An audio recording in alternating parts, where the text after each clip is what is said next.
This is the story of Tang Yeon-myeong, born into the prestigious lineage of poison and hidden weapons, the Sichuan Tang Family. However, the family has fallen into decline following an all-out war with the demon lord who sought to take Yeon-myeong's mother. With his father's death and facing the hatred and bullying of others, Yeon-myeong's life takes a difficult turn. Yet one fateful day, he suddenly finds a glowing sword, awakening memories of his past life where he reached the pinnacle of swordsmanship. Now in this life, he harbors only one wish: to live normally. But to achieve that, he must clear the obstacles hindering him. Before we continue the story, please leave a like, as today's like goal is 1,500 likes, and hit the subscribe button for more videos.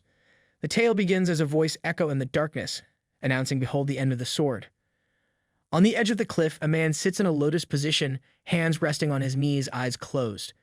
He is a towering figure with massive muscles, his body and face covered in scars, his hands wrapped in gray bandages, and his dark hair is pulled back into a bun. Before him, a sword is embedded in the ground, its hilt adorned with a long red ribbon that flutters in the wind, gracefully hovering above his head. He reflects that before his master passed away, this was the testament he left him along with the sword. After training with the sword for over a century, he has reached the end of his journey with it.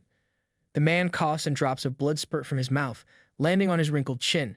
He sighs heavily, feeling that everything seems futile in the face of approaching death. Opening his eyes, he stares sternly at his bandaged palm, regretting a life spent obsessed with the sword. If only he had spent as much time perfecting his pancake-flipping skills as he did with this sword. At least then, he'd have something tasty to show for it.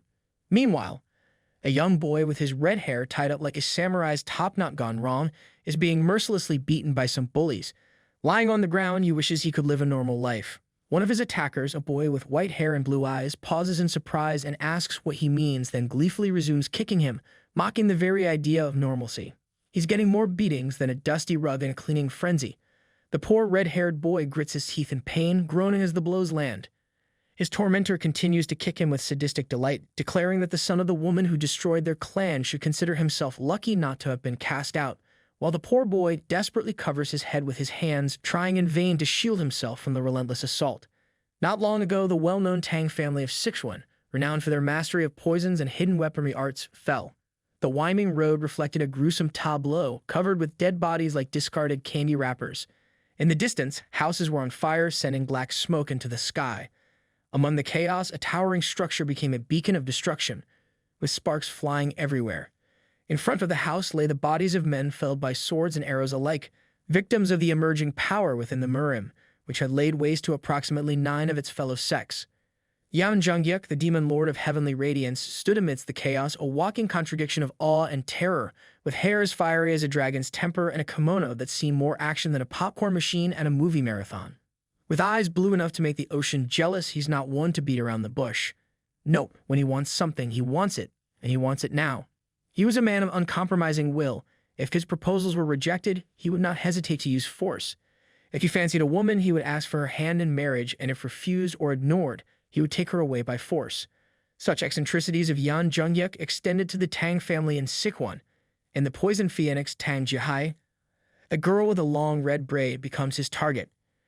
Facing the heavenly radiance demon lord who has come to take her away, the Tang family from Sichuan fights with all their might and won.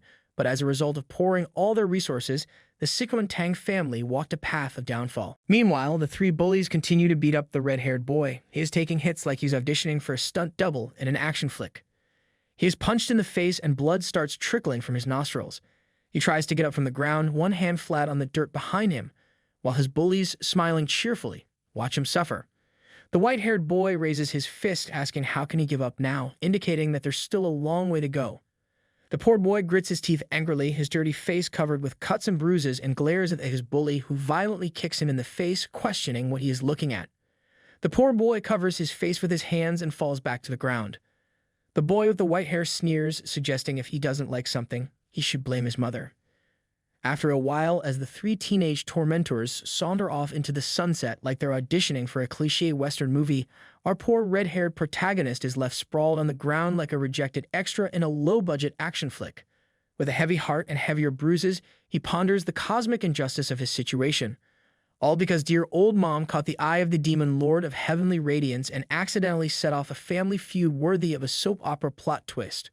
Later, when a round and bright moon appears in the dark sky, with his shoulders slumping lower than a deflated balloon and his head hanging like a droopy sunflower, our hero trudges toward the distant glow of a house like a sad puppy seeking shelter from the storm. He reflects on the insults and outrages hurled at his mother and himself. In the lighted room, a door opens a crack. His mother, Tang Ji, anxiously asks why he is so late. Seeing her son's condition, she is shocked. She quickly runs to him, shouting his name, Yeon-myeong, worried about what has happened to his face. Yeon-myeong laughs in embarrassment as he rubs the back of his head, telling her that everything is fine. Just then, he coughs up blood. With tears in her eyes, she asks Yeon-myeong if the kids were bullying him. Faking a smile, he denies it and tells her that he fell on his own while playing with friends. His mother asks what if he scars his face. He assures her not to worry and says he will be more careful next time, then quickly rushes into his room. His mother asks if he has eaten as if a full stomach could somehow mend a broken spirit, but he replies that he doesn't have an appetite. Lying on his bed, Yeon-myeong knows it's not his mother's fault, but there's no one he can complain to. Raising his voice will only cause retaliation, just like what happened to his father, who was assassinated, and if they leave the family, there will be no one to protect them. Well, that's about as appealing as jumping out of a plane without a parachute. There's just no safety net to catch them if they fall. He wonders if things would have been different if his father were still alive. The next day, the same group of bullies starts beating Yeon-myeong again. One of them taunts him that he should stop exaggerating and stop being a drama queen, as it is just a beginning. As the intensity of the beating increases, the only girl among them, Yeon, tells them to stop as she has prepared hard to play with Yeon-myeong. She then takes out a set of needles, eager to test poisons on Yeon-myeong before the upcoming clan leader competition. The ugly gorilla Tang Yeon-myeong sits on top of Yeon-myeong, holding him down. He tells Yeon-myeong that a wrong needle might cripple him and that he should be thankful for being held down firmly. As Yeon-myeong begins her experiments, she reassures Yeon-myeong that the poison won't kill him. Once the effect of the poison is confirmed, he will be given an antidote. Then, with an evil grin, she injects him with the poison, telling him that he can't die. As Yeon-myeong suffers, she finds it amusing to watch his skin react painfully to the toxins. After a few hours, it starts raining, and Yeon-myeong thinks that if he closes his eyes, he would be free, but suddenly realizes then that there would be no one to protect his mother. He wishes he were stronger so he could take care of them. His deepest desire is to become strong enough to protect his mother and to live a normal life.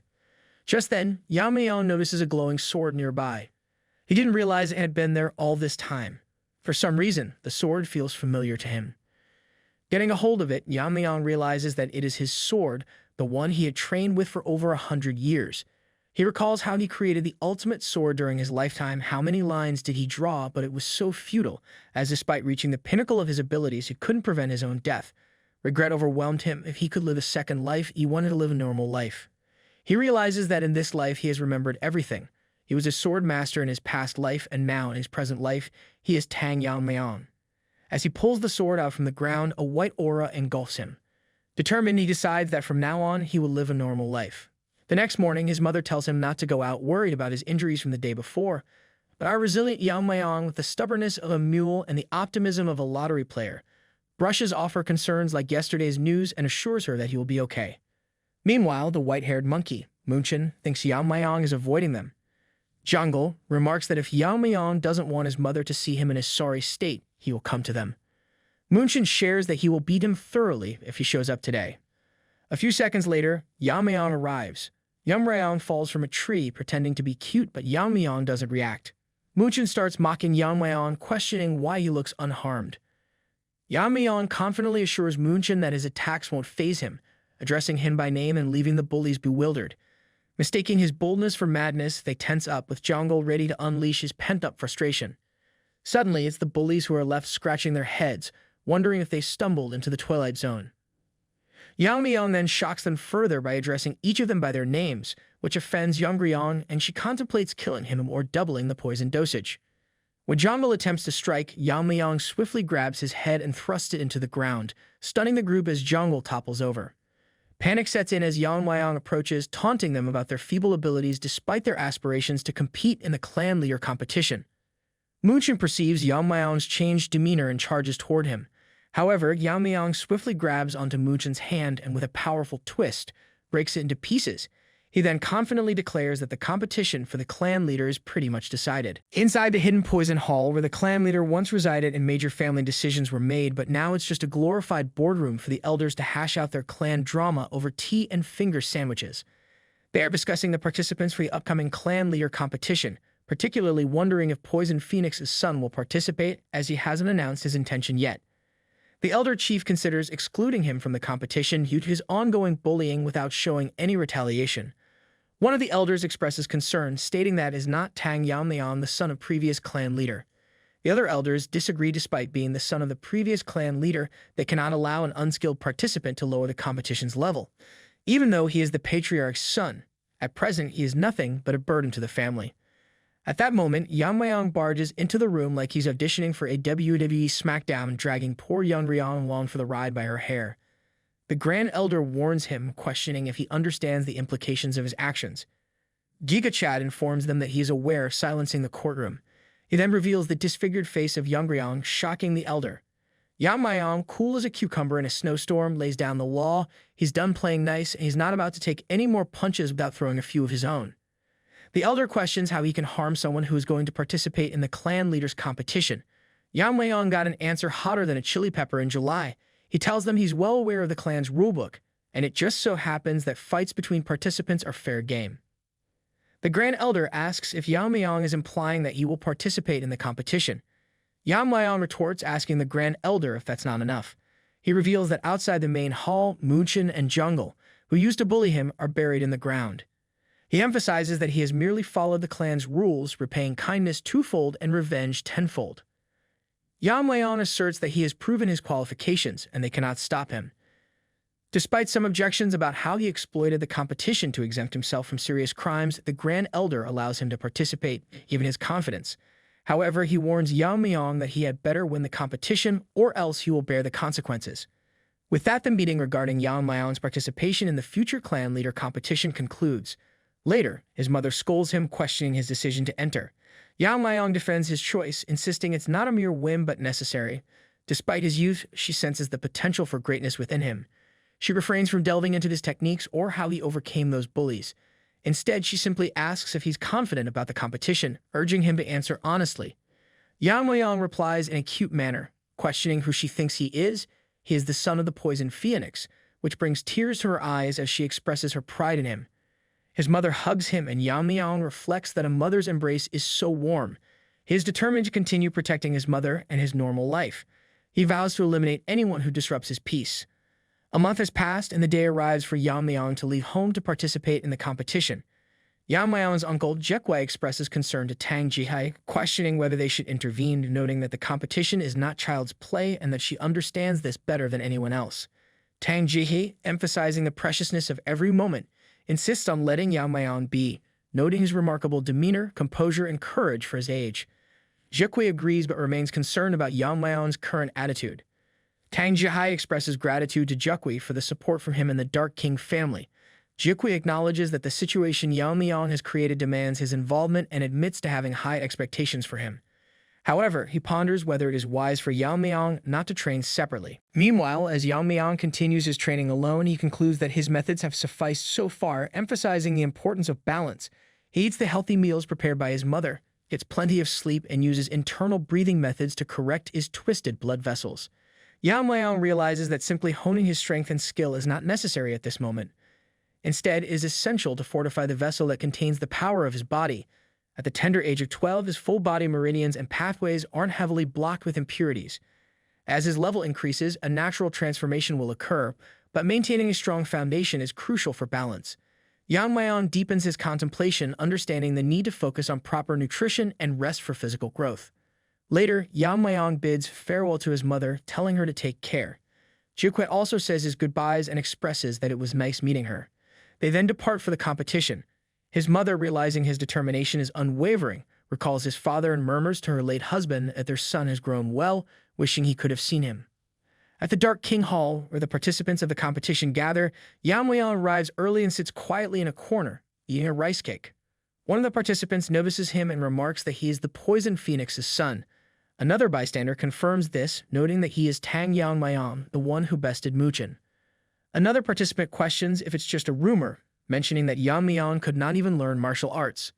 Hearing this, others murmur that the standard has plummeted since he is competing with them. Overhearing these comments, Yeon-myeong furrows his brow in concern. One of the participants then suggests taking him down right there and then. At that moment, a peculiar object strikes that bully squarely on the head. Another participant, sounding accusatory, claims that Yeon-myeong is using a hidden weapon. However, another one, confused, points out that it's just a half-eaten rice cake. Maintaining a calm demeanor, Yeon-myeong addresses the mob, reminding them that Muchin only went around with 2 others, but they are quite a big group. However, did not they hear how Muchin and his group got beaten up? He then taunts them that it doesn't matter if they did not hear it and tells them to experience it firsthand. Yeon-myeong tells them that even with a crippled hand, Muchin didn't run away. He then challenges them, asking if they will run away. The group of bullies, unable to tolerate the insult, is ordered by their leader to teach Yeon-myeong a lesson and take him down immediately. Not long after, one of the bullies goes flying through the gate, landing where the Jikwi stands with a confused expression. Jikwi, realizing something happened while he was away, questions whether the person lying there is one of the participants and expresses his concern. Arriving at the scene, Jikwi is shocked by what he sees and spontaneously shouts, demanding to know the cause of the commotion. Yeon-myeong, sitting calmly, remarks that he was getting bored. In the courtroom, everyone begins to express to the Grand Elder that they can't ignore this situation. One of the elders emphasizes the gravity of the matter, questioning how so many injuries could occur just before the competition. Reflecting on the situation, the Grand Elder realizes that if such a person becomes the young clan leader, worse things are likely to happen. He suggests amending the rules of the competition. Later, the elders decide to return to the competition ground where the participants are gathered. Meanwhile, in the training area, a girl asks how the competition works. Another girl in glasses whispers that participants undergo 2 to 3 years of training at the Common Mountain and then proceed to one-on-one duels. Surprised, the first girl inquires about her identity, but the girl in glasses insists that she was just answering the question. The first girl mentions that the competition's details are supposed to be confidential and asks how she knows. The girl in glasses brags that her father works at the general office and that she received a little tip from him. Their conversation is abruptly interrupted by a voice urging everyone to be silent. Jikwi announces that they have finally arrived and introduces himself as the Dark King clan leader who will be overseeing the competition. He begins explaining the order of the competition. The crowd is amazed to see Jikwi, the youngest leader ever. Jikwi explains that the competition lasts for 4 years. The first year is dedicated to finding a suitable practice method for each individual, which could involve sword skills or poison-making skills. For the next 2 years, comprehensive training is conducted under the guidance of assigned warriors. After all the training is complete, the main competition begins, which is a one-on-one duel conducted as a goo poison match. The crowd is shocked to learn about goo poison, a method involving placing strong poisons in a jar to fight each other and refine a potent toxin. It also refers to a personal combat competition where participants fight until only one person remains. The Grand Elder explains that they were originally supposed to select the young clan leader through one-on-one duels. However, due to the unfortunate incidents that just occurred, there have been numerous dropouts. Continuing with the original rules could result in similar incidents, so they decided to change the competition format to allow everyone to exert their full power. Everyone becomes furious, thinking this change is all because of Yeon-myeong. The Grand Elder further emphasizes that the young clan leader position is vital for the future of the Tang family. He stresses that this is not a mere child's fight, but a noble ceremony where one risks their life to challenge their limits. The victor will possess everything of the Tang Sichuan family, embodying the principles of fighting, surviving, and conquering. The Grand Elder announces the names of those who will survive through the Gu prison: Tang Jonggol, Tang Munchin, Tang Yeon-myeong, Tang Sacheon, Tang Juklin, and Tang Yeon-myeong. Meanwhile, Yeon-myeong reflects that the challenge doesn't seem hard at all. Later at night, in the Sichuan Province Black Death Alliance territory, the main camp of the Dark Moon Sword Sect, a meeting takes place in a dimly lit room. Makin-hu addresses his executives, acknowledging their busy schedules but urging them to listen to his important message. He mentions the recent scheme plotted by the Tang family. Another executive asks if he is referring to the young clan leader competition, and another adds that their spies reported the competition was declared a few days ago. Makin-hu explains that right after the announcement, the children of the Tang family who have the potential to become the young clan leader left in carriages.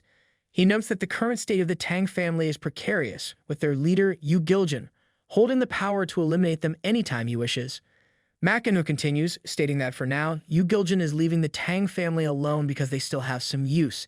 He emphasizes that it is as clear as day that those children are the future of the Tang family, and if anything goes wrong, it would deal an irreversible blow to the Tang family. The words of the elder of the Dark Moon Sword sect are indeed true, prompting smiles from some executives. However, another executive cautions that despite their decline, the Tang family remains an entity to be wary of. He asks Macon when they should act. Macon responds that for now, they will do nothing. Tracking the carriages and eliminating the potential future leaders of the Tang family would be easy, but it wouldn't truly deliver a significant blow. Since the young clan leader competition runs for a total of 4 years, Macon imagines the potential consequences if, after all that effort and nurturing, all the carefully groomed children of the Tang family were to die at the climax of the competition. He concludes that for now they should track where the carriage is heading and make their move after the 4 long years have passed. One of the executives informs them that the tracking has already been arranged, and not only that, they have also planted a seed to ensure that the Tang family will fall entirely into their hands. Meanwhile, at the Common Mountain, the venue for the Sichuan Tang Family Young Clan Leader competition, the instructor addresses the participants. He informs them that although the competition rules have changed, the schedule and procedures remain the same. During the competition, participants will be called by numbers instead of names, with each group consisting of 4 members, and they are in Group 7. The instructor explains this clearly and authoritatively.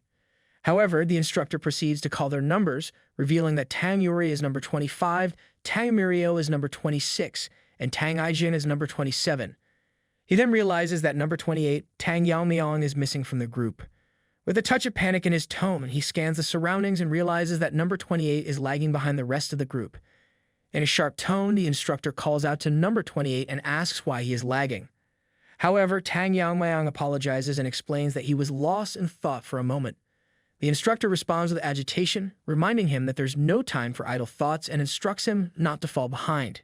Yeon-myeong's frustration is evident, and he questions whether the person leading them can sense it. Yeon-myeong can feel a presence from behind, sensing that they are being followed. After a while, the group arrives at the front of a cliff, leaving Tang Yuri puzzled. She asks the instructor if this is the correct place, her voice tinged with uncertainty. Before the instructor can answer, a voice emanates from the cliff, sending shivers down everyone's spine.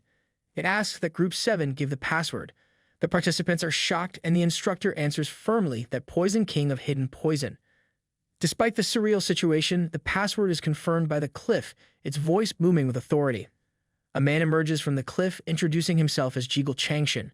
He greets everyone and explains that he is here to assist them in their competition. His voice resonates with a sense of reassurance as he speaks. Jigul Changshin explains that the Jigul family was once one of the 5 great families, like the Sichuan Tang Family and masters of formations. However, they have now fallen due to the invasion of Heaven's Brilliance Demon Lord, but thanks to the support of the Tang family, their family barely managed to survive. Jigul Changshin continues, his voice carrying the weight of past struggles, explaining that in return, they prevent external forces from intruding in this competition. As he leads them inside the formation within the cliff, he emphasizes that the Jigul family will assist the proceedings through their formation techniques. He then uses his formation technique. Startled at the brilliance of Changshin formation technique, Tang Yuri remarks with determination that this is the formation technique of the Jigul family. Tang Yeon remarks with awe that one can't tell the season or space here, marveling at the possibility. Meanwhile, Tang Yeon wonders about Tang Yeon-myeong, noticing that he isn't concentrating at all. She recalls that he was the same in the carriage, her concern growing as she ponders his behavior. Thinking back to when the participants were on their way to the cliff, the instructor had mentioned that once they arrive, they will be moving together for 3 years and asked them to introduce themselves. Tang Yuri, her voice brimming with excitement, asks Yeon-myeong if he is Tang Yeon-myeong. She then introduces herself, looking eager and animated, saying that she is Tang Yuri and has heard a lot about him. She mentions that everyone at the competition knows about the fight he had that day. Then Tang Yeon introduces herself, saying it is nice to meet everyone. With a polite and friendly voice, she tells Yeon-myeong that he is quite famous and adds a hint of admiration to her tone. She inquires if he is the one who left Tang Yeon-myeong in that state. Yuri chimes in, noting that Yeon-myeong surely has some nerve, and mentions that Tang Yeon-myeong's great-grandfather is one of the 3 elders. She remarks that while Yeon-myeong might be safe during the 4 years of the competition, he might face trouble once it is completed. Yeon-myeong gets mad and tells Yuri that it is not his responsibility now that it has turned into a goo poison match. The nerdy Yuri, taken aback, says it is surprising that the rules have changed and insists she is not looking to blame anyone. Tang Yeon interjects, telling Yuri that she really wants to argue about it, though. As they arrive at their destination, they all start walking. Tang Yeon keeps glancing at Yeon-myeong, thinking to herself that she won't let anything he does slide. She then bumps into the other girls as they both stop, realizing that instructor Jiggle Changshin has disappeared. They start to panic, wondering how he vanished when he was right in front of them a moment ago. Tang Yeon-myeong remarks that getting lost in the formation could trap them in a spatial lift. She wonders whether instructor Jiggle himself got caught in his formation. She questions what they will do and how they will get out of there. Tang Yeon-myeong comments if they stay put, maybe someone will come to rescue them. Suddenly, Tang Yeon-myeong notices Yeon-myeong heading somewhere and can't understand what is on his mind, why he is so calm, and what he plans to do. Meanwhile, walking in a different space, Jiggle Changshin realizes that the children have probably started to panic by now. He knows there is no way to get out of the Jiggle family's phantom dome of 7 castles without a spell. He reflects on the pettiness of the Tang family elders, who would kill an entire group just because of one child. Grand Elder Tang himself had asked Changshin to eliminate participant number 28. While this serves localized purposes, it would also strengthen the relationship between the Jiggle and Tang families. However, Changshin cannot ignore the inherent unfairness of the competition. He recognizes that this will hurt the Tang clan in the long run, even if it allows them to achieve their immediate goals. Despite this, he understands that the Jiggle family's position will only improve through these actions. While pondering this, Jiggle Changshin feels the entire space shake and hears a strange sound. Turning around to see the source, he is startled to find contestant number 28 staring at him eerily through a spatial crack. The old man cries out in fright, unable to comprehend how this is possible. Smiling, Yeon-myeong asks Master Jiggle why he ran away so quickly. He explains that their steps don't match because they are inexperienced, making it difficult for them to keep up with him. Yeon-myeong humbly requests him to be more careful in the future and not leave them behind. Jiggle Changshin acknowledges that a mistake was indeed made. He looks suspiciously at Yeon-myeong, trying to figure out how he managed to find himself here since there was no apparent gap. Yuri asks how he did it. Yeon-myeong replies that he simply cut through space. In awe, she cannot believe that Yeon-myeong managed to cut the incarnation. Mirio, trying to keep everyone focused, asks the group to be quiet, explaining that now is not the time to worry about that. She points out that they were lucky to find instructor Jiggle and emphasizes the importance of following him carefully, this time to avoid losing him again. However, when they look, they realize he is missing once more. With a contented exhale, Yeon-myeong realizes his guesses were justified. Meanwhile, Jiggle Changshin curses himself, baffled that he, a member of the Jiggle family, is running away in his own formation. He reflects on the boy's piercing eyes and realizes that simple tricks cannot deceive him. He wonders how a child could barely 12 years old show such spirit. After a few minutes of running, Jiggle Changshin finds the exit leading to the training grounds. He jumps outside in a panic, finally escaping the formation and falling to his knees in relief, thinking this should be enough. He believes no matter what method the boy uses, he can't get in here. However, his relief is short-lived as he hears someone call out to him. Standing in front of him is Tang Yeon-myeong, the overseer of the 7th group. Noting that the old man looked disheveled, Tang Yeon-myeong observes that the members of the 7th group are nowhere to be seen. When Yeon-myeong asks Jiggle Changshin what is wrong, Changshin tries to calm down, remembering that he was prepared for such questions. He explains that the 7th group would not be competing. He explains that he waited for a long time, but the participants never showed up. He speculates that they might have been attacked by bandits or wild animals, further stating that such unfortunate events can happen without warning and cannot be predicted. Consequently, the competition will have to continue without the 7th group. As soon as Master Jiggle says this, the space behind him crackles again. Turning around in fright, Jiggle Changshin realizes that there's no way his formation would just crack like that. Grasping his sword, Tang Yeon-myeong asks the old man if intruders have broken through here as well. Locking the Yeon-myeong's way, Jiggle insists he will go and check it out himself. Just then, a dagger strike is heard on the other side of the formation. The space behind Master Jiggle shatters into pieces. He is startled, realizing that his formation, one of the highest forms of the Jiggle family's techniques, has been broken.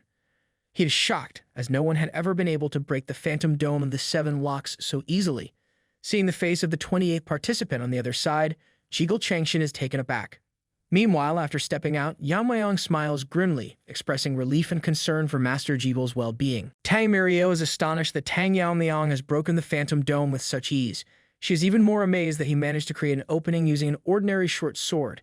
She questions how this is possible. Yeon-myeong explains that he hadn't destroyed the formation, but had only made an opening. He urges them to leave quickly as the opening will close soon. Their discussion is interrupted by the voice of the warden, who points his sword at the children and asks if they are from the 7th group. Confirming this, Tang Yeon-myeong asks the warden who he is. Yang points out to the man's hood, noting the Tang family crest painted on it.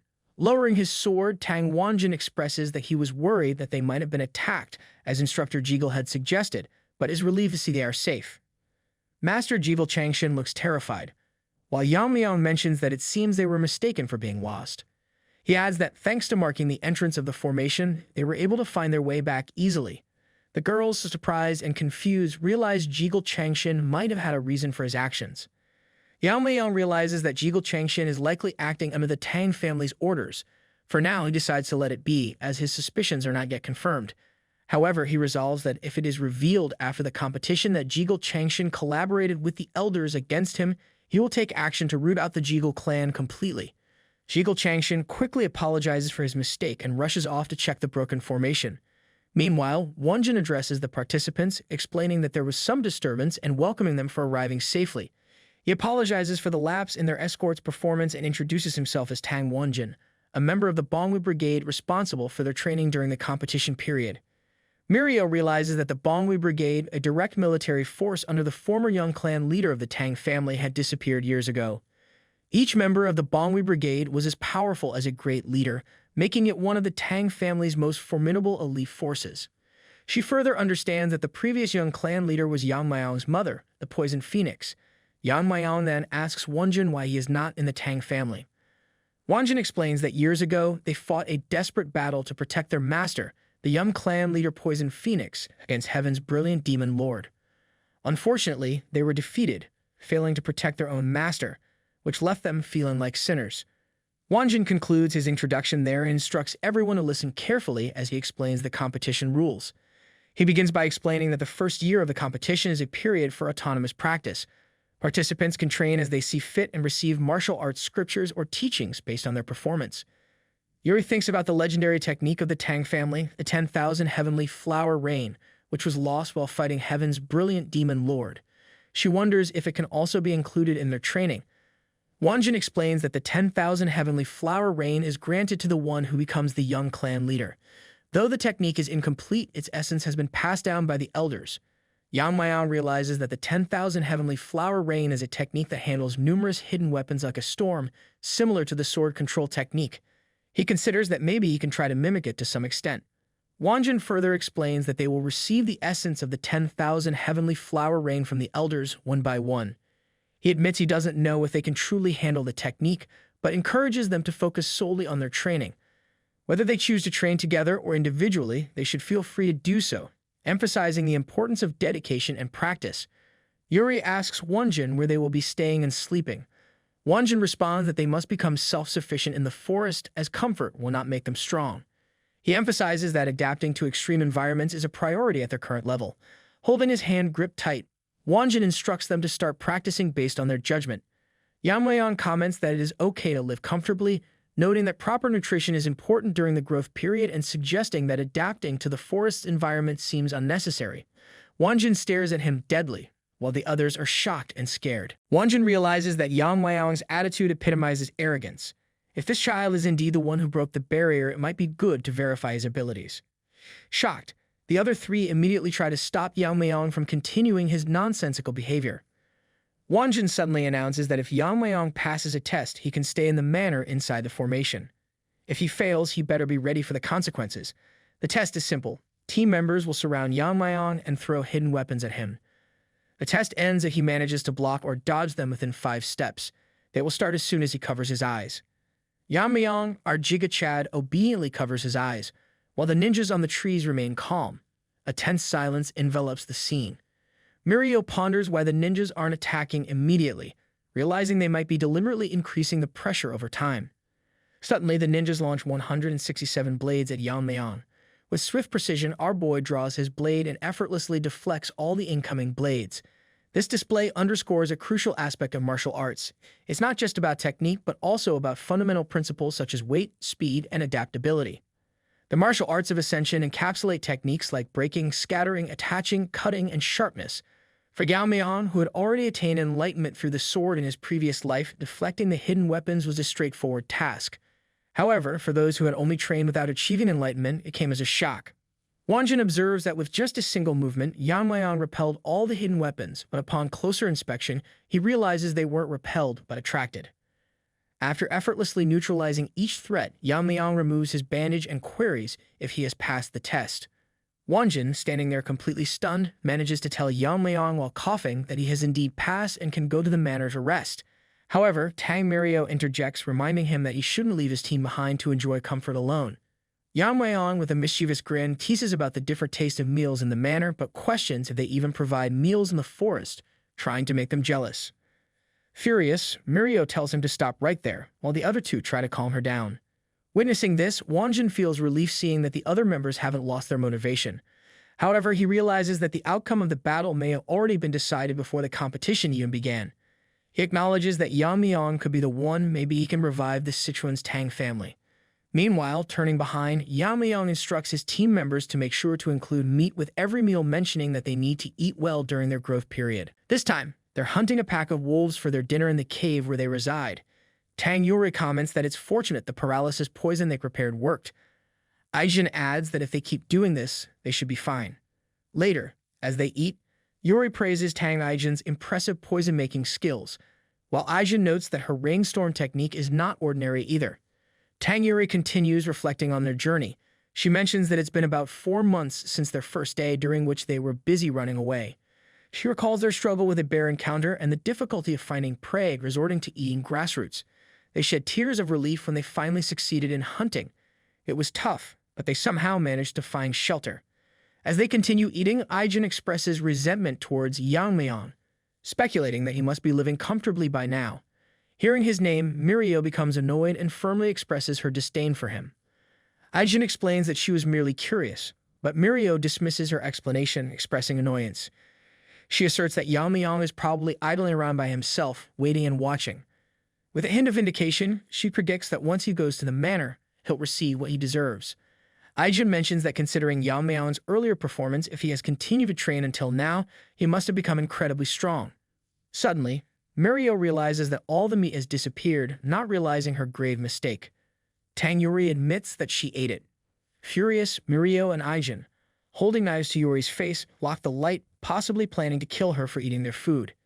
In the Gangdong Mountains within the Seven Locks Phantom Dome Formation stronghold, our Jigachad is standing in the middle of the training ground, surrounded by the warriors of the Bongwi Brigade. Wanjin swiftly issues the command to commence. Responding promptly, the warriors initiate their onslaught from all angles. Yeon-myeong remains poised, effortlessly deflecting the charging warriors' blows. Despite some warriors falling, a multitude persists. Evading each attack with finesse, Yeon-myeong retaliates relentlessly. Realizing the moment is right to try out his new technique, Yeon-myeong grips a ring-like sharkin as his weapon. In one fluid motion, he tosses the weapon while leaping through the air. Witnessing Yeon-myeong's actions, the warriors get themselves ready, anticipating the onslaught. As Yeon-myeong's weapons scatter unpredictably, the warriors struggle to foresee their trajectories. One warrior voices the futility of attempting to block such randomness, only to realize too late as the shurikens find their mark relentlessly. Amidst the chaos, a warrior exclaims in astonishment at the incredible speed of the shurikens, too swift for the human eye to follow. Observing the spectacle from the edge of the training ground, Wanjin finds himself in disbelief. He remarks that what he's witnessing cannot be real, as Yeon-myeong effortlessly neutralizes trained members within moments, controlling the power of his wide attack to merely graze everyone's skin. Wanjin speculates whether this technique was something Yeon-myeong created. Seeking clarification, Wanjin queries Yeon-myeong, who modestly attributes the feat to himself. Acknowledging the difficulty of even blocking such a technique, Wanjin expresses admiration, prompting him to inquire about its name. Yeon-myeong responds that he named it Whirling Line Frenzy Dance. Wanjin remarks to Yeon-myeong about the significant internal energy consumption associated with the Whirling Line Frenzy Dance, questioning how he manages it. Wanjin elaborates, mentioning that he once sought a manual on eye techniques from one of the warriors. He recalls encountering two techniques, piercing sky eyes and current flow eyes. The warrior advised prioritizing piercing sky eyes over current flow eyes due to the latter's incomplete status. Yeon-myeong, with confidence befitting his prowess, asserts to Wanjin that he has indeed mastered current flow eyes. Wanjin, taken aback by this revelation, finds himself stunned by Yeon-myeong's claim. He questions himself how Yeon-myeong managed to master such an ancient and incomplete technique of the Tang family. Yeon-myeong explains that although the essence of current flow eyes was missing, he recognized it as part of the ascendant martial arts. Using this technique, he can throw weapons along the trajectory he visualizes, allowing him to hit precise points with minimal internal energy expenditure. Wonjin, no longer easily surprised, informs Yeon-myeong that in 2 months, kids from his team will arrive to undergo the same test under identical conditions. He reveals that these kids have already demonstrated the skills necessary to advance to the next test, but opted to return more refined. Yeon-myeong concludes that it's good for his teammates and expresses excitement to see how strong they have become. As he walks away from the training ground, Wonjin reflects on his earlier worries about the kids' training methods, but dismisses them as irrelevant. Yeon-myeong, meanwhile, ponders his past life, where his only connection was with his master, the Sword Ghost. Now, despite his origins and past actions, he is forming new bonds, which he considers part of an ordinary life. He finds himself missing his teammates and realizes that he wants to see them soon, lost in thoughts of his previous days. Back in the cave where the 3 participants have taken shelter, Mirio, with a grim expression, angrily shouts at Tang Yeon-myeong, accusing him of eating all the food. 2 months have passed, and it is time for the remaining participants to join Yeon-myeong at the manor. Mirio, now highly determined, reflects on their progress. She notes that on the first day of training, they were mere novices, but now they have reached an entirely new level of power. With a fierce expression, she declares that before reuniting with Yeon-myeong, she intends to excitedly split his head in half. With a scary expression, she imagines a future scenario where at the end of the competition, the announcement declares, "Down with Yeon-myeong, it is victory for the 7th team." The group arrives in front of the manor, each sporting a grumpy expression. Tang Mirio shouts for Tang Yeon-myeong to come out immediately, but after a while there is no response. The manor is strangely quiet. Tang Mirio wonders aloud why it is so silent and speculates if he has run away. Clenching her fist, Tang Yuri laments that she wanted to smash his head. She joins in, sharing the same frustration. Tang Mirio then notices that only the 2 of them are raging and shouting. When she turns her head towards Aijin, who stands at the back, she is shocked to find Tang Yeon-myeong standing there next to her. Both are stunned, their jaws dropping in disbelief. With a relaxed expression, Yeon-myeong reveals that he was hiding to surprise them and asks what they intended to do with his head. The shock on their faces is evident as they try to process the situation. Yeon-myeong smiles and teasingly calls Mirio a cutie. Tang Mirio looks shocked as she tries to process what has just happened. Yeon-myeong asks them what they are doing, further teasing them by recalling their talk about smashing head and splitting it in 2. He then asks if they will show him the results of half a year's training or if he should attack first, his eyes glinting mischievously. However, Mirio quickly becomes scared and says there is no way they were serious, insisting it was all a joke. With this unexpected turn of events, she ponders how they failed to notice him. Living in the forest should have sharpened their senses, but she wonders if this is the difference between them as she continues to contemplate the situation. Tang Mirio observes that he has grown taller and even his face has changed. Startled by her own thoughts, she realizes she is developing feelings for him, rationalizing that it's because she has only seen animals in the forest until now. Hugging his 2 friends, Yeon-myeong reassures her not to be too discouraged. He acknowledges that from his perspective, Mirio has become incomparably stronger than before. With a teasing tone, he adds that she might seem less impressive only because he is there. In the meeting room where the Jegal clan's elders hold their gatherings, Jegal Changshin arrives. One of the Jegal elder acknowledges his presence while another comments that it has been 6 months. It is hard to see his face. Jegal Changshin, also famous as Jeonju, taking his seat, suggests they get straight to the point as they don't have all day. He asks other elders if there is anyone of note in their group. One of the elders speaks up, mentioning that participant number 2, Aka Yeon-myeong, has shown a notable growth rate compared to others. He explains that rather than a will to become stronger or to survive, it seems she is burning with immense hostility towards someone and is feeding on that emotion. Another elder interjects, mentioning that if they are discussing potential winners, they can't ignore participant number 10, who passed the warrior's test in just a month. As the discussion continues, Jegal Changshin dwells on his own thoughts, noting that participants number 2 and 10 have certainly stood out, but compared to number 28, they seem quite ordinary. With a grave expression, Jegal Changshin recounts his observations of participant number 28, thinking that it was surprising enough that number 28 broke out of the formation, but when he spied on number 28's training later, he was utterly shocked as the participant demonstrated skills that even skilled masters couldn't perform. However, recruiting participant number 28 is too risky since he seems to have noticed his scheming. One of the elders, sensing Jeonju is uneasy, interjects with concern, asking if he is all right. The old man, already startled, thinks to himself that it's probably better not to bring up his true concerns. He then dismisses it, saying that it's nothing and that he tried to find someone from his group but found nothing. Jiggle Changshin then addresses the other elders, expressing that hearing about participant number 2 has piqued his interest. He suggests recruiting number 2 and introducing her to his nephew, who is quite a character. He mentions that he heard number 2 has a disfigured face from a facial injury, and it should be hard to sway the heart of such a child. He proposes that if they help this child win the competition and become the young clan leader, then engage her with his niece, the Jiggle family will officially become the external family of the Tang family head. Jiggle Changshin continues outlining his strategic maneuver, explaining that this will grant them the authority to intervene in Tang family affairs. By increasing their influence within the Tang family and securing interests, it will eventually merge the Tang family with their main house. He further enlightens the council that this is why they supported the Tang family's competition. Jiggle Changshin elaborates, revealing the depth of his calculated plan.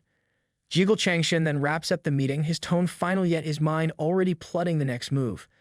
As he exits the meeting room, his thoughts churn with calculated schemes. He deems number 28 too valuable to lose and considers tempting him with revenge if he survives the competition. By adopting him as a son and offering him the position of Jiggle leader, Jiggle Changshin envisions a significant strategic advantage. Meanwhile, back at the manor where the participants reside, Muriel reflects on their intensified training regimen. Despite the increased demands, she acknowledges that nothing compares to the comfort of a good night's sleep. Turning her attention to Tang Yori, she inquires if Aijun and Yeon-myeong went to the lab today. Yori informs Muriel that Aijun stormed into the lab, grinding his teeth and vowing to kill.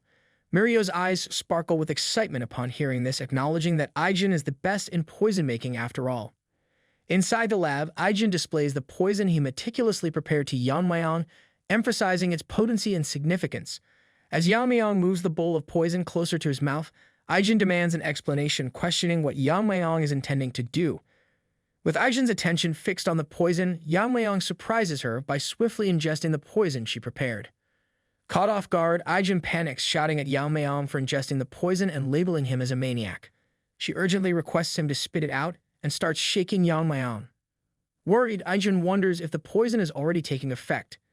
Yeon-myeong spits the poison all over Aijun and asks her why does she keep shaking the person's body like that. He then questions the potency of the poison, expressing surprise that it's weaker than expected. Furious, Aijun asks Yeon-myeong what he is talking about. That is a poison that could melt even his insides, but then questions why he is still okay. In a moment of playful banter, Yeon-myeong suggests that perhaps there's only one explanation. The poison is subpar. Offended, Aijun shouts, saying, "Why isn't he dying?"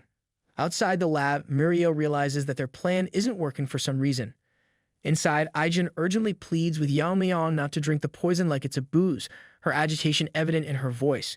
Despite her protests, Yeon-myeong persists in consuming more of the poison, unaffected by its effects. Frustrated, Aijun voices her concern about running out of poison, questioning why it isn't working. She wonders aloud if Yeon-myeong is immune to all poisons. Meanwhile, Yeon-myeong inwardly contemplates that his resistance isn't just immunity to all poisons, but rather a result of the Tang family's core technique, the poison refining madness. Yeon-myeong muses aloud about the paradox of those who work with poisons potentially becoming poisoned themselves. As someone titled the Master of Poisons, he questions whether he should be able to control even the poisons that enter his body. As expected, he notes that the poisons entering his body are transformed into internal energy and accumulate within him. Within a certain threshold, poisons become indistinguishable from elixirs for him. However, he reflects that this state can only be achieved through profound realization, not merely by viewing poison as a weapon. Yeon-myeong further explains that weak poisons hardly increase his internal energy anymore. He now requires stronger poisons. He concludes by noting that there are many things to take care of before leading an ordinary life. Yeon-myeong reflects that he could take on the elders anytime he wants. However, he acknowledges the potential threat posed by the Black Death Alliance or the heavenly brilliant Demon Lord, which could jeopardize the outcome. While he holds no personal grudge against the Black Death Alliance, he recognizes the significance of their influence, particularly since they've divided Sichuan City.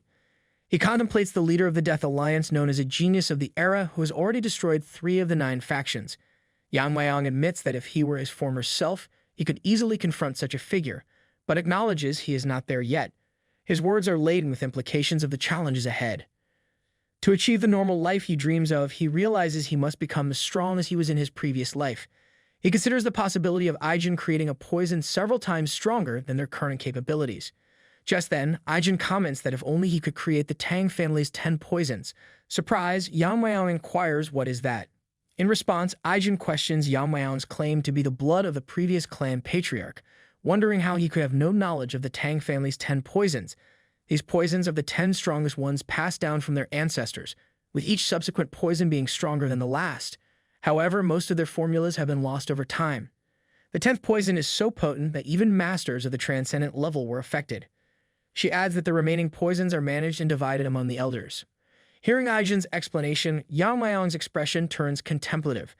The idea that even masters of the transcendent level can't handle the 10th poison makes it sound especially appealing to him. He asks Aijin if he can create the 10th poison for him. However, Aijin, clearly exasperated, reminds him that the formula for the 10th poison has been lost to time. Yang-myeong responds with a tone of disappointment, remarking that it's a pity since the current poisons no longer have any effect on him, leaving him without even a sensation. Meanwhile, number 2 Aka Yeon-myeong, while getting choked by someone, explains that the 10th poison is not something to be taken lightly. Its use is normally forbidden due to its extreme danger. She tells her opponent that even he wouldn't survive drinking it. Enraged and coughing, her opponent demands to know what she has done to him as his mouth begins to burn. Yeon-myeong confronts him, asking if he wants to repeat his words about her face. Despite his agony, he struggles to speak, and before he can act further, his body crumbles, consumed by the intense power of the poison. In an instant, he is incinerated. As Yeon-myeong surveys the remnants of her fallen opponent, she reflects on the potency of the poison bestowed upon her by her grandfather. She realizes that this is the Tang family's 10th poison, and she declares this realization with a mixture of awe and determination. Standing amidst the aftermath of battle, her eyes gleam with a newfound sense of purpose. The revelation of the true power of the Tang family's techniques ignites a fire within her, driving her to push herself further and unlock even greater depths of strength and skill. Fueled by a burning rage, she vows to never forget the pain she experienced that day. She resolves to harness that rage and pain, using it as fuel to torment Yeon-myeong plenty in the poison match. Yeon-myeong and others gather outside the manor as Wonjin addresses them, noting that it has been a year since they begin training for the competition. He acknowledges their progress in refining their martial arts and addressing their weaknesses, but declares that the real challenge is about to begin. He announces that they would now decide on a team leader. Tang Yuri and Mirio look stunned at the announcement, but Wonjin clarifies that for now, they will appoint a temporary leader. However, by the 3rd year of the competition, they have to officially elect a team leader, as the leader of each team will represent them in the upcoming Gu Poison match that is going to be a battle of life or death. Wonjin explains that it is crucial for the most outstanding participant to become the team leader. Tang Yuri questions if not all participants will go to the Gu Poison match. Mirio comments that the selection will likely be based on achievements, implying that participant 28, Tang Yeon-myeong, deserves to be chosen. Tang Aijin acknowledges this, suggesting that Yeon-myeong is not just a team leader, but also a leading contender. Wonjin, with a stern expression, reminds them that Yeon-myeong is only a temporary team leader for now. He asks if anyone objects to Yeon-myeong becoming the team leader. Then Wonjin calls for Yeon-myeong to step forward and extends a wooden box toward him. Curious about its contents, Yeon-myeong inquires.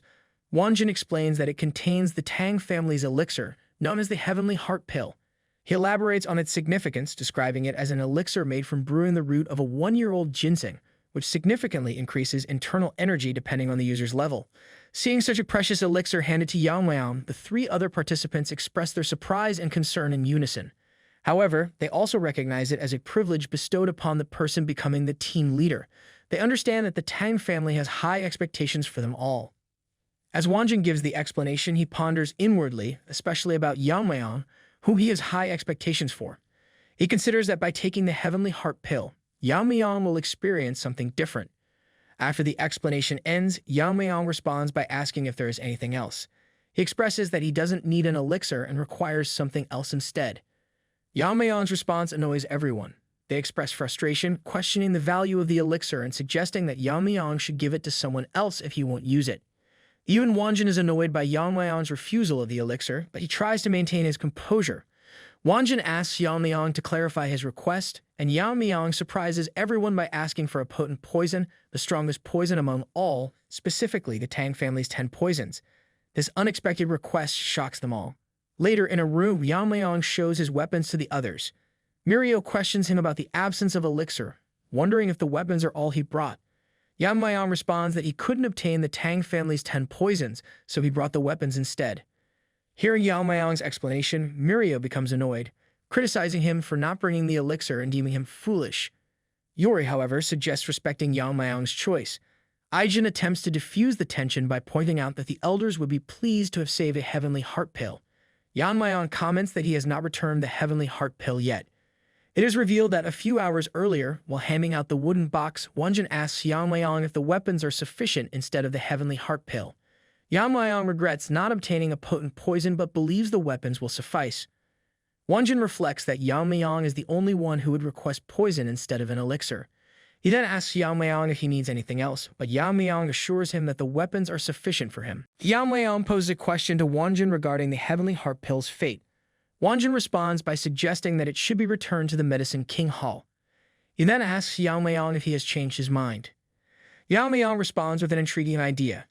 He suggests that if the team members unite to defeat the temporary team leader, they should re-elect a new team leader and reward them with a heavenly heart pill.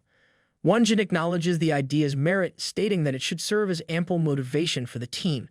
He reflects that since it's an investment in the future of the Tang family, there's no need to hesitate. In the present, Yeon-myeong encourages his teammates to challenge him at any time before the start of the Gu Poison match, urging them to give their best effort to defeat him. After his explanation, Mirio enthusiastically suggests bringing out the shurikens. Observing his team's response, Yeon-myeong ponders the situation and realizes that they shouldn't expect him to comply with their requests. Even if he becomes the young clan leader, he resolves to ensure that everyone receives a heavenly heart pill. Not long after, a voice from outside the room calls out Yeon-myeong's name, signaling his challenger's arrival. Yeon-myeong emerges, appearing ready to establish the pecking order. An impatient expression crosses his face as he responds to the challenger's excitement with urgency. Months pass, and in the training ground, the participants spar and test their skills. Aijin groans as she lies down, feeling defeated once again. Yeon-myeong mocks her, noting the countless times she has lost. Mirio observes his confidence, wondering if he ever tires of winning. Yuri adds her resignation, admitting that she gave up on defeating Yeon-myeong long ago. Regardless of the competition, Yuri confesses to finding amusement in watching Yeon-myeong's face, acknowledging the fun element in his victories. Just then, Yeon-myeong asks Aijin if she will accept defeat, extending his hand toward her with confidence. He asserts his ambition, stating that he's going to take the position of the young clan leader. Aijin tells him that they haven't met other teams yet, but she can't even imagine him losing. Acknowledging Yeon-myeong's strength, she asks if he will ignore them once he becomes the young clan leader. Witnessing this from afar, Tang Wonjin remarks that everyone has grown tremendously over the past year. Thus, participant number 28 is formally appointed as the team leader. He adds that tomorrow, the actual Gu Poison match begins and instructs them to make their final preparations. 3 years have elapsed since they commenced their training for the competition. Tang Wonjin reflects on their journey, noting withdrawals and even deaths in other teams due to disqualifications. However, compared to them, he acknowledges the challenges they face with all members of their 7th team safe and having achieved growth comparable to their Bangui brigade. He encourages them to take pride in this accomplishment. Having cautioned them repeatedly about the Gu Poison match, he does so one final time. In this match, the use of extreme poisons, except for the 10 specified poisons, is allowed, a departure from the previously prohibited use of poison in sparring. He emphasizes the gravity of this upcoming challenge, underscoring that the Gu Poison match is where individuals employ their deadliest means. He instructs Yeon-myeong to maximize his capabilities. Wonjin then hands Yeon-myeong a pouch bag containing various poisons, stating that they are the poisons he requested. Aijin reminds Yeon-myeong that even a single drop of these substances can be lethal. She explains that the ocular poison is only effective if applied directly to the eyes, and she elaborates on the potency of the 9 sickness powder, cautioning him about its effects. With that, the poison instructions conclude. Aijin asks Yeon-myeong to promise that he will win, to which he confidently agrees. Yeon-myeong further asserts that by the end of the competition, the only ones who could have harmed him are his comrades. Then, with unwavering confidence, he heads toward the portal, bidding farewell to his companions. Meanwhile, in another area within the formation, Yeon-myeong stands sternly, her resolve evident as she reflects that finally the day of the Gu Poison match has arrived. She tells herself that she is ready for the challenge ahead, feeling fortunate to have the 10 poisons her grandfather prepared and her new ally. Continuing, she subtly hints at her strategic edge, recalling her conversation with Jigul Chongshin. He had proposed to assist her in the match, emphasizing the significance of the Gu Poison match arena being arranged with their family's formation. He'd assured her that manipulating the formulation and positioning her favorably would be easy for them. When she questioned his motives and what he wanted in return, Jigul Chongshin honestly admitted that their Jigul family sought revival, a desire to maintain their sovereignty. They wished to join forces with the Tang family without relinquishing all their power. Yeon-myeong inquires whether Jigul Chongshin wants to use her as a pawn to intervene in Tang family matters, expressing skepticism about his intentions. She asks him what he would do if she were to reject them all. Jigul Chongshin replies that this is precisely why he has come, to build trust. He urges her to share her desires with him. In the present, Yeon-myeong reaffirms her determination, declaring that she has waited and endured for 3 years just for this day. She resolves to kill Yeon-myeong and reclaim the life she lost, her determination unwavering. In another area within the formation ground, a figure holding a blood-stained sword expresses disappointment. He remarks that he had expected much from the Tang family's strongest military force, only to find them lacking. He reflects on the past 3 years, feeling that it was all just talk and wasted time. After eliminating all of the instructors and participants, he walks toward the gate leading to the area of the Gu Poison match. He expresses a wish for more interesting adversaries inside, anticipating more worthy opponents. Yet in another place, Yeon-myeong arrives at a hill, his anticipation evident.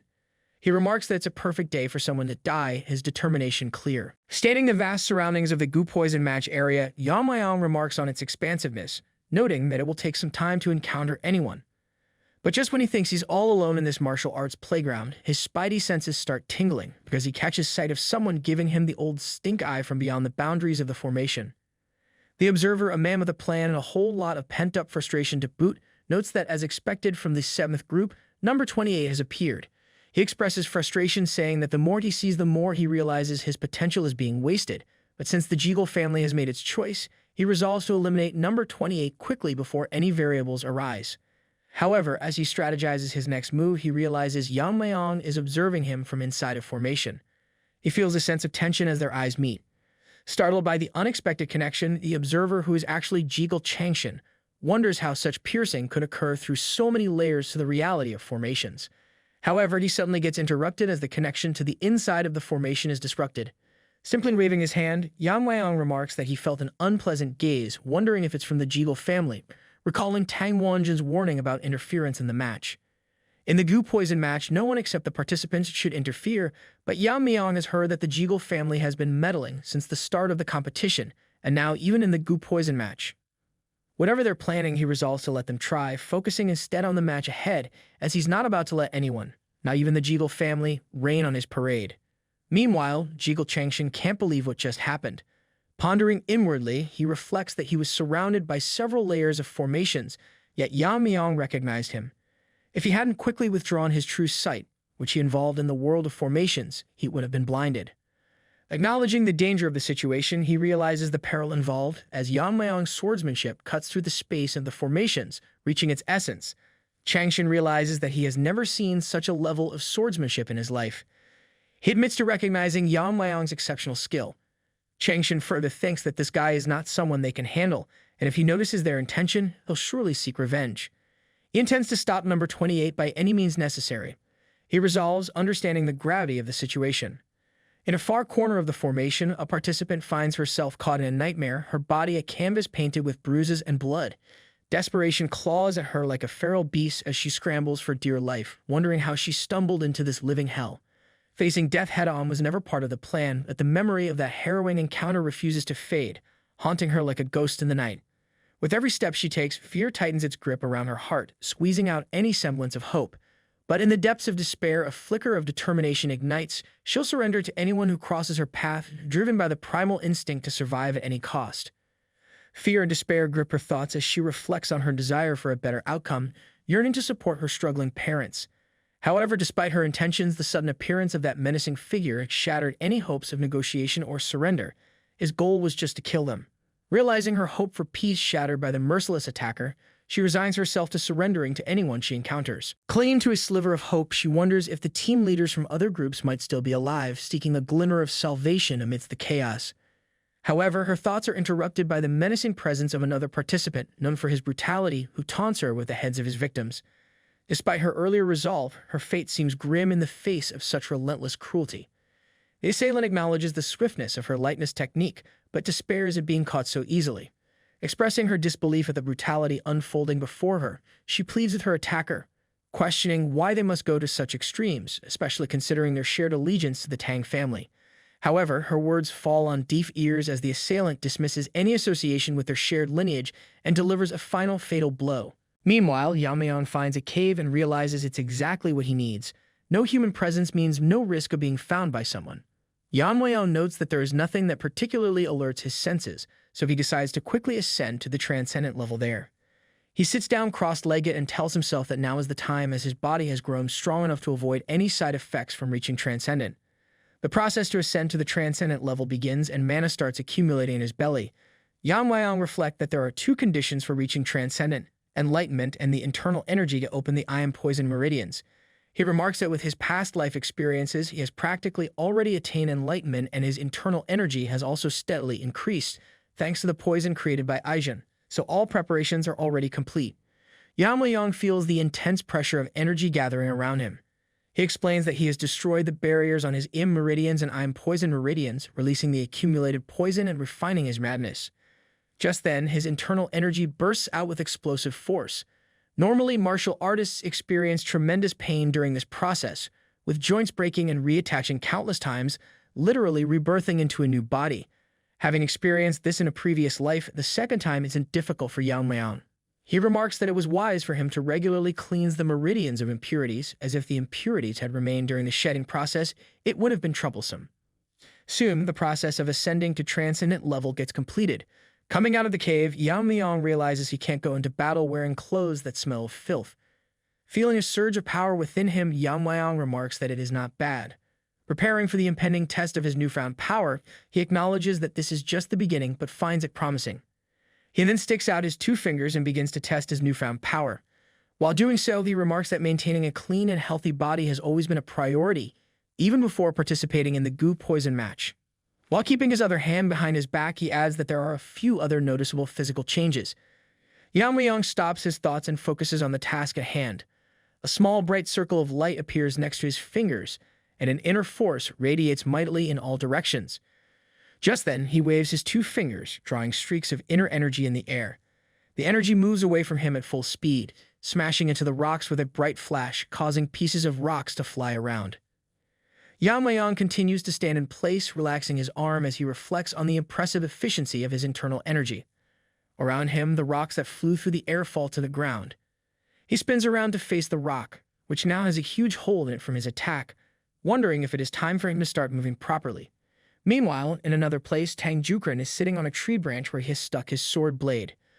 Below him stands Jungkook, who is severely injured. Tang Yeon-myeong, displaying impatience, remarks on his boredom and directly asks Jungkook what he's been up to for the past 3 years. He questions whether Jungkook did not come here to become the head of the clan. Jungkook, standing at the bottom of the tree with his arm completely cut open, remains silent. Tang Yeon-myeong rudely questions his silence and orders him to speak. He inquires if he has not trained, and if so, then asks why he is so weak. Jungkook curses inwardly and desperately wonders why, out of all the people in this match, he had to run into this guy. Blood drips profusely from his head and mouth, gradually beginning to congeal. He closes his eyes in despair and clenches his teeth, reflecting that Tang Yeon-myeong was an orphan raised by the Grand Elder as his own grandson. Moreover, he is the favorite pupil of the Grand Elder, and the rumors said that he was monstrously strong. Tang Yeon-myeong, waving his legs nonchalantly, catches Jungkook's gaze. Jungkook reflects that he thought that he had a chance if he struck first, but he could not even touch his collar and ended up like this. Memories flood back of Tang Yeon-myeong furiously stabbing him with his sword, inflicting injuries to his arms and back, blood splattering everywhere. Inwardly cursing, he gazes upward with one eye and comes to terms with the possibility that he might truly be facing death. Jungkook keeps his hand on his shoulder, glaring up angrily through gritted teeth. Suddenly, an image of Yeon-myeong crosses his mind, and he wonders why he is thinking of that guy right now. Jungkook grins, questioning his sanity as the thought that he hasn't run into Yeon-myeong instead actually eases his mind. Tang Yeon-myeong asks him with a frown if he's in a position to laugh, questioning if he's hiding something, perhaps a secret technique. Jungkook laughs again and denies it, replying Yeon-myeong that he just remembered something scarier than him. Tang Yeon-myeong stares down at him with unconcealed incomprehension, commenting that is a bit insulting, is not it? Tang Yeon-myeong says then he has to make himself even more scarier and inquires Jungkook if he wants him to share something. Jungkook frowns and remains silent. Tang Yeon-myeong slides down with his sword on his shoulder and pointing a finger at himself, reveals that he is actually a spy for the Black Death Alliance. Tang Yeon-myeong freezes in place, dumbfounded, not expecting to hear this, and after a moment, he only manages to utter, "What?" Tang Yeon-myeong grins and says that since Jeongil discovered his little secret, he can't be allowed to live, asking if he agrees with this. Jeongil's eyes widen in desperation and fear. Tang Yeon-myeong then addresses him, noting that since Jeongil is going to die soon anyway, he will tell him his real name. He then lifts his sword to swing and reveals that he's a member of the Great Darkness Silent Sword Sect, and his name is Maek In-guk. With his other hand, he holds onto Jeongil's shoulder to prevent him from running away, and just when he's about to strike, he gets frozen, his entire body immobilized. Jeongil looks ahead blankly. Tang Yeon-myeong, now angry, demands to know what's going on. Black liquid that looks like tears begins to flow from his eyes. He clenches his teeth tightly, realizing that his body isn't moving. Suddenly, he hears footsteps behind him. It is our Giga Chad, Tang Yeon-myeong, who walks up to them, explaining that he sensed someone's presence and decided to check it out. Tang Yeon-myeong's eyes and mouth drip profusely, his gaze glazed over. Meanwhile, Yeon-myeong recognizes a familiar face and identifies Jeongil, expressing gladness at their meeting and inquiring about his recovery from their last encounter. Jeongil, dazed and confused, looks up at Yeon-myeong, struggling to understand what is happening and who is this person. Years ago, in the middle of the night, Maek In-guk inquires his father if he wants him to become a spy for the Sichuan Tang Family. His father confirms this plan, explaining that with Maek In-guk's talents, merely a few days pretending to be an orphan will attract someone to take him in. He adds that within a few years, the Tang family will initiate the young clan leader competition, regardless of direct or collateral lineage. Maek In-guk must weaken their ranks by eliminating other contenders who arrive later. He assures him that if Maek In-guk returns after completing his mission, everyone in the family will acknowledge him. These words currently accompany Maek In-guk, who lies on the ground, bleeding profusely. He bites his lower lip, staring ahead in a daze. In his mind's eye, it feels as if his organs are melting. He looks at Yeon-myeong's back and wonders what this guy has done to him. Jeongil, meanwhile, rises from the ground, still holding his injured shoulder. He stutters, questioning if he is Yeon-myeong. Yeon-myeong confirms this with a simple yes and frowns, asking if he should slam Jeongil's face into the ground like before to make him recognize it. Tang Jeongil, stunned, stutters that it really is him. Yeon-myeong points a finger at Maek In-guk, who lies on the ground, and asks if not this guy confessed to being a spy. Jeongil stutters back exactly, adding that Maek In-guk said so himself. Looking at the spy, Yeon-myeong says that he has heard clearly about him mentioning Dark Moon's sword sect. He then wonders was he the tale he sensed before entering Gangdong Mountain. However, Yeon-myeong decides to capture him first. With a gesture of his fingers, he forces a needle out of his neck, causing Maek In-guk to cry in pain. Seeing the poison needle in Yeon-myeong's hands, Jeongil comments if Yeon-myeong coated the needle with poison. He wonders what kind of poison causes such a reaction from such a small needle. Yeon-myeong turns to Jeongil and asks if he has seen any other participants. Jeongil suggests they should neutralize the poison and interrogate him about his purpose. Yeon-myeong reflects that they can detoxify him to extract information, but if the spy tries to seize the moment, it could be risky. Realizing this, he declares that the spy has already admitted to being from the Black Death Alliance, making his motives clear, so there is no need to detoxify him. Meanwhile, Maek In-guk clenches his teeth, dripping with anger and undisguised rage as he struggles to stand, leaning on his weakened arms. Jeongil turns to Yeon-myeong and comments that he has changed a lot, rubbing the back of his head awkwardly. He adds that they had bad blood, but Yeon-myeong seems unfazed, and if that were still an issue, he would be the one lying there right now instead of Maek In-guk. He then bows in front of Yeon-myeong, expressing that he is truly sorry for what happened back then. Yeon-myeong looks at him and asks what he is doing all of a sudden. He holds his hand out to the side, motioning for him to stop, and says that he doesn't care about the past anyway, so he shouldn't let it bother him. Meanwhile, Tang Jeongil looks up and says that there is nothing he can do about it now, but he thought it best to apologize properly. Yeon-myeong grins and exhales, reiterating that everything is fine and there's nothing to worry about. Jeongil opens his mouth in awe as he notices something strange up ahead. He immediately and frantically calls out Yeon-myeong's name, warning him that something is behind him. Yeon-myeong looks at Jeongil in surprise while behind him, Maek In-guk swings his sword in a leap. Through his anger, Maek In-guk announces that if he isn't going to survive anyway, he will at least drag Yeon-myeong down with him. Thinking he's the protagonist, he slashes at Yeon-myeong only to cut through an afterimage. Yeon-myeong gets behind him and tells him that he doesn't play with people who are about to die. Like a Chad, he grips Maek In-guk's shoulder, warning him not to retaliate or he'll have no body left to bury. Stuttering, Maek In-guk admits to Yeon-myeong's ruthlessness as he falls to the ground, succumbing to his fate. Meanwhile, Jeonggil is astounded by Yeon-myeong's continued dominance over his adversaries despite facing one of the top contenders. What perplexes him further is Yeon-myeong's effortless neutralization of the final technique from the black and white sword school. Yeon-myeong then points out to Jeonggil now that only they are left, prompting Jeonggil to consider how they should determine the victor. Jeonggil, wise enough to recognize defeat, proposes to surrender and Yeon-myeong allows it. However, finding himself trapped, Jeonggil tells Yeon-myeong that he doesn't know the way out. In response, Yeon-myeong just ruthlessly tears apart the formation and commands Jeonggil to leave immediately, showcasing his sheer brutality. Then, in an instant, Yeon-myeong vanishes from the scene. Meanwhile, at the Dark Moon Sword Sect headquarters, hundreds of men are engaged in swordsmanship practice. Among them, a man holds a dead worm in his hand. This worm was previously transplanted into Mek In-guk, and its death signifies Mek In-guk's death. The man reflects that although Mek In-guk was an illegitimate child born between him and a servant, his talents surpassed those of his siblings, and after discovering this, his wife feared that he will take the heir's place and tried to kill him more than a dozen times. That is why he made him live as a spy in the Tang clan. He then clenches his fists in anger, regretting his inaction as a father.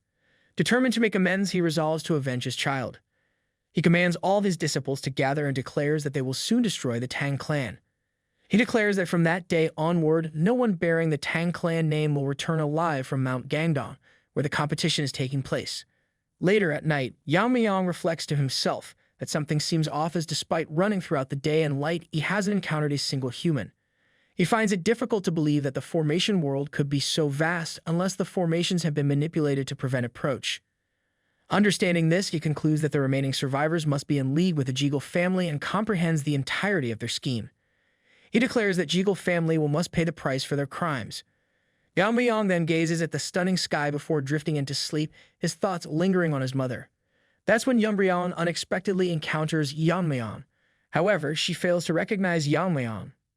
She reflects that she requested to meet either the last survivor or Yeon-myeong in a vulnerable moment. She can't decipher his identity. Nevertheless, it's regrettable for her to have to kill someone so handsome. She disperses the arsenic poison gas and deploys one of the 10 poisons of the Tang clan. To her shock, Yeon-myeong suddenly grabs her neck and demands to know if she is the one collaborating with the Jeonggil family. Our chat informs her that while everyone else was competing, she found a safe place and attempted to sneak up on the last survivor as the dog grows hungry for a bone. She realizes that this boy knew she was coming. Yeon-myeong warns her that if she wants to continue breathing, she better answer him, showcasing gender equality at its peak. Yeon-myeong contemplates killing her since she refuses to answer, while she curses herself as she had dropped her blade in panic. Looking at her face, Yeon-myeong deduces that she is Yeon-myeong, but she can't understand how he knows her name. Yeon-myeong's merciless nature emerges as he comments that her personality hasn't changed, implying should he disfigure her entire face this time. Meanwhile, the Jeonggil clown is gripped with fear as he acknowledges the failure of their mission and Yeon-myeong's ability to overcome opponents of higher levels. He remarks that this individual has proven himself a formidable adversary and has dismantled all their formations with ease.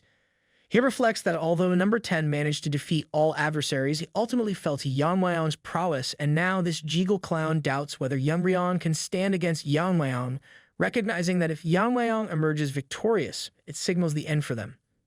That's when he notices a source of light within the formation. It's Mek In-guk's father, Dark Moon Sword Sect's leader, Mek In-hu. He is leading almost 300 soldiers, marching toward Mount Gangdong with the intent to eliminate what remains of the Tang family. Meanwhile, standing near Gangdong Mountain with a total of 300 soldiers, the Cheonjin sect leader, Jung Yansong, asks Mek In-hu if he doesn't believe that using full force against the newcomers of the Tang family is a bit excessive. Mek In-hu responds, acknowledging that facing the Tang family with such a force might seem excessive.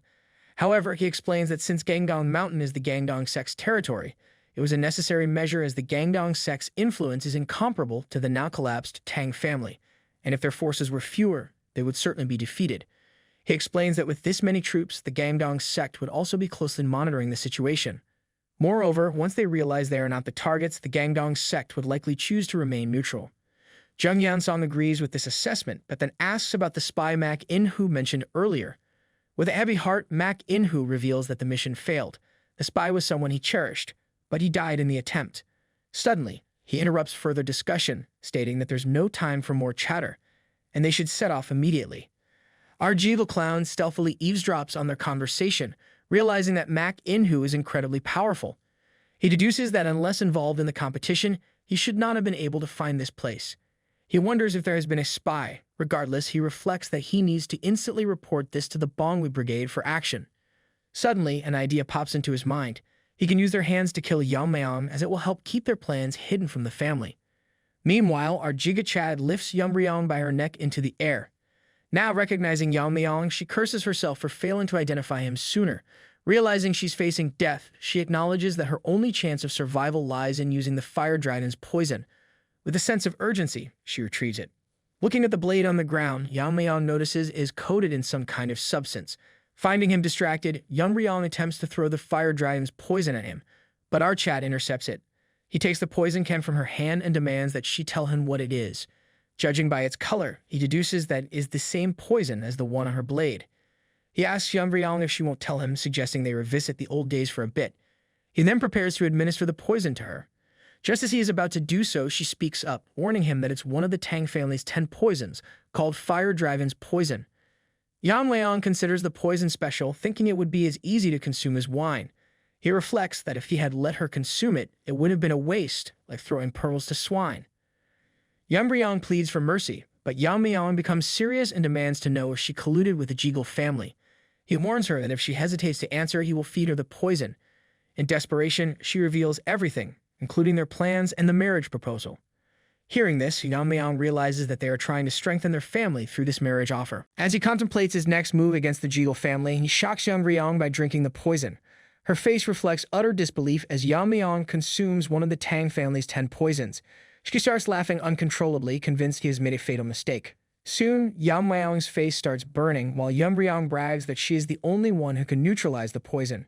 However, she is bewildered when she notices that even after consuming a deadliest poison, Yeon-myeong's grip strength hasn't decreased. Just then, Yeon-myeong returns to normal and comments on how spicy the poison is, likening it to a bottle of Manga sauce. Yeon-myeong is stunned, thinking it's absolutely impossible for someone to survive after consuming it, as it contains the blood of a legendary being, a single drop of which could kill thousands. Before she can finish her speech, Yeon-myeong buries her head into the ground, killing her instantly. Rest in peace, little lady, but you won't be remembered. Feeling the after-effects of consuming the poison, Yeon-myeong senses that he has learned the martial art of the sun. Just as he is about to leave, he notices the sun in the sky despite it being midnight. Suddenly, many changes occur, and Yeon-myeong finds himself in another place, which he suspects is likely the work of Jegal Clown. Using his senses, he detects the presence of over 300 people. He reflects that considering the numbers, something is fishy for their family. He ponders if the Jegal family could have overlooked such a large group, or if they intentionally invited them inside the formation, possibly planning a massacre. However, Yeon-myeong sees it as a stroke of luck to have practiced targets come to him. He decides to free his hand and dips his needles into the poison Ijeon made, preparing for the impending confrontation. Meanwhile, Jegal Clown informs Wonjin that there are intruders, revealing that there was a spy among them who disclosed their location. He proceeds to explain how there were over 300 troops led by the Dark Moon leader Mak In-hoo. Wonjin is puzzled about why they are in Sichuan and how they managed to locate this place, which is concealed by the 7-lock Phantom Formation. Wonjin tells him that they should hurry up, but this skinny clown tells him that Mak In-hoo and his men have entered the inner world where the goo poison match is taking place, and as he knows they made it impossible for themselves to intervene, so they have no choice but to rely on the kids. Meanwhile, Yeon-myeong has slaughtered hundreds of them with his poison needles. Soon, Mak In-hoo finds the body of his son and is devastated. Jung Yeon-song informs him that it appears their spy was killed with a poison needle without any struggle, dying one-sidedly. Enraged, Mak In-hoo, this hypocrite who spoke of honor while planning to destroy a clan's foundation, loses his mind. He orders his disciples to search thoroughly and find those Tang family rats, and as all the groups are dispatched, he swears not to leave anyone alive. The disciples whisper among themselves about their leader's strange behavior, acknowledging that the Tang family is not to be underestimated, especially after witnessing how they killed Ganja in a single strike. Unfortunately, as they converse, one of them is fatally poisoned by the same poison meal. They prepare for battle, but soon realize that hundreds of poison needles are raining down from the sky, poisoning them all to death. Meanwhile, Yeon-myeong reflects that his single palm blazing poison technique is lethal enough for foot soldiers. Using his inner energy, he calls back all the needles. A scout informs Mak In-hoo that all dispatched groups were annihilated, poisoned without any struggle, and killed in the same manner. More scouts arrive with the same report, leaving Mak In-hoo nervous. Their numbers have significantly decreased as Jung Yeon-song reveals that they've lost more than 100 men in just an hour of search. He proposes his analysis, suggesting that the attacks could have been executed by a single individual. Mak In-hoo is so scared that he pees in his pants, convinced without a doubt that it's the work of a master from the Tang family. Some encourage Mak In-hoo delegates command to his friend as he plans to face the enemy himself. Jung Yeon-song contemplates that in an hour or two, the sun will set. If they can't find the intruder before then, they risk annihilation, as they are the only ones suffering. He announces to everyone that they will leave in an hour. Unfortunately, bad luck strikes as Yeon-myeong is sitting in a tree, waiting for them. Jung Yeon-song is incredulous that he didn't sense a presence until Yeon-myeong spoke. He warns everyone to dodge, but when he looks behind, he sees everyone dead. Yeon-myeong asks him if he's the leader. Even on high alert, Jung Yeon-song didn't sense him coming down from the tree. However, he dismisses Yeon-myeong as too young to be a master. Meanwhile, using his Kai, Yeon-myeong calls back all the Neels. Jung Yeon-song tries to understand the technique Yeon-myeong used earlier, remarking that it likely consumed a significant amount of inner energy. Despite not recognizing Yeon-myeong, Jung Yeon-song acknowledges the threat he poses. However, Yeon-myeong remains undeterred, telling Jung Yeon-song that it doesn't matter what he thinks or does as he's going to die anyway. Jung Yeon-song uses a technique to transform resembling a cheap copy of Super Saiyan 4 and charges towards Yeon-myeong. However, to his surprise, Yeon-myeong stops the attack with a single palm. Mocking him, Yeon-myeong asks if that's all he's got. Jung Yeon-song loses his composure, flashing back to the time when the Black Death Alliance overthrew one of the 9 factions. Eager to align with their power, Jung Yeon-song willingly joined them. And as a reward, the leader of the Black Death Alliance refined his palm technique.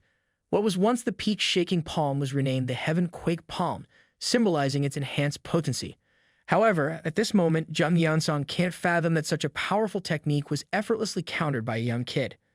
The poison Yeon-myeong drank was the fire dragon's venom. When mastered, it becomes as deadly as Sword Ki. Sword Ki, imbued with the intent to cut down anything, is known as Sword Force. Similarly, Venom Ki, filled with the intent to burn anything, transforms into Venomous Force. Meanwhile, as the Heaven Quake Palm slowly shatters, Jung Yeon-song is instantly engulfed in flames and burns to his death. Witnessing this, Yeon-myeong decides to name this newfound power the Fiery Venom Force. Then, our Chad, Yeon-myeong, turns to the remaining survivors and asks who wants to die first, making it clear he has no intention of leaving anyone alive. Just then, Mak In-hoo enters the scene, acting strong and delivering a bold speech. He commands everyone to form up and surround Yeon-myeong, preparing for a final showdown. The old man, Mak In-hoo, promises to avenge the dead. Meanwhile, being surrounded by enemies reminds Yeon-myeong of the training he did with the Bongwoo Brigade. Reflecting that last time he performed the whirling chaos dance, he decides to try something different this time. Yeon-myeong vanishes and suddenly, heads start flying left and right. Mak In-hoo cannot figure out Yeon-myeong's movements. His enraged disciples charge towards Yeon-myeong, who destroys their swords midair and uses the broken sword particles infused with his ki to recreate the 10,000 heavenly flower rain. The technique, a beautiful yet deadly spectacle, rains down upon the enemies, tearing through them with lethal precision. The scene is filled with chaos as Mak In-hoo watches in horror, realizing the true power of Yeon-myeong. Yeon-myeong walks through the battlefield as enemies are shredded into pieces by the deadly technique. Although not as strong as the original, he names it the Iron Shard Volley. With everyone dead, Yeon-myeong asks Mak In-hoo that now, after using his men to exhaust his strength, it's Mak In-hoo's turn to step in. Mak In-hoo calls Yeon-myeong impudent fool, asking they will see how long his spirits lasts. Pulling out his swords, Mak In-hoo says to himself that there is no need to be frightened regardless of his achievements. He says to Yeon-myeong that with the Taiyu twins sword technique and the silent sword technique bestowed by their union leader, he will grind him to dust. Yeon-myeong taunts him in return, mentioning that he is repeating the same old dialogue. Mak In-hoo tells him to shut up and rushes forward to strike him, shouting that he will crush him. As Mak In-hoo unleashes his ultimate attacks, Yeon-myeong yawns and effortlessly blocks it and pushes him back. Enraged and startled, Mak In-hoo inquires Yeon-myeong how he has done it. He is shocked at the fact that with just a short sword, his Taiyu twin sword and the silent sword techniques were deflected. Mockingly, Yeon-myeong reveals that he has some expertise in swordsmanship. He tells Mak In-hoo that he quickly grasped the flow and tension of his swords. Then, Yeon-myeong demonstrates the silent sword technique, his blade now emitting a thick black aura. He challenges Mak In-hoo, questioning if this was the correct execution of the technique. Mak In-hoo, Recognizing the technique and still in disbelief, struggles to understand how Yeon-myeong can wield the silent sword technique so effortlessly. Yeon-myeong tells Mak In-hoo that the silent sword technique is rather simple, shocking Mak In-hoo. Yeon-myeong smirks and Mak In-hoo's disbelief grows. The sheer audacity with which Yeon-myeong brushes off a skill that took Mak In-hoo years to master sends shockwaves through his being, shaking the very foundation of his understanding of martial prowess. With a smirk playing on his lips, Yeon-myeong's demeanor exudes a confidence that borders on arrogance, further unsettling Mak In-hoo. The realization dawns upon him that what he once considered a pinnacle achievement in his martial journey is but a mere trifle to Yeon-myeong. As Yeon-myeong delves deeper into the intricacies of the Black Death Alliance's influence, unveiling the insidious nature of their leader's power, Mak In-hoo's awe transforms into a chilling realization. The depth of Yeon-myeong's knowledge and the extent of his strength leave Mak In-hoo grappling with a newfound sense of fear, recognizing the formidable adversary he now faces. Yet, amidst the swirling emotions of awe and fear, Yeon-myeong's disappointment cuts through the air like a sharp blade, casting a shadow over Mak In-hoo's already shaken resolve. The stark contrast between his own perceived mastery and Yeon-myeong's effortless prowess leaves Mak In-hoo reeling, his sense of self-assurance crumbling before the undeniable truth of Yeon-myeong's superiority. Yeon-myeong cruelly mocks him, suggesting that their leader, Ryeonju, must not have had much faith in Mak In-hoo to bestow such basic skills upon him. Since Mak In-hoo is so arrogant, Yeon-myeong decides to show him the true power of the technique. With a surge of ki, the dagger in Yeon-myeong's hand undergoes a remarkable transformation, elongating and twisting with fluid grace under his control. It's a sight to behold, leaving Mak In-hoo in a state of disbelief as he witnesses the manifestation of Yeon-myeong's mastery. Yeon-myeong's execution of the Blade River technique is nothing short of awe-inspiring, its sheer force tearing through the fabric of the inner world with unbridled power.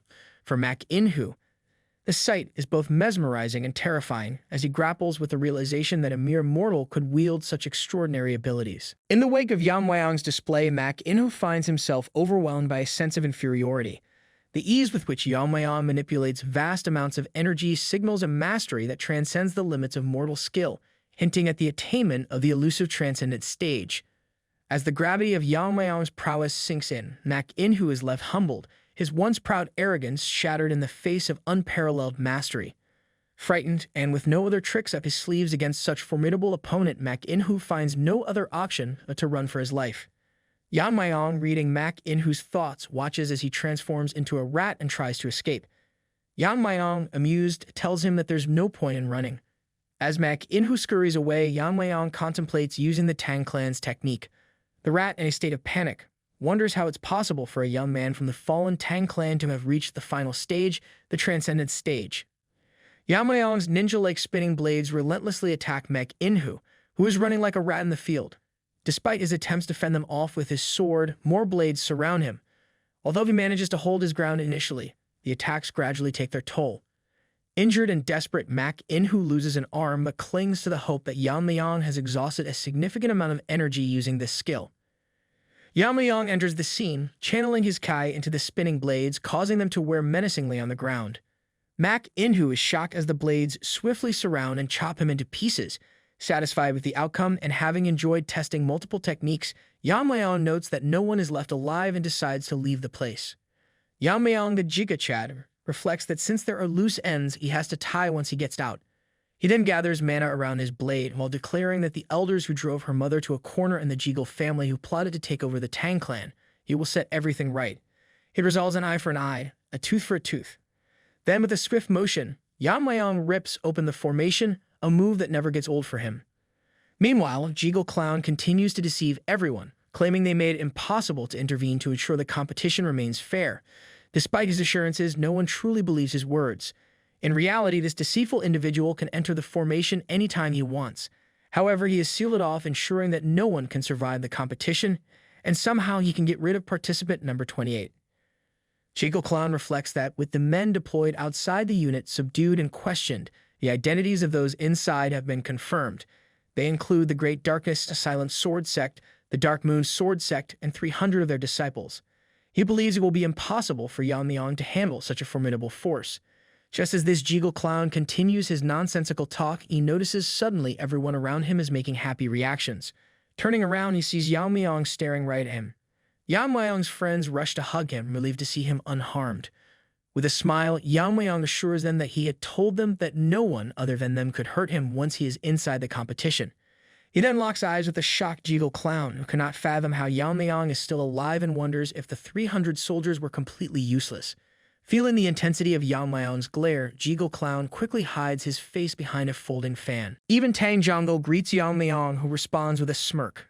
Meanwhile, amidst the chaos and tension, Jeagle clown finds himself grappling with disbelief, struggling to reconcile the seemingly impossible feat of Yeon-myeong breaching the legendary 7-layer formation of the Jeagle clan. Even a master of the highest caliber would balk at such a formidable barrier, yet Yeon-myeong had effortlessly sliced through it as if it were paper. Suspicion gnaws at Jeagle clown's mind as he contemplates the implications of Yeon-myeong's unparalleled skill, entertaining the unsettling notion that the clan head might transcend even the mastery of a seasoned martial artist. Sensing the need for strategic caution, Yeon-myeong refrains from immediately engaging Jeagle clown in combat, recognizing the importance of securing his position within the Tang clan first. With a steely resolve, he prioritizes the task at hand, resolving to confront the elders of the Tang clan before addressing any potential threats posed by Jeagle clown and his clan. However, before Yeon-myeong can elucidate the events of the competition, the surroundings are suddenly engulfed in violent tremors, the very foundation of the formation crumbling beneath their feet. As the barriers separating the inner world from the outside world disintegrate, a grim tableau is unveiled, revealing the grim aftermath of the fierce confrontation. A haunting landscape littered with the lifeless bodies of countless combatants, their forms strewn across the battlefield like discarded pawns in a merciless game of war. As the crowd beholds the awe-inspiring spectacle before them, a hushed reverence descends upon the assembled onlookers, their eyes wide with disbelief and admiration. Witnessing Yeon-myeong's astonishing feat of single-handedly decimating a formidable force of 300 soldiers, the crowd is struck with a profound sense of awe and wonder. Even seasoned warriors like Wonjin find themselves humbled by the sheer magnitude of Yeon-myeong's prowess, acknowledging that handling more than 30 opponents would pose a considerable challenge for even the most skilled fighters. Yet here stands Yeon-myeong, effortlessly dispatching adversaries with a casual ease that borders on the supernatural. The sight of Mak In-hoo, the expert fleeing rat, among the fallen only serves to intensify Wonjin's admiration for Yeon-myeong, solidifying his belief in the clan head's extraordinary abilities. Meanwhile, the crowd reacts with a mixture of amazement and excitement, their collective astonishment akin to fans enraptured by the performance of a virtuoso musician. In the midst of the spectacle, Yeon-myeong casually remarks to Wonjin that the adversaries were not as challenging to deal with as they might have seemed. However, Wonjin's keen perception leads him to a deeper understanding of Yeon-myeong's true power, recognizing that the clan head's abilities transcend those of a typical leader. As whispers of Yeon-myeong's incredible feat spread among the remaining contestants, speculation runs rampant, with many daring to suggest that he has ascended beyond the final stage of martial arts mastery, achieving a level of skill and prowess that defies conventional understanding. Yuri and the other group members swell with pride at Yeon-myeong's remarkable display of strength and skill. Moochin stands apart from the jubilant crowd, his expression twisted with bitterness and resentment. Seething with anger at what he perceives as the unfair turn of events, Moochin broods over the stark contrast between his own fate and Yeon-myeong's meteoric rise to power. In his eyes, while he was left crippled and powerless, Yeon-myeong has flourished and grown stronger, the bitter reminder of his own perceived inadequacies. Reflecting bitterly on their past encounters, Moochin recalls Yeon-myeong as nothing more than a piece of trash, incapable of matching his prowess in martial arts. He struggles to reconcile this image with the formidable opponent that Yeon-myeong has become, cursing his former rival's ascent to power and bewildered by how someone like him could attain such extraordinary abilities. Just as tensions reach a boiling point, Wonjin steps forward, his authoritative presence commanding the attention of the gathered contestants. With solemn gravity, he makes the official announcement that the competition has concluded, declaring Yeon-myeong as the rightful winner. In a show of fairness and transparency, Wonjin invites any contestants with objections to come forward and voice their concerns, signaling the official end of the competition and the beginning of a new era under Yeon-myeong's leadership. Moochin wrestles with his frustration over his broken hand. He begrudgingly resolves to bide his time and seek revenge against Yeon-myeong at a later date. With Yeon-myeong officially crowned as the winner of the competition, the contestants gather before him, marking the beginning of a new chapter for the Tang clan. Filled with hope and determination, Wonjin sees this moment as an opportunity to breathe new life into the Tang clan through Yeon-myeong's leadership. Alongside 82 warriors of the Bongwi Brigade, including Wonjin himself, they kneel before Yeon-myeong, pledging their unwavering loyalty and acknowledging him as their new leader. Meanwhile, Mirio and Yuri ponder the proper protocol for addressing Yeon-myeong, unsure whether formal titles are necessary in their interactions with the newly crowned clan head. In contrast, Wonjin reflects on the immense potential that Yeon-myeong embodies at such a young age, harboring hopes that under his guidance the Tang clan may once again rise to prominence across the land of Sichuan. As the Giga Chad assumes his newfound role as a powerful leader, he remains ever perceptive of the desires and aspirations of his comrades. With unwavering confidence, he reassures them that he understands their hopes and dreams, promising to swiftly turn them into reality. Encouraging them to trust in his leadership and exercise patience, the Giga Chad instills a sense of confidence and anticipation for the bright future that lies ahead under Yeon-myeong's reign. As Yeon-myeong's words sink in, the warriors find themselves utterly shocked, their minds reeling with disbelief at the possibility that he could have somehow discerned their innermost thoughts. In that moment, the weight of Yeon-myeong's declaration resonates deeply within them, solidifying his position as their true clan leader and inspiring unwavering loyalty and devotion among their ranks. Encouraged by Yeon-myeong's resolute leadership, the warriors stand tall, reassured, and ready to follow him into whatever challenges may lie ahead. With newfound determination, they pledge themselves to Yeon-myeong's cause, their hearts brimming with confidence and conviction. Yeon-myeong wastes no time in issuing his first orders, directing everyone to convene at the main house. However, amidst the fervent excitement and renewed sense of purpose among the clan members, Moonchen seethes with unbridled anger. Consumed by rage and resentment at Yeon-myeong's rapid ascension to power, he vows to exact revenge at any cost, even if it means forsaking his own soul in the process. As the commotion settles and the clan members disperse, the joint sect leader, Taehyo, accompanied by his stout assistant Hyunso, make their way to Gangdong Mountain. Taehyo wastes no time in addressing the grave situation, stating that he arrived promptly upon hearing the news. Hyunso, ever astute, remarks on the peculiar circumstances surrounding the massacre, noting the significant loss of life exceeding 300 individuals. Drawing on the wisdom of age-old adages, he muses that perhaps the prowess of an experienced elder surpasses that of a young upstart, likening the tragedy to the natural order of things. Despite the grim reality of the situation, he acknowledges that such a devastating outcome is not unexpected for a clan that once boasted great prestige and power. As they traverse the rugged terrain of Gangdong Mountain, Hyunso reflects on the dwindling numbers of the Tang family, noting that to his knowledge, there were fewer than 100 members remaining on the mountain. In the wake of such a catastrophic event, he can't help but ponder the uncertain future that lies ahead for the once venerable Tang clan. As Taehyo and Hyunso continue their conversation, Taehyo acknowledges the peculiarity of the situation, agreeing with Hyunso's assessment that it is indeed strange that news of such a significant event happening on Gangdong Mountain did not reach them sooner.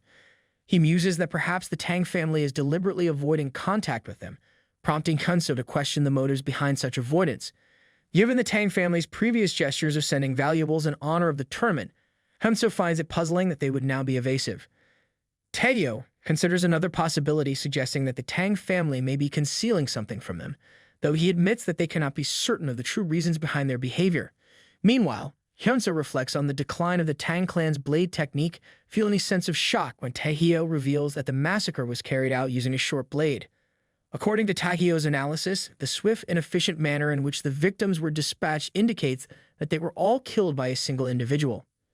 Determined to uncover the truth behind the massacre and meet this formidable adversary in person, Taehyo resolves to journey to Sichuan.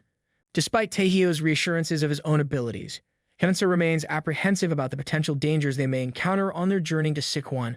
While Taehyo exudes confidence, having honed his skills to the pinnacle of mastery, Hyunso admits his own limitations in comparison to his master's formidable prowess. In response to Hyunso's concerns, Taehyo dismisses the notion of engaging in conflict with the perpetrator hastily, expressing confidence in his ability to navigate any potential threats they may encounter. However, Hyunso remains cautious, suggesting that it may be prudent for them to visit the Tang family first, allowing Taehyo an opportunity to address their leader directly. Taehyo agrees, recognizing the wisdom in Hyunso's suggestion. Reflecting on the current state of affairs within the martial world, Hyunso contemplates the shifting alliances and power dynamics that govern their reality. With the Black Death Alliance entrenched in the south and the demonic cult holding territory in the west, the joint faction finds itself facing formidable challenges on all fronts. Recognizing the parallels between their own predicament and that of the Tang family, Hyunso realizes that Taehyo's decision to visit their leader may be part of a larger strategy to forge alliances and navigate the treacherous landscape of martial politics.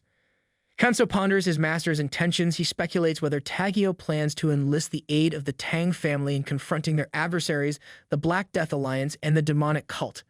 However, he harbors doubts about the Tang family's capacity to fulfill such a pivotal role, considering their prolonged decline over recent years. Despite his reservations, he fervently hopes that their alliance won't necessitate resorting to the dreaded demon sword technique, a last resort that carries grave consequences. Meanwhile, at the main house, Elder Sam is engrossed in his scribbling when one of his aides interrupts him with news of the competition's conclusion and the return of all participants. Taken aback by the unexpectedly swift end of the competition, Elder Sam reflects on Yeon-myeong's proficiency with poison, harboring hopes of victory.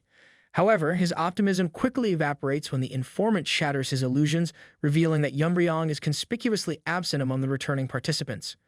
Meanwhile, at the main gate, the guards engage in lively speculation about the outcome of the competition, their voices filled with anticipation and curiosity. Their conversation is abruptly interrupted as they notice the imposing figure of Art Chad leading a group of individuals towards them. Excitement ripples through the crowd as onlookers gather eager to learn the identity of the competition's victor. However, before the announcement can be made, the attention of the gathered spectators is momentarily diverted as the women present find themselves visibly captivated by the commanding presence of Arjiga Chad. Among the crowd, murmurs of surprise and relief spread as it becomes apparent that a significant number of participants have managed to survive the fierce competition. Observing his son Jongul's jubilant expression, Aide inquires whether Jongul may be in contention to become the new head of the family. However, Jongul's father responds with cautious uncertainty, advising his aide not to set their expectations too high just yet. As Yeon-myeong surveys the gathered throng and their varied emotions, he can't help but ponder his mother's potential concern for his well-being. However, his thoughts are soon consumed by a more pressing dilemma. What should he do if his mother fails to recognize him? Caught between familial duty and the weight of his newfound responsibilities, Yeon-myeong grapples with the uncertainties that lie ahead. Seizing the opportune moment, Yuri takes the initiative to introduce Yeon-myeong to her father, who visibly breathes a sigh of relief upon seeing his daughter safe and sound. Yeon-myeong, sensing the implication behind Yuri's introduction, inquires if she is suggesting that he should look after her father. Yuri doesn't mince words, affirming that her father possesses remarkable skills, though he remains overlooked for promotion due to his refusal to indulge in flattery or favoritism towards others. Recognizing the potential benefits of aligning himself with individuals who are at odds with the elders, Yeon-myeong sees this as an opportunity to bolster his support within the clan. However, he acknowledges his limited knowledge about Yuri's father, Aijin and Mario, prompting him to prioritize learning more about them in the future. In the midst of these introductions, Tang Kisum, the current head of the Tang clan, warmly greets everyone present. Sensing an opportunity to curry favor with the clan leader, Jekyll Clown wastes no time in employing his trademark smooth-talking charm. Tang Kisum, impressed by Jekyll Clown's flattery and acknowledging the contribution of the Jekyll clan's formation to the success of the competition, praises Jekyll Clown for his clan's invaluable assistance in hosting the event. Once his greetings are concluded, Tang Kisum instructs everyone to go and meet the elders. He tells the warriors may now disperse and rest as after many years of escorting and competing missions, the fatigue must have piled up. Wanjin offers his apologies, explaining that they will not be heading to the elder's house. Tang Kisum's initial shock quickly transforms into palpable frustration as he struggles to comprehend the audacity of Wanjin's defiance. The gathered crowd murmurs uneasily, sensing the tension mounting between the clan leader and Yeon-myeong's supporters. Tang Kisum's demand for an explanation hangs heavily in the air, his eyes fixed sternly on Wanjin as he awaits a response. In response to Tang Kisum's incredulous inquiry, Wanjin maintains his composure, offering a respectful yet firm explanation rooted in the family's established rules and traditions. As he calmly asserts their intention to adhere strictly to these regulations, a ripple of anticipation courses through the assembly, awaiting Tang Kisum's reaction. The atmosphere crackles with tension as Tang Kisum's anger simmers beneath the surface, his authority challenged by the unexpected defiance of Yeon-myeong's supporters. With each passing moment, the standoff intensifies, casting a shadow over the once cordial gathering. Wanjin, steeling himself for the consequences of their bold stance, braces for the storm of repercussions that is sure to follow. Yeon-myeong intervenes, questioning if there is anyone with more authority than the family head. Upon requesting the individual's identity in a dramatic reveal, Yeon-myeong discloses his own identity as the winner of the competition, casting a profound realization over the assembled crowd. Later, within the confines of his den, Tang Kisum relays the outcome of the competition to the elders, revealing Yeon-myeong as the victor. Elder Sam grapples with disbelief at the revelation, struggling to reconcile the unexpected defeat of his grandchild despite the purported advantage of the fire dragon poison. He questions whether Yeon-myeong failed to harness its power effectively, puzzled by the incongruity between expectation and reality. Meanwhile, the Grand Elder, Tang Yeon-myeong, seethes with frustration at the news of Tang Jukran's defeat at the hands of Yeon-myeong once again. Confounded by the widening gap between his initial assessment of Yeon-myeong's abilities and the present circumstances, he grapples with the unsettling notion that Yeon-myeong may be steadily growing in strength. Yet, unable to accept this reality, he clings to the conviction that Yeon-myeong must have resorted to deceit or trickery to secure his victory, refusing to acknowledge the possibility of his opponent's genuine prowess. A suggestion from Second Elder, Tang Yeon-myeong resonates within the circle of elders, prompting a collective agreement that they cannot overlook the gravity of the situation. Despite their previous decision to bury the past conflicts, the emergence of Yeon-myeong as the competition's victor demands a thorough investigation to uncover the truth. Fourth Elder, grappling with disbelief over Yeon-myeong's unprecedented success, voices his concurrence with Tang Yeon-myeong's sentiment. He struggles to reconcile the image of Yeon-myeong, the seemingly unremarkable figure, with the reality of his extraordinary triumph over all contenders. In response to the growing uncertainty, the Grand Elder interjects, suggesting that perhaps the answers they seek lie in direct confrontation with Yeon-myeong himself. Turning to Tang Yeon-myeong, he seeks confirmation of Yeon-myeong's whereabouts. Tang Yeon-myeong, unwavering in his response, confirms that they were indeed summoned to the Elder's house, signaling the beginning of a pivotal confrontation that will determine the fate of the Tang clan. As Tang Yeon-myeong recalls the tense exchange with Yeon-myeong, he vividly remembers the palpable surge of power emanating from the young successor. Despite his attempts to assert his authority, Yeon-myeong's unwavering confidence and display of inner energy left Tang Yeon-myeong momentarily stunned, his resolve faltering in the face of such formidable determination. In the aftermath of Yeon-myeong's assertive declaration, Tang Yeon-myeong finds himself struggling to maintain composure, the intensity of the encounter leaving him reeling.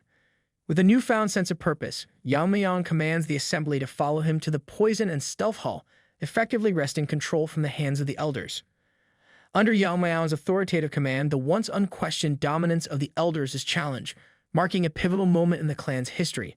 As Tang Yeon-myeong braces himself to convey the news to the elders, he realizes that their reign is indeed coming to an end, ushering in a new era under the leadership of Yeon-myeong. Tang Yeon-myeong, visibly trembling with fear, nervously echoes the words that Yeon-myeong had spoken to him earlier.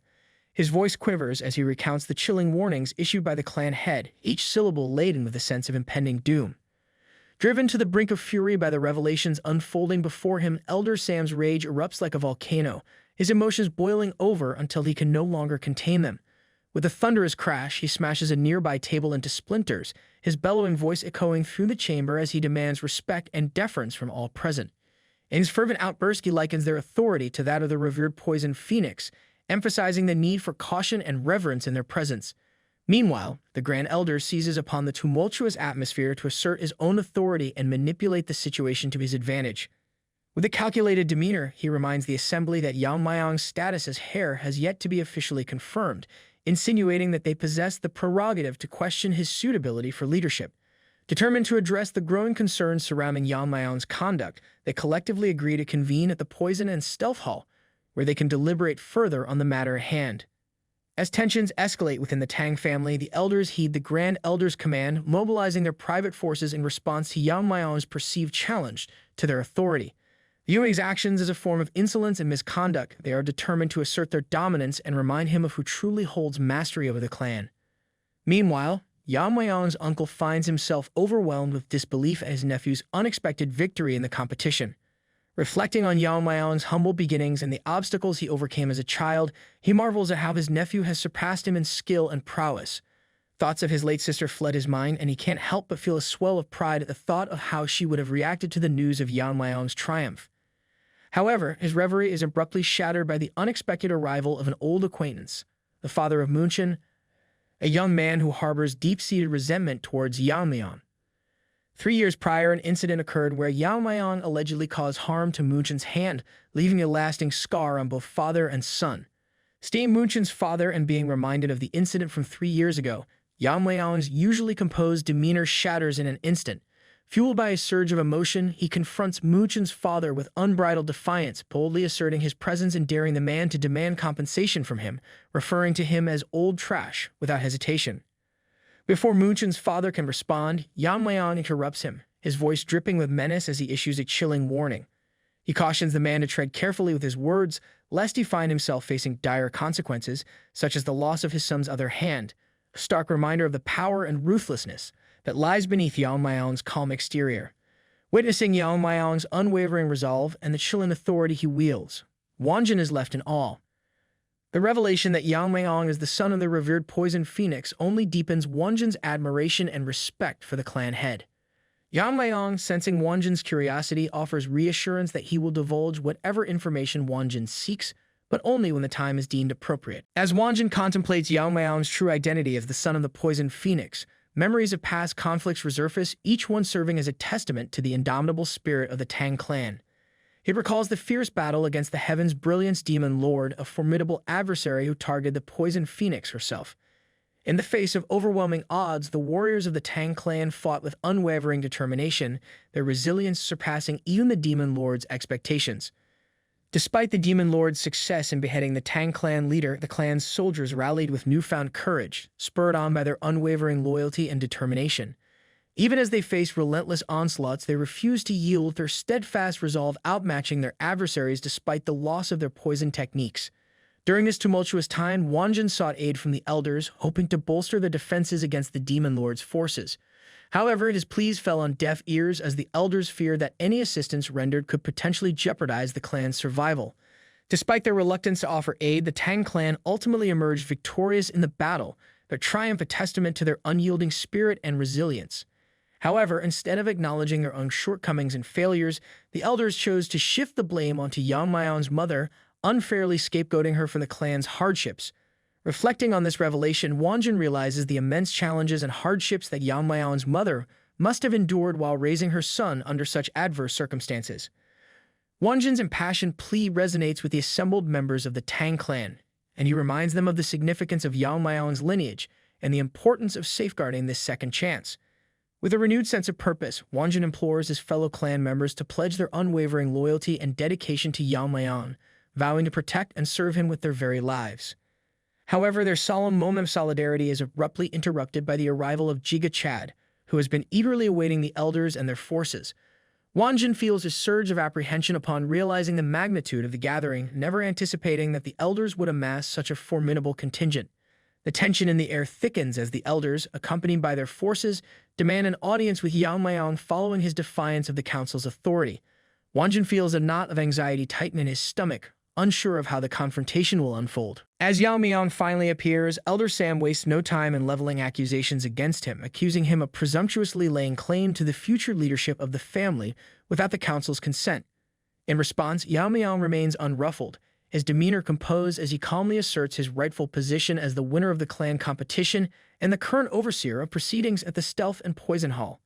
He challenges the elders, questioning what more they could possibly demand from him.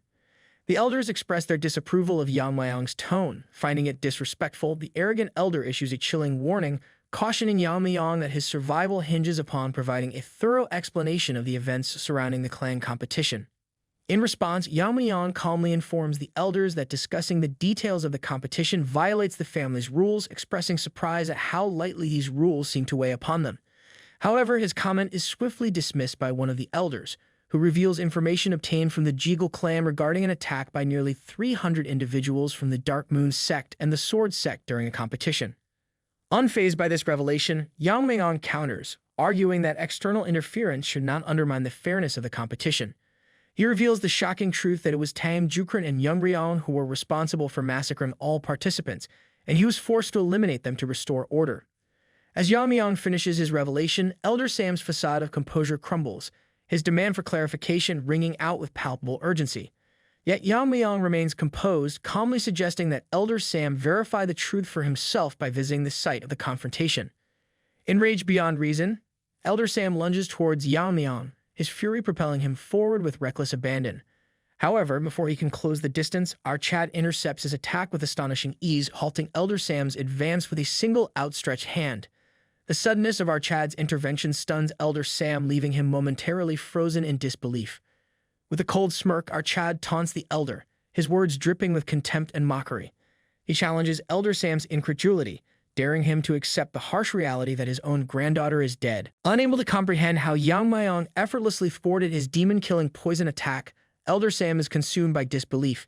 His potent venom is renowned for its devastating effects, depriving its victims of both sight and hearing upon contact. As doubt gnaws at him, he questions whether Yeon-myeong has surpassed the decades of internal strength he himself has painstakingly cultivated. Before he can launch another assault, Yeon-myeong unveils a vial containing the legendary Fire Dragon's poison. Elder Sam demands to know its source, his voice tinged with suspicion and apprehension. In a bold move, Yeon-myeong allows the vial to slip from his grasp, the potent substance igniting upon contact with the ground. Addressing the stunned assembly, Yeon-myeong declares the poison to be one of the Tang clan's most lethal concoctions. Skepticism ripples through the ranks, particularly among the elders, with Wonjin voicing his doubts. Undeterred, Yeon-myeong confirms the poison's identity and assigns blame to the third elder for its mishandling. In a scathing rebuke, Yeon-myeong condemns the Tang family's lack of integrity, highlighting the grave consequences of allowing one of their most potent poisons to be exploited for personal gain. Wonjin stresses the immense value of the top 10 poisons, emphasizing that their recipes, now lost to time, render them priceless within the clan. These deadly concoctions hold a significance far surpassing any material wealth, symbolizing the pinnacle of the Tang family's power and heritage. He issues a stern warning, declaring that any misuse of these poisons for personal gain will be met with swift and severe punishment in accordance with the family's strict rules. In response, Yeon-myeong's smirk widens as he directs his gaze towards Elder Sam, the embodiment of defiance in the face of clan law. Despite holding the esteemed title of Elder, Yeon-myeong reminds him that no one is exempt from the consequences of their actions within the Tang family's jurisdiction. Observing Elder Sam's haunted expression, reminiscent of a character from The Walking Dead, Yeon-myeong discerns the depth of his remorse and suffering. In a display of mercy tinged with finality, he resolves to grant Elder Sam an honorable death. With a flick of his wrist, Yeon-myeong unleashes a torrent of flames, reducing Elder Sam to nothing but ashes before the eyes of the assembled clan members. Amidst the hushed whispers and shocked gasps, Yeon-myeong asserts his authority with unwavering confidence. He proclaims that none among them possess the right to pass judgment on the rightful seat of the family head. Henceforth, he alone will dictate what is just and what is unjust within the realm of the Tang family. As the Grand Elder shifts blame onto his subordinates for their failure to apprehend a lone individual, Yeon-myeong's accusation cuts through the tension like a blade. He confronts the Grand Elder directly, condemning him for his negligence in allowing his disciples' treachery to jeopardize the safety of the family. With unwavering resolve, Yeon-myeong boldly asserts that the Grand Elder's disciple was no ordinary traitor, but a covert agent of the nefarious Dark Moon sect. In response, the wicked elder attempts to deflect responsibility and demands concrete evidence from Yeon-myeong to support his claim. In a dramatic turn of events, Jungle, the son of the director, steps forward as the sole witness to the disciple's malevolent actions. With a steady voice, he recounts the harrowing encounter, describing how the accused utilized a deadly combination of sword techniques, poison, and stealth tactics in their confrontation. Jungle's testimony serves as damning evidence against the accused, confirming Yeon-myeong's suspicions and silencing any doubts cast by the wicked elder. As the accusations against the Grand Elder's disciple mount, another elder steps forward to corroborate the allegations. He recounts witnessing the accused employing a sword technique that inflicted wounds strikingly similar to those sustained by Jungle, further bolstering the credibility of Jungle's testimony. The wounds described were indeed consistent with the injuries Jungle bore on his own body. Additionally, a matured member of the council reveals that Tang Jukran, the accused disciple, had confessed to him about his clandestine allegiance to the Dark Moon sect. Approaching Jungle with a mixture of gratitude and admiration, Yeon-myeong expresses his initial intent to utilize him as a crucial witness, but he admits that he never expected Jungle to bravely step forward of his own accord. In response, Jungle humbly acknowledges that he owes his life to Yeon-myeong's intervention and guidance. Confronted with overwhelming evidence and the weight of his disciple's confession, the Grand Elder finds himself at a loss for how to proceed. In a desperate bid to maintain control, he instructs the other elders to block Yeon-myeong's advances. However, met with resolute silence from his peers, the Grand Elder realizes the precariousness of his position. Remaining calm and composed in the face of adversity, Yeon-myeong delivers a stark reminder to the Grand Elder of his limited authority. He emphasizes that the Grand Elder's status is merely that of a lightweight within the clan hierarchy, rendering him incapable of disregarding the orders of the clan head, particularly in light of the damning evidence against him. Without hesitation, Yeon-myeong takes decisive action, severing the Grand Elder's hand as a symbol of accountability for harboring a traitor within the ranks of the Tang family. Despite the severity of the accusations, Yeon-myeong ultimately decides to show mercy to the Grand Elder due to insufficient evidence of his direct collusion with the traitor. The Grand Elder expresses gratitude for this unexpected reprieve, though inwardly he harbors a mix of relief and cunning calculation. Privately reflecting on Yeon-myeong's remarkable speed and agility, the Grand Elder can't help but wonder if the clan head possesses prowess in swordsmanship as well. However, a wicked grin creeps across his face as he cunningly conceals his true intentions behind a facade of gratitude.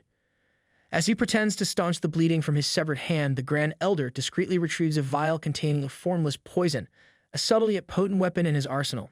While not as deadly as the top 10 poisons, its colorless and odorless nature makes it a lethal threat.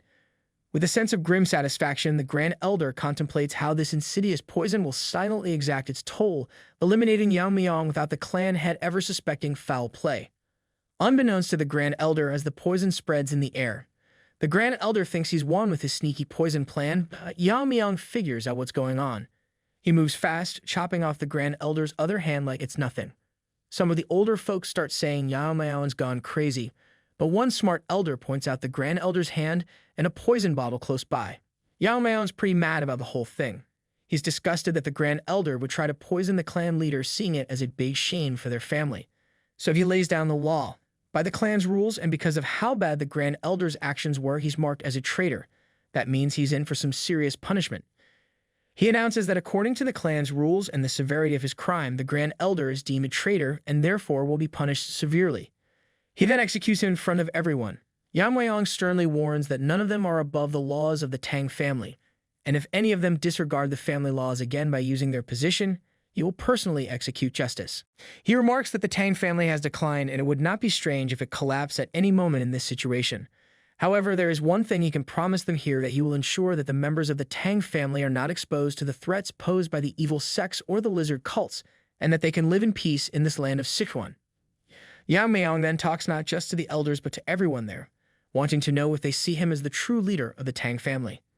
Later, at Tang Jihai's house, Yeon-myeong's mom is super happy to hear that her son won the competition to lead the family.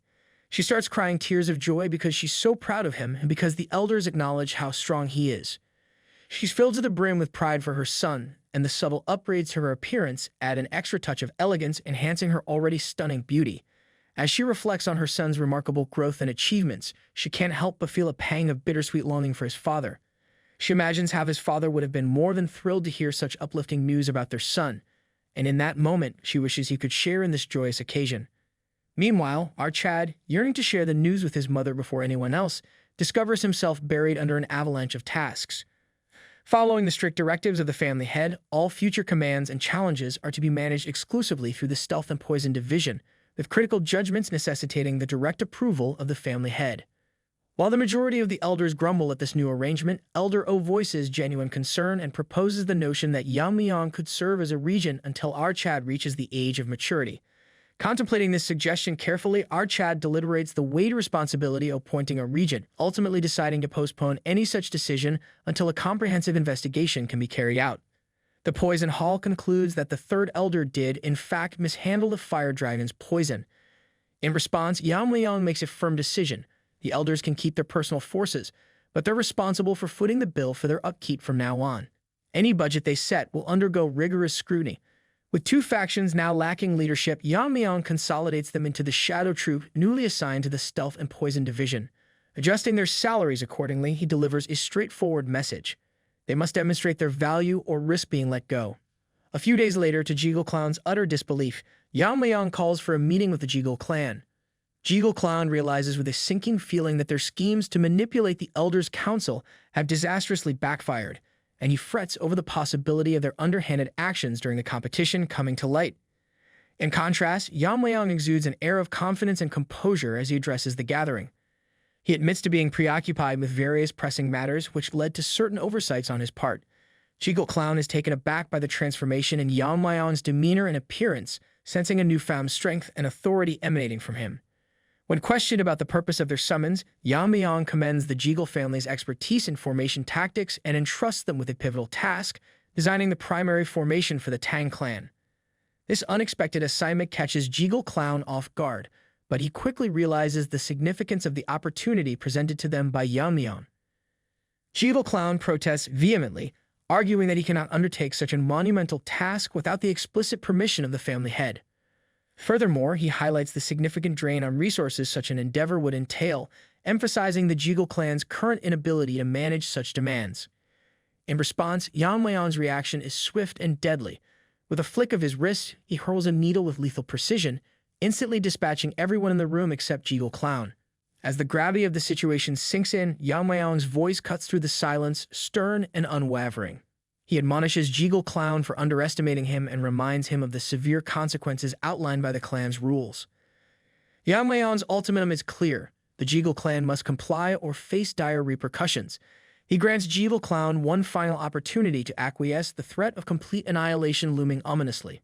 With a steely resolve, Yeon-myeong begins the countdown, leaving Jeagle Clown with a mere heartbeat to decide the fate of his clan. With no alternative, Jeagle Clown agrees to Yeon-myeong's terms and requests the safety of his family members in return for his compliance. Yeon-myeong accepts the agreement, trusting that Jeagle Clown will fulfill his end of the bargain. It has been a few days since Yeon-myeong took on the mantle of clan leader. Today he summons his friends, who appear to be extremely nervous in his presence. Mirio, trembling slightly, wonders why Yeon-myeong called them, addressing him formally as the family head. Seeing this, Yeon-myeong can't help but chuckle. He playfully points out the absurdity of the formality, reminding them that when it's just them, they should act as they always have. The tension in the room lightens as if someone just switched the channel from a horror movie to a comedy. Surprised, Yuri asks if that's really okay. Seizing the moment, Aijin dramatically props his leg on the table, declaring that if that's the case, he's all in. Mirio also begins to relax. Yeon-myeong, observing their quick switch from formality to their usual selves, rethinks his stance and tells them to stick to being formal, amused by how swiftly they adapt. Curious, Yuri then asks Yeon-myeong why he called them together. Yeon-myeong informs her that he has appointed her father as the chief officer, a revelation that leaves Aijin and Mirio stunned. He explains that her father is an incredibly capable person, and that this is a golden opportunity he should seize. It's as if Yeon-myeong just handed out surprise promotions like candy, and now everyone is scrambling to unwrap the news. Yuri, although wanting the position for her father, expresses her concern about potential retaliation. Yeon-myeong confidently reassures her, saying that silencing a few opposing voices is a simple task for him. However, he warns that if her father shows off his connections, neglects his duties, or secretly embezzles funds, he would face dire consequences. Yuri quickly interjects, assuring Yeon-myeong that her father is not that kind of person. With the position decided, Yeon-myeong then instructs Yuri to assist her father in adapting to the chief officer's duties. Yeon-myeong muses to himself that if Yuri's father follows his lead, there will be nothing to worry about. He notices Yuri, still crying like a little girl, overwhelmed by the news. As for Mirio and Aijin, Yeon-myeong wants to hear about their current situations, which is why he called them together. He plans to recruit individuals with outstanding capabilities who are being suppressed or ostracized, aiming to bring them under his wing. It's almost like Yeon-myeong is planning a superhero team-up, but instead of capes, they're all sporting really intense backstories. Yeon-myeong begins the discussion with Mirio, who informs him that she doesn't have anyone to recommend. Turning to Aijin, Yeon-myeong inquires about the condition of the Medicine King Hall, noting Aijin's connection to the place. Upon hearing this, Aijin falls silent, the room's atmosphere growing heavy. He finally tells Yeon-myeong that he has been contemplating whether to bring up the Medicine King Hall, as everything related to it ties back to Yeon-myeong, particularly his father, Tang Yeon-myeong. Hearing this, Yeon-myeong's expression shifts dramatically. Aijin explains that this involves the ones who are related to his father's poisoning, and behind all of this was the Medicine King Hall. Mirio, stunned, questions Aijin if he is sure it is the Medicine King Hall behind Yeon-myeong's father's poisoning. Meanwhile, Yuri, channeling her inner monster, fiercely suggests that Yeon-myeong should split their heads for daring to harm his father. Yeon-myeong quickly tells her to be quiet, wanting Aijin to continue with his revelations. Aijin explains that the Medicine King Hall is so secluded within the main house that even the elders' influence doesn't reach there. It's a place where all studies related to medicine and toxicology are conducted. Additionally, they sustain their finances by treating patients and selling medicinal materials. Even after the Heavenly Perverts incident, the Tang clan survived because of the Medicine King Hall's support, which provided the essential funds for the Tang clan's maintenance. Aijin shivers with anger as he reveals to Yeon-myeong that the leader of the Medicine King Hall was his grandfather. Mirio adds that he was dismissed for some reason. Aijin continues, explaining that during his grandfather's tenure as the leader of the Medicine King Hall, Yeon-myeong's father, Tang Yeon-myeong, visited the hall daily. After the invasion, resentment toward the Medicine King Hall intensified. Despite being a scholar without internal strength, Tang Yeon-myeong would defend anyone who slandered the hall. The physical toll of these confrontations was evident on his body. According to Yeon-myeong, if someone without internal energy is struck by an attack carrying inner force, they cannot dissipate the energy and end up suffering deep internal injuries. Despite this vulnerability, his father persevered through such challenges. Aijin delves further into the story, revealing that a dispute arose involving Tang Il, who held the position of vice leader at the Medicine King Hall. The conflict escalated when Tang Il was caught slandering Yeon-myeong's mother. Instead of reflecting on his actions, this Tang Il tried to use martial arts. When he was losing the argument, it stopped only after his grandfather intervened. Because of this, Tang Il was excluded from being a candidate for the next leader. Yeon-myeong questions Aijin if Tang Il harbored resentment and poisoned his father. In tears, Aijin confesses that after poisoning Yeon-myeong's father, Tang Il went further, killing Aijin's father and poisoning his grandfather as well. Furthermore, Tang Il had also imprisoned Aijin's grandfather. Hearing all of this, Mario is shocked that such events remain hidden all this time. Aijin explains that since his grandfather was poisoned and not in his right mind, explanations from him would not have been credible enough to prompt others to step forward. This drove Aijin to enter the competition, and during these 3 years, those involved in the incident refrained from killing anyone who knew the truth, maintaining a fragile peace built on silence and fear. Aijin, overwhelmed with emotion, tearfully explains that he's been afraid to visit his grandfather, apologizing to Yeon-myeong that it will be difficult to find the talents he seeks in the Medicine King Hall under these circumstances. Yeon-myeong questions why the vice leader still keeps Aijin's grandfather alive, suggesting it might be better to silence him permanently by killing him. As Aijin cries, he reveals to Yeon-myeong that, in his understanding, there exists a secret division within the Medicine King Hall unknown even to the elders. Inside, there's an inner pill crafted from a mythical creature that lives in lava and is called the 10,000-year fire carp. Hearing this, Yuri is shocked, and Mario can hardly believe such a thing exists. Yeon-myeong, usually familiar with inner pills as items that enhance internal strength, is confused by this revelation. Aijin continues, recounting a tale from 100 years ago where the Lesser Lord of the Fiery Sun Palace supposedly consumed the inner pill of a 10,000-year fire carp and ascended to the realm of fire. Aijin explains that the inner pill of the 10,000-year fire carp contains extremely potent poison. If consumed without neutralizing the poison, 9 out of 10 times it leads to death. However, if the poison is removed forcefully, it could diminish the effects of the pill. Hearing this, Yeon-myeong asks if the efficacy of the inner pill be preserved without removing the poison by anyone, except his grandfather, the former leader of the Medicine King Hall. Aijin confirms that Tang Il's ambition is indeed to consume the inner pill of the 10,000-year fire carp and ascend to the fire realm. His ultimate plan is to lead his followers out of the Tang clan and establish his own sect. The revelation shocks everyone in the room, especially considering Tang Il's diminutive stature. Yeon-myeong privately thinks that Tang Il's plan is foolish. Consuming an inner pill and reaching the fire realm may not lead to true enlightenment, but rather a lower state compared to the transcendent realm. Yeon-myeong reflects on the 3 years spent with Aijin. Despite everything Aijin has endured, he never openly showed his worries and always managed to smile in front of others. Yeon-myeong expresses gratitude to Aijin for sharing his story and then asks him a crucial question. If they were to purge the current members and cure his grandfather, could the Medicine King Hall function effectively again? He reassures Aijin that he's got the antidote situation under control, but he needs Aijin's expert opinion before diving into Operation Purge and Purify. Aijin expresses confidence that it's possible to restore the Medicine King Hall's functionality, despite feeling less capable than the current leader. Yeon-myeong is relieved to hear his answer and promises Mirio that he'll listen to her story once they've sorted out the Medicine King Hall, to which she enthusiastically agrees. Yeon-myeong instructs Aijin to prepare for their visit to the Medicine King Hall. However, Aijin points out to Yeon-myeong that he hasn't visited his mother since arriving at the main house, and he should go check her first. Yeon-myeong responds, acknowledging that his mother would understand he cannot leave his duties as the family head. He adds that she wouldn't want him to stand idly after hearing what his friend has endured. Meanwhile, at the Medicine King Hall, the rotund Tang Il feels tense about Yeon-myeong, the son of Tang Yeon-myeong, assuming the role of family head, an irritating twist for him. However, Tang Il reassures himself that whatever actions he took were before Yeon-myeong was born, so he wouldn't know the details of what transpired with his father. Yet Tang Il is troubled by Aijin's prolonged absence from the Medicine King Hall. He knows Aijin wouldn't abandon his grandfather. Tang Il's grin widens as he contemplates Aijin's apparent prioritization of her life over her grandfather's. He's certain he could end her at any moment, but right now, his biggest headache is that darn inner pill. To harness its energy fully and ascend to the fire realm is the goal, but getting there means dealing with the stubborn old man. Even if the geezer snaps out of it, he clams up tighter than a jar of pickles, putting a major wrench in Tang Il's grand scheme.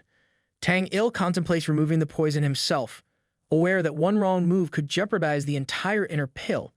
As he ponders a safer approach, an attendant knocks on his door, telling him the family head is here. Startled, he nearly jumps out of his pants. Outside, chaos ensues as the Bongwe Brigade rush up the people of the Medicine King Hall. The sound of bones crunching mixes with cries of pain echoing through the courtyard. Leading the charge with an imposing presence is none other than their family head, Yeon-myeong. Yeon-myeong's expression suggests he's about to unleash chaos upon everyone present. The Medicine King Hall's junior members are yelling nervously, perhaps realizing they've stirred up trouble. Aijin approaches Yeon-myeong, her frustration palpable. She explains how she scored every inch but couldn't locate her grandfather. Desperate, she confronts a Medicine King Hall member, demanding to know her grandfather's whereabouts, but all she gets is silence, as if they collectively mastered the art of selective deafness. Yeon-myeong commands Wonjin, who swiftly tears through their captors like a hot knife through butter. The remaining captured individuals are left in stunned silence. Yeon-myeong asserts that only one of them needs to speak, silencing a protest. Recognizing the threat, one of them speaks up, recalling that when the contest began, Tang Il ordered the former leader to be imprisoned in a remote area of Noak. Hearing this, Aijin and Wonjin are utterly shocked. Noak, the place designated for isolating the possibly infectious, is infamous for its cold and damp conditions. It was shut down precisely because these conditions exacerbated the health of those confined there. Yeon-myeong decides to proceed toward the ominous Noak with Aijin and Tao. He then instructs Wonjin to tidy up here and await them at the entrance. Wonjin wastes no time swiftly dispatching everyone in sight. The Medicine King Hall members, now pleading for mercy, find themselves on the wrong end of his fury. Just as they descend into a narrow cave, Yeon-myeong reflects on the name Noak, a fitting moniker for this grim place. Upon reaching its entrance, Aijin breaks into tears, her fears mounting as she wonders if they've arrived too late. Yeon-myeong reassures Aijin that her grandfather is still kicking, as he has located the prison using his uncanny senses. Finding the prison, he directs Aijin to stand back and swiftly cleaves through the gate. It looks like Aijin's grandfather's condition has worsened, likely due to the use of mountain-subduing poison. Yeon-myeong notices Aijin's distress and urges her to stay calm, reminding her that they've come here specifically to rescue her grandfather. Looks like Yeon-myeong's got a knack for both slicing through obstacles and delivering reassuring pep talks in the face of deadly toxins. Aijin informs Yeon-myeong that besides the mountain-subduing poison, they've also administered the Thunderbolt idiocy poison to her grandfather. This poison directly targets the brain, intended to impair cognitive functions rather than causing immediate death. It's not potent, but its ability to penetrate the brain renders antibodies ineffective without swift intervention. To Yeon-myeong, handling the situation seems like a walk in the park. He instructs Aijin to restrain her grandfather, placing his hat on him with a determined air. Channeling his inner energy, Yeon-myeong initiates a frenzy of poison devouring, swiftly neutralizing all toxins within the old man's body. Aijin observes Yeon-myeong's hand in motion, realizing he's opting to absorb the poison himself. Yeon-myeong decides it's the most effective approach, having successfully neutralized even the most potent toxins in the past. Just as he absorbs the poison, the grandfather's complexion noticeably improves. Once Yeon-myeong finishes purging the poison, he encourages the old man to rise. Opening his eyes, the grandfather sees his granddaughter Aijin before him. The old man's misunderstanding, mistaking Yeon-myeong for Tang Yeon-myeong, adds a humorous twist to the emotional moment. Aijin steps in to clarify the situation, explaining everything that transpired, and now Yeon-myeong is the family head. Yeon-myeong feels relieved and proud to have taken care of his father's companion. The old man breaks down in tears, deeply moved by being saved by someone much younger. He laments how his actions has deprived Yeon-myeong from seeing his father's face. The old man, now overwhelmed with emotion, speaks to the departed Tang Yeon-myeong as if he were present. He expresses how proud Tang Yeon-myeong would be of his son, Yeon-myeong, if he were alive to see him. Filled with resolve, the old man makes a solemn promise. Despite his age, he pledges to dedicate himself to serving Yeon-myeong, the new family head, with unwavering loyalty and dedication. Yeon-myeong hands the old man his coat, indicating that he's here to arrange positions for both the leader and Aijin. With a gentle but firm tone, Yeon-myeong informs him that it's time to leave, as there are people eagerly waiting to meet him. Outside, Tang Il wears an even uglier expression than usual, unable to comprehend how the old man stands firm. Realizing this decision came from the family head, Tang Il internally acknowledges that a direct confrontation would be unwise, recalling his ruthless actions against the elders. Nonetheless, the audacious Tang Il attempts to assert dominance over Yeon-myeong, warning him of their crucial financial role within the clan and suggesting that without them, the clan would crumble. Yeon-myeong, sensing Tang Il's misguided confidence, turns cold and tersely allows him his final words. He then turns to the old man, inviting him to speak, but Tang Il arrogantly ignores the offer, attempting to flee the scene to avoid potential consequences. However, as he tries to escape, his body suddenly seizes up. He's been struck by a poison needle. Yeon-myeong explains that this poison needle is crafted by Aijin herself, and this demonstrates her skill and readiness, qualifying her to take Tang Il's place. With a decisive move, Yeon-myeong retrieves the needle and Tang Il collapses, meeting his end. Seeing Tang Il dead, the remaining members of Medicine King Hall flee in fear, but the Bongwi Brigade, under Yeon-myeong's command, swiftly moves to eliminate them as ordered. The clan members are left in shock at the sudden disappearance of the Medicine King Hall and the deaths of its members. Meanwhile, a group of pretentious slumdogs, pretending to be experts, argue that the Tang clan owes its survival to the Medicine King Hall and eliminating them was a foolish move. Meanwhile, Yeon-myeong gazes intently at the inner pill. Aijin's grandfather warns him that leaving the pill unsealed could lead to someone like Tang Il appearing again, so he offers to deliver it to Yeon-myeong once the poison effects have subsided. Yeon-myeong, eager and covetous like a dog eyeing a big bone, tells the old man that he'll just take it right away. The old man looks confused and advises Yeon-myeong that if he doesn't intend to use the pill immediately, it would be safer to keep it where it is. Yeon-myeong, understanding the potency of the poison within the pill, sees it as an invaluable asset. He assures the old man that he wouldn't casually discard something so precious, referring to the poison's potency rather than the pill itself. Yeon-myeong places his hand atop the pill, beginning to absorb its potent poison. Just as he absorbs it, he reflects on its extreme potency, typical of an inner pill from a spirit residing in lava. Compared to the demonic fire dragon poison, this poison seems mild. Yeon-myeong considers that if an ordinary person were to ingest it in its raw form, the poison's power could likely incinerate them from within. More importantly, despite the inner pill's potent poison, Yeon-myeong reflects that it pales in comparison to the infamous Tang family's 10 poisons. He resolves to delve deeper into understanding of those formidable 10 poisons. Looking at the pill after the refinement process, Yeon-myeong senses the potent energy of the spirit now ready for consumption. He then heads to his mother's new chambers and knocks on the door. Upon receiving permission, Yeon-myeong enters to find his mother waiting for him. His mother, the Poison Phoenix, never expected to return to the main house. She considers herself lucky to have a child like him. Looks like Yeon-myeong's charm is a family trait. Perhaps it runs in the genes, not just the genes. Yeon-myeong reminds her that this place rightfully belongs to her, so naturally she should be here. Observing her closely, he notices that despite still being quite attractive, she seems burdened with worry for him all this time. Overwhelmed with emotion, she rushes towards Yeon-myeong, wrapping him in a tight embrace, visibly relieved at his safe return. It is the classic mom hug, capable of melting even the most stubborn hearts faster than global warming. Yeon-myeong reflects on his past life, where regret consumed him until his dying breath. He had no one to share his happiness with, even at the end. Determined not to repeat the same mistakes, he resolves to protect this life and embrace every moment to the fullest. Yeon-myeong asks his mother if she met the Bongwi Brigade. She nods, mentioning they came earlier to assist with moving things, grateful to see familiar faces, which brings tears from her eyes. Curious about what he's holding, she inquires. Yeon-myeong reveals it's a gift, a 10,000-year fire carp pill. Instantly, she recognizing it. Yeon-myeong informs her that all she needs to do is use the pill. She believes the pill will benefit Yeon-myeong more, especially since he will lead the Tang clan. Yeon-myeong laughs gently, explaining that he knows the limits of the inner pill. He embraces her, reassuring her that the pill won't enhance his strength any further. Just as Yeon-myeong releases his inner energy, his mother is astonished.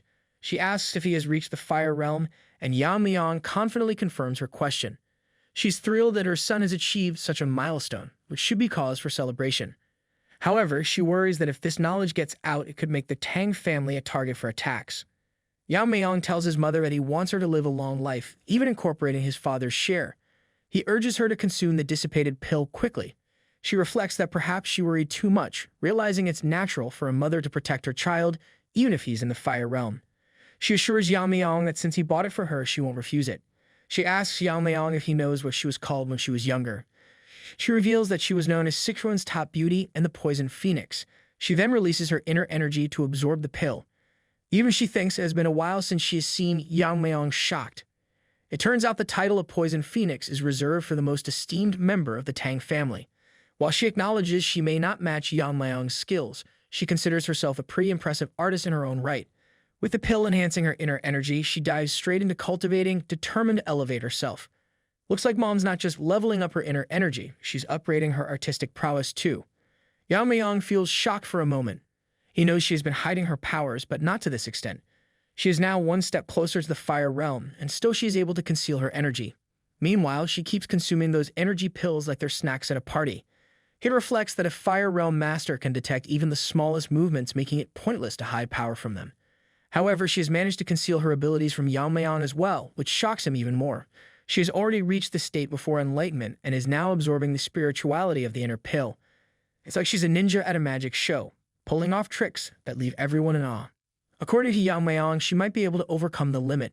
However, this means she is likely to face a problem. The method of absorbing the inner pill is simple. Take the spirituality of the inner pill, absorb it into the body, internalize it, and repeat until it's all absorbed. It's like eating a bag of chips, one chip at a time until the whole bag is gone, but with a lot more mystical energy and fewer crumbs. Yeon-myeong's mother wonders if it's even possible to absorb such an absurd amount of energy. The spirituality of the pill is slowly disappearing, and now she's worried about what to do next. At this rate, the pill will vanish before she absorbs even half of it. Suddenly, a hand enters her spiritual space. It's Yeon-myeong's hand. He reminds her that enlightenment doesn't come from overthinking. Instead, she must observe her surroundings, analyze, and mainly imitate them. It's like learning dance moves by watching a pro, just with more spirituality and fewer fancy footwork. This time, Yeon-myeong gives her a little push. His energy starts touching the inner pill and slowly fuses with it. She observes the technique and realizes it's the Tang family's poisonous vital azure radiant heart technique. She figures out how it should be done. Instead of internalizing the energy bit by bit, she changes it into something familiar and absorbs it. Soon enough, she gains enlightenment and absorbs all the energy inside the inner pill. Yeon-myeong then confirms that she has successfully absorbed it and has reached the fire realm. It's like watching someone solve the puzzle in record time, only with a lot more mystical energy and a lot less frustration. The next day, everyone in the clan gathers at the Stealth and Poison Hall. Munchin's father, the Poison King Tang Yeon-myeong, grumbles about having a meeting so early in the morning when they're all so busy. One of the bearded elders asks Yeon-myeong's uncle, the Dark King, Tang Yeon-myeong, when the family head is coming. He adds that even though he's the clan head, it's disrespectful to make the elders wait. It's like getting everyone up for an early morning meeting just to wait around. Definitely not a great way to start the day. Hearing all the complaints, Tang Yeon-myeong controls his anger and instructs everyone to wait for the clan head's arrival. Suddenly, someone announces that the clan head is coming. Yeon-myeong arrives and thanks everyone for gathering early in the morning. He declares that today he has something very important to discuss with them. The bearded elder is confused, wondering what could be so important to gather them all here at this hour. Yeon-myeong tells them he plans to appoint a proxy head until he comes of age. Hearing this, the bearded elder asks him who he plans to appoint among the heads, suggesting he's living his own dream. But as the Jiva Chad he is, Yeon-myeong surprises him by asking why he assumes he would pick one of the elders. It's like everyone's expecting a pizza party and he suggests sushi. Definitely shakes things up a bit. All of a sudden, someone enters the meeting room. Yeon-myeong's uncle Tang Yeon-myeong looks at the entrance and is shocked to see his sister, the Poison Phoenix, walking into the Stealth and Poison Hall. The elders are practically pissing their pants, unable to believe she's here after decades. It's like finding out your high school principal is crashing your family reunion. Awkward, surprising, and definitely a game changer. Yeon-myeong thinks she's the most deserving of the position after being held responsible for the invasion that led to her being dragged down from the head position by the Council of Elders. She announces to everyone that she has seen a lot of familiar faces and she won't hold herself back any longer. It's like the comeback kid finally getting her moment to shine. Definitely stirring up some serious drama in the Stealth and Poison Hall. She apologizes to everyone for being late. The night before the proxy appointment, during her bath, she reflected on how glad she was to have ascended to the Fire Realm. However, the biggest problem is that she's struggling to get used to the gunk leaving her body. She even accidentally showed this embarrassing sight to a servant, but the main issue remains she's still adjusting to her newfound strength. However, after ascending to the Fire Realm, she finally understands Yeon-myeong better and realizes that he has reached the highest state possible in the Fire Realm. It's like upgrading to a new phone and struggling with the new features. Definitely a learning curve, even for a skilled practitioner. Currently, according to her knowledge, only the leader of the Black Death Alliance has ascended to the Fire Realm. To reach a realm similar to him, she wonders what her son must have gone through during the competition. It's like trying to piece together a puzzle with missing pieces. She looks forward to having a meaningful conversation with her son for the first time in a while. Later, Yeon-myeong congratulates his mother on reaching the Fire Realm, but she attributes all the credit to him and invites him to sit down. They have a heartfelt conversation until she asks Yeon-myeong how he attained the Fire Realm. She still can't believe he achieved this state at such a young age. It's like watching your child perform magic tricks, both astonishing and a bit surreal. Yeon-myeong hesitates on how to answer her, knowing it will be hard for her to believe he reached enlightenment due to memories of his past life. He considers using the competition as an excuse and asks her if she knows how one of the 10 poisons got smuggled out. She confirms she's heard about it, mentioning that the winner of the competition was awarded the Fire Dragon poison. Yeon-myeong then reveals that he drank that Fire Dragon poison, somehow absorbed it, and reached enlightenment. She goes blank, stunned by his revelation. While he wasn't lying, he also wasn't telling the whole truth. It's like dropping a bombshell in the middle of a quiet room, definitely leaves her speechless and questioning everything. Suddenly, she is worried, asking him how could he take something like that. Yeon-myeong tries to calm her down, reassuring her that he's perfectly fine. He explains that during a battle, he was addicted to poisons and absorbing the Fire Dragon poison helped him reach enlightenment and ascend to the Fire Realm. Hearing all of this, his mother finds it hard to believe at first, but after some thought, she becomes convinced. Yeon-myeong is relieved that she accepted it so quickly. Her mother changes the topic and asks Yeon-myeong about the rumor she heard from the servant while she was bathing, that Yeon-myeong was getting rid of the medicine from King Hall. Yeon-myeong decides it's best to be honest with her, especially since it involves his father. He explains everything to her during a long conversation. After hearing the full story, she tells Yeon-myeong that she had her suspicions and feels sorry for Aijun, knowing she must have endured a lot. It's like discovering a family secret that changes everything. Definitely a mix of understanding and concern for everyone involved. She requests Yeon-myeong and explains that she had been living in the family as if she were dead, afraid of losing her only child after losing her husband. However, she expresses that she's had enough and if he allows it, she will protect him from now on even though she may not be as strong as him. Meanwhile, in the present, everyone is shocked to see the poison phoenix and can't believe she still looks the same. Some jokingly wonder if she's secretly ascended. Her brother, Tang Yeon-myeong, is overjoyed and loudly declares that everyone should congratulate Yeon-myeong's mother, as she will be the new head of the Tang family. The bearded elder turns into a turd, utterly unable to believe that she is being promoted to the head position instead of just a proxy. She graciously thanks everyone and explains that while she will be the head for now, it's temporary until her son comes of age.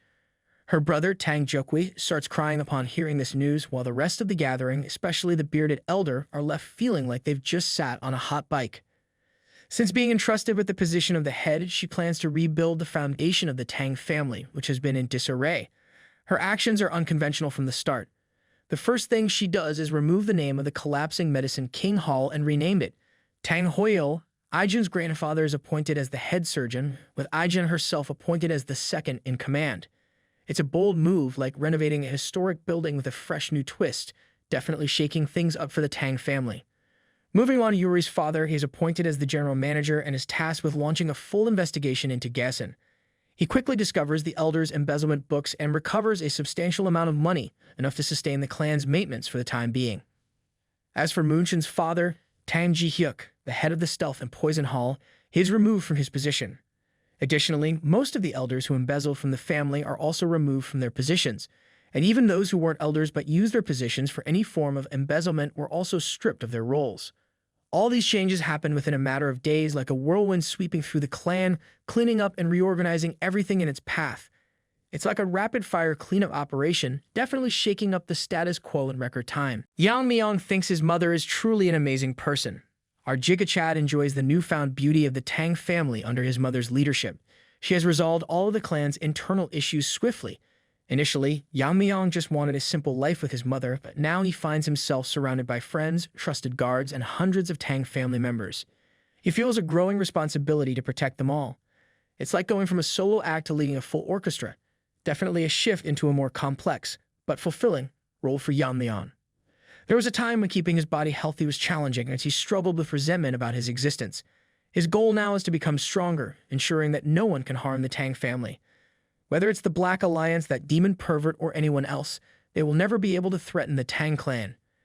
It's like stepping into a role of protector and guardian, determined and unwavering in his resolve to defend his family. Meanwhile, in the fortress of the Black Death Alliance, their evil leader Yu Kiljun ponders the fact that the Tang clan has a new head now. Just then, a woman named Yu Seorian, who is the transforming heart sect leader, asks him if she can speak. He gives her the go-ahead, probably hoping for some good news for a change. Yu tells him that Mak In-hu, the one who invaded the test, was defeated by the current head. Yu Kiljun sighs, thinking about how he needs better minions, maybe ones that come with user manuals. Yu elaborates on how Mak In-hu is quite famous and well-known for his strength, practically the celebrity of bad guys. She requests that the leader destroy the Tang clan before they can regain their old position, suggesting they strike before the Tang clan can start selling or back t-shirts. Yu Kiljun, ever the pragmatist, questions why he should bother with such a task. Yo, however, just won't let it go. She insists that killing Mak In-hu is the same as challenging him, the Great Black Death Alliance leader. Yu Kiljun starts wondering if he should invest in earplugs or a hobby that doesn't involve world domination. Yu Kiljun gets increasingly irritated by the constant chatter from Yu. Anger, he reminds her that he had warned her the other day to leave the Tang clan alone, as he has plans to use them one day. He points out that it was Mak In-hu who disobeyed his orders and attacked the Tang clan, practically putting a kick-me sign on his own back. Yu Kiljun emphasizes that it was actually Mak In-hu who opposed him. He expresses relief that Mak In-hu met his end at the hands of the Tang clan's head. After all, if Mak In-hu had returned alive after such disobedience, he would have faced punishment anyway. However, Yu Kiljun still finds it intriguing that the new head managed to kill Mak In-hu, considering Mak In-hu wasn't someone who would go down without a fight. He summons his guards and instructs them to invite the Tang clan head to the Sichuan meeting. Yeon-myeong is having a conversation with his mother, expressing his gratitude for all the hard work she has done on the internal arrangements. She admits feeling nerve-wrackingly anxious after taking charge again after such a long time, unsure if she did well enough. Yeon-myeong thinks she did a fantastic job, like a master chef effortlessly whipping up a gourmet meal after years away from the kitchen. However, there's one thing that confuses him. He asks if she suppressed her powers like last time, half expecting her to say she just took up knitting instead. His mother isn't surprised that he noticed it so quickly, knowing he's experienced it before. However, to Yeon-myeong, her suppression is still impeccable, like a magician flawlessly hiding an elephant in a room. He points out that since she has reached the fire realm, she doesn't need to hide her powers anymore. With a hint of pride, our pretty mommy explains that it's not just about hiding powers. What she performed is the family's secret technique, the vein sealing concealment. She also hopes that Yeon-myeong will learn to hide his abilities. To explain this to Yeon-myeong, she embarks on quite a long story. As the founder of the martial art and the ancestor of the Tang family, she feels it's her duty to tell him about their heritage. Yeon-myeong braces himself, knowing that family stories usually come with more twists than a soap opera. She begins with a tale from a certain village in Sichuan, where a plague broke out. People were dying and dozens of bodies were cremated without proper funerals to prevent the spread. Everyone in the village had already caught the plague and were just waiting for their time to die, except for one, a 10-year-old boy. His unharmed condition caused fear and suspicion among the villagers. In their eyes, the boy appeared to be a harbinger of the plague, and they labeled him as a child possessed by an evil spirit. The boy's immunity made him seem like the Grim Reaper's intern, and there was no time for rational questions in the eyes of the already infected. With nowhere to go, the boy ended up hiding in a cave to escape the rain. To feed himself, he started stealing food left at the shrine near the village. In the shadow of the plague, the boy survived, scraping by like a clever raccoon. However, after the third day, the villagers stopped performing rituals. When he ventured out to check, he discovered that everyone, other than him, was dead. It seemed he had outlasted the plague, but at the cost of becoming the sole survivor of a ghost village. The boy wandered, pondering why he was the only one unharmed. The question didn't linger for long, as a mysterious group soon came for him. According to their leader, the boy had an innate aptitude for poison. These people turned out to be the notorious Moon Shadow Sect, the worst assassination group in the history of Murim. The Moon Shadow Sect had a sinister reputation for kidnapping children from all over the world, trading them as assassins, and feeding them poison to prevent them from escaping. Furthermore, they administered antidotes periodically. The boy grew up within the Moon Shadow Sect, becoming an assassin in no time. Before long, he witnessed the gruesome fate of his comrades who died when they didn't receive the antidote on time. It dawned on him that the plague in his village wasn't caused by him, as he initially feared, but by the poisonous sect itself. From that point onwards, the boy pushed himself to his limits, determined to become stronger. No matter how dangerous or difficult the mission, he completed it with unwavering determination. Soon enough, he achieved a feat so remarkable that even absolute masters couldn't match. The Mu Shadow sect leader was profoundly impressed by his accomplishments and bestowed upon him the title of one of the 5 great assassins. He offered to grant the boy anything he desired. However, the leader was taken aback when the boy calmly stated that he wanted nothing. Yet looking at his expression, it was clear to everyone that what he truly desired was to see them all dead. The boy reached an unprecedented level of skill, honed by countless battles with absolute masters and refined through his own ultimate technique derived from the martial arts of the Mu Shadow sect. His mastery culminated in the creation of his signature move, the first flower rain of the sky technique. Thus, the poisonous Mu Shadow sect disappeared overnight. In the aftermath, his descendants settled in Sichuan, establishing what would later become the esteemed Tang family. Even today, his legend endures under the alias the Invisible Guest, a name whispered in awe throughout the martial world. It's a tale that proves even the deadliest shadows can't hide from a determined gardener armed with enough poison. Just then, she notices that Yeon-myeong has fallen asleep. She pinches his face gently, waking him up with a start.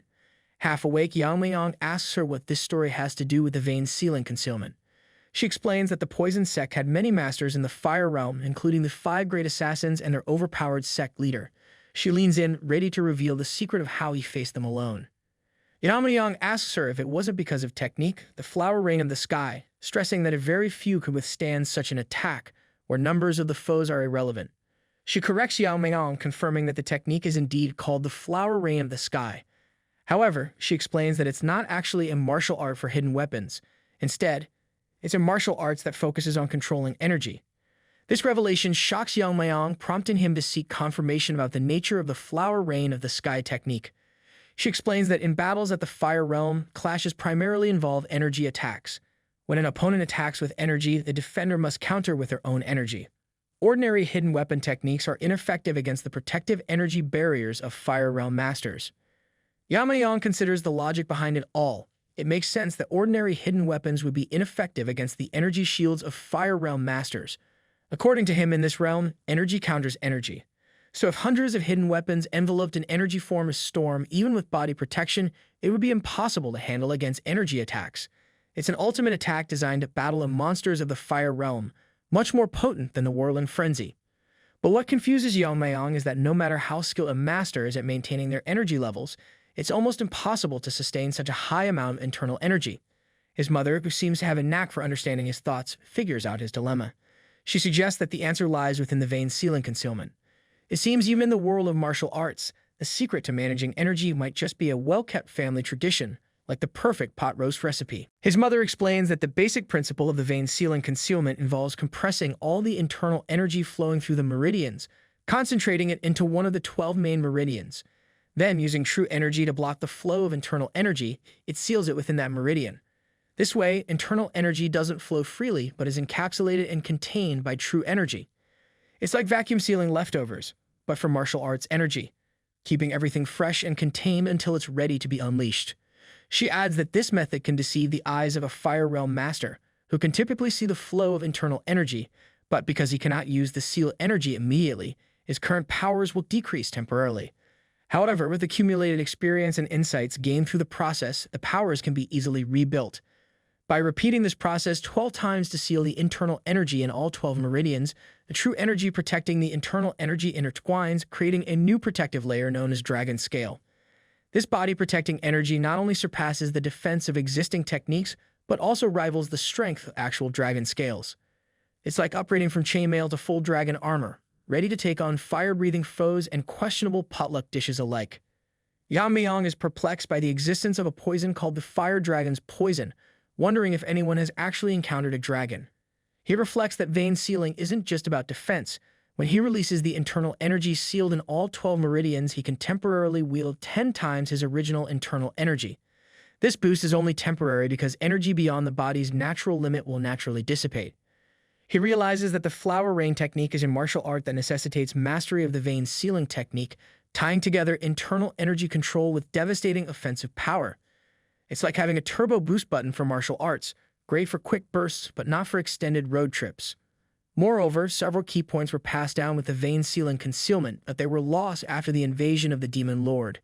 Additionally, crucial oral traditions were lost when 2 elders suddenly died. Yeon-myeong chuckles to himself, thinking he might be to blame for these killings. It's like losing the instruction manual to a complicated gadget just after you thought you finally understood it, awkward, but probably fixable with a bit of improvisation. His mother asserts that she believes he will be able to master the flower rain of the sky because she is her proud son. She then asks him if he is not. Yeon-myeong proudly declares to his mother that as the son of the poison phoenix, there isn't anything he cannot master. Thus, Yeon-myeong receives the vein sealing concealment from his mother. He contemplates that after vein sealing, the most effective way to recover internal energy is by drinking poison. To others, it might be dangerous, but to our addict, Jika Chad, it's like a miraculous elixir. He reflects that there's no need for him to go through the rebuilding process. He decides to just ask Ijun to prepare some poison for him. Just then, a guard informs him that Yeon-myeong's friend is here to see him, and despite being informed that he was working, she insisted on meeting him. Suddenly, Mario bursts into the room out of breath but determined. Yeon-myeong, perplexed by her sudden appearance and breathlessness, asks what's wrong. Mario urgently explains that if this continues, her sister will die, leaving Yeon-myeong puzzled by her cryptic statement. Yeon-myeong's eyes widen in shock as he hears about Mario's sister's condition. Concern etches across his face, and he suggests urgently that they should have sought a doctor's help sooner. However, Mario's voice trembles with tears as she explains that they have already visited multiple doctors, her words heavy with the weight of resignation. She softly reveals that her sister's illness defies medical understanding and cannot be healed by any conventional means or techniques.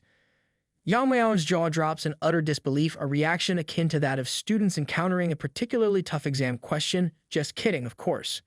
He cautiously asked Mario if her sister's suffering stems from internal injuries. Mario, tears streaming down her face, shakes her head gently and confides in Yeon-myeong with a trembling voice. She reveals the devastating truth.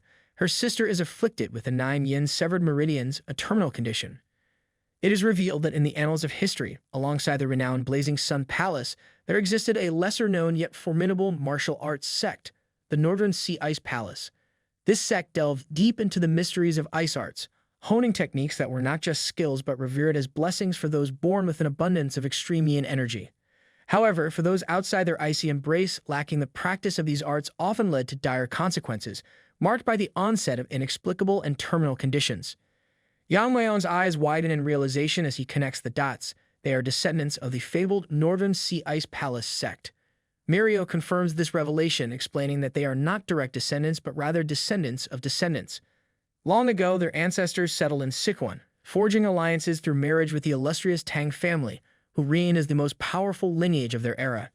Learning ice arts is believed to have the potential to cure terminal conditions. However, within the esteemed Sichuan Tang Family, renowned for their mastery of poisons and hidden weapons, there exists no trace of practitioners or knowledge concerning ice arts. The ancient martial techniques of the Ice Palace, passed down from distant ancestors, have faded into obscurity over generations. This hereditary affliction resurfaces cyclically, a cruel twist of fate haunting their lineage every few decades.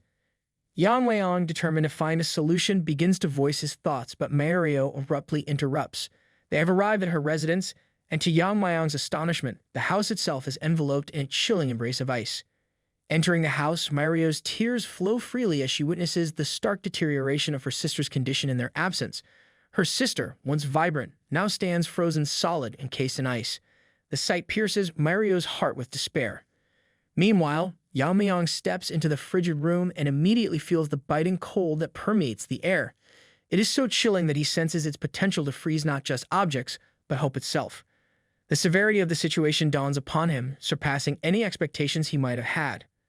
Turning to Mario with a heavy heart, Yeon-myeong speaks solemnly, his voice tinged with regret. He urges her to listen carefully, gently explaining that he cannot offer any guarantees regarding her sister's survival. Upon hearing Yeon-myeong's devastating assessment, Mario's world seems to shatter around her. She stands in disbelief, unable to fully comprehend the gravity of the situation unfolding before her. Yeon-myeong gently continues, explaining the delicate balance her sister has maintained, resisting the invasive cold energy with her own innate strength. Yet he gravely informs Mario that her sister has now reached her limit. Unconscious and fighting to survive, she channels all her remaining energy into sealing her veins against the freezing encroachment. Mario, overwhelmed with grief and misunderstanding Yeon-myeong's intent, collapses into uncontrollable sobs. She mourns bitterly, convinced that there is no conceivable way to save her beloved sister from this icy fate. Mario's despair gives way to a glimmer of hope as Yeon-myeong reveals there is a way to artificially extract the cold energy from her sister's body. However, his cautionary words cast a shadow over their newfound hope. He warns of potential dire consequences if her sister cannot endure the process or if he himself becomes overwhelmed. Yeon-myeong wrestles silently with his thoughts. He feels prepared to undertake the risky procedure, yet he knows the weight of responsibility rests heavily on his shoulders. He cannot jeopardize the life of a loved one of his friend. Therefore, he leaves the decision whether to proceed or not entirely in Mario's hands, respecting the gravity of the choice she must make. Filled with desperation and determination, Mario considers that she has exhausted every other avenue to save her sister and cannot bear to give up without attempting this risky procedure. Despite understanding the danger it poses to both her sister and Yeon-myeong, Mario's love for her sibling compels her to make a resolute decision. She instructs Yeon-myeong to proceed and save her sister at any cost. Yeon-myeong, now committed to the daunting task ahead, prepares meticulously for the procedure. In the next scene, as preparations begin, Mario watches with a furrowed brow as Yeon-myeong and his assistants move to undress her sister. She can't help but voice her skepticism, questioning aloud why such a step is necessary in their efforts to save her. Yeon-myeong patiently explains to Mario that clothing can obstruct the flow of energy needed for the extraction process, leaving them with no choice but to undress her sister. With careful deliberation, he prepares to infuse energy directly into her sister's head, intending to methodically remove the cold from each of the 9 meridians, one by one. Initially successful in extracting the cold from the glabella, Yeon-myeong shifts his focus to the heart meridian. As he proceeds, he senses a crucial point that demands his attention. Without hesitation, he continues with the extraction process. Suddenly, the cold's intensity amplifies drastically, enveloping Yeon-myeong in a chilling grip that threatens to overwhelm him. The intensity of the cold shows no signs of relenting, transforming their home surroundings into a scene resembling a budget Everest expedition. Mario, gripped by fear, observes with alarm as half of Yeon-myeong's body becomes encased in ice. Undeterred by the perilous conditions, Yeon-myeong persists in his task. With unwavering determination, he successfully extracts the icy grip from the inner meridians of his upper body, one by one. However, the biting cold now exceeds the limits of what his own body can endure. Aware of the danger, Yeon-myeong weighs his options carefully. Continuing the extraction risks freezing himself solid, a precarious situation likened to microwaving a burrito without a plate, a risky move indeed. Pausing amidst the icy turmoil, Yeon-myeong takes a moment to gather his thoughts. Reflecting on the dire situation, he muses to himself that dealing with poison might actually seem simpler in comparison to the current predicament. Suddenly, a memory from his past surfaces vividly in his mind. The wise words of Aijin's grandfather from the Medicine King Hall. The elder had once imparted a profound insight that medicine and poison, despite their apparent differences, share a fundamental similarity. Both substances can become harmful if their concentration surpasses the body's capacity to handle them. It's akin to attempting to add just the right amount of spice to your ramen, only to accidentally create a dish fit for a dragon. Realizing the parallels between the excessive yang energy that transforms into fire poison and the overwhelming cold that can be likened to a cold poison, Yeon-myeong draws on his extensive knowledge. He recalls the teachings of the poison purification technique, a method that could potentially counteract the effects of toxic elements within the body. With resolute determination, Yeon-myeong begins to employ the poison purification technique. His body reacts instinctively, responding to the intense cold that threatens to freeze him to the core. Since a lot of cold has already been extracted, it is going to resist fiercely. Yet he remains steadfast, understanding that as long as this icy force is recognized as a poison, it can be neutralized without posing a further threat. Drawing upon his expertise, Yeon-myeong begins to consume the cold energy. Moment by moment, he absorbs the freezing essence, effectively purging it from the Ice Queen's body. Gradually, the relentless chill within her dissipates and her eyes flutter open, awakening from her icy slumber. Startled by the sensation of Yeon-myeong's hand on her bare stomach, the Ice Queen's cheeks flush with embarrassment. It's a moment akin to waking up from a nap to find your crush staring right at you, caught off guard and unsure how to react. As the realization sinks in, she shifts her gaze and notices Mario nearby, sobbing uncontrollably. Their eyes meet in a flood of shared emotion, and without a word, both women break down in tears. It's a release of pent-up fear, relief, and overwhelming gratitude for the miracle that has unfolded before them. The two sisters share their heartfelt moment, and the new girl, Miso, turns to Mario and asks if Yeon-myeong is the one who rescued her. Mario confirms it, but Miso is puzzled as to why Yeon-myeong is still touching her stomach. Mario explains to Miso that Yeon-myeong is concentrating and suggests leaving him be until he wakes up. It's like trying not to disturb someone during their power nap, except this nap involves saving lives. Meanwhile, Yeon-myeong regards the cold energy as a miraculous drug. The internal energy exceeds his body's capacity to absorb it, but if left untouched, it will naturally dissipate. Seizing this opportunity, Yeon-myeong sees it as the perfect moment to absorb all the cold energy and open up his closed meridians. It's like finding a rare treasure chest and deciding it's time to unlock its secrets. While contemplating, one meridian is already filling with internal energy, prompting Yeon-myeong to wonder how many meridians he can fill once all the cold is absorbed. After absorbing all the cold, Yeon-myeong can't believe he has managed to fill 4 meridians, far exceeding his expectations. This achievement grants him 4 times the internal energy he originally had. However, it's unfortunate that his immediate strength has decreased because all the energy is currently stored in the meridians. He decides he has no choice but to supplement it by drinking poison. Maybe he thinks of poison like it's some sort of energy drink. It's like stocking up on batteries and then needing a quick recharge. Yeon-myeong takes another look and notices both girls staring at him. Startled, Yeon-myeong quickly removes his hand, feeling flustered. Miso assures him that he doesn't need to be concerned, as Mario has explained everything to her. Miso thanks Yeon-myeong and he reassures her that it's his duty as the family head to take care of their family. Just then, their father enters the scene to see one of his daughters half naked and the other resisting her. Misunderstanding the situation, their father erupts like a furious gorilla, shouting at Yeon-myeong. The girls quickly rush to the rescue, explaining to him how Yeon-myeong saved his daughter. Later, their father kneels to the ground, feeling remorseful for being rude to his savior. Yeon-myeong calmly explains to him that anyone in his place would have misunderstood the situation. Gradually shifting to a happier demeanor, the father expresses his deep gratitude for Yeon-myeong saving his daughters. The father of the girls then proceeds to tell Yeon-myeong that he settled in the Tang clan after falling in love with a woman who was part of the family. Unfortunately, his wife also suffered from a terminal condition and passed away. He spent all his savings searching for a cure to save his daughters, but it was all in vain. Overwhelmed by emotions, he tells Yeon-myeong that from now on, if he needs anything, he will always rush to his side.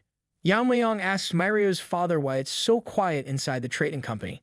Mario's father explains that since the Tang family weakened, the Black Death Alliance took over, and they rarely venture outside anymore. Yeon-myeong tells him they'll need to discuss it later. That's when he notices someone calling for him. It's our 2 girls. Miso thanks Yeon-myeong for saving her life, a favor they promised never to forget. Seeing her talk, Yeon-myeong gets flustered. Mario also thanks Yeon-myeong and assures him they'll find a way to repay him for sure.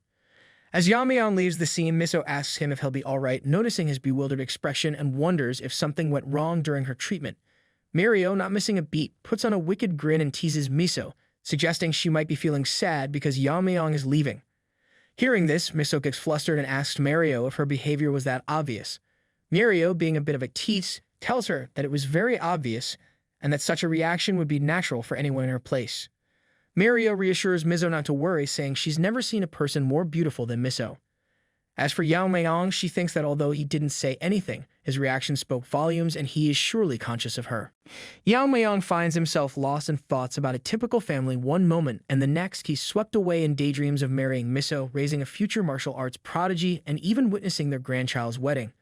It's daydreaming beyond one's wildest dreams, just like you guys dreaming of having a girlfriend in this lifetime. Yeon-myeong can't believe how just looking at someone could make him so nervous in this life. As he gazes up at the sky, he muses that this must be what ordinary life feels like. He yearns to revisit that feeling again. However, the current problem lies with the Black Death Alliance. While they didn't directly bring down the Tang family like the demon lord Pervert, their underlings meddled in the clan head contest. Moreover, as long as they linger in the province, a clash with them is inevitable someday. It's like having an unwanted guest who just won't leave the party.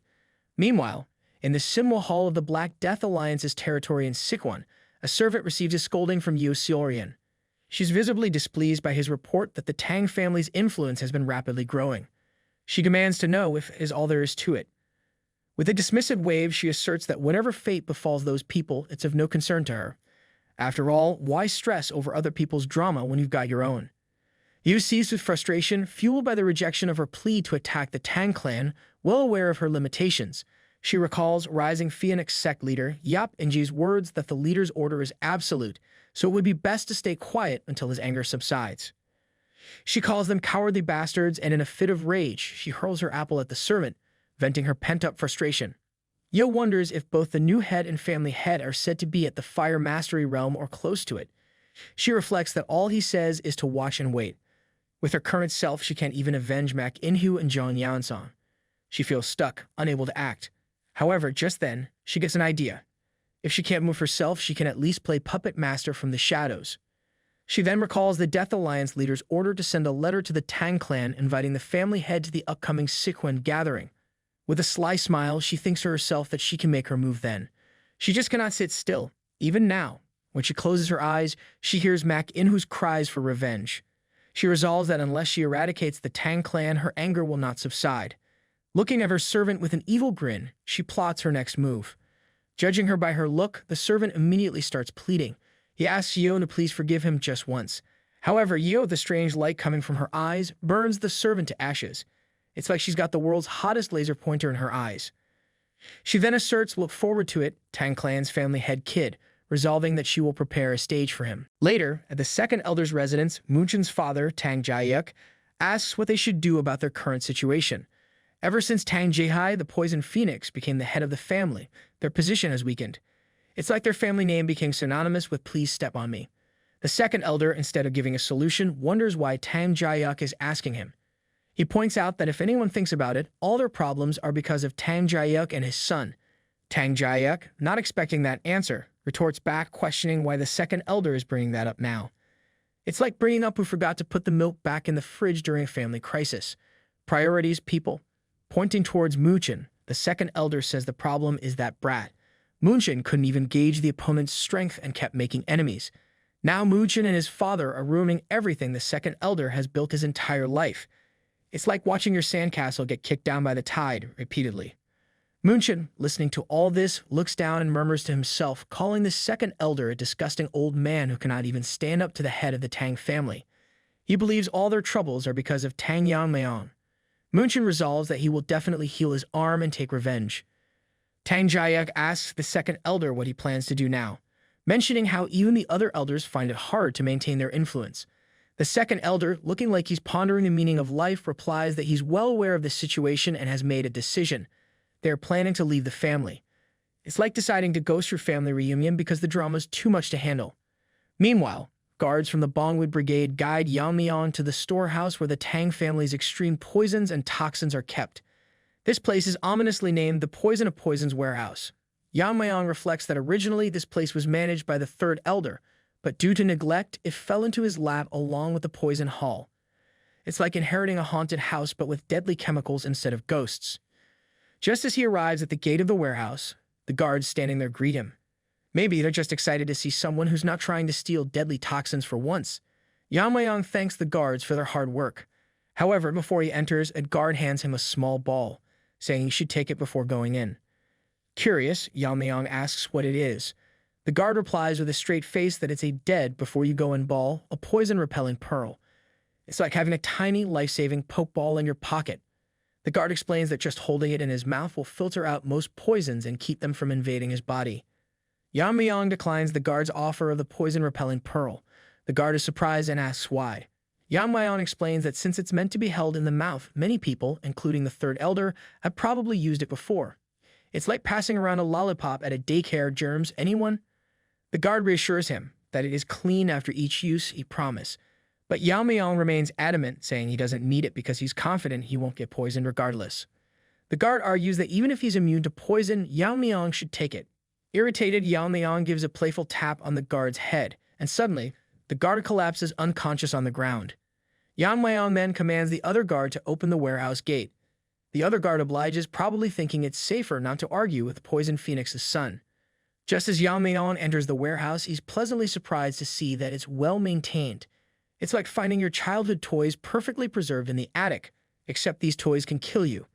He wonders aloud if it's because this is where they store the 10 toxins, or maybe they just have a really dedicated janitorial staff. As Yeon-myeong moves forward, he quickly realizes why the first guard was so hesitant to let him enter without the poison-repelling pearl. He reflects that if an ordinary warrior had entered without it, they would have been in serious trouble. It's like trying to navigate a minefield blindfolded, dangerous, and definitely not recommended for a casual stroll. Though his inner strength has decreased due to his meridians being sealed by the poison vein stimulation technique, the concentration of the poisonous air is markedly different. Fortunately, for someone like him who has mastered the poison-refining heart technique, it's as pure as a freshly sanitized room. He can already feel his inner strength replenishing, but it's clear he's far from being able to use his martial arts like before.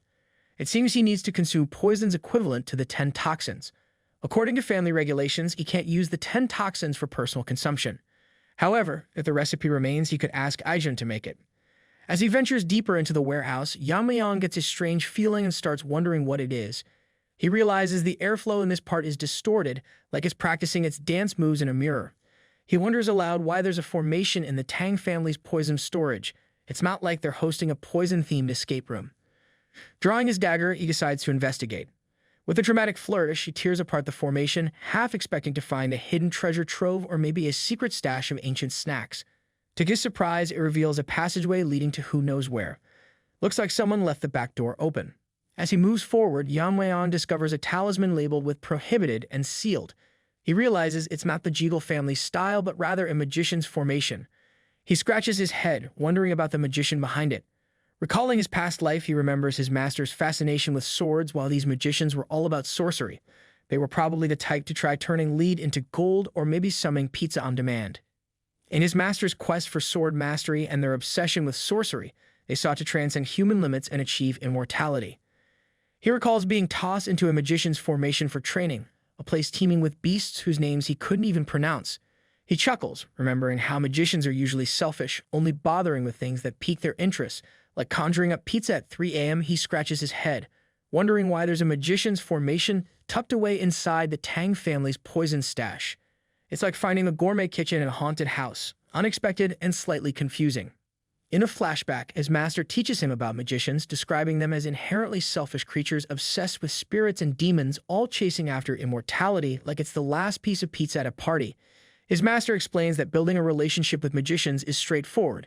If someone beats them up every day for no reason, they eventually beg to have a conversation. It's like the weirdest form of friendship advice, maybe more effective than offering them a slice of pizza. In the present moment, Yeon-myeong doubts anyone in the Tang family thinks like his master did. There must be something within the Tang family that intrigues certain magicians. If the poison is leaking out despite being sealed with hundreds of talismans, it must possess incredible toxic power. He reflects that initially he planned to transcribe the recipe for the 10 toxins if it was still available, but this discovery seems far more intriguing. With curiosity piqued, he moves forward to investigate further. It's like choosing between deciphering ancient scrolls or stumbling upon a live magic show. Sometimes the unexpected choice is the most exciting. Meanwhile, the magician has detected an intruder breaching the seal, and it's no ordinary guest.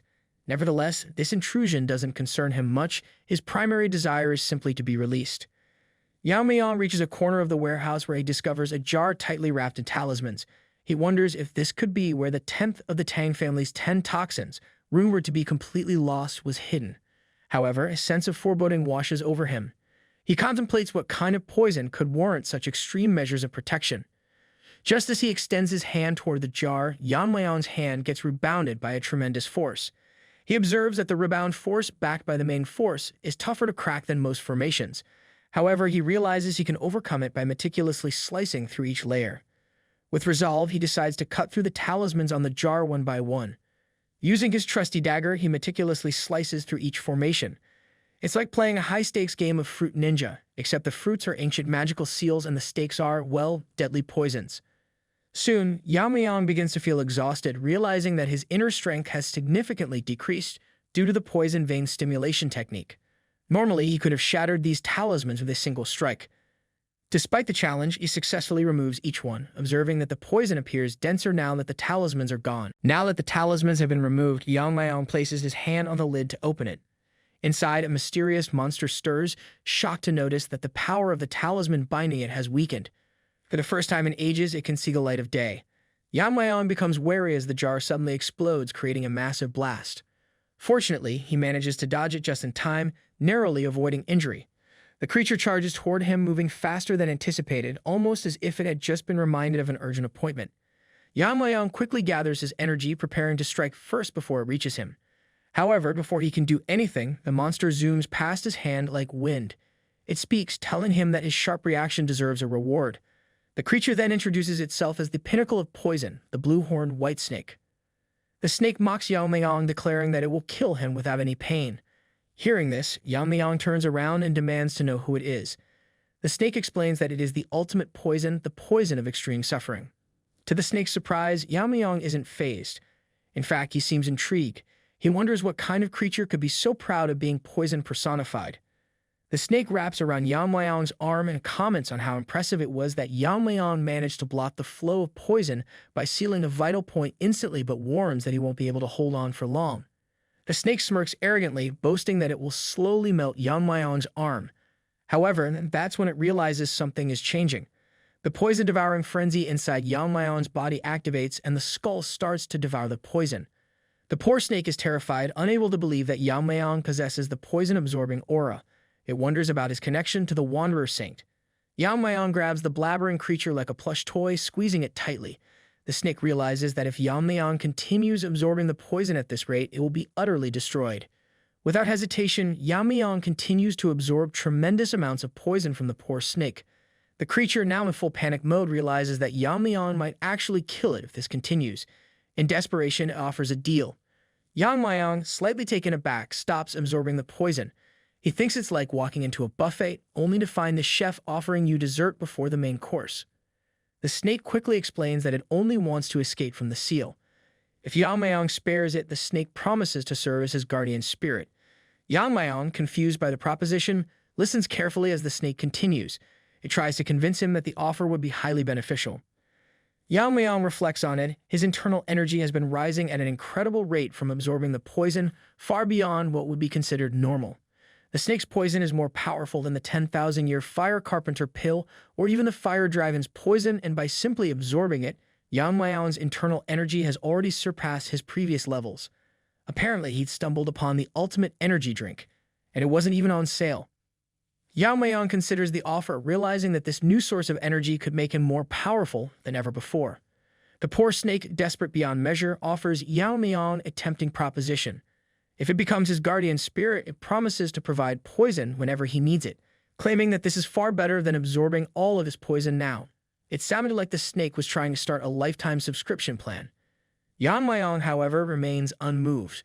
With a poker face, he tells the snake that he has no interest in keeping alive an enemy, especially one who cannot be trusted. He mentions that he can easily find another source of poison elsewhere. Hearing this, the poor snake begins to cry, its hopes fading. It begs Yeon-myeong to spare it, arguing that it has been trapped in the jar for hundreds of years. This plea reminds Yeon-myeong of his past life. The snake activates his ultimate cute soul killer face. The expression is so overwhelming that even Yeon-myeong himself is taken aback, finding himself unable to resist it. Reluctantly, he agrees to believe the snake's offer just this once. The snake, eager yet nervous, asks if Yeon-myeong is accepting it as his guardian spirit.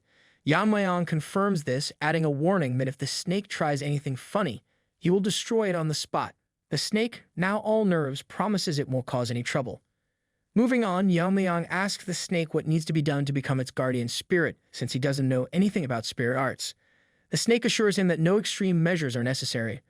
With that, an enormous amount of energy releases from his body, and a bead floats toward Yeon-myeong. The snake explains that this is a spirit-binding seal. By simply holding the bead, Yeon-myeong's soul will become bonded with the snake's, officially making the snake his guardian spirit. Following the instructions, Yeon-myeong grabs the bead, feeling the immense energy surge through him. Outside the chambers, the guards begin to grow concerned as time passes and Yeon-myeong still hasn't come out. Panic starts to set in as they wonder if something has gone wrong.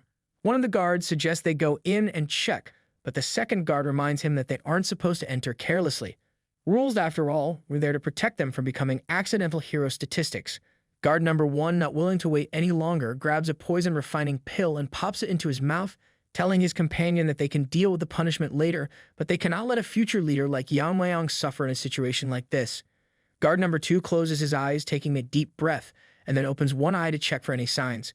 To his shock, he sees a bright light shining from within the poison chambers. The light grows stronger and the vibrations intensify. It looked less like a chamber and more like an ancient rave party at this point. Guard number 1, now fully alarmed, calls out for Yeon-myeong, wondering if he's safe. The guards are left in a state of confusion and concern, not sure what to make of the situation.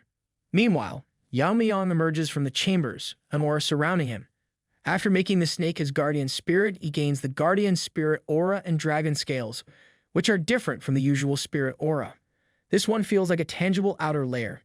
Thanks to absorbing the snake's poison, Yeon-myeong is able to fill all 12 of his meridians simultaneously. He considers himself lucky, especially since he almost killed the snake just a few minutes ago. Realizing the power surging through him, Yeon-myeong understands that he needs to suppress the aura and control its output. If he doesn't, he'll attract unwanted attention. After all, glowing like a celestial beacon wasn't exactly low-profile behavior. As the aura shifts, a small part of it manifests and the snake appears, asking Yeon-myeong if he's concerned about the people below him. The snake points out that the Wanderer Saint had flaunted his power openly, so why should Yeon-myeong hide his? Yeon-myeong flicks the snake hard, scolding it for revealing itself recklessly. The poor creature bounced back, realizing that being a spirit didn't mean he was safe from quick discipline. The autonomous cute snake tells Yeon-myeong that unless he chooses to reveal it, no one can see him. With an aura as strong as Yeon-myeong's, there would be no one daring to attack him. To the snake, it was simple math. Power like that came with a no-interference guarantee.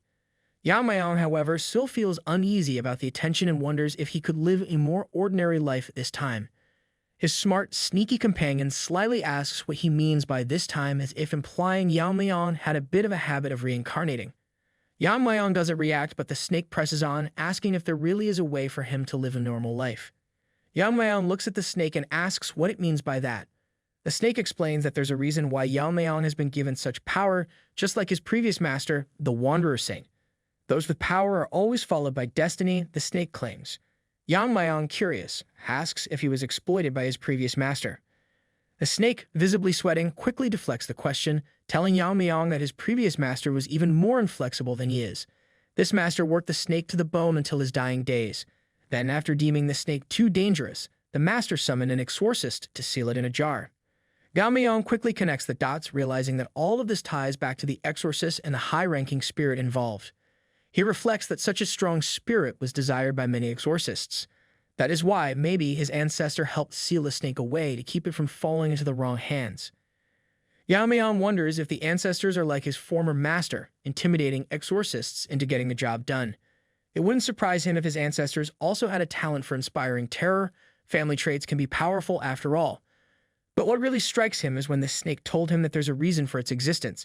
This thought stirs memories of his past life, and Yeon-myeong starts to wonder if it's all connected to the awakening of those memories. As Yeon-myeong is lost in thought, a guard suddenly bursts into the room, snapping him back to reality. In a quick motion, Yeon-myeong shoves the snake into his body, concealing it. The snake, not quite accustomed to such swift hiding tactics, might have felt more like a hastily packed travel item than a guardian spirit at that moment. The guard informs him that there's an attack by the evil faction near Sichuan, close to the main house, and Yeon-myeong must come immediately. Cutting to Sichuan, Hyunso from the entrance exam along with an injured old man is facing a group of thugs. The red-haired leader of the thugs mocks him, questioning where they're rushing off to. Hyunso has no idea why a gentleman from the Orthodox sect has shown up, but he's certainly not expecting the ugly red-haired troublemaker in their midst. The red-haired thug tells them that they should have known better. Sichuan is the territory of the Black Death Alliance. The old man steps in, offering to hold off the thugs, while Hyunso makes a run for it. However, Hyunso, in his current condition, knows he won't be able to escape easily. The red-haired thug, who is revealed to be a palace lord, is here with hundreds of his followers, and with the old man in his weakened state, they'll be tough to handle this. The smelly monkey thug tells Hyunso that now they've reached the capital of Sichuan, they must be seeking help from the Tang clan. However, he adds their leader has isolated the Tang clan, so Hyunso is just daydreaming if he expects any help. He goes on to boast that he will capture them and offer them to his leader, hoping for the ultimate martial art in return. They should be ready to lose a limb, he warns. That's when Yeon-myeong enters the scene, and the guards inform him that the two martial artists are from the Justice faction. Realizing their opponents must be from the evil faction, Yeon-myeong orders the guards to escort them to the clan as they come as guests. Hyunso, relieved that martial artists from the Tang family have arrived to help, feels reassured, though he notices there are only 4 of them.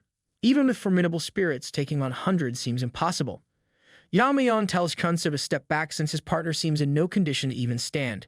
He tells his men to take care of the injured man. Hyunso asks if they should help those fighting at the front. Yeon-myeong simply smiles, and Hyunso continues to blabber about how there are over 100 martial artists.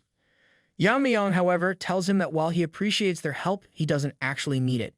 Meanwhile, observing all this, the red-haired monkey is fuming at Yeon-myeong for blocking his path. His guard mentions that Yeon-myeong is probably the one who won the Tang clan's competition and returned as the family head. The red-haired thug mocks Yeon-myeong, asking if he plans to face them, feeling sorry for him. His minions grin, clearly relishing the thought. The thug leader boldly declares that he will uproot them all once and for all. Hearing the red-haired thug's nonsense, Yeon-myeong flicks a needle that flies toward him, poisoning him instantly. The thug collapses to the ground, dead before he even realizes what happened. Yeon-myeong had grown tired of the constant babble and decided to end it in the most efficient way possible. Everyone present is stunned by the sudden turn of events as the leader lies lifeless on the ground. Yeon-myeong steps forward, telling the others that they don't need to deal with the remaining thugs since he will uproot them first. The gorilla-like thug is dead, taken down by Yeon-myeong's poison needle. His lackeys are utterly confused, not even seeing the needle fly because it was so fast. Yeon-myeong casually reaches into his coat and pulls out hundreds of needles, each one brimming with poison. With a flick of his wrist and the use of his internal energy, he throws them toward the remaining thugs. The minions, seeing Yeon-myeong's attack, quickly shout for everyone to stay alert. But it's too late. One by one, they're struck, and within moments, Yeon-myeong's poison needles finish them off. The sound of bodies falling to the ground echoes in the air as the thugs drop like flies. As the chaos unfolds, one side character turns around only to be met with the sight of hundreds of bodies hitting the ground, each struck by a single needle. Meanwhile, Kemso is getting overwhelmed by the sheer power of Yeon-myeong's attack. Yeon-myeong reflects that he rushed himself and did not even apply the poison on his needles, but it seems like they are doing the trick. Just then, his pet snake manifests itself, pointing out that it is the snake's poison that seeped into Yeon-myeong's needles, and its poison is potent enough that only a few people in the world could withstand it. Yeon-myeong smirks, clearly impressed. He remarks that the snake's poison is more useful than it looks, which seems to irritate his newfound unlimited poison supplier. Hyunso can't believe his eyes. He never imagined that Yeon-myeong had such amazing assassin skills. He figures that Yeon-myeong might be the one who single-handedly wiped out the 300 warriors from the Darkness Silent sect. Despite his doubts, Hyunso's guess is spot on. The remaining lackeys who had just witnessed the brutal efficiency of Yeon-myeong's poison needles can't wrap their heads around it. They had thought the Tang clan was on the decline, but no one mentioned that they had a monster like Yeon-myeong in their ranks. One guy with an axe tries to downplay the situation, telling the others not to worry, as it's just one guy. This junior gorilla type tries to assure them that if Yeon-myeong isn't in the fire realm, he won't have the energy to use that technique multiple times. Clearly, the junior gorilla is looking for his moment of glory, so he charges at Yeon-myeong, landing a heavy blow while taunting him about his bravado. But Yeon-myeong doesn't even flinch. He grabs the axe effortlessly and breaks it with ease. The junior gorilla is left wetting himself, terrified as he realizes that what Yeon-myeong just used was the dragon scale, which he obtained after contracting with the snake. The lackeys grow nervous, sensing that things are about to get even worse. Yeon-myeong, now ready to unleash his full power, prepares for his next attack, the 10,000 Heavenly Flower Rain technique. Seeing the situation unfold, Hyunso grows anxious.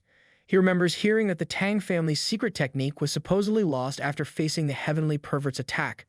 But Hyunso quickly realizes that despite the setbacks, their strength is still very much intact. Guess the Tang family isn't as down and out as everyone thought, he reflects nervously, knowing that Yeon-myeong is about to prove just how dangerous he can be.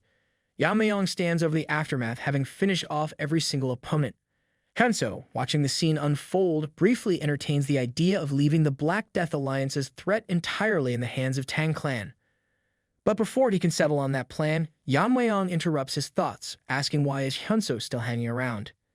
Hyunso feels a rush of fear, as if his very essence might melt away, realizing that Yeon-myeong's skill is something he couldn't look away from, even if he wanted to. Yeon-myeong strides past him, mentioning they'll discuss things further at the main house. Hyunso takes another, longer look at the field now littered with defeated bodies. It's a potent reminder of the power of Tang clan, and he quickly realizes that making enemies with them is a path to certain doom. A few days before, Hyunso had been dining with the old man Sebek on the outskirts of Sichuan. He had felt relieved that they hadn't encountered any trouble from the unorthodox factions, especially since he'd heard that Sichuan was supposedly crawling with them after the Tang clan's supposed decline. Oddly enough, everything had been peaceful, almost too quiet. The old man Sebek suddenly seems tense. Hyunso notices the change and feels slightly baffled by the old man's abrupt shift in demeanor. Just then, a mysterious man approaches them, casually asking if they find the food satisfactory, mentioning it's a quaint spot he frequents. Hyunso considers the mysterious man before him, realizing that he was standing right beside them but went completely undetected. Clearly, the stranger is skilled. He asks who the man is, and Sebek informs him that this is none other than the leader of the Black Alliance, Yu Giljin from the Yu family. Hyunso, caught off guard, is shocked to find himself face-to-face with the infamous Alliance leader. They had come to this remote inn specifically to avoid trouble, yet their bad luck had brought them directly to Yu Giljin. Yu Giljin, exuding an air of arrogance, asks Sebek if the Justice faction has business with the Alliance, noting that Sebek's advancement to the Fire Realm indicates something serious. The old man replies that he has no interest in the Black Alliance and questions whether Yu Giljin came alone as he notices no subordinates nearby. In true main character style, Yu Giljin taunts Sebek, challenging him to see if he thinks he can handle him alone and inviting him to a spar if he's so inclined. Sebek, irritated by the provocation, reminds Yu Giljin that he's lived twice as long and has the advantage of accumulated experience. But Yu Giljin, unfazed, asks if Sebek is here to show him respect, his tone dripping with mockery. Sebek, now visibly annoyed, releases his energy, making it clear he's ready to engage. He points out that in a clash between Fire Realm masters, years of accumulated energy make all the difference. Sebek's confidence in his refined techniques sends a message that he's prepared to make Yu Giljin regret his overconfidence. Kunso observes that Sebek seems more fired up than usual, sensing he might actually be ready to start a fight here. Suddenly, both Sebek and Hemso are taken aback as Yu Giljin releases his energy, reminding them that he once destroyed multiple sects with his own hands a decade ago. The only reason the joint sect survived was its distance from Sichuan. Yu Giljin makes it clear that if a fight is needed to prove his point, he knows a nearby place for a quick spar. Kunso, trying to keep a level head, advises Sebek not to act impulsively and dive headfirst into a fight. Yet a part of him also wants to prove a point to show Yu Giljin that the martial arts of their sect are unmatched. In the present, Hanso explains to Yeon-myeong that this is how they ended up facing Yu Giljin. Yeon-myeong, however, points out that it's different from the encounter he witnessed earlier. Hanso clarifies that the pursuers they encountered came later, after the initial confrontation. Returning to Kunso's recollection, the situation grows tense as Yu Giljin exudes an intimidating aura. On one side stands Sebek, ready for battle, and on the other is Yu Giljin, prepared to face him. Sebek unsheaths his sword, instructing Kunso to stand back. Yu Giljin, unfazed, readies himself as well. In an instant, Sebek vanishes, surging toward Yu Giljin with a swift attack. Yu Giljin meets the assault effortlessly, blocking the strike with his bare hands. He acknowledges that the sword technique is impressive, noting that it's fueled by powerful internal energy. Sebek's technique utilizes the resonance of his inner energy to dispel opposing forces. Meanwhile, Hyunso struggles to follow their movements, amazed by the sheer speed and intensity. This is what a true Fire Realm battle looks like. As they exchange blows, Yu Giljin manages to stop Sebek's sword with his hands, taunting him about his supposedly impressive internal energy, which to him falls short. Sebek, further provoked by the mockery, launches into the ultimate technique of the joint sect, releasing powerful waves of energy. Watching, Hyunso initially believes Sebek is overpowering Yu Giljin. However, he notices the faint smile on Yu Giljin's face, realizing with shock that Yu Giljin is blocking Sebek's strikes at the very last moment, almost as if he's testing him. Sebek, snapping back to reality, understands that Yu Giljin is deliberately assessing his skills, despite being from the unorthodox side. Determined to break through, Sebek decides to unleash the full power of his secret technique. But Yu Giljin, ever observant, has already begun to decipher Sebek's moves. When the attack lands, it creates a massive explosion, the impact resembling an atomic blast, shaking the battlefield with its intensity. Hyunso stands in shock, watching as Sebek unleashes the clan's secret technique. The old man rises, showing Hyunso how he seemingly managed to defeat the alliance leader. Hyunso, still wrapping his mind around the scene, is caught somewhere between awe and disbelief. He quietly suggests to Sebek that they should make their exit before anything more unfolds. Just then, Yu Giljin appears unscathed and speaks up. He reflects aloud that the precision is needed for the technique. He notes that it suits the joint sect well, which aligns with the major orthodox factions. Yu Giljin explains that the technique amplifies internal energy through focused intent. Even though its name is the demonic sword technique, it's basically a powerful internal martial art. He then starts using their technique on them.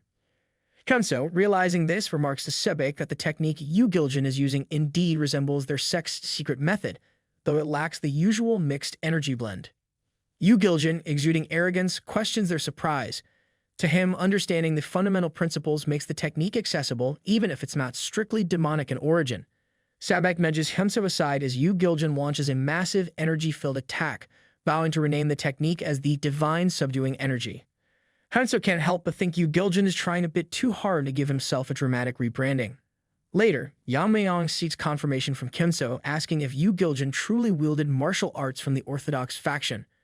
Hyunso, still processing the encounter, confirms it, wondering if Yeon-myeong's strength and perhaps his poison-slinging snake might be enough to handle Yu Giljin if a confrontation arises. Hanso lowers his head, explaining to Yeon-myeong that Yu Giljin had adapted the martial art to his own preference. Although the energy he harnessed felt different, the technique clearly retained the essence of the demonic sword art. What's surprising, however, is that the altered version's power even surpassed the original technique. If the old man hadn't used the last of his internal energy to block the final strike, they likely wouldn't have survived. Yeon-myeong, slightly impressed, reflects on how remarkable it is for someone to grasp such martial arts in a single duel, especially given that Sebek is firmly in the fire realm. This level of comprehension isn't something he sees every day. As Yeon-myeong ponders this, Hanso interrupts, reminding him that their purpose for coming to the Tang clan goes beyond mere observation. He requests Yeon-myeong's cooperation in the upcoming martial arts competition, an important event for their sect. Hanso elaborates, explaining that the Heavenly Demon Cult, a powerful and militant religious group based in Xinjiang, once rivaled the combined strength of the 9 great sects and other martial factions. Despite numerous clashes, the orthodox faction still lacks the confidence to face them directly. The primary reason for this complex situation lies in the power structure of the faction as it operates under the command of a single figure, the sect leader. However, the dynamics shifted when the sect leader's son, known for his disturbing personality and innate martial talent, gained his own followers. This creepy pervert, as some call him, left the clan with his followers to establish the Heaven Brilliance Demon Cult. This departure has weakened the elite ranks of the sect, creating what could be the last viable opportunity to eradicate them. However, the Orthodox faction remains cautious about the Black Death Alliance to their south. They fear that if they deploy their elite forces northward to tackle the Heavenly Demon Cult, they'll leave themselves vulnerable to attacks from the south, risking heavy losses. Seeing Yeon-myeong's formidable display of martial power earlier, Hanso realizes that he could prevent the Black Death Alliance from advancing north. Thus, he humbly requests the Tang family's support in holding off the Black Death Alliance while they focus on the Heavenly Demon Cult. However, to Hanso's surprise, Yeon-myeong, unfazed and with a poker face, simply refuses. Hanso relays this response to Sebek. He explains that Yeon-myeong declined and plans to consult the family head rather than make the decision himself. Hanso then asks Sebek what they should do if they fail to gain the Tang family's support. Sebek advises patience, instructing them to wait for the time being. Hanso mentions that their concerns extend beyond a single issue. The Tang clan itself is quite different from what they had anticipated. During their journey, he observed that the clan's buildings have expanded and their martial prowess has grown significantly. Even the clan members' spirits appear high, a stark contrast to the rumors suggesting that the clan had been weakened by the so-called evil loser. Sebek, slipping into his usual analytical mindset, agrees and speculates that there must be a powerful force behind the clan's revival. Determined, he concludes that they must secure the Tang clan's support by any means necessary. While they discuss this, Yuri and her father arrive, 2 martial artists with a reputation for being overly ambitious and slightly delusional. Yuri's father introduces himself as the head of general affairs for the Tang clan, sent by the family head to escort them. Upon reaching the main house, both Hanso and Sebek are taken aback as they meet the Tang clan's acting family head, Yeon-myeong's mother, Tang Ji. Tang Ji formally introduces herself and immediately asks if they come seeking cooperation against the Heavenly Demon Cult. She further explains that she is currently acting as the head of the clan. What shocks Hanso and Sebek most is that she is in the fire realm, which likely explains the clan's resurgence in strength. Although they cannot sense Yeon-myeong's full power, it's undeniable that the acting leader, Tang Ji, has reached the fire realm, giving the Tang clan an undeniable edge. Hanso, confident in his intelligence, attempts to appeal to the acting head, arguing that there is an urgent need for support. He insists that, since they are working to eradicate an evil sect, helping them would be the just course of action. He asks her to reconsider, but she remains silent, turning instead to Yeon-myeong. She reminds him that he declined their request earlier and asks if his stance remains the same. To the shock of Hanso and Sebek, Yeon-myeong's answer is still a firm refusal. Stunned, the two struggle to understand his reasoning.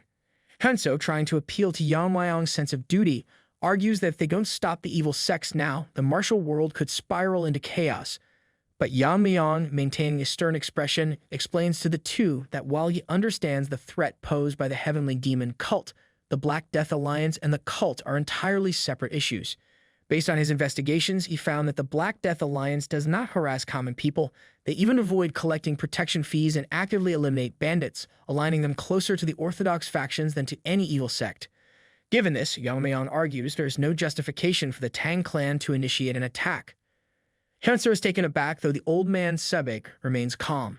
Yeon-myeong then questions their talk of acting in the name of justice, pointing out that when the Black Death Alliance and the Demon's cult invaded the Tang clan, no one from the Orthodox faction came to help. To him, this reeks of hypocrisy as they now seek aid from the very people they previously abandoned. Yeon-myeong, keeping his cool, points out that prioritizing the safety of their own sect is natural, so he doesn't hold it against them.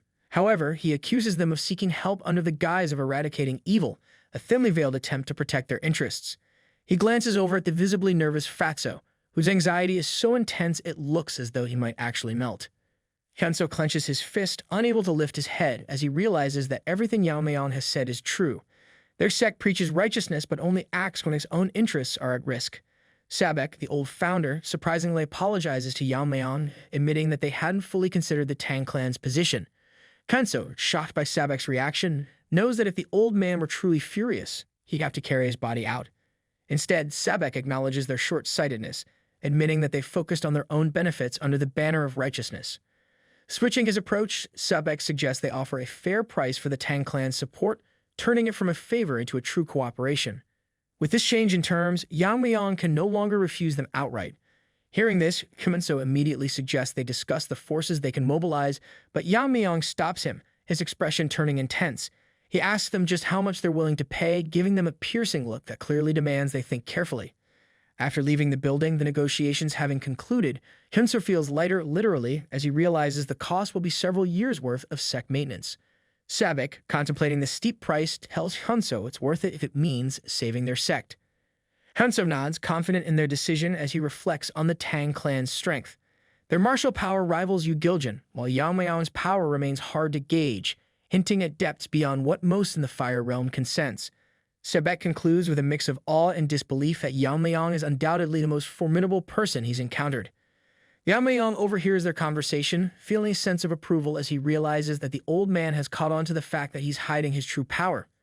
The acting head, Mommy, as she's sometimes called, mentions to Yeon-myeong that their arrangement isn't purely about financial gain. There must be a deeper reason for his cooperation. Yeon-myeong agrees, explaining that while the Black Death Alliance's actions might look good on the surface, he remains cautious, unable to fully trust them. Mommy points out that order has been maintained in Sichuan since the major sects fell. Yeon-myeong clarifies, attributing this stability to Yu Giljan. The Black Death Alliance is classified as an evil faction solely because they haven't joined the Orthodox faction. In reality, they resemble bandits more than true villains, ignoring ideals of righteousness in favor of personal gain. Under Yu Giljan's rule, the current order in Sichuan is held together. However, Yeon-myeong explains that their so-called order is fragile, as they often eliminate business rivals and infiltrate or destabilize other clans whenever it benefits them. Yeon-myeong emphasizes that while their tactics haven't changed, Yu Giljan's leadership at least maintains a degree of control. However, if Yu Giljan were ever to disappear, the factions under his rule would likely spiral into chaos. Finally understanding his perspective, Mommy asks Yeon-myeong about his next steps, ready to hear his strategy moving forward. Hearing this, Yeon-myeong smiles and confidently tells Mommy that the solution is simple. They just need to prevent the Black Death Alliance from moving north. Mommy, however, hesitates, uncertain if they're truly strong enough to stop the alliance, especially since she's unaware of Yeon-myeong's current strength. With a straight face, Yeon-myeong clarifies that since they can't block the alliance directly, he'll block them from within. Mommy's eyes widen in disbelief as she realizes Yeon-myeong intends to infiltrate the alliance's main base. She's visibly nervous, wondering how he plans to sneak in. Yeon-myeong calmly explains that, as it happens, the alliance recently sent him an invitation themselves. Mommy, slightly confused, recalls that unlike previous events, this gathering is structured as a tournament where young masters from various evil factions compete against each other. Yeon-myeong plans to attend, assess their true intentions, and if necessary, eradicate any remnants of their evil nature with lethal precision. Elsewhere, inside a carriage, a man advises the evil girl, Yeon-yeon, to be cautious upon reaching the Tang clan, specifically warning not to offend the family head. He advises his niece to remember that the fate of their family depends on her. Yeon-yeon tells her uncle not to worry about it. She is determined to win over Yeon-myeong no matter what. The young lady Aijun approaches Sabek with a polite inquiry about his well-being and his progress with his internal energy. She has brought his meal and herbal medicine, which he gratefully accepts, inviting her inside. Sabek, visibly cheerful, tells Aijun that his recovery is greatly thanks to the medicine her grandfather provided. Hearing this, Aijun is delighted, her face lighting up. When Sabek first saw the unusual mix of food and medicine, he was admittedly shocked. Along with the potent herbs, It contains some poisonous plants. His expression was priceless, as if he were swallowing something far less palatable. Yet despite his initial reaction, consuming the concoction resulted in an incredible surge of energy, propelling his strength to new heights, almost like an unexpected transformation. Even Aijin's grandfather, who crafted the medicine, was astonished by the rapid progress in Sabek's recovery. Sebek, though initially doubtful, now realizes the not-so-appetizing medicine is working wonders. At this rate, he'll be fully restored and ready to return to his sect sooner than expected.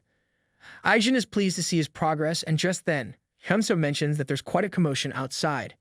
Curious, he asks Aijin if something is happening. She explains that it might be due to the arrival of the Jegal clan. Hyunso's reaction is mixed with surprise and curiosity. The Jegal clan and the Tang family share a close, long-standing relationship, and their support was crucial during the recent contest. Aijin mentions that this time they've come to set up a defensive formation in the outer grounds, reinforcing the Tang family's defenses further. Hyunso realizes that with such allies, the Tang clan's power is even more formidable than he'd initially thought. Hyunso, deep in thought, reflects on his limited knowledge of formations and notes that the setup must be expensive. He wonders if the Jegal clan is indeed wealthy enough to cover these costs. Sabek then asks Aijin if the Tang clan is paying for the formation, and with a smile, she clarifies that the Jegal clan is funding everything. The duo of Hyunso and the old man exchange confused glances as Aijin adds that, according to the family head, the Jegal clan was highly cooperative in offering their support. Sabek contemplates that perhaps they've managed to identify a vulnerability in the Jegal clan. Meanwhile, Yeon-myeong and her uncle are standing outside the main hall. The uncle asks Yeon-myeong if she feels prepared to leave a good impression, and she assures him she is, proudly showcasing her extensive collection of outfits. If there's a wow factor in her plan, it's certainly in her wardrobe choices. Yeon-myeong is convinced that her beauty alone will be enough to charm any man. Jegal watches her, thinking she reminds him of his sister, who was once celebrated as a beauty in Hubei and believes capturing a young man's attention shouldn't be too difficult for her.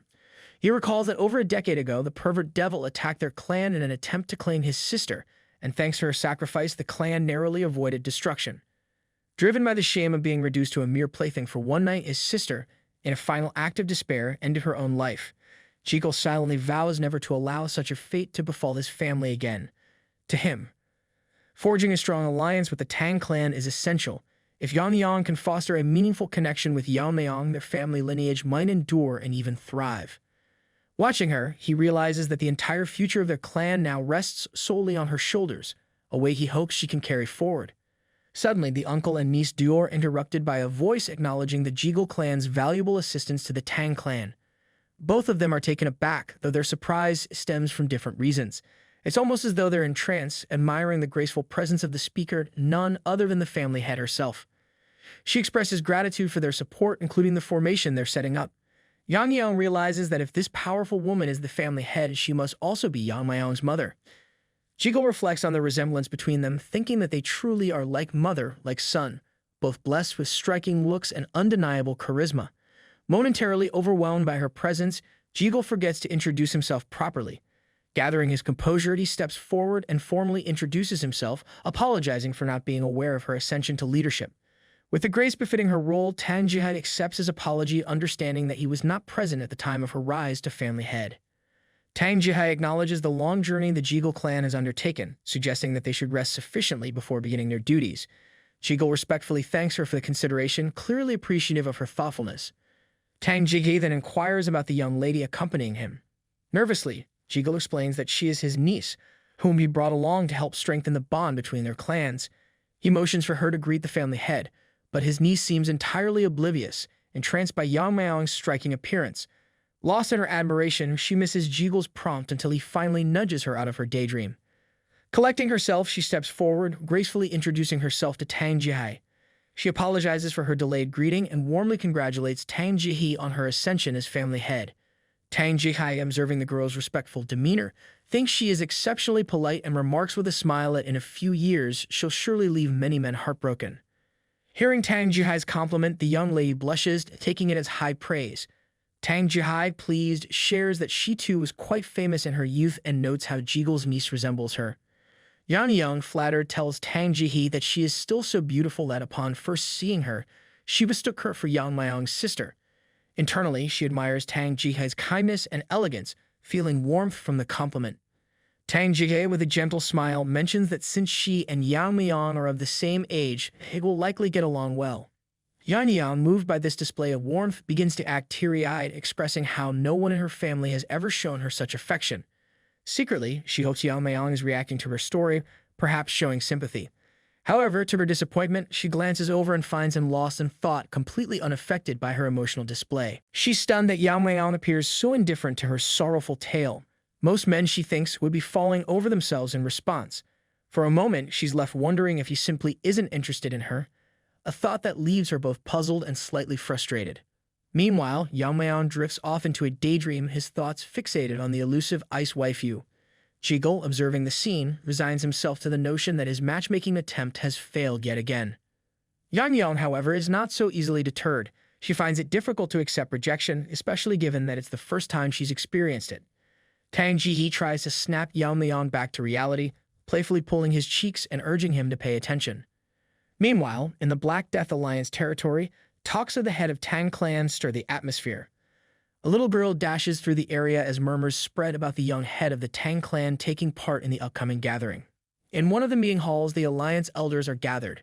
They are reviewing the budget required for the upcoming gathering. The second page holds the list of participants, and a man, trying to look imposing by chewing on a twig, announces the report is completed for the day. Known as the leader of the 6 demonic lords, he offers congratulations to the Lady Yo, commending her on managing the task. She responds humbly, saying it's all part of her duty as a servant of the Alliance leader. One elder laughs that the Alliance leader merely tossed the report aside before stepping out, his disinterest evident. Apparently, even in the Black Death Alliance, keeping everyone focused on the task is a challenge. Another elder comments that their leader has always been a free spirit. Just then, a little girl enters the hall, and everyone is visibly shocked by her sudden appearance. The Lady Yo, in particular, breaks into a nervous sweat upon seeing who has arrived. This little girl is none other than the daughter of Alliance leader. The young girl declares her intent to attend the gathering in Sichuan this time as she climbs onto her uncle, curiously asking him about the rumors she's heard. She mentions hearing whispers that the head of the Tang clan might be participating in the gathering, a fact her uncle confirms. With a mischievous smile, she muses about the tales of the Tang clan head's charm, wondering just how handsome he must be if he has captured the admiration of all the local women. She jokingly remarks that if the rumors are true, she might just make him her husband. Her uncle thinks to himself that her father would be thoroughly shocked if he heard this bold declaration. The little girl asks again if she can go see it. Her uncle resigns himself to the fact that no one can oppose the will of the Alliance leader's daughter. He knows even if he said no, she would go anyway. Meanwhile, the Lady Yo listens to their conversation, growing increasingly irritated at the topic. She hides her annoyance, though, considering a sly plan. Perhaps she can manipulate this situation to her advantage. She smirks, thinking that using the Alliance leader's daughter as a way to trap Yeon-myeong might just work. In this world of schemes and strategies, even the smallest player can turn into a powerful pawn. In one of the Tang family residences, Mirio is carefully combing Miso's hair, admiring their beauty. She teasingly asks Miso if she was really bedridden all this time.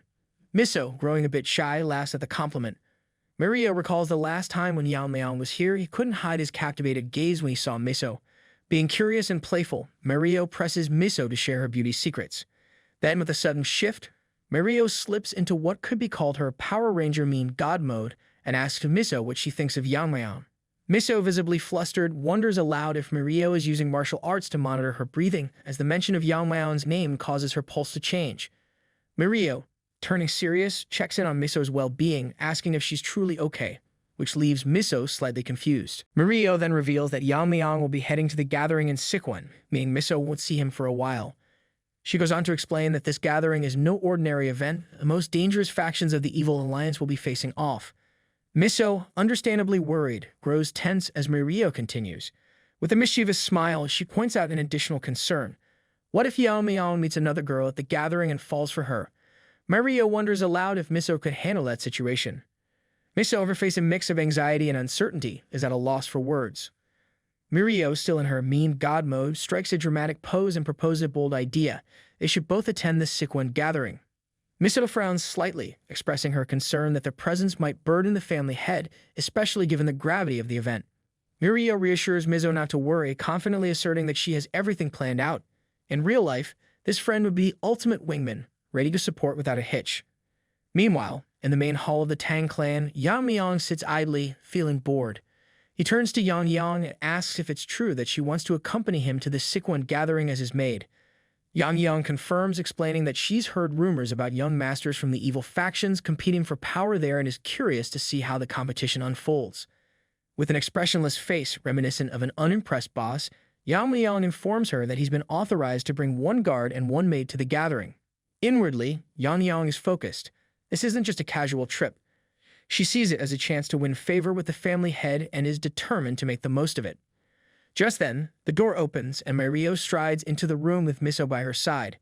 Yang Yeong, looking a bit like a junior employee surprised by an impromptu meeting, notes their arrival, half expecting this gathering of determined women. Mario, without hesitation, announces that Miso has something important she'd like to discuss with him. Miso, however, turns to Mario, pointing out that her behavior borders on disrespect toward the family head. At that moment, Mario notices Yang Yeong staring intensely in her direction as if sizing her up. Mario asks who she is, and Yang Yeong returns the question. Before introductions can proceed, Yang Yeong turns to Miso, questioning her purpose in his quarters. Before she could say anything, Mario begins to answer on Miso's behalf. Yang Yeong makes a face clearly displeased. Mario then boldly announces that both she and Miso wish to accompany Yang Yeong to the Sichuan gathering. Yang Yeong is visibly shocked by this revelation. What's humorous in all this is that Yang Yeong, supposedly the one in charge, seems entirely uninvolved in the planning going on around him. Mario suggests that she could serve as his guard while Miso would go along as his maid, given the limit of one guard and one maid. Yang Yeong, observing this impromptu scheme, is completely dumbfounded by what she views as nonsensical. While Mario has a close relationship with Yang Yeong, her biggest worry centers around Miso. Miso's beauty rivals that of Yang Yeong's mother, who, as everyone knows, is unmatched in elegance and charm. No one, she firmly believes, can outshine the family head. But if Miso joins Yang Yeong on this journey, Yang Yeong realizes her own carefully laid plans could be jeopardized. Amidst the tension, Yang Yeong surprises everyone by agreeing to take Mario as his guard. However, he firmly states that Miso cannot accompany him. Yang Yeong clarifies that he already has someone else in mind for the maid position. Hearing this, the ever-optimistic Yang Yeong wonders if she might be the one he's referring to. Meanwhile, Mario, displeased, firmly states that if Miso isn't allowed to accompany him, she herself won't be joining either.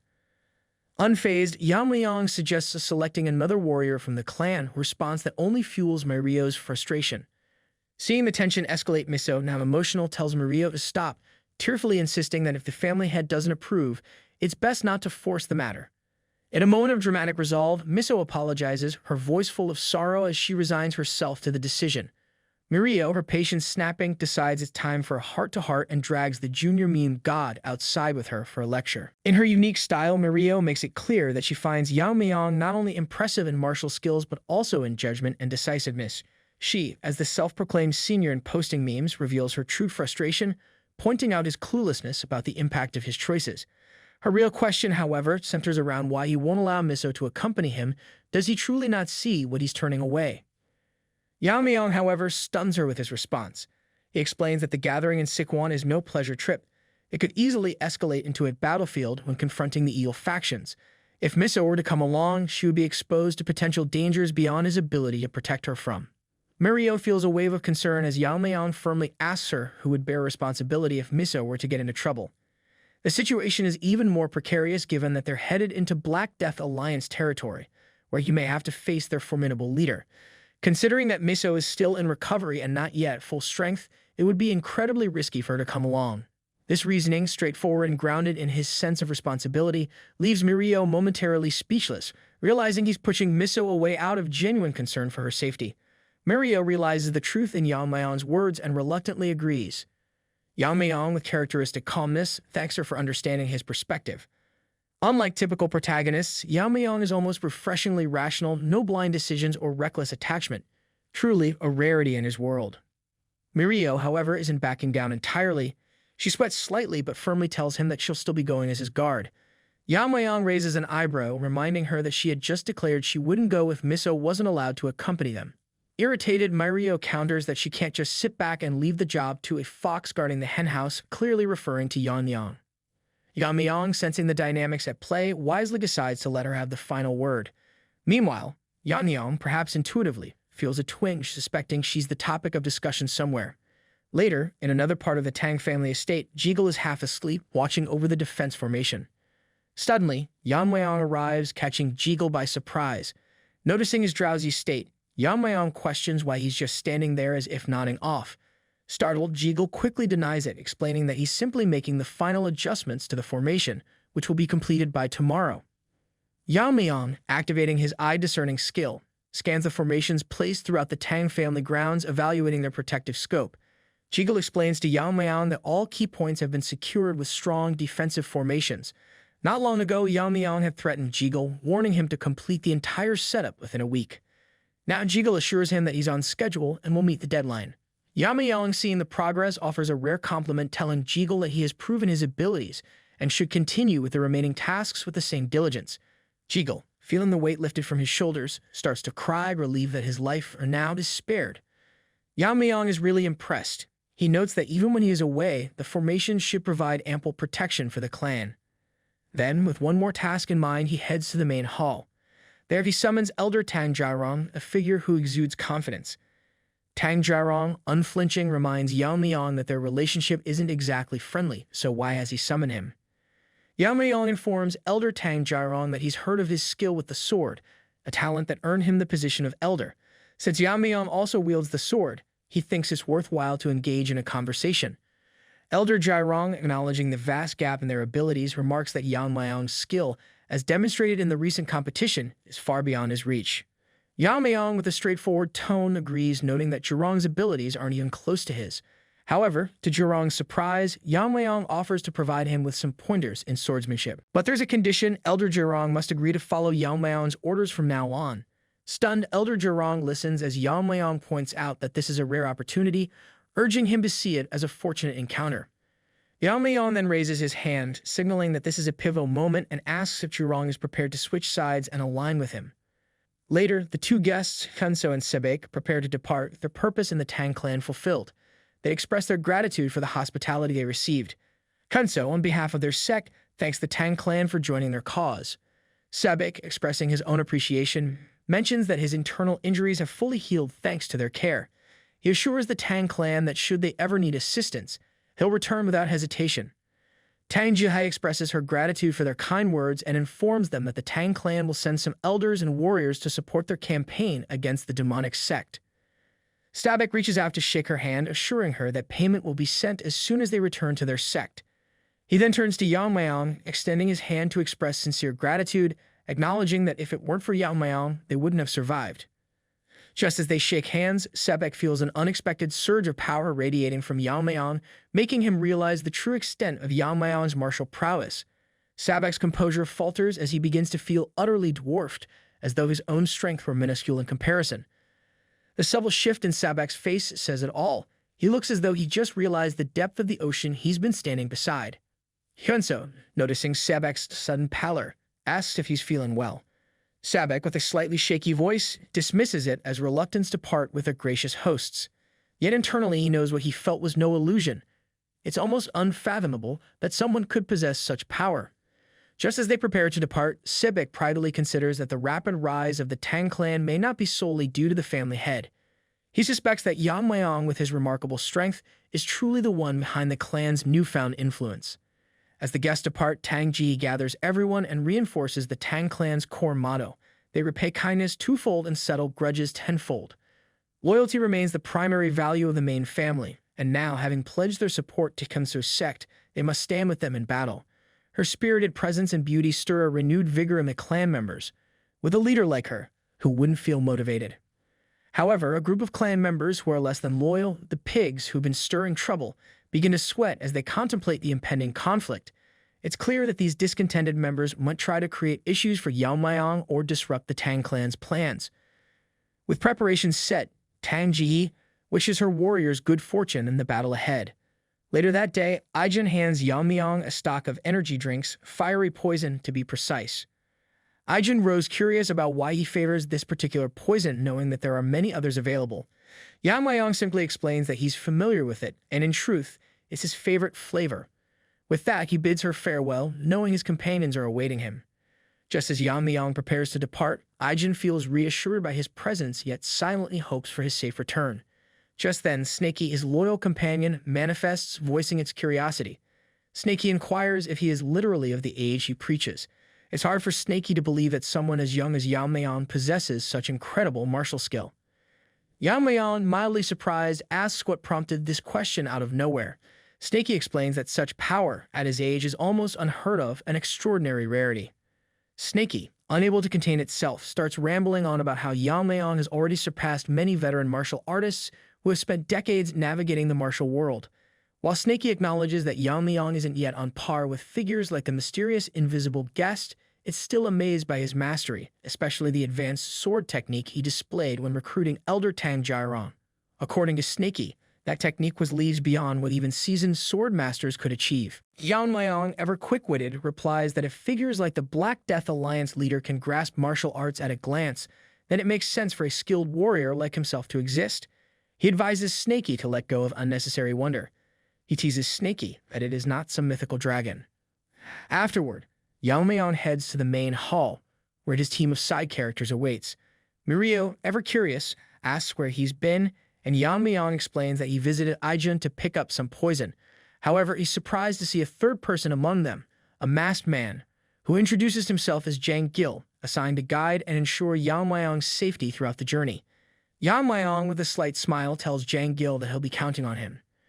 Just then, Tang Yeon-myeong, Yeon-myeong's mother, enters the scene. The side characters are taken aback, their expressions akin to seeing their crush. Observing this, Tang Yeon-myeong gently assures them there's no need for such formality. She turns to Yeon-myeong, noting that the wind is picking up, and reassures him that whatever paths he chooses in life, she'll always support him. However, she advises him not to push himself too hard. Yeon-myeong, with quiet confidence, assures her not to worry, knowing she understands his resilience.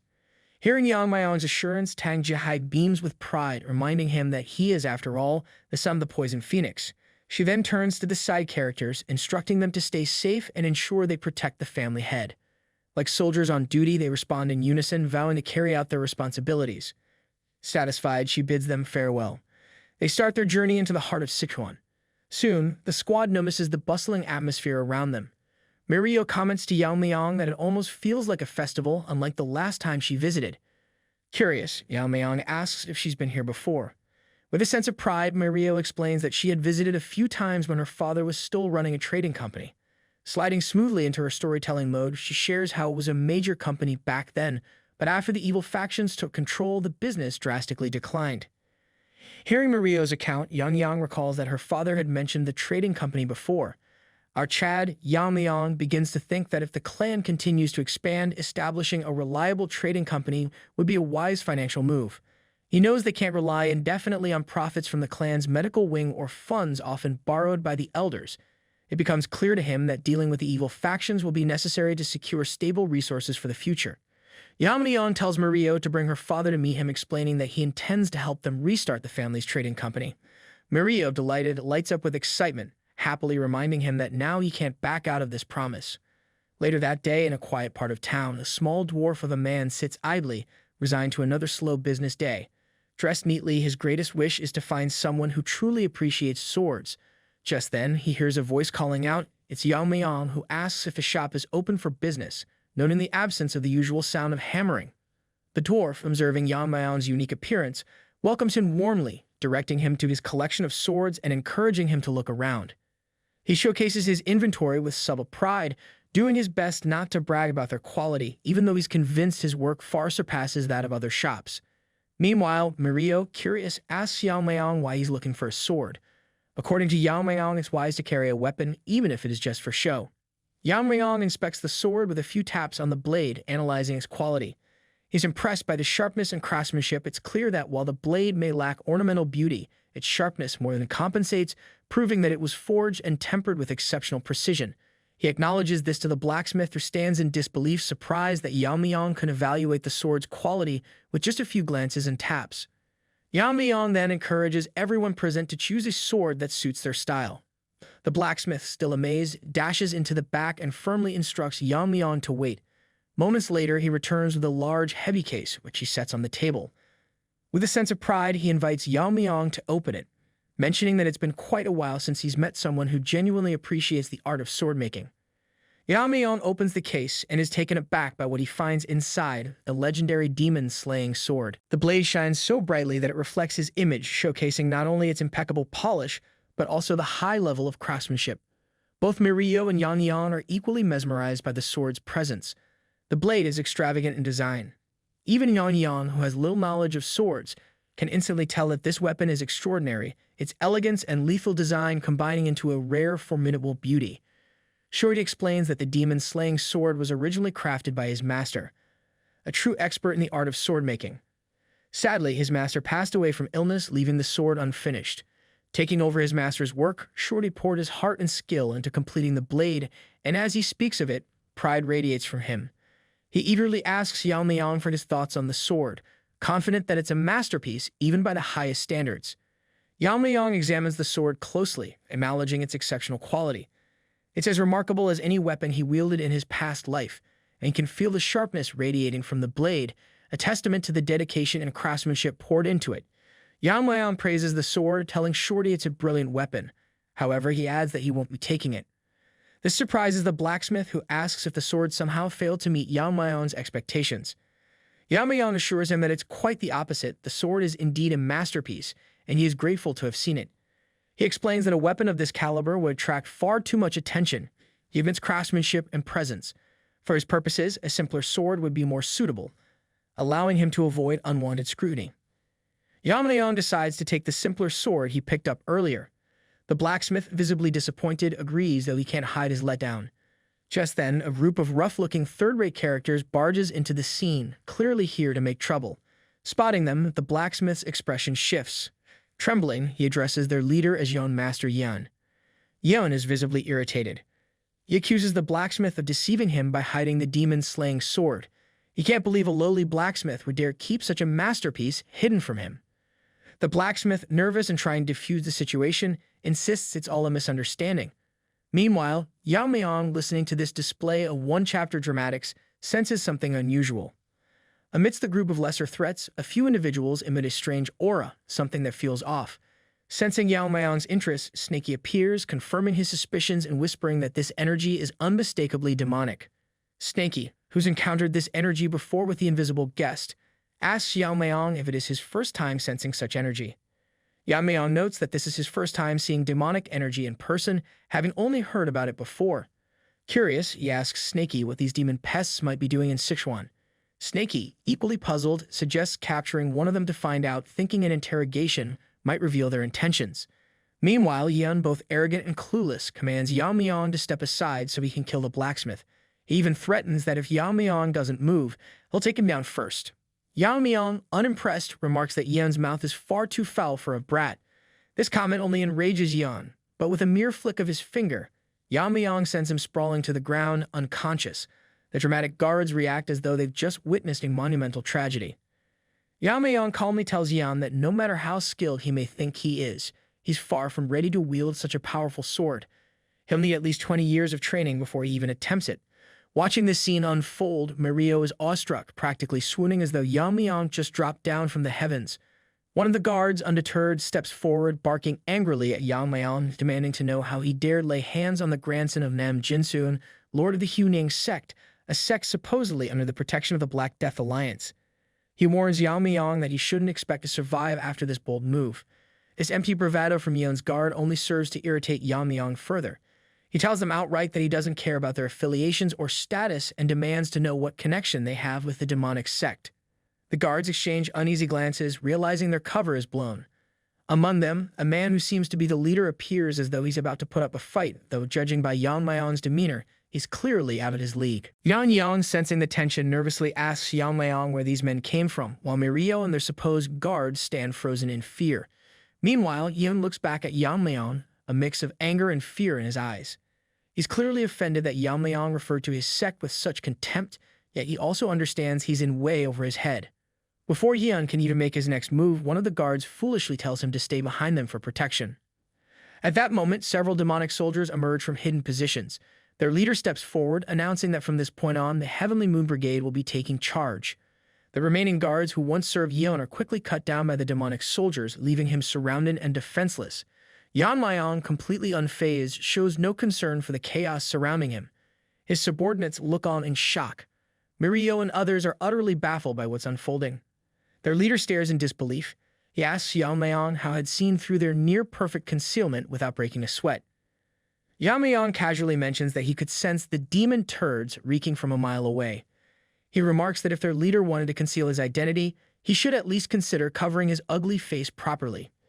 In response, the bald leader, barely holding back his rage, questions Yeon-myeong that he has seen these men getting killed in front of him. Still, he doesn't feel any sense of urgency. Yeon-myeong, still cool, asks the blacksmith Shorty to lend him a sword, choosing none other than the masterpiece, demon-slaying sword. Taking hold of sword, he remarks to the intruders that if anyone should be worried, it's certainly not him. Yeon-myeong's gaze sharpens as he points out that, from his perspective, these demon-aligned soldiers are no different than the ones who are already dead. The bald-headed leader, infuriated by Yeon-myeong's defiance, orders his minions to escort the young master to safety, making it clear that he intends to kill Yeon-myeong personally. Yeon-myeong wasn't wrong in mocking the man's appearance. His face indeed resembles something unpleasant, like a baboon's ass. Just as one of the minions seizes young master Yeon-myeong is surprised to notice that the young master appears completely oblivious to who these guards really are. It seems likely, from his quick assessment, that the young master Yeon is entirely unaware of their true identities. Suddenly, a furious voice cuts through the air as the bald leader lunges at Yeon-myeong, clearly incensed by being ignored. Without flinching, Yeon-myeong effortlessly blocks the attack, resulting in a small explosion from the force of the clash. The bald leader, convinced he had the upper hand, finds himself thrown backward, staring in disbelief at Yeon-myeong, who stands unshaken.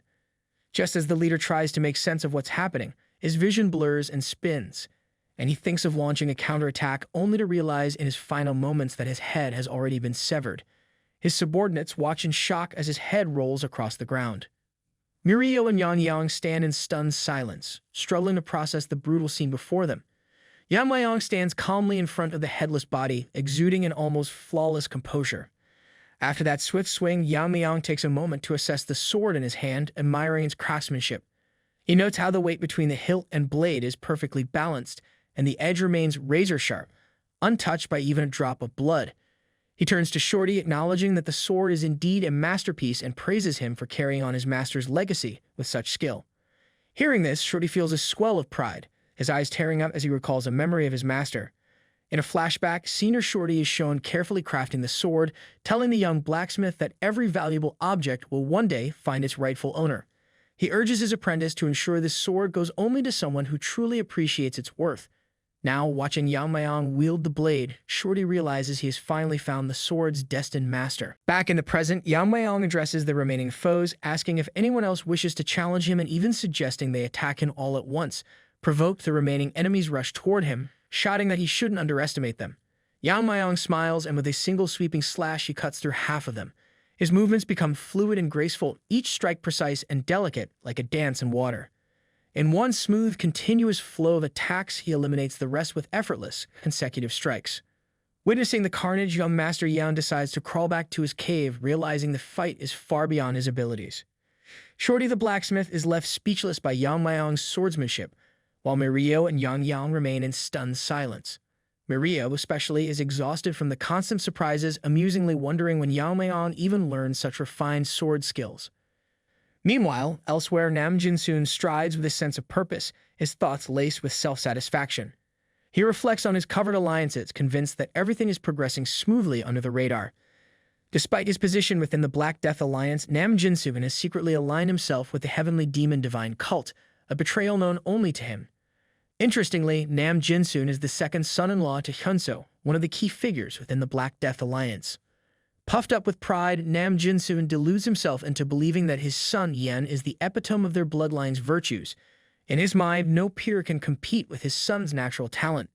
Nam Jin-soon, caught up in his delusions, clenches his fist with confidence, imagining his son, Yen, making a powerful impression at the Sichuan Assembly. He envisions Yen showcasing incredible strength, securing a spot in the Black Death Alliance leadership, a position that Nam Jin-soon plans to use as a foothold to weaken the alliance from within. The irony of his scheme is almost laughable as he smiles to himself, thinking that by the time the Alliance realizes his true intentions, the forces of the demonic path will have already infiltrated Sichuan. Just then, a one-armed subordinate from the Heavenly Moon Brigade interrupts Nam Jin-soon's fantasy. Recognizing the man as one of his son's supposed guards, Nam Jin-soon asks with an edge of irritation why he's here. The one-handed guard informs him that the young master is under attack by an unknown assailant. At this, Nam Jin-soon's smug confidence begins to crumble and panic sets in. Meanwhile, Yeon-myeong continues cutting down his opponents with ease, his skill making it look as though he's chopping vegetables rather than facing enemies. His display leaves the side characters dumbfounded, particularly Mirio, who worries about the aftermath, wondering who's going to clean up this mess. She muses that if she brought her sister along, the poor girl would have been completely overwhelmed. She then questions Yeon-myeong, wondering why he allowed one of the enemies to escape, knowing full well that the guard could bring reinforcements. Yeon-myeong, calm and strategic, explains that he intentionally let him go. Raising his sword, he points in the direction of Yeon, stating that an oblivious fool like him wouldn't even recognize a connection to the demonic cult. There must be someone else behind the scenes, orchestrating this whole setup and placing these ants to protect Yeon. Yeon, desperate, tries to convince Yeon-myeong that he's misunderstood, claiming he has no affiliation with the demon cult and doesn't even know who they are. Unfazed, Yeon-myeong silences him, pointing out that soon enough the truth will reveal itself, especially with the reinforcements on their way. The side characters, once again, are left in shock, when a loud voice from outside demands that Yeon be released. Nam Jin-soon arrives on the scene, bringing an entire contingent of followers with him. He arrogantly demands that the hostage be released, threatening to tear Yeon-myeong to shreds and feed him to the beasts if he doesn't comply. Bold words for a man who's far from the threat he imagines himself to be. Calmly, Yeon-myeong steps forward with Yeon in tow, pressing his sword against Yeon's neck. With an air of challenge, he asks Nam Jin-soon just what he plans to do about it. The side characters, already reeling, find themselves questioning who the real villain is here, thrown by Yeon-myeong's unflinching confidence.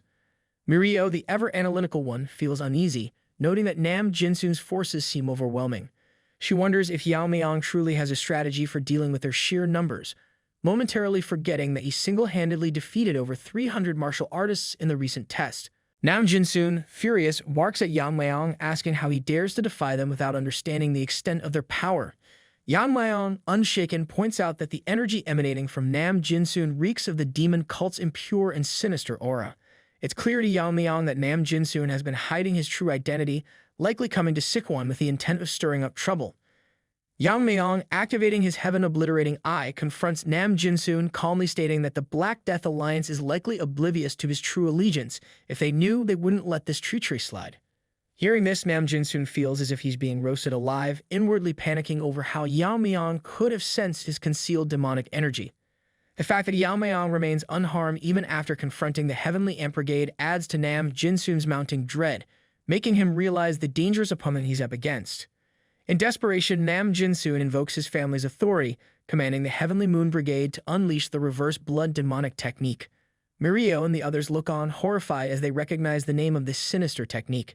Mirio's mind races. This is the same dark technique the Heavenly Brilliance Pervert used when he attacked the Tang family. The Heavenly Moon Brigade members start to glow ominously, their bodies igniting with fury as they appear to burn from within, turning a blazing red like human-shaped torches. Recognizing the gravity of the technique, Yeon-myeong questions Nam Jin-soon, asking if he is indeed connected to the Heavenly Brilliance Pervert. Nam Jin-soon, undeterred, dismisses Yeon-myeong's inquiry with chilling indifference, asking if this is the last thing he wants to know. Yeon-myeong tells Nam Jin-soon that he holds no personal grudge, but his family destroyed something precious to him. At this, Nam Jin-soon seems to shift into a full turd mode, laughing mockingly as he reminds Yeon-myeong that his brother has already destroyed everything, be it the Jiggle family, the Murong family, or even the Tang family. Hearing this, Mirio's anger flares up, and she seems ready to charge in despite knowing she'd likely be a burden in this battle. Yeon-myeong, however, quickly stops her, reminding her that interfering would only get them all killed. At this moment, their only choice is to trust Yeon-myeong. Nam Jin-soon then commands his fiery army, the evolved chicken wings, to finish off Yeon-myeong. Snaky, sensing the intensity of the situation, appears, commenting on how fired up the enemies are and asking Yeon-myeong if he has a plan. Without hesitation, Yeon-myeong enters his battle stance, his calm, focused aura radiating strength. He utters one word: eliminate. In a breathtaking moment as the army charges toward him, the world around them seems to drain of color. Yeon-myeong swings his sword, and in just one strike, he cuts the whole army in half. The gray world is suddenly painted in red as every single enemy is cut down in one seamless strike, leaving only Nam Jin-soon standing stunned. Mirio, Yeon-myeong, and Shorty look on, eyes wide, taking in the battlefield that has now become a bloody canvas, a deadly masterpiece crafted in a single, perfect stroke by Yeon-myeong. Nam Jin-soon stares in disbelief, struggling to process what he's witnessing. It seems impossible to him. He wonders how could all 70 of his warriors, each using the reverse blood demonic technique, be cut down so easily. Even a master at the peak of martial prowess shouldn't have been able to overpower them with such ease. The scene reminds him of a memory from the past. In a flashback, a younger, more naive Nam Jinsoon had witnessed a brutal battle during the demon cult's invitation ceremony for the vice leader of the Heavenly Demon Church. He watched in shock as the left and right guardians of the cult, both in their prime, were beaten to a pulp. The victor of that match had been none other than the infamous heavenly pervert, Nam Jinsoon's own brother, whose power was unmatched even by the cult's finest. Nam Jinsoon recalls the suffocating aura that his brother emitted, an overwhelming energy he had not felt since that day. Now that same pressure fills the air emanating from Yeon-myeong, who stands before him with a calm yet deadly intensity. For the first time, a one-chapter character like Nam Jinsoon shows some humility, dropping to his knees before Yeon-myeong. Begging for mercy, he offers his own life in exchange for sparing his son, Yeon. He explains with genuine desperation that Yeon is just an ordinary kid, unaware of the dark schemes his family is involved in. Whatever grudge Yeon-myeong has with his family, Nam Jinsoon pleads should not be taken out on his oblivious son. Yeon-myeong's voice turns icy as he addresses Nam Jinsoon, pointing out that if Yeon were truly ordinary, he wouldn't have tried to kill a blacksmith simply for not handing over the best sword. As Yeon tries to protest, Yeon-myeong cuts him off, bringing an end to the theatrics. Nam Jinsoon watches in horror as Yeon-myeong swiftly silences his son, leaving him no chance for redemption. Yeon-myeong then turns to Nam Jinsoon, asking if he's angry, before adding that the families of the people they murdered must have felt the same pain. With this, Yeon-myeong declares that he feels no remorse and has no intention of sparing anyone connected to the heavenly demon cult. Nam Jinsoon, broken and transformed into an unrecognizable shadow of his former self, meets his end as Yeon-myeong finishes him off. Later, back at the blacksmith's shop, Yeon-myeong finds himself in an awkward situation as the blacksmith hands him the sword. Shorty, overwhelmed with gratitude, insists that Yeon-myeong take it as payment, mentioning that if it weren't for him, he'd likely be dead. With a touch of emotion, the blacksmith explains that his master had always hoped this sword would find a true deserving owner, and he feels at peace knowing it's now in the right hands. Yeon-myeong, feeling a bit shy, accepts the cheers from his two enthusiastic companions who are congratulating him with playful excitement. Deciding to take the sword, he turns to Shorty and requests a scabbard, noting how flashy the blade is. Snaky manifests, observing with growing admiration that Yeon-myeong is even more remarkable than he'd realized. For a Tang family member to wield a sword with such skill is rare. If he continues this path, Snaky muses, Yeon-myeong could one day earn the title of Sword King and perhaps become the strongest martial artist in the world. Meanwhile, outside a large gate, a crowd is gathered, bustling with anticipation. Among them, two onlookers, a pair of nobodies with plenty to say, notice Yeon-myeong and his companions approaching. One points him out to his friend, speculating if this impressive-looking figure could be one of the successors of the Sichuan sect. Observing Yeon-myeong's two female guards, the clueless bystander jumps to the assumption that he must be a womanizer. The two bystanders go on, exchanging clueless commentary about Yeon-myeong. One of them wonders aloud why someone would bother coming to an important event like the Sichuan Assembly only to act like that. The other adds he bets his martial skills are trash too. However, both are secretly unnerved by the attention Yeon-myeong is getting, especially the way women in the crowd are swooning over him. The first bystander even admits to himself that he feels defeated before a single match has begun, intimidated by Yeon-myeong's striking looks. Even the judges, seasoned from years of observing young martial artists, are quietly impressed, thinking that Yeon-myeong's appearance is unmatched. When one of them asks Yeon-myeong which clan or sect he represents, he introduces himself as Tang Yeon-myeong, the young master of the Sichuan Tang Family. The two onlookers go pale at the mention of the Tang clan, realizing just who they're up against. Meanwhile, elsewhere, Lady Yu has her sights set on Yeon-myeong, determined to kill him. She learns that Yeon-myeong registered himself on the participant list early in the morning and then headed straight to his quarters. Smirking, she muses that it's fine for Yeon-myeong to rest while he can. Soon, she plans to end him and settle an old grudge. In a flashback, she remembers a painful memory, crouched on the ground, clutching a martial arts manual and crying. At that moment, she had been saved by Mak In-guk, who asked why she was wandering alone in a place often frequented by bandits. He remarked on her luck that he found her and asked if she was injured. That moment marked the beginning of her connection with Mak In-guk. At the time, she was merely surviving as a concubine to a high-ranking military officer, where she was treated as little more than an object. One day, this officer died in a sudden accident. Known for his hobby of collecting martial arts manuals, he left behind a collection. She quickly seized her opportunity to escape, She took one of the manuals and fled, which ultimately led her to Mak In-juk. In time, Mak In-juk taught her martial arts, and they became close. He had originally been from the Wong sect, where he had learned the basics that he now shared with her, teaching her self-defense and survival skills. Once she had a firm grasp of the basics, she decided to train in the manual she had taken, the Red Lotus Flame art. But her fortune soon soured. After beginning her training in this forbidden art, her health gradually began to deteriorate as if she had contracted an incurable illness. Accepting that her time was limited, she chose to leave Mak In-juk, not wanting him to witness her weakening and pitiful state. Over time, she learned that Mak In-juk had risen to become the head of the Darkness Silent Sword sect, swiftly gaining power and influence. Meanwhile, she was left dying, her body racked with constant pain that often made her wish for an end. Yet, a deep regret held her back. Her last wish was simply to see Mak In-juk once more. One day, as if by chance, she was discovered by none other than Mak In-juk himself, accompanied by the Black Death Alliance leader Yu Giljan. Mak In-juk expressed surprise, noting her remarkable talent but unable to understand why she appeared to be on the brink of death. Yu Giljan quickly realized the issue. She had learned martial arts from both the yin and yang paths, causing her vitality and energy to conflict and slowly destroy her from within. Recognizing her dire situation, Yu Giljan advised her to recite the formula for the martial arts she had been practicing. To her, it seemed like fate. Entranced, she recited it with all her strength and will. Yu Giljan, a master of martial knowledge, took less than half an hour to craft a modified version of the Red Lotus Flame art, one that harmonized with her yang energy and was suited to a woman's unique balance of vitality. She was stunned by his skill. He had transformed the techniques so that as she progressed to higher levels, her internal injuries would begin to heal on their own. To show her loyalty for having her life saved, Lady Yeo founded the Transforming Heart sect and aligned herself with the Black Death Alliance. With Mak In-juk also part of the alliance, she hoped to rekindle their old connection. However, he shut down her hopes, making it clear that he had sought her out purely for her talent, not out of any lingering feelings. He urged her to leave the past behind, revealing that he had drifted further away from her than she ever realized. Though hurt, she couldn't blame him, remembering that she was the one who had left first. Determined to keep her feelings hidden, she suppressed her longing, clinging to a faint hope that one day he would understand her sincerity. Then came the news that shattered her hopes. Mak In-juk's Darkness Silent Sword sect had been annihilated by none other than Yeon-myeong, the young master of the Tang family. In that moment, she resolved to kill him, seeing his destruction as a way to settle her shattered dreams.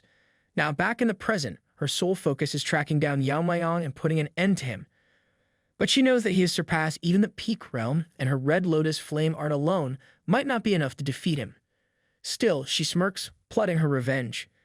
She's devised a plan to trap Yeon-myeong at the upcoming Sichuan assembly, a place from which she believes he'll have no escape.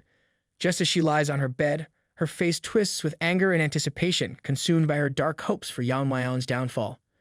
Meanwhile, Yeon-myeong is deep in meditation. Snaky appears, quietly observing him, marveling at Yeon-myeong's intense focus.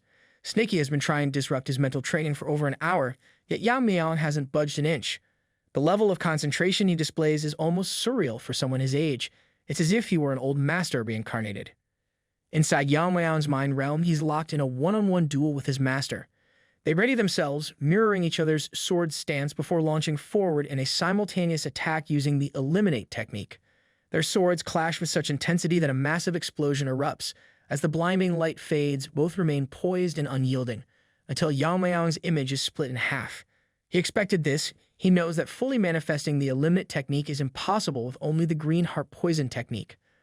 Although he was able to cut down 70 foes with eliminate, it was a degraded version, lacking even half its true power.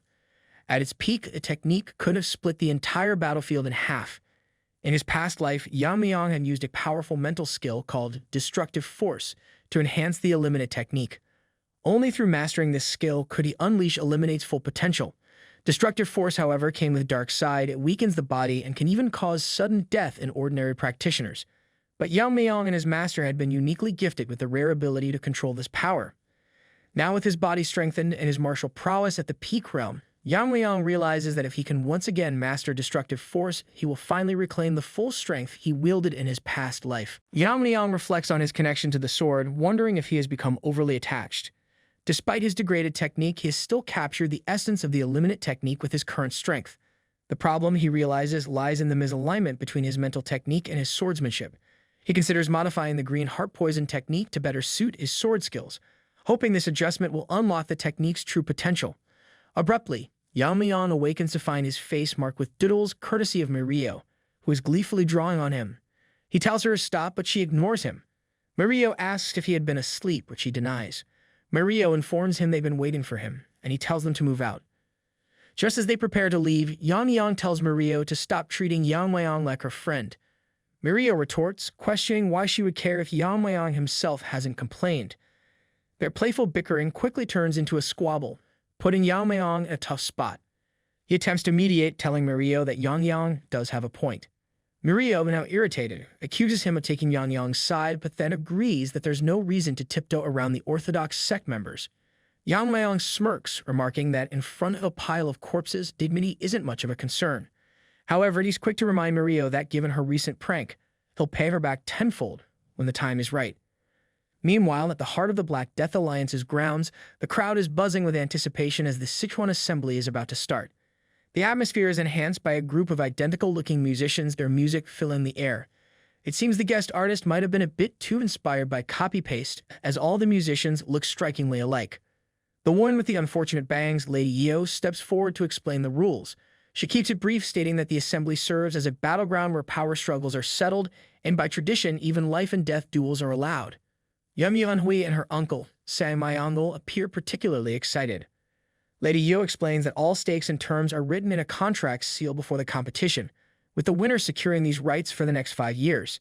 If anyone dares to dispute the results, the main sect will verify the outcome, and breaking the assembly's rules would be seen as an insult to the alliance, punishable by severe consequences. The crowd is taken aback by the intensity of the stakes, even the nobodies looking a bit shell-shocked. Lady Yeo then announces a special guest in this year's assembly, the legendary swordsman known as the Sword of the Nine Rings, Sang Myeong. A wave of surprise and awe ripples through the crowd as they recognize him as one of the 6 Grand Masters of the Evil Path, the most powerful figures within the Black Death Alliance. For the younger members, meeting Sang Myeong is a dream come true, with many starry-eyed at the chance to witness a true master of the sword. Yeon-myeong is surprised to sense that Sang Myeong has also reached the Fire Realm. Sang Myeong introduces himself formally, stating that he has come to the assembly alongside the leader's daughter, Yeon-hui, and expects strong performances from the competitors. Lady Yeo, with her distinct bangs, announces that the esteemed Sang Myeong will oversee any life-and-death duels. Anyone who wishes to engage in such a duel must first seek the master's approval. Just as Lady Yeo is wrapping up her speech, a hand goes up in the crowd. One challenger boldly requests Sang Myeong's permission for a life-and-death duel, challenging none other than Yeon-myeong. This one-off character named Mak Chunwi seems oblivious to his fate as he stares down Yeon-myeong, determined to avenge his father. From his appearance and the 2 swords he carries, it's clear he's related to Mak In-guk, the very Mak In-guk that Yeon-myeong defeated. Sang Myeong recognizes Mak Chunwi as a successor of the Darkness Silent Sword sect and quickly guesses that this challenge is fueled by a desire for revenge. He knows that avenging Mak In-guk, a formidable figure in the alliance, would be no easy task, especially since Yeon-myeong was strong enough to defeat him. Yeon-myeong stands calm and collected, aware that this challenger, a one-chapter character fueled by vengeance, has little hope against him. Hearing this, Mirio bristles with anger, especially since their side was attacked first. Yeon-myeong, ever composed, quickly urges her to stay silent, cautioning that others might overhear her outburst. Sang Myeong grants permission for the duel and calls Yeon-myeong to the stage. Both challengers step onto the platform simultaneously, each prepared to face the other with lethal intent. The crowd, however, finds its attention captured less by Yeon-myeong's skills and strength and more by his striking appearance. Murmurs ripple through the onlookers, particularly from the women who seem more taken with his looks and with the upcoming fight. Even the clan leader's daughter appears mesmerized, her gaze fixed on Yeon-myeong. Sang Myeong, observing her reaction, notes that she seems practically radiant with excitement. He muses that it would be a considerable disappointment if Yeon-myeong were to lose the duel. Sang Myeong formally states that no one aside from the combatants, their guards, or attendants may interfere in the life-and-death duel. He emphasizes that there are no restrictions on methods of attack, and both participants are free to ignore any surrender from their opponent. This is, after all, a duel to the death. After ensuring both combatants understand, he asks if they are ready. Yeon-myeong, unfazed, agrees to the conditions with a calm detachment. Given the significance of the duel, each fighter is permitted to have their guards and attendants present. Sang Myeong asks Yeon-myeong if he will be summoning any of his own, to which Yeon-myeong, with a composed expression, replies that he brought his guards but instructed them to stay out of the fight. His confidence is clear, whether facing one opponent or 3. he is certain the outcome will remain unchanged. This offhand remark infuriates Mak Chunwi's backup guards 2 and 3, whose fierce scowls betray their irritation. Impressed by Yeon-myeong's boldness, Sang-myeong signals the start of the duel. At once, Mak Chunwi and his allies draw their swords, but Yeon-myeong remains unfazed. With a subtle motion, one of the Mak Chunwi guards signals to the other. They advance, attempting to mimic a fierce, legendary fighting style, though their movements come across as clumsy and almost animalistic. Their swords radiate dark energy. It surprises the crowd. It's the signature energy of the Great Silence sword sect, an aura recognized as the mark of their master. The guards launch the attack, but Yeon-myeong remains steady, his calm unbroken. The crowd watches as the guards, their faces contorted with anger and determination, charge at Yeon-myeong, hoping to overpower him with their combined strength. Mak Chunwi's plan is simple. His men will keep Yeon-myeong distracted, allowing him to strike the moment he finds an opening. He intends to finish Yeon-myeong off with a low-grade martial arts technique, confident in his strategy. But in an instant, something unexpected happens. Instead of advancing toward Yeon-myeong, his 2 guards suddenly collapse to the ground, leaving the crowd stunned and silent. Even Sang-myeong and Lady Yo stare in confusion, unable to understand what just occurred, until they spot feathered needles lodged in the men's necks. Sang-myeong is taken aback. The needles were launched so quickly that even he struggled to catch sight of them. Yeon-myeong, calm and composed, breaks the silence, remarking dryly that he's growing bored and wondering how long Mak Chunwi plans to stay in his stance. Mak Chunwi, infuriated, vows to kill him and charges forward with enough force to crack the ground beneath him.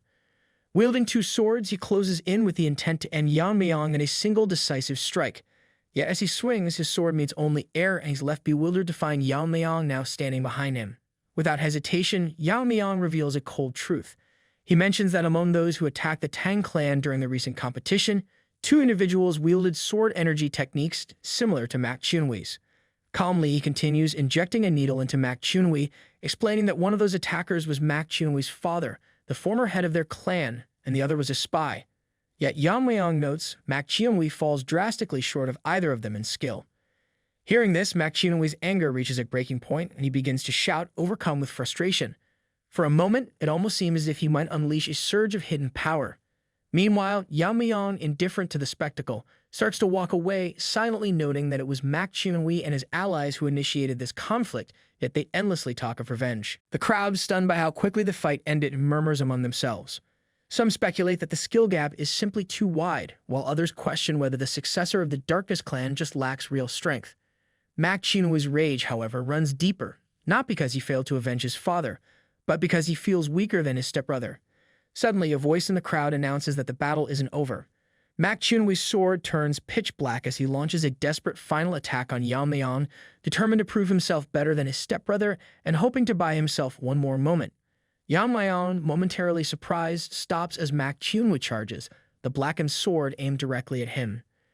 In an instant, Yeon-myeong grabs the blade with his bare hand, shocking Mak Chunwi, who had hoped for a longer moment in the spotlight. With a powerful grip, Yeon-myeong shatters the sword into pieces, ending the battle decisively and leaving Mak Chunwi stunned and defeated.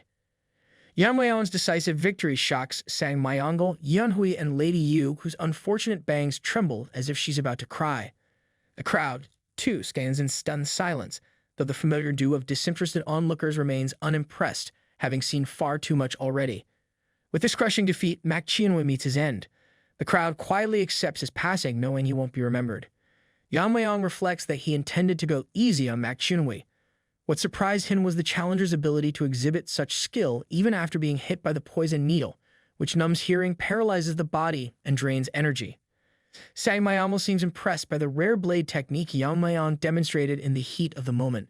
He remarks on the Tang clan's reputation for training their hands to handle sharp weapons or wear protective gloves, but he hadn't expected Yeon-myeong to block a dark sword infused with energy bare-handed. Sang-myeong muses that if others witness Yeon-myeong's skill, they would clamor to become his disciples. Yeon-myeong considers explaining that his dragon-scale armor helped him block the sword's energy, but decides to keep this detail to himself. Instead, he simply responds that the Tang clan possesses such capabilities. Sang-myeong acknowledges the impressive display and announces Yeon-myeong as the winner, adding that he has the choice to either continue with more duels or stop. True to his bold nature, Yeon-myeong declares that he will continue, But he then surprises Sang Myongul by stating that even if everyone within the Black Death Alliance attacked him at once, the outcome would remain the same. It seems this challenge isn't limited to the participants alone. It extends to every member under the alliance. Yeon-myeong stands confidently in the arena, with the overconfident challenger lying dead at his feet. Among the crowd, a voice rises. One spectator scoffs, claiming Yeon-myeong must be crazy to challenge them all at once. Another heckler sneers, accusing him of arrogance, stating that just because he defeated a single opponent, he's acting all high and mighty. These detractors, oblivious to the real gap in skill, taunt Yeon-myeong, insisting he's nothing special, merely the young head of a fallen clan. They foolishly boast that they'll show him what real power looks like. Amid this commotion, a stern voice captures Yeon-myeong's attention. Lady Yeo, identifiable by her unfortunate bangs, steps forward. She firmly reminds him that while life and death duels are permitted, the Sichuan Assembly is not some street brawl.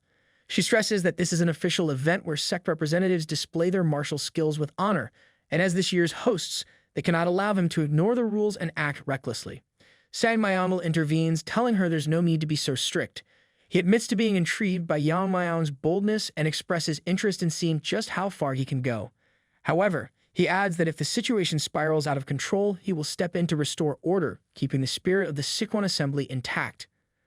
Unable to defy her superiors, Lady Yu clenches her jaw, looking as though she might grind her teeth to dust, and announces that since the Grandmaster permits it, she has no objections. Sang Myongul addresses Yeon-myeong, explaining that the Tang family's assassination techniques are built for large-scale destruction, and a chaotic, unstructured attack would only create confusion. To maintain order, he limits the number of attackers to 3, allowing Yeon-myeong to select his opponents. Sang Myongul adds that if Yeon-myeong finds these terms unacceptable, he may speak now.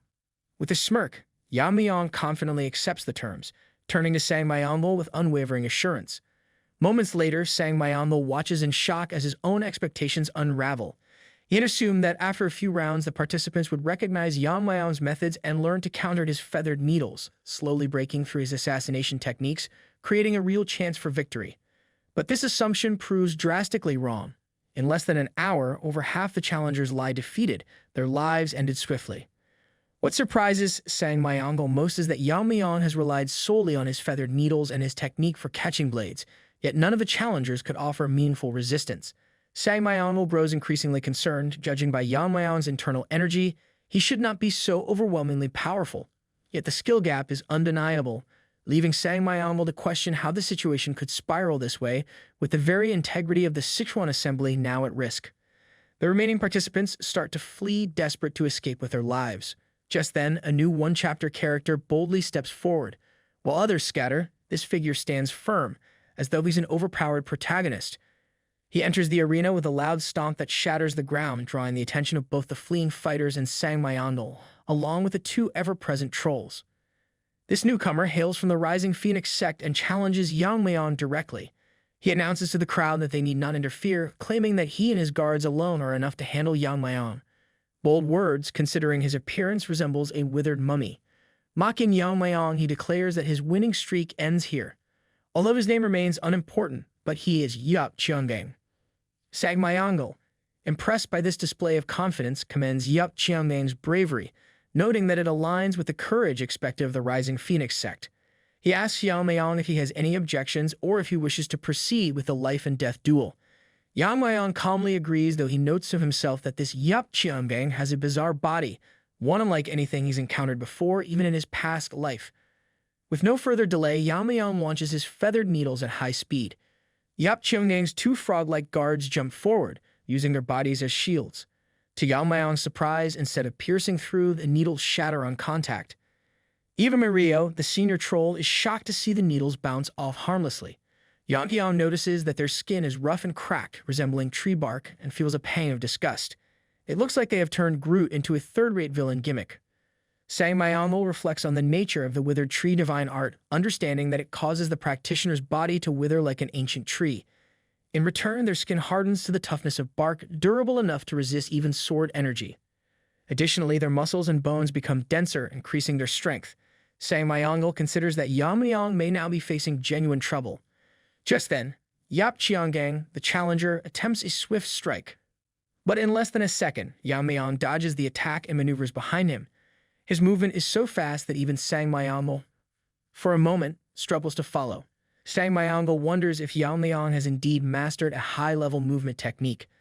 Positioned behind one of Cheongdang's lackeys, Yeon-myeong strikes quickly, plunging a poison-laced needle directly into the lackey's head. The poison takes immediate effect. This enrages the second lackey, who charges at Yeon-myeong to avenge his fallen comrade. Unfazed, Yeon-myeong grabs the attacker by the mouth, taunting him by saying he'll test whether his tongue is as tough as his skin. Yeon-myeong then pins a needle directly onto the lackey's tongue. The lackey struggles, attempting to resist, but Yeon-myeong's grip is unyielding. Unable to withstand the pressure and the effects of the poison, the second lackey ultimately succumbs, his body giving out despite his efforts. Just then, Yeon-myeong senses a fist aimed his way. In a millisecond, he dodges, startling Cheongdang, who hadn't expected such agility. Yeon-myeong channels his internal energy into a powerful palm strike, intending to shatter his opponent's defenses.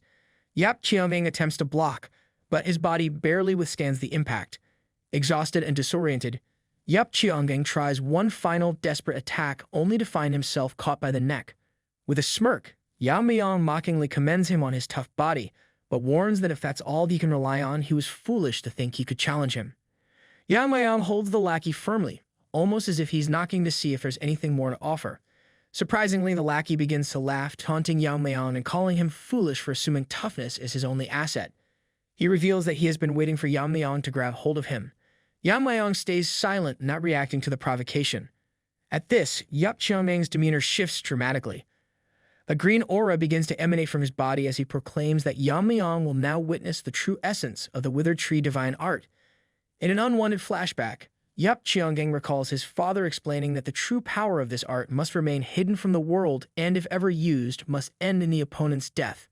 Believing this is the perfect moment, Cheongdang activates his ultimate move, enveloping Yeon-myeong in a sinister green aura, boasting that he will drain every bit of his internal energy. Yeon-myeong, unimpressed, sighs and warns Cheongdang to cease immediately, suggesting that otherwise he'll be forced to respond in a way Cheongdang won't like. But it's clear Cheongdang has already lost control, blind to the danger he's brought upon himself. Unbeknownst to him, Yeon-myeong possesses nearly limitless internal energy, meaning that any attempt to absorb it is not only futile, but potentially fatal. In yet another flashback, we see Cheongdang's father on a quest to amplify his powers. During his travels in Tibet, he encountered an enigmatic figure, a Chinese monk. Recognizing his potential, the monk taught him the basics of the withered tree divine art. Although the advanced techniques of this martial art were lost, limiting it to external applications, it was ideally suited to his skills, particularly to his ability to catch blades with his hands. Still, Cheongdang's father craved mastery beyond these limits and eventually joined the Black Death Alliance, hoping to uncover its secrets. However, seeking true mastery, Cheongdang's father joined the Black Death Alliance. The alliance leader, Giljan, examined his martial arts and quickly discerned that the missing technique was not as elusive as it seemed.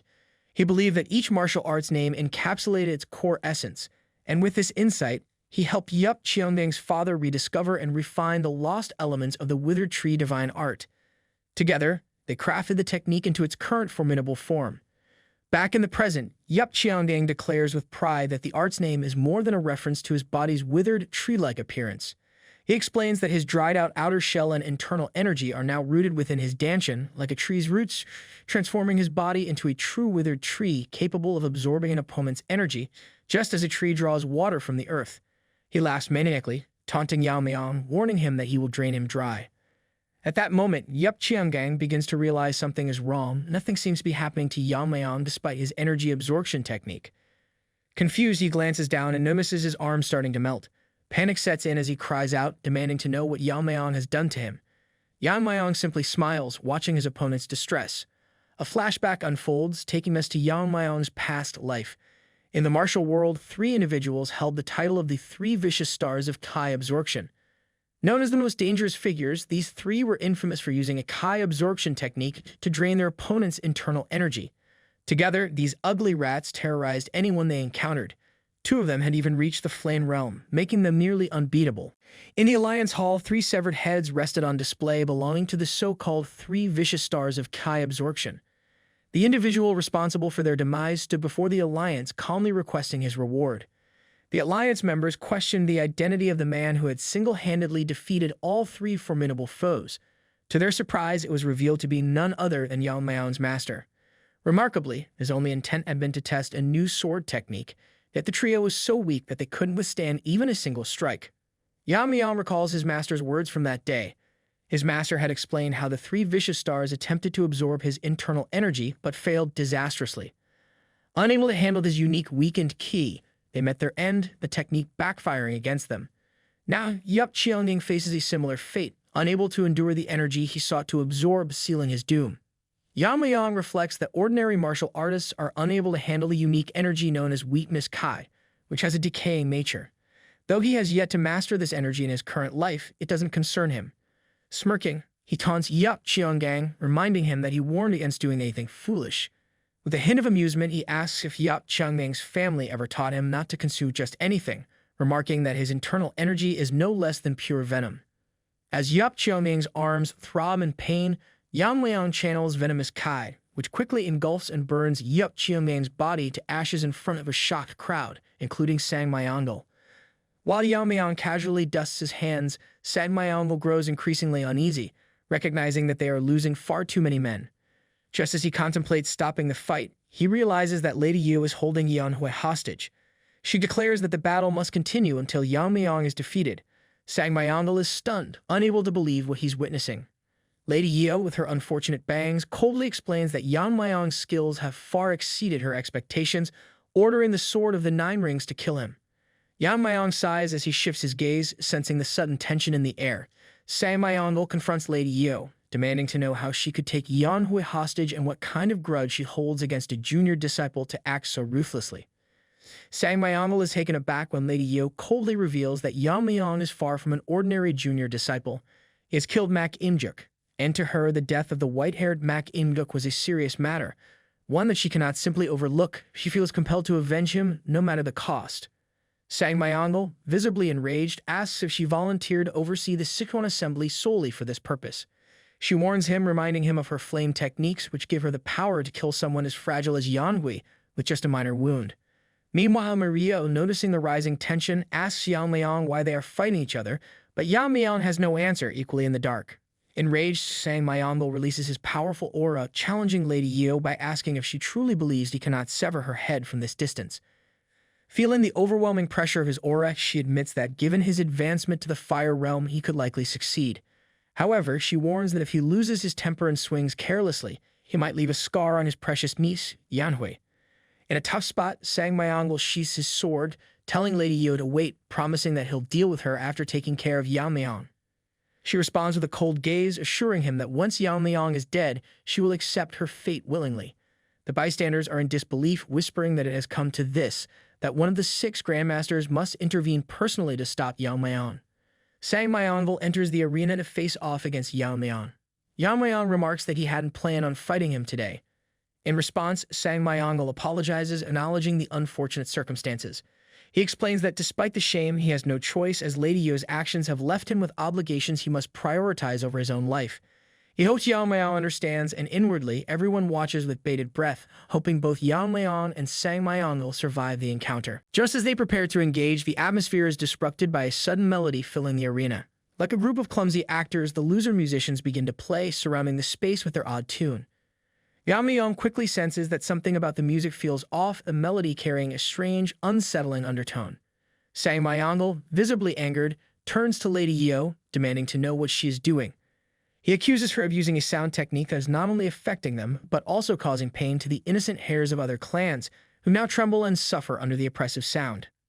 Lady Yu quickly covers Yeon-hui's ears, assuring Sang-myeong that she's helping him and that Yeon-hui won't be affected by the sound technique, so he needn't worry. Sang-myeong, exasperated, questions how much shame she intends to bring upon herself, insisting that all of this is unnecessary. Lady Yu coldly replies that if she had intended to stop, she wouldn't have started this in the first place. With a disturbingly determined look, she insists that Yeon-myeong must experience the terror of death, urging Sang-myeong to hurry up and kill him.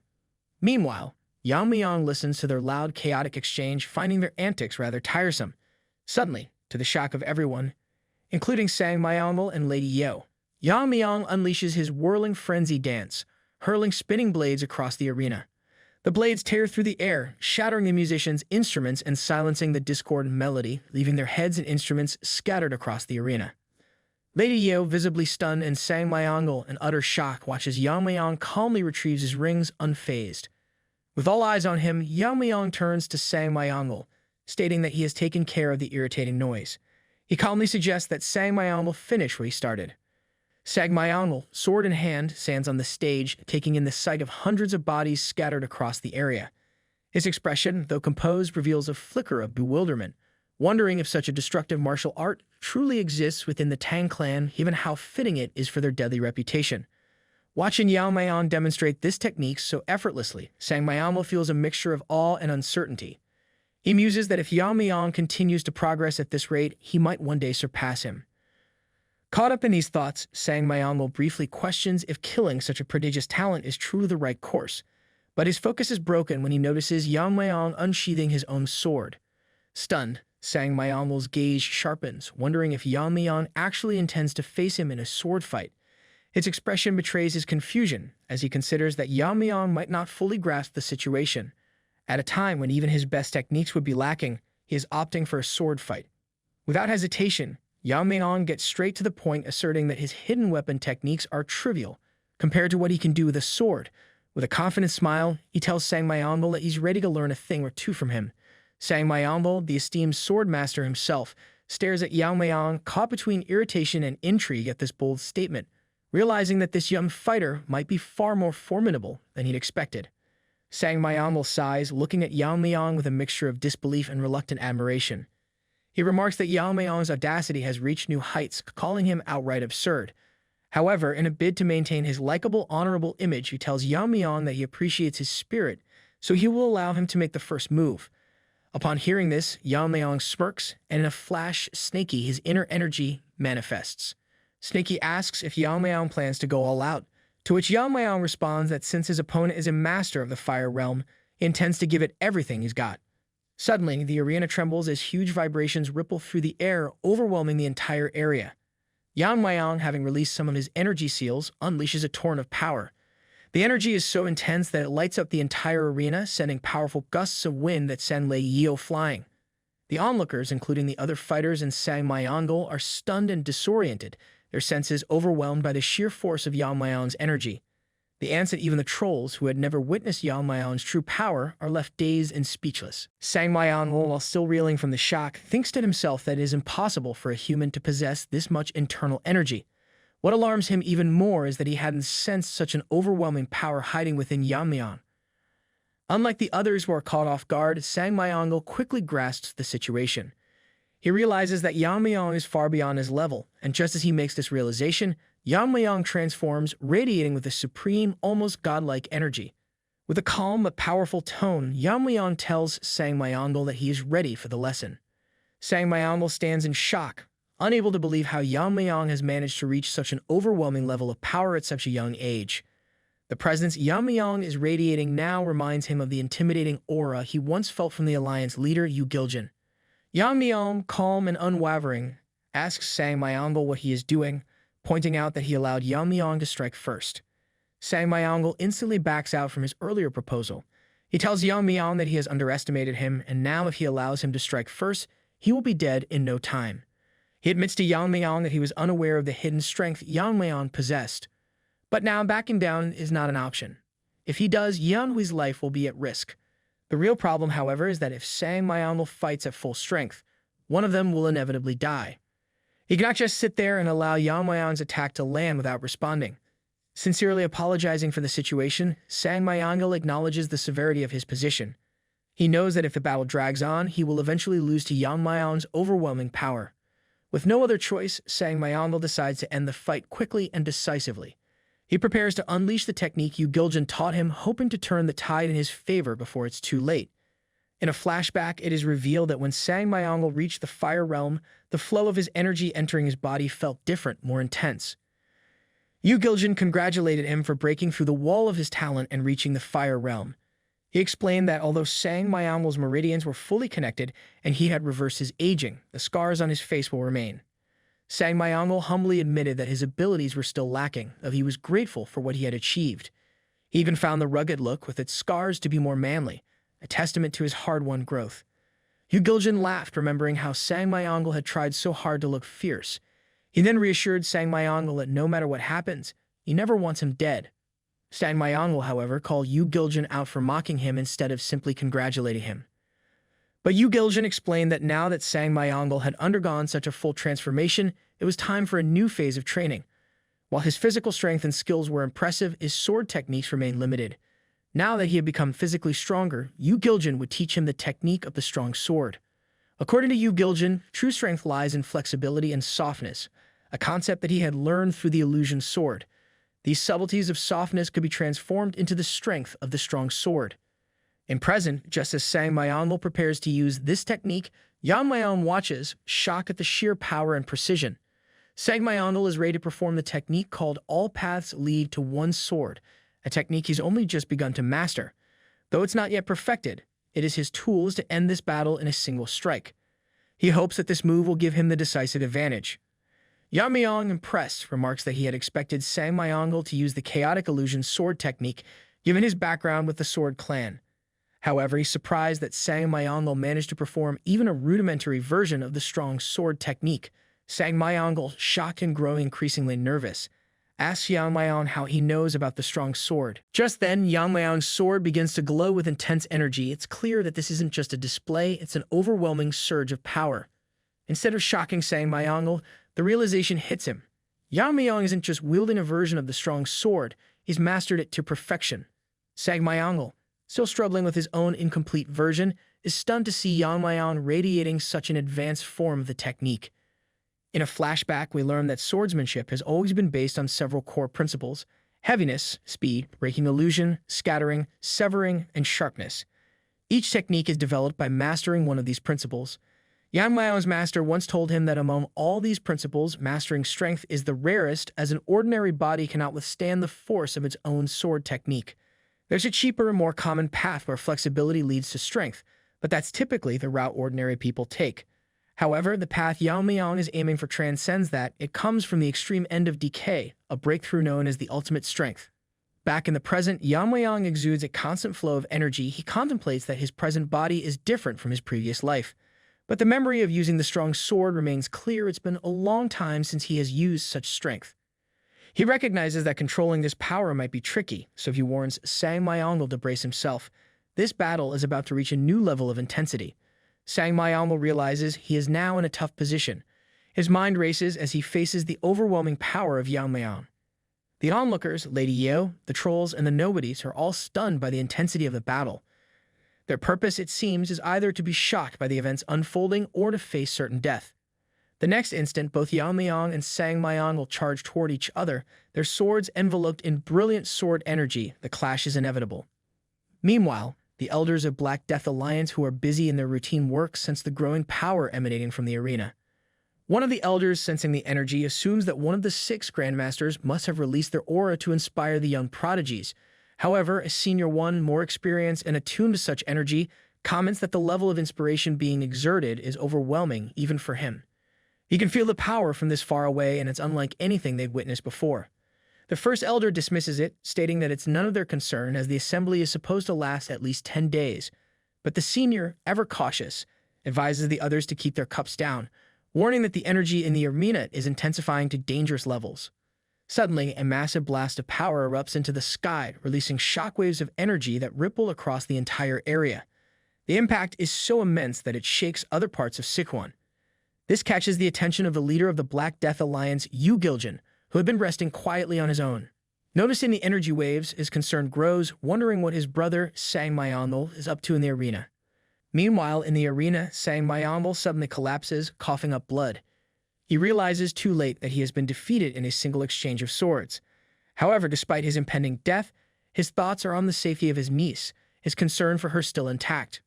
Ultimately, his body gives way and the light fades from his eyes. Rest in peace, Sang Myeong. You will be remembered for your strength and honor. Witnessing the shocking conclusion, Lady Yu is left speechless, her mind struggling to process the sight before her. Meanwhile, members of the main clan rush into the arena, desperate to understand what has just happened. They're left in stunned silence when they find Sang Myeong on the Sword of the Nine Rings lying defeated. He stands coldly, his broken sword is silent testament to his failure. Unaware of the details of the fight, the clan members turn to Lady Yu for an explanation. She, in her hysteria, starts to bark out that Yeon-myeong, the young head of the Tang family, killed Tang Yeon-myeong. More people crowd into the arena, and it dawns on them that the Tang clan, led by Yeon-myeong, was responsible for the annihilation of the Silent Sword sect and the Heaven and Earth sect. But what shocks them most is that Yeon-myeong, despite his youth and appearance, has managed to defeat one of the 6 grandmasters. Lady Yeo, now in a frantic state, declares that Tang Yeon-myeong was killed while trying to protect Yeonhui. She warns that if they do not avenge Tang Yeon-myeong's death or protect Yeonhui, the sect leader will be furious beyond measure, signaling that their failure would have serious repercussions. Hearing her frantic orders, the expressions of the onlookers shift to serious concern. The pressure mounts, and their nerves escalate as they realize the gravity of the situation. Lady Yeo, in a desperate tone, commands them to kill the young head of the Tang family, Yeon-myeong, immediately if they want to protect Yeonhui. Though some of the clan members sense something strange in her words, they ultimately realize the truth. If they fail to stop Yeon-myeong, their own lives will be at stake. With that realization, they all charge toward Yeon-myeong, their swords raised in unison. One of them, acknowledging the sheer power Yeon-myeong displayed by defeating the Sword of the 9 Rings, warns the others that defeating him won't be easy. Nevertheless, they push forward, determined to overwhelm him with their numbers. Mirio, watching the scene unfold, is taken aback by the sheer number of attackers. Just as thousands charge at Yeon-myeong, she feels a mix of fear and awe. Yeon-myeong, however, is done with being shocked by their numbers. With a calm, almost indifferent demeanor, he puts his sword away, speaking to the fallen Tang Yeon-myeong, his voice heavy with respect. He reflects that, if not for the tricks Lady Yeo played, this entire situation would never have occurred. Though Tang Yeon-myeong's swordsmanship was impressive, the outcome was always decided by the refinement of their skills and the vast difference in their abilities. Despite being his enemy, Yeon-myeong admits that Tang Yeon-myeong earned his respect for dying without ever letting go of his sword, a death befitting a true swordsman. With that, Yeon-myeong lifts Tang Yeon-myeong's sword and, as a final gesture of respect, tells the fallen warrior that in honor of such a great swordsman, he will ensure that his journey to the afterlife will not be boring. Lady Yeo agitates the crowd by accusing Yeon-myeong of holding Tang Yeon-myeong's sword, implying that he's somehow dishonoring the dead. In response, Yeon-myeong remains calm and composed, but the chaos intensifies. He throws the sword into the air, using his internal energy to break it into shards. The sword shards fly through the air, hitting the charging attackers one by one, until they realize they're being struck by the shards. One elderly woman among the attackers, clearly frustrated, tells Yeon-myeong that he's resorting to cheap tricks now, mocking him for thinking he can stop 2,000 of them with just sword shards. But the truth is, they're the ones using cheap tactics by gaining up on him. Yeon-myeong remarks that for dealing with them, the sword shards are more than sufficient. With that, he swiftly slices one of the attackers in half. Within seconds, the scene turns chaotic as Yeon-myeong, channeling his internal energy, unleashes a basic version of the Tang clan's infamous 10,000 flower rain. A tornado of sword shards whirls around him, cutting through the attackers as effortlessly as chopping vegetables. The shards slice in every direction, creating a storm of relentless attacks. In the distance, onlookers look on in shock, realizing that this display must be one of the Tang clan's secret techniques. Panic spreads as bodies are flung in every direction, a whirlwind of carnage filling the arena. One observer, horrified, confirms to the others that this is indeed the legendary 10,000 flower rain technique. Hearing the confirmation of the 10,000 flower rain, the faces of the onlookers fill with disbelief. The technique, thought to be long lost, has resurfaced in front of them. Just then, Yeon-myeong's spirit pet, Snakey, manifests, calmly telling him that the onlookers are foolish to think this is the true 10,000 heavenly flower rain. After all, they have never seen it with their own eyes. Yeon-myeong calls out to Mirio, who is keeping watch as he focuses on the oncoming attackers. He tells her he will keep them away from her, but if a few manage to slip through, she must handle them. Sweat dripping like a dog in heat, Mirio reassures him that she will remain out of his way, acting as his bodyguard. With a confident smile, she encourages Yeon-myeong to send the attackers straight to hell, her words filled with bloodlust. Yeon-myeong grins back at her, acknowledging that she needn't say it. He's already planning to do exactly that. He increases the intensity of his attacks, causing the blades to multiply and intensify to the point where they resemble an ocean. The swords seem to sink into the bodies of the attackers, chopping them down like vegetables, their numbers becoming irrelevant in the face of Yeon-myeong's power. The sheer overwhelming force of his assault continues, and even the senior elder, who was once standing tall among the attackers, is chopped in half like the others. A few of the remaining attackers notice Mirio and her sidekick, both wearing the Tang family's distinctive outfits. Realizing they can't deal with a monster like Yeon-myeong directly, they shift their strategy. They plan to capture Mirio and Yeon-myeong, intending to offer them to the sect leader in exchange for favor. Mario, however, is visibly ready to dispatch them to hell. In a flashback, Mirio is surprised when Yeon-myeong offers to cure her dead vein syndrome. He explains that soul energies are blocking her meridians, which has been preventing her from fully tapping into her strength. Mirio, a little flustered, wonders if, like her sister, she'll have to get naked for the treatment. However, Yeon-myeong quickly reassures her that there is no need for such drastic measures. He gets flustered himself, having briefly imagined this situation, but he quickly brushes it off. He explains that the main reason he's offering to help is because Mirio is extremely talented in martial arts. Despite suffering from the dead vein syndrome, which she is unaware of, she has the strength of someone like the Brigade. Yeon-myeong believes that if they can cure her syndrome and unblock her meridians, her strength will increase to the level of a clan elder. With that, she would easily slaughter their enemies in a matter of seconds. In present, as the attackers charge toward Mirio and Yeon-myeong, Mirio effortlessly begins dispatching them one by one, as if she's chopping vegetables. Her strikes are swift and precise, and the attackers are left stunned, realizing that even someone who appears to be a younger member like Mirio is far stronger than they had anticipated. In fact, her strength surpasses that of most clan leaders. Mirio, though, tells Yeon-myeong to stay behind her, stating that it's hard to protect someone while fighting. The battle rages on, and the Jiggle lady, Yeon-myeong standing off to the side, begins to cry, lamenting how she has neglected her training. In her current state, she is completely useless and can only watch from the sidelines as Mirio continues to tear through their enemies. Meanwhile, one of the attackers shouts to the others, urging them to stop the wind pressure coming from Yeon-myeong. They realize that, no matter how powerful he is, there must be a limit to his internal energy. If they can take some damage and overwhelm him with numbers, they might have a chance. Determined, they press forward, willing to risk their lives to take him down.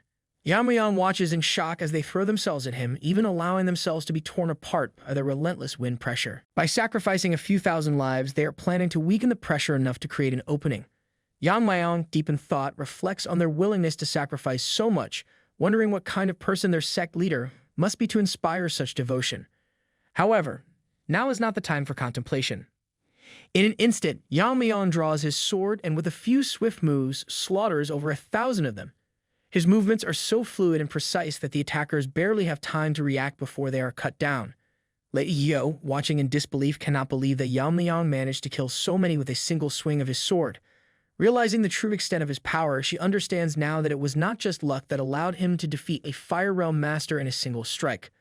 The number of enemies means nothing in the face of his overwhelming strength. With this revelation, she orders the remaining attackers to stop, telling them that no matter how many they are, they cannot win against him. She urges them to back off and save themselves, knowing that their chances of defeating Yeon-myeong are now impossible. Lady Yo, with a solemn expression, apologizes to Yeon-hui, her voice heavy with regret. She tells Yeon-hui that one day she will atone for her sins. Turning to Yeon-myeong, she announces that it is enough. No number of lives could ever stop him. If she wants to take him down, she will have to use the sect leader, though she had never wanted to go this far. The thought of witnessing all these deaths pains her, but she has no other choice. Her eyes begin to glow with a fierce intensity, and Yeon-myeong, sensing something is wrong, wonders what is happening. In that moment, Lady Yu uses the infernal lotus technique, and Yeon-myeong watches in shock as the little girl, caught in the technique, starts to burn in front of everyone.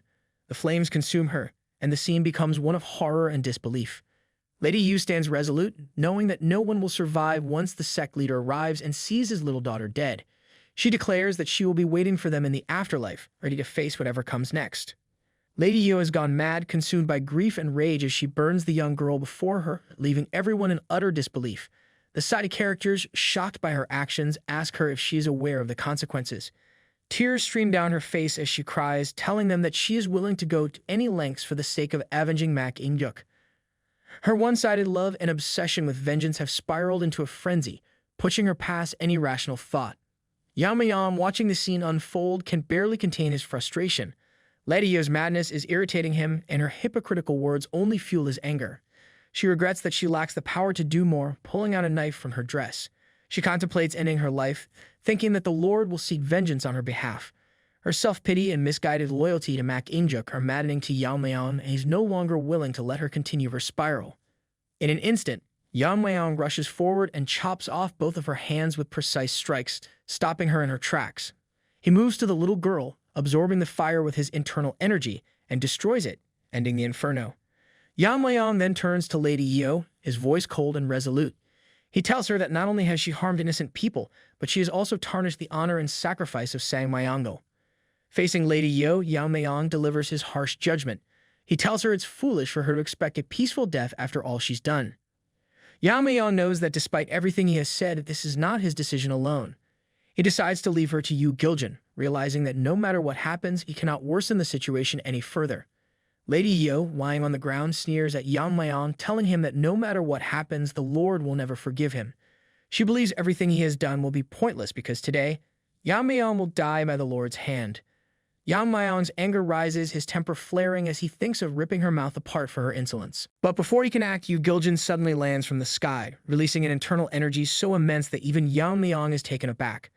The energy is so overwhelming that it causes the surrounding onlookers to freeze as if time itself has stopped.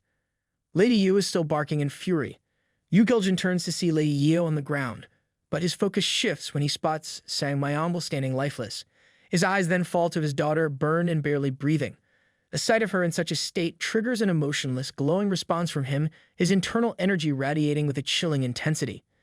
Yeon-myeong, watching all this, realizes that all those subordinates who charged at him were not driven by loyalty, but by the overwhelming desire to die fighting, rather than face the wrath of the one who now stands before them. The amount of killing intent pouring from this figure is so suffocating that the side characters can't move, and Mirio, holding her weapon, feels herself drop it, thinking to herself that for the first time, she wonders if this man is even human.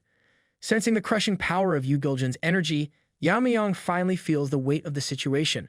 He becomes serious for the first time, realizing that the little girl might not survive and Yu Giljin may go berserk. To keep things in check, Yeon-myeong prepares himself to face Yu Giljin with the full force of his power. However, unexpectedly, Yu Giljin moves past Yeon-myeong not out of fear, but because he is focused on his daughter, who is barely holding on to life. Yeon-myeong, momentarily puzzled, wonders if Yu Giljin is ignoring him, but he quickly realizes that his focus is entirely on his daughter.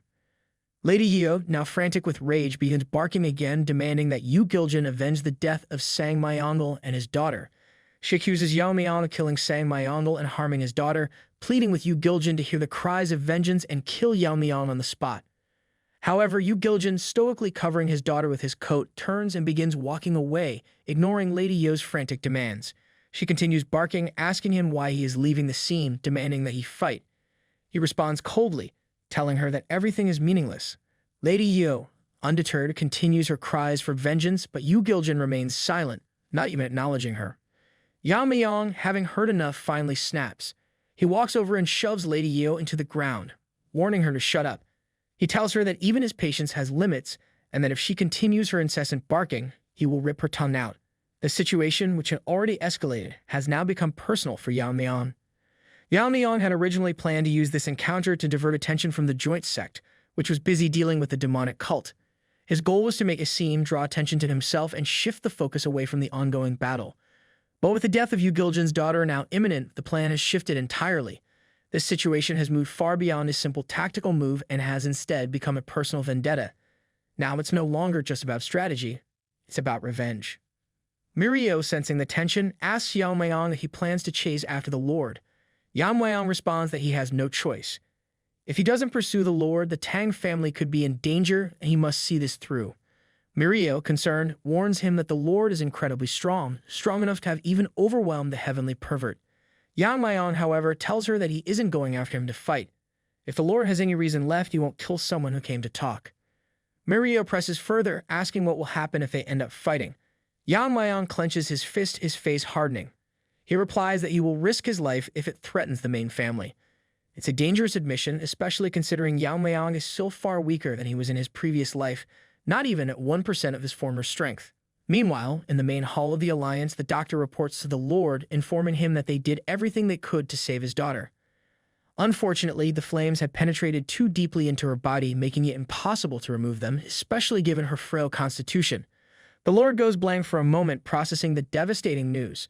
As his thoughts drift, a flashback hits him. Memories of Sangmyeongo and his daughter, his mind racing through years of hardship and loss. In a flashback, a young Yu Giljin stands by the side of the previous leader of the Alliance, who is taking his last breath. In those final moments, the leader asks Yu Giljin to take care of Yeonhui as if she were his own daughter. That moment changes something inside Yu Giljin. He channels his grief and loss into strength, believing that if he became invincible, no one close to him would ever suffer such a fate again. He led his brothers into the fire realm, gaining the loyalty of power-hungry martial artists and building an incredibly powerful force. But now, as he faces this situation, he realizes that all this strength and influence are pointless when things like this, things beyond his control, can still happen. He now understands in that moment what she must have felt when her straw doll was torn apart. His grief transforms into an uncontrollable fury, so intense that it feels as though he could tear the very sky apart. His hands change, his body contorting with the power of his emotions as he struggles to control the overwhelming anger surging through him. In that moment, Yu Giljin sees everything as meaningless. But despite the despair that threatens to consume him, he refuses to repeat the same mistakes that led him down this path of regret. Driven by the thought of protecting his people, he becomes consumed by madness, swearing to eradicate anything and anyone that could possibly bring harm to them. The power surges within him as he is overcome with the desire for vengeance, willing to destroy all that stands in his way. Meanwhile, Yeon-myeong is busy dragging the Lady Yeo. Just then, his spirit pet, Snaky, manifests out of nowhere and poses an unexpected question. Whether Yeon-myeong knows that dragons are real. The question catches Yeon-myeong off guard. He recalls that, to his knowledge, dragons are mythical creatures, legends often used to describe prodigies who disrupt the martial world. But Snaky clarifies that he isn't referring to humans with dragon-like reputations, he's talking about actual dragons as a distinct species. Intrigued, Yeon-myeong presses Snaky for more details, wondering what he's trying to imply. Snaky explains that the leader of the Black Death Alliance is not human, but what he would classify as a true dragon. Snaky's form appears more majestic than ever as he speaks, and Yeon-myeong, visibly surprised, mirrors Maria's expression of disbelief, questioning what Snaky is suggesting. Snaky continues, explaining that dragons are not born in their full form. Instead, they are created when the energies of heaven and earth converge, forming a human-like child. As these beings live and grow, they undergo a transformation, eventually becoming true dragons. Most adult dragons sleep for centuries, but when they awaken, they unleash havoc, possessing the power to destroy entire nations with a single release of energy. Skeptical, Yeon-myeong asks Snaky what proof he has that the Alliance leader is a dragon, suspecting that Snaky might be drawing conclusions from the leader's overwhelming presence alone. To him, it sounds like mere speculation, lacking concrete evidence. Snaky gets exasperated by Yeon-myeong's doubts and challenges him, asking if he's truly that delusional. Being a supernatural being, Snaky finds it absurd that Yeon-myeong, despite his encounter with a mystical entity like Snaky, denies the existence of dragons. Snaky reminds him of his own past role as a familiar for the Tang family. He questions what Yeon-myeong thinks motivated his ancestor to keep a supernatural being like him around. Snaky explains that humans cannot perceive dragons because their fundamental energy is entirely different, but as a supernatural creature, Snaky can detect a dragon's energy. This is why the ancestor made Snaky his familiar. They fought together, hunting down dragons that posed a threat to the world. Yeon-myeong is stunned by this revelation, his mind racing as he tries to imagine how his ancestor could have hunted dragons. The idea seems almost fantastical, but hearing it from a 1,000-year-old being like Snaky gives it an air of undeniable credibility. Yeon-myeong wonders just how powerful his ancestor must have been to accomplish such feats. If Yeon-myeong could wield his sword skills from his past life to perfection, he's certain he could defeat even a dragon with ease. Driven by curiosity, Yeon-myeong asks Snaky if being a dragon alone is reason enough to kill them. Snaky clarifies that not all dragons are evil. There was a rare case of a dragon known as the Azure Dragon who was good-natured. Originally, the duty of subduing evil dragons fell to the Azure Dragon, but the ancestor, unaware of this, believed all dragons to be a threat and ended up killing the Azure Dragon. This act caused lasting conflicts with the hunters who once collaborated with Azure Dragon to stop evil ones. Realizing his mistake, the ancestor eventually took it upon himself to hunt only evil dragons, seeking to atone for the killing of the Azure Dragon. Yeon-myeong begins to piece together the events, gaining a rough understanding of what transpired. Snaky, in a slightly boastful tone, tells Yeon-myeong that this all happened even before he partnered with the ancestor as a familiar. Then, adopting a serious demeanor, Snaky clarifies that this isn't the main point. As he'd explained earlier, dragons aren't born knowing they are dragons. They live among humans, often unaware of their true nature. They form attachments to people around them, influenced by human connections, which can guide them to become benevolent beings like the Azure Dragon. However, if negative emotions take root, a dragon's nature can easily turn destructive, transforming them into an evil dragon. Yeon-myeong, grasping the gravity of the situation, nervously asks if negative emotions are indeed enough to turn a dragon evil. Snaky confirms, explaining that this is precisely what they are witnessing with the leader of the Black Death Alliance. Having lost his sworn brother and daughter in a single night, he now teeters on the edge of becoming an evil dragon. Later, a voice breaks Yu Giljin's intense focus as he sits on his throne. An attendant approaches, informing him that the young lord of the Tang family requests an audience with him. Fueled by anger, Yu Giljin crushes his chair at the news, his fury barely contained as the attendant explains that the young lord has come to clear up the misunderstandings between them. The leader, Yu Giljin, decides to hear Yeon-myeong out, acknowledging that he must be desperate to walk into the lion's den alone. As Yeon-myeong steps into the room, his face is firm and resolute. He feels a moment of uncertainty, wondering if the man before him is truly human or the dragon that Snaky spoke of. Yeon-myeong first expresses his condolences for the events that transpired at the Sichuan assembly. He explains that Lady Yu had taken the leader's daughter hostage, forcing him and Sang-myeong into a life-and-death duel. Left with no choice, Yeon-myeong ultimately had to kill Sang-myeong. Before he can finish, Yu Giljin, with a fierce flash of energy, summons Lady Yu to him, seizing her by the neck as she coughs up blood. Yu Giljin, looking at her with cold fury, remarks that she seems at ease despite her role in these tragic events. As she attempts to stammer out her story, he slashes her tongue, silencing her. He tells her that she should know true fear, just as his daughter must have felt when she was powerless to speak or defend herself before her death. Yu Giljin then uses the very flame technique that Lady Yu had wielded on his daughter, igniting her in a slow, merciless burn. As she collapses to the ground, he reminds her that he is not a fool. He recognized the flame traces on his daughter's body. With an emotionless tone, he informs Lady Yu that she is the reason he lost both his brother and his daughter. Her punishment is deliberate and excruciating. The flames will not kill her instantly but will inflict double the pain his daughter endured, burning her as she had once burned Yeon-hui. Yeon-myeong, taken aback, realizes that Yu Giljin has pieced together the truth from mere circumstances, which gives him hope that they might be able to resolve this without further bloodshed. Yu Giljin, looking at him intently, acknowledges Yeon-myeong as the next lord of the Tang family. He explains why, despite his power, he hasn't destroyed the Tang family up until now. His daughter, he reveals, suffered from an incurable disease that prevented her from practicing martial arts. Even attempting basic training would make her cough up blood. No medicine in the world could cure her, so he believed that the Tang family's poison techniques might hold the key, hoping to counteract her illness by using poison against poison. However, now that she is gone, there is no longer any reason for the Tang clan to exist. Once she was cured, he would have destroyed them regardless. Undeterred, Yeon-myeong responds that he won't back down, suggesting that Yu Giljin is allowing himself to be manipulated by the very person who caused his daughter's death. He argues that Lady Yu, who played everyone for her own purposes, is exploiting the leader's grief.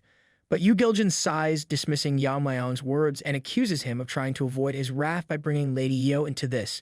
To Yu Giljin, it's almost pathetic that Yeon-myeong thinks he could escape with just a few words. Yeon-myeong questions Yu Giljin's intentions. Yu Giljin's face hardens as he declares that it no longer matters who is right or wrong. The deaths of his loved ones are tied to the Tang family, and he will not let that go unpunished.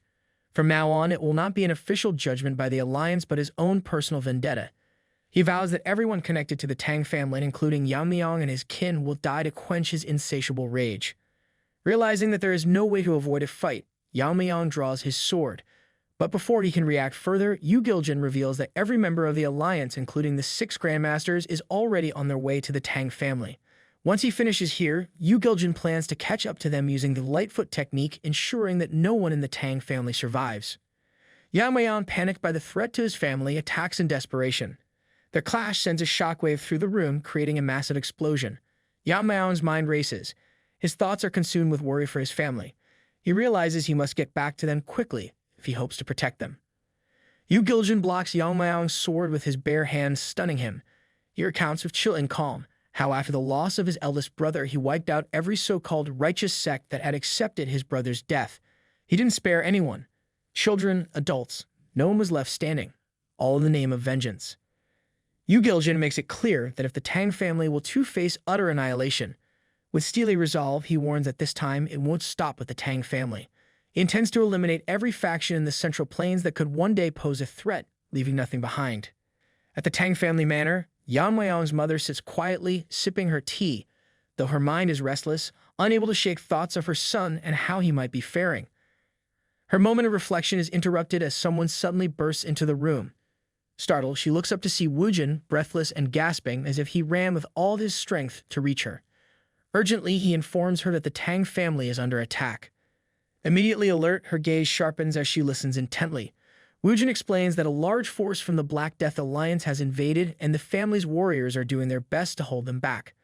At the mention of the Black Death Alliance, a wave of worry sweeps over her, concern for Yeon-myeong's safety. But with the situation at hand, she steels herself, knowing she must focus on protecting the family and dealing with the invaders first. Meanwhile, in the main hall of the Alliance, Yeon-myeong launches a relentless barrage of sword strikes, each one landing with lethal intent against Yu Giljin. Every strike is infused with a strong sword technique, powerful enough that one particularly intense blow splits the building, causing half of its wall to crumble into debris. Yu Giljin keeps on deflecting his strikes. However, he acknowledges Yeon-myeong's strength, realizing that his late brother was outmatched from the very beginning. The technique Yeon-myeong is wielding surpasses even the advanced swordsmanship Yu Giljin once taught his brother. Moreover, Yeon-myeong's immense internal energy allows him to strike continuously without losing speed. His onslaught is unyielding. On the other hand, Yeon-myeong is surprised by Yu Giljin's resilience, noticing how he manages to block each strike and still has the time to analyze the power behind them even as he defends. Recognizing this, Yeon-myeong decides to push the fight further, moving at a speed that Yu Giljin's eyes can barely follow. He shifts his grip on the sword, adjusting his stance to amplify the intensity of each blow. As he accelerates, each strike becomes more intense, the speed and force pushing Yu Giljin back with every hit. Despite Yu Giljin's skillful defense using his palm techniques, one of Yeon-myeong's strikes finally breaks through, injuring him. Yu Giljin senses that something is unusual about Yeon-myeong's technique. It's as though each movement of the sword follows a perfectly calculated path, optimized solely for killing. Yeon-myeong senses that Yu Giljin may have already analyzed his sword path, which surprises him. Yu Giljin moves in closer, commenting on how unprecedented it is for someone so young to wield such an advanced technique, suggesting that there may be more to Yeon-myeong's skill than meets the eye. As he reaches for Yeon-myeong's eyes, trying to disrupt his vision, Yeon-myeong reacts instantly, using his sword to push him back, creating some distance between them. However, Yu Giljin quickly counters, landing a powerful mid-air kick that sends Yeon-myeong flying. Using his sword as an anchor, Yeon-myeong digs it into the ground, slowing his momentum just enough to avoid injury. He swiftly gets back on his feet, but to his shock, Yu Giljin is relentless, giving him no chance to recover. Charging forward, Yu Giljin closes the gap again, forcing Yeon-myeong into a rapid exchange of blows. Their attacks collide, Yeon-myeong's sword against Yu Giljin's powerful palms, creating a massive energy wave that shatters the room, leaving the floor in ruins. Amid the chaos, they continue their assault, moving so fast that only the reflections of their strikes can be seen. Yeon-myeong presses forward, beginning to push Yu Giljin back, when he notices a smile on Yu Giljin's face. Annoyed by his opponent's amusement, Yeon-myeong channels more power into his next strike. Yu Giljin, finding a rhythm in the intense battle, mirrors the increased intensity, both fighters moving with blinding speed, their forms turning into beams of light as they clash. The manor trembles under the force of their attacks, each blow tearing through the structure, causing further destruction. So evenly matched, they reach a point where a simultaneous strike pushes both of them back, each feeling the weight of the other's skill and power. The intensity of the battle reaches new heights, splitting the roof in half as a large crack spreads across the arena. Moonlight floods the shattered building, illuminating both Yeon-myeong and Yu Giljin as they stand off against each other amid the rubble. Bathed in the moonlight, both warriors appear to glow, their movements outlined in a surreal silvery hue. Yu Giljin, surprised by how evenly matched they are, begins to appreciate Yeon-myeong's skill, acknowledging that he has achieved the level of Swordmaster. He had once believed he'd reached the pinnacle of martial arts, but now he realizes that this duel could serve as a stepping stone to push his abilities even further. Meanwhile, Yeon-myeong finds himself in a tight position. Despite the relentless pressure, Yu Giljin not only counters each of his attacks, but also seems to be studying them closely, almost as if he's found something fascinating in Yeon-myeong's techniques. The longer the fight drags on, the more it seems to favor Yu Giljin, and Yeon-myeong knows he must end it quickly. He attempts to use the venomous azurite technique, but he's still unable to wield his full sword skills effectively. Despite relying on the strong sword technique, Yeon-myeong's blade is showing signs of strain. He marvels at the fact that his sword has lasted this long, but worries it may not endure to the end. Seizing an opportunity, Yu Giljin closes the distance between them and grabs Yeon-myeong by the face, accusing him of arrogance for looking away even for a moment. With a sudden strike of the Black Death palm technique, he lands a powerful blow, seriously injuring Yeon-myeong, who coughs up blood from the impact. However, Yeon-myeong isn't defeated yet. Gritting his teeth, he manages to block the onslaught of palms by positioning his sword between the attacks, using it as a barrier before launching a counter-strike. The look in his eyes reveals the severity of the situation. He knows that unless he fights with absolute seriousness, this battle could very well be his last. Yeon-myeong's sword slices through the air only to find that Yu Giljin has used his coat as a decoy, slipping behind it to avoid the attack. From behind the cover, Yu Giljin, with a sly expression, mentions a recent enlightening experience. He raises his finger toward Yeon-myeong, making him tense up in anticipation. Yu Giljin then unleashes the subduing righteous divine art, a powerful martial technique he picked up from his master. For a moment, the arena stands silent, but in the next instant, an immense explosion erupts, shaking the structure to its core. Yu Giljin confidently remarks that even Yeon-myeong shouldn't be able to withstand the subduing divine art, as it is a supreme technique designed to amplify true energy to devastating levels. But as he watches, Yu Giljin's confidence wavers, the amplified energy he unleashed starts to dissipate, unraveling before his eyes. From the fading energy, two precise sword strikes slice through, creating energy rifts that engulf the remnants of his attack. The power of these strikes fills the arena, overwhelming everything in its path. Yu Giljin stares in disbelief, unable to comprehend what just happened. Above, Yeon-myeong appears in the sky, wielding his sword with renewed strength. This time, his sword technique carries such lethal precision that Yu Giljin is taken aback, the ground itself splitting from the force of the strike. Yu Giljin is left seriously injured, unable to decipher what sword technique Yeon-myeong is using, a technique he had not anticipated. Just as Yeon-myeong lands back on the ground, a glint of triumph in his eyes, he laughs to himself, realizing that on the brink of death, he has managed to unlock a portion of his original sword technique. While Yu Giljin stands stunned by what has just occurred, Yeon-myeong, resolute, informs him that his plan to use this battle as a stepping stone to new heights ends here. Today, Yu Giljin will face his end. Yeon-myeong's last strike was so powerful that it has splitted multiple mountains in half, showcasing the sheer force of his unleashed technique. Yeon-myeong then steadies himself with his sword, while reflects on his strategy, acknowledging that he devised this method on the fly, and to his relief, it has proven effective. He realizes that if he can reach a state of mastery where he can imbue objects in nature with his powerful intent, then he might also be able to manipulate the fundamental nature of his true energy. This discovery gives him hope, as the reason why he's been unable to use the true sword skill from his previous life is the immense strain it places on his body, often leading to severe complications.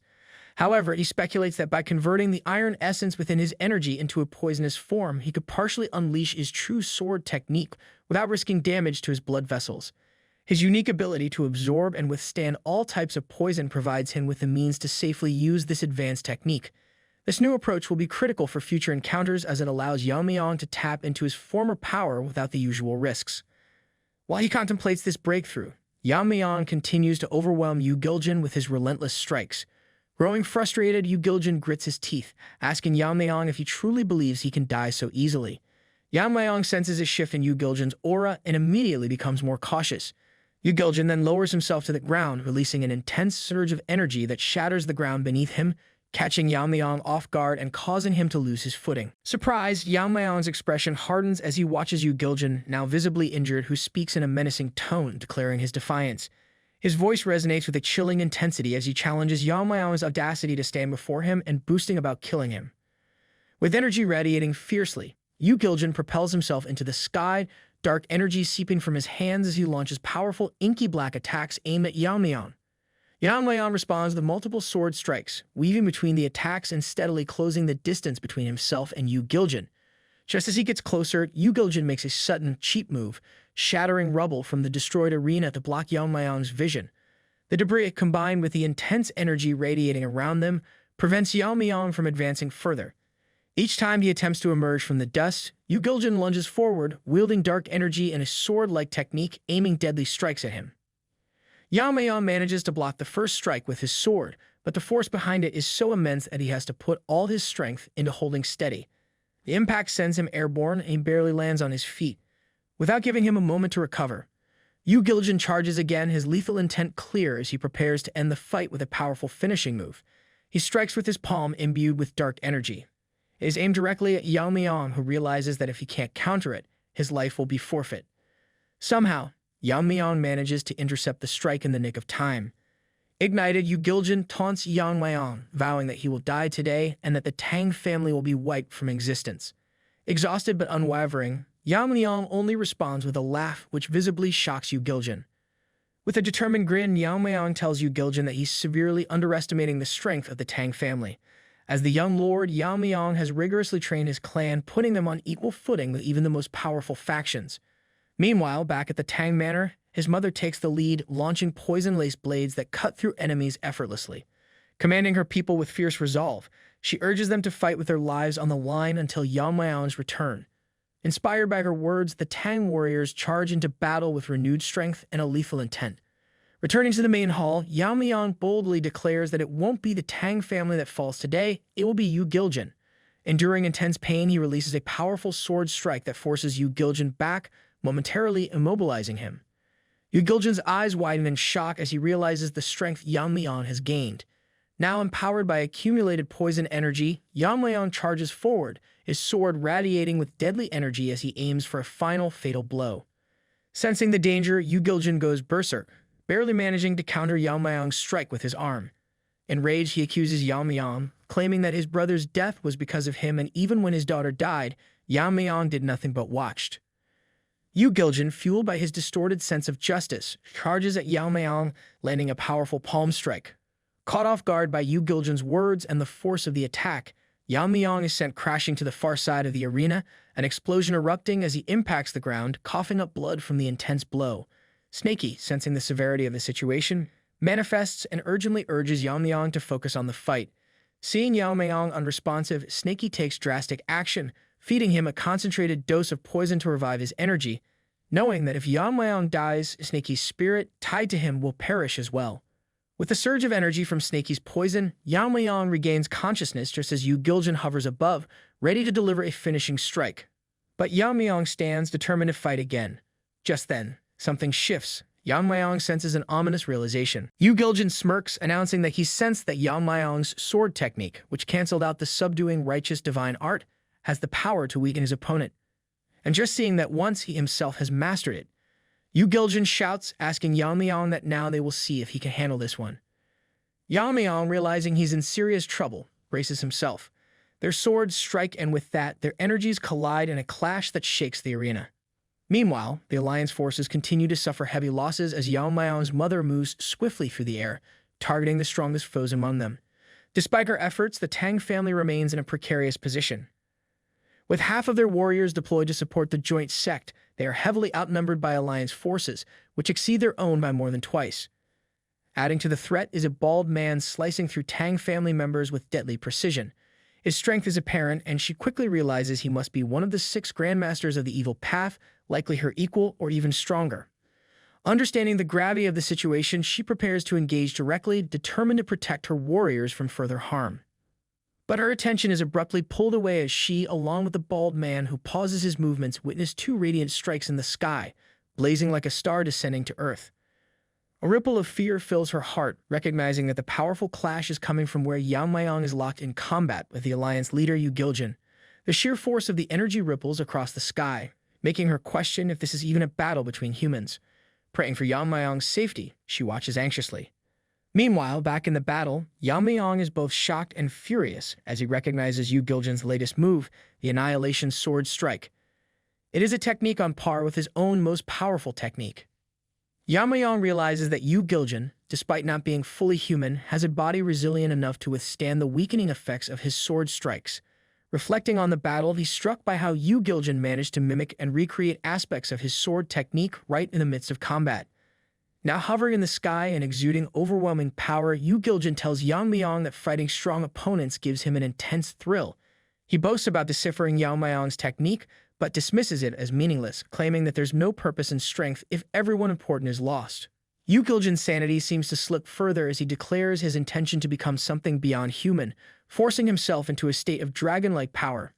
Yeon-myeong, feeling a mix of awe and trepidation, watches as Yu Giljin, now completely consumed by madness, vows to destroy everyone and impose his own twisted rule on the world. The killing intent radiating from him like an endless dark aura, Yu Giljin soars higher, proclaiming that he will become the world's new ruler. Yeon-myeong, now determined, thinks to himself that this deluded man has spoken enough. Yu Giljin won't live long enough to see his ambitions fulfilled. It's the calm before the storm. The sky suddenly blazes bright as if the sun itself is trying to break free from the heavens. Two swords collide with such force that the impact forms a new star in the sky. The battle between Yeon-myeong and Yu Giljun intensifies, and the destruction they're causing is nothing short of catastrophic. The very earth seems to tremble beneath their fury. For a moment, it looks like Yu Giljun has the upper hand. Yeon-myeong is being pushed back, barely holding his ground. His sword is starting to show signs of wear, cracking under the pressure as Yu Giljun grabs it with a brutal grip. In a flash, Yeon-myeong loses his hold on the sword and is sent flying. Yu Giljun doesn't miss the opportunity. He hurls Yeon-myeong through the air, and the impact sends him crashing straight through a mountain. The explosion of force creates a massive hole in the mountain, a reminder of just how hard Yeon-myeong was thrown. He's clearly hurt, but knowing Yeon-myeong, this isn't the end of him. Not by a long shot. But then Yu Giljun, fully consumed by his delusions, begins to channel the subduing righteous divine art like it's some kind of dragon's breath. Yeon-myeong watches in disbelief as Yu Giljun, thinking of himself as a dragon, releases a blast of dark energy aimed directly at him. If anything, he looks more like a mountain goat pretending to be a dragon, but the power of the blast is undeniable. The breath lands with a direct hit on the mountain, and Yeon-myeong is momentarily stunned. He realizes with shock that Yu Giljun isn't even operating within the realm of martial masters anymore. No, this man is in a whole new league, a realm above him. If Yeon-myeong had been even a second slower, that blast would have ended his life. The mountain splits in half with a terrifying rumble, all from that ridiculous dragon breath attack. Yeon-myeong grits his teeth, trying to get his mind back in the game. That fake dragon burp threw him off for a second, but he knows he needs to counterattack fast. It's a now or never moment. But then something strange catches his attention. Yu Giljun is nowhere to be seen. Snaky manifests and urges Yeon-myeong to look up. Yeon-myeong, stunned, tilts his head and can hardly believe his eyes. Yu Giljun is soaring into the sky like he's just been crowned the king of the world. Yeon-myeong raises his sword, though it's barely hanging together at this point. Yu Giljun lands in the sky and with a smug grin reveals two dark snakes coiled in his palm. He tells Yeon-myeong that this is his venomous martial art, the Black Palm Technique. It's the legacy his brother left him, but honestly, the technique in its original form was more embarrassing than legendary. Even calling it third-rate would be generous. Yu Giljun flies higher and continues his rant, calling his brother's martial art trash. He claims it makes sense since it was created by a lowlife from an evil sect who never bothered to learn proper martial arts. Yeon-myeong can't help but roll his eyes. I mean, really, the guy's literally trash-talking his own brother. Yu Giljun's not done. He proudly declares that he's modified the technique, turning it into something worthy of his name. Meanwhile, Yeon-myeong and Snaky are just blankly listening to him ramble, as if waiting for him to run out of words. The murky clouds around them darken and then suddenly burst into bright light, and just like that, the snakes launch toward Yeon-myeong, ripping through the sky like they're on a mission. Yeon-myeong's eyes widen. He wonders what the hell is going on. He never thought humans could transcend like this. Until now, the snakes fill the entire area, charging straight for him, and he realizes this is no ordinary fight anymore. If he doesn't act fast, he's going to end up as part of Yu Giljun's twisted new technique. Yu Giljun looks down at Yeon-myeong with a twisted grin and announces that what he's about to face is his ultimate technique, the Black Snake Palm.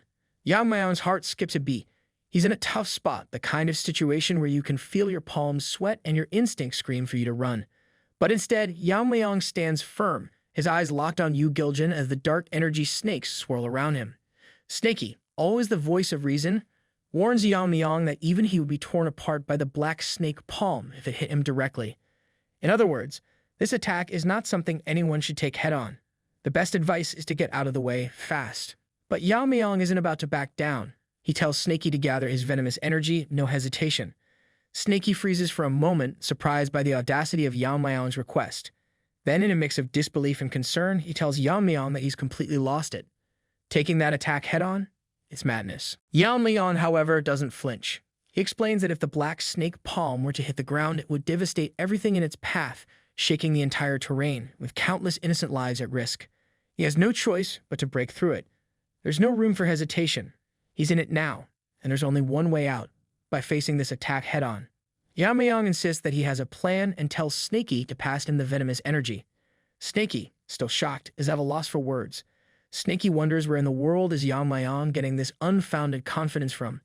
But as usual, he doesn't argue and simply transfers the venomous energy to Yeon-myeong. This is the only way to make the impossible possible.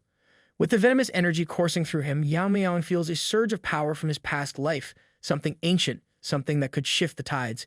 He thinks to himself that if these dark snakes are flying with some kind of martial technique, then he should be able to counter it with his true power.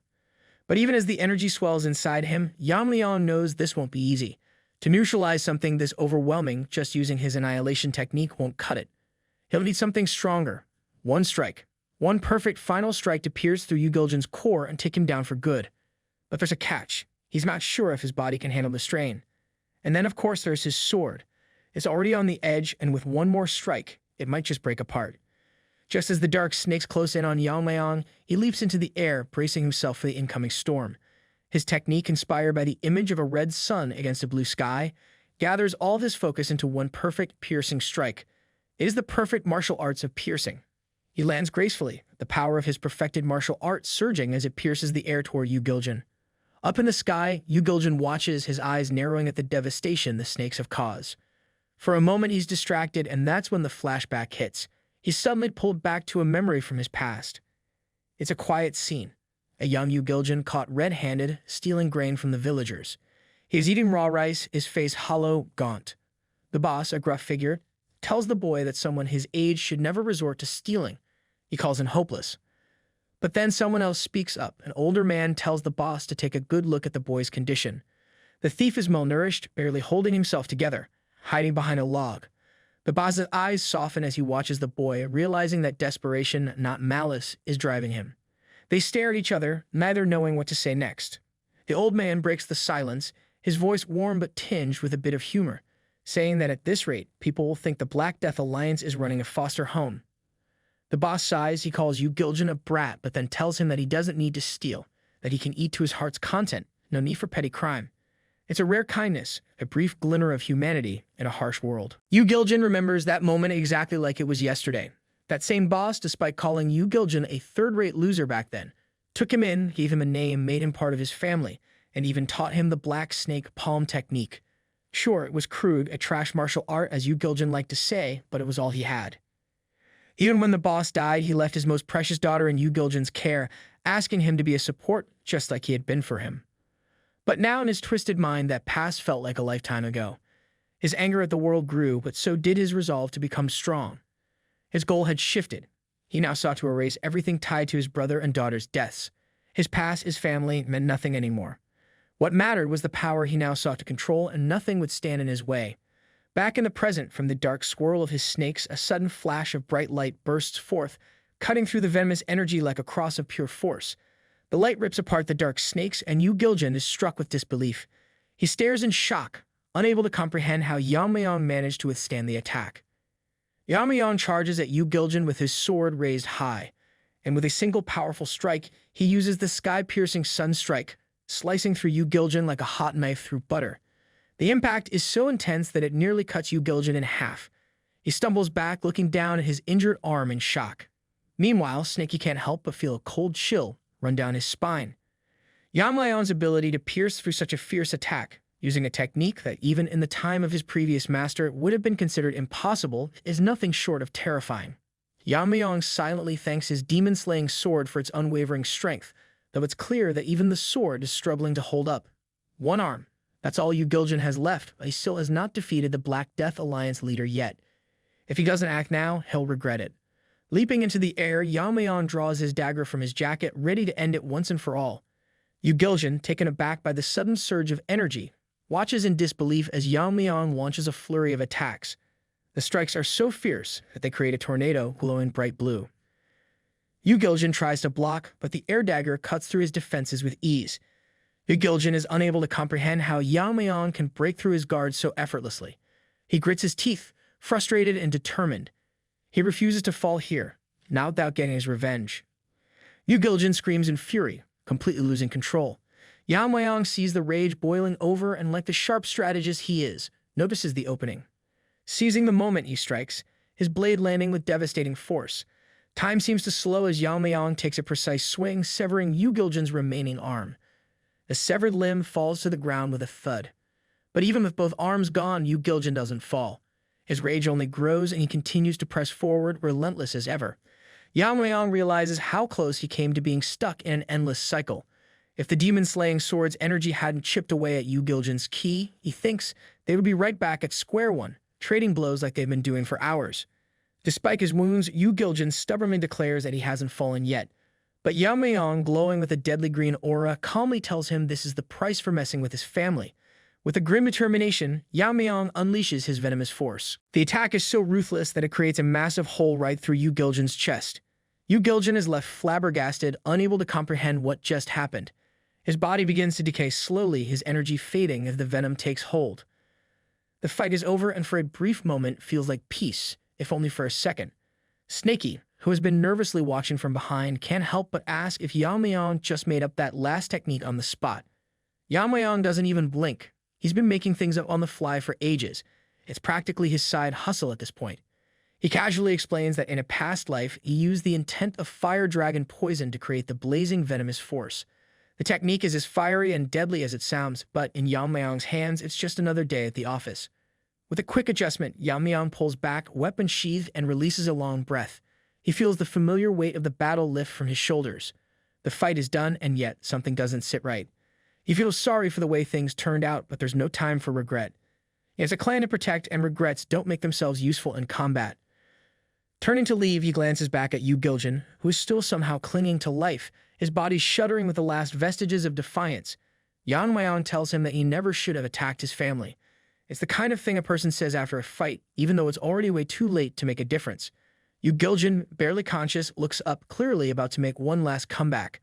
But let's face it, when you've lost both arms and most of your energy, your comeback options are pretty limited. Yeon-myeong walks away.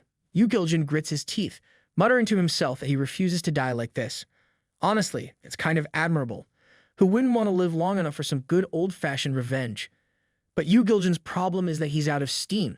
There's only so much "I'll get you next time" a person can say before it starts to sound like a broken record. Still, the thought of killing Yeon-myeong doesn't leave his mind even as blood clouds his vision and his strength fades. It's almost poetic in a tragic way. He's going to die with killing intent in his eyes. Nice dramatic touch, but it won't make him any stronger. If only killing someone was as easy as getting worked up. Meanwhile, Yeon-myeong, completely oblivious to the lingering drama behind him, checks his body for injuries. He counts himself lucky that nothing important is missing. No arms, no legs, no major blood loss. Honestly, it wouldn't have been surprising if he woke up after this fight missing a limb or two. Some of the techniques he had to use were pretty over the top after all. But for now, he's still in one piece, which is a win in his book. He may have broken a few things along the way, but at least his body isn't one of them. With a final glance back at the battlefield, he heads toward the Tang clan. It's all in a day's work. A very, very exhausting day, but still work. Yeon-myeong turns to Snakey and asks for a little more venomous energy. Snakey, who's been on the verge of throwing in the towel for ages, is not pleased. He gets fired up, practically shaking his fist at Yeon-myeong, telling him that venomous energy doesn't just fall out of the sky whenever you feel like it. The guy's been running on empty for a while now and starting to show. Yeon-myeong gives Snakey a cheeky look and asks if he wants to go back to the jar. Snakey, a little flustered, quickly backpedals and says it's not that he's saying no. It's just that he needs a bit more time to brew up some more venomous energy. But before Snakey can finish his sentence, Yeon-myeong grabs him by the neck. Not in a loving embrace, but with a little more force than necessary. He demands Snakey spit out the venom because let's face it, who has time for this nonsense? Just then, Yu Giljin, now looking like a grotesque dragon hybrid with yellow, jagged teeth that you wouldn't even trust to bite into a soft pretzel, makes his move from behind. Yeon-myeong's reflexes kick in as he spins around just in time to take the full brunt of the attack. He blocks with both hands, but Yu Giljin, in his new form, is a mess of fury and decay. It's like the dragon transformation went horribly wrong, like a before picture for a mythical creature makeover. Yeon-myeong is floored. He's shocked that Yu Giljin survived the venomous force that pierced through his chest. He wonders how he is still standing. But as Yeon-myeong watches the creature struggle, he realizes something. Yu Giljin is clearly not the powerhouse he used to be. Sure, he's trying to act all dragony, but he hasn't fully transformed yet. Yeon-myeong knows that Yu Giljin won't be able to hold on much longer. Meanwhile, Snakey, who's been seething in frustration, manifests behind Yeon-myeong. He's had enough of the drama, and it looks like he's ready to go all out. His form flickers with energy as he prepares to launch a venomous breath strong enough to finish this once and for all. But Yeon-myeong, ever the voice of reason, stops him mid-launch. He doesn't need any more chaos. Yu Giljin's time is up. Yeon-myeong locks eyes with the now broken Yu Giljin. It's clear that the end is near. The monstrous dragon has already passed his limit. The venomous force has taken its toll, and there's no more fight left in him. His once proud form crumbles, and with his final moments, Yu Giljin apologizes to his fallen loved ones, regretting that he couldn't avenge them before his body gives out. Yeon-myeong watches him fall, his expression unreadable. Another battle won, but it's not the kind of victory that feels satisfying. As Yu Giljin's final cries echo through the air, Yeon-myeong's hard exterior begins to crack. His face, once steely and unwavering, falters, and the weight of the moment starts to hit him. He wonders if this is what real character development looks like, tears welling up as the situation hits harder than any battle he's fought. His body fades, and now, with Snaky growing even larger next to him, they both stare at the scene unfolding in front of their eyes. Yeon-myeong, still in the middle of figuring out his feelings, wonders aloud if the battle is finally over. Like he can almost hear the dramatic movie soundtrack playing in the background. But before he can even begin to savor the silence of victory, something heavy lands on his head. And it's not a congratulatory pat from the universe. No, it's an actual thing, solid and sturdy. Yeon-myeong, clearly done with the day's events, looks up at the object, his face blank with confusion. His eyes widen as he mutters about its strange sturdiness. It looks like a horn, but not just any horn. Snaky, who always seems to know what's going on, casually explains that this horn is a big deal. It's imbued with dragon spirit, whatever that means. But apparently, it's perfect for refining something super powerful, like a new weapon or maybe a better version of his already pretty epic martial arts. But Yeon-myeong is silent. The thought of the horn doesn't seem to excite him as it should. Snaky mimeses and, slightly annoyed, asks what's bothering him. Yeon-myeong finally speaks, his voice filled with regret, saying that if they had met under different circumstances, maybe it could have had a conversation about martial arts. Snaky, a bit confused, asks if Yeon-myeong is starting to feel sympathy for Yu Giljin. Yeon-myeong looks away, the guilt evident on his face.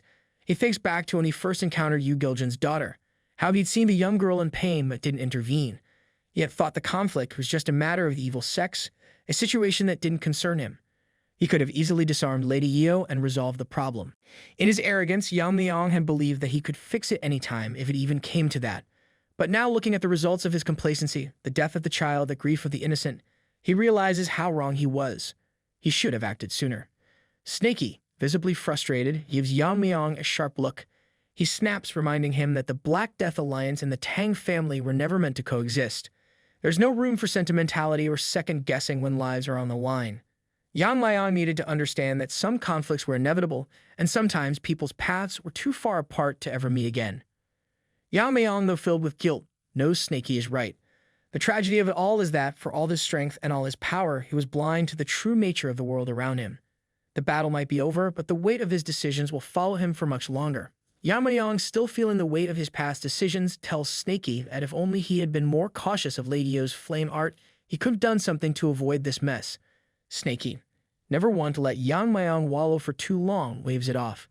He tells him not to dwell on mistakes because, it's human nature to slip up every once in a while. Even his ancestor, the so-called Azure Dragon Slayer, had judged the Azure Dragon as evil and slayed it. Turns out that mistake nearly caused the entire continent to descend into chaos. However, after his ancestor took down the wrong dragon, he took its place and started hunting the evil ones and kept the peace. Easy peasy. The moral of the story is one can reflect on why they failed, but dwelling on it won't help them. What matters is what kind of person one becomes after their failings. Yeon-myeong, still processing, looks a little stunned by Snaky's wisdom, or maybe he's just really tired of hearing about dragon-slaying stories. Either way, they start rushing toward the Tang family at full speed. Yeon-myeong, trying to distract himself from the inner turmoil, asks Snaky what that powerful form earlier was. He wonders if Snaky had started with that form, the battle could have been much easier. Snaky shoots him a deadpan stare and explains that he had used every last drop of his venomous energy to keep Yeon-myeong alive, so he couldn't use that form from the start. Yeon-myeong, with an expression that can only be described as a mean face, reluctantly nods and saying okay. Snaky, with his usual flair for the dramatic, can't help but mutter about how ungrateful Yeon-myeong is. He sarcastically remarks that a simple thank you would have been appreciated, considering all the trouble he went through to keep Yeon-myeong alive. Yeon-myeong, not one to back down from a challenge, turns to Snaky with a smirk and says, "Thank you." Snaky's face freezes for a moment, caught off guard by Yeon-myeong's unexpected gratitude. For a second, he's speechless, but then his expression softens. Yeon-myeong goes on to explain that after that near-fatal attack from the Alliance leader, when he lost consciousness, Snaky had stepped in and used his venomous energy to save him. Without Snaky's help, Yeon-myeong would have taken a fatal blow right there, so he figured a thank you was in order, even if it was a bit late. As Snaky listens, his usual smug grin fades into something closer to surprise. He'd always thought of Yeon-myeong as rigid and ungrateful, like a knight in shining armor who never says thank you because it's beneath him. After all, his previous owner had always taught him that gratitude wasn't something to expect when you're just a tool doing your job. But now, seeing Yeon-myeong's sincerity, Snaky's caught off guard. His mind races and he starts thinking maybe, just maybe, he's been wrong about this guy. He jokes asking if Yeon-myeong has gone soft from all the recent battles. Yeon-myeong, not missing a beat, shoots back asking if Snaky wants to be sent back into the jar. With a quick chuckle, Snaky plays it off saying he was just joking, though there's a hint of warmth behind his words. Meanwhile, back at the Tang family's compound, things aren't looking any better. The ground is littered with hundreds of dead bodies, a grim testament to the chaos that's unfolded. Tang Yeon-myeong, Yeon-myeong's mother, is locked in a fierce battle with a Baldy, her sword clashing against his with equal force. She's holding her own, dodging and attacking with grace, but Baldy is relentless. With a swing of his sword, he catches her off guard, and Tang Yeon-myeong stumbles, almost losing her balance. She quickly regains her footing, scanning the battlefield for any sign of backup. She wonders where are the other grandmasters. She knows she has to finish the fight quickly, before reinforcements from the other side show up. But just as she's about to make her move, Baldy takes advantage of her split-second distraction and lands a brutal blow to her back. Tang Yeon-myeong crashes into a nearby house, the force of the impact leaving her severely injured. Baldy, poised to strike, sneers down at the injured Tang Yeon-myeong, confident that victory is near. He taunts her, saying there's no point in worrying about his reinforcements. They are on the way and right now are busy to break through the formation.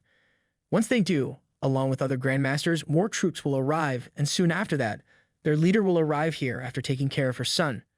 But just as he swings his sword to deliver the final blow, there's an unexpected interruption. One of the guards, barely holding it together, sacrifices his arm to block the strike. The guard, wincing in pain, manages to stall Baldy's momentum just long enough. Tang Yeon-myeong, amazed at this selfless act, looks up, questioning why the guard would sacrifice himself like this. He explains with quiet determination that he's been serving the disgraceful elders for so long that now at least he can die with some honor. Baldy isn't impressed. He decides to kill them both. However, before anything else can happen, Baldy freezes, sweat suddenly dripping from his forehead.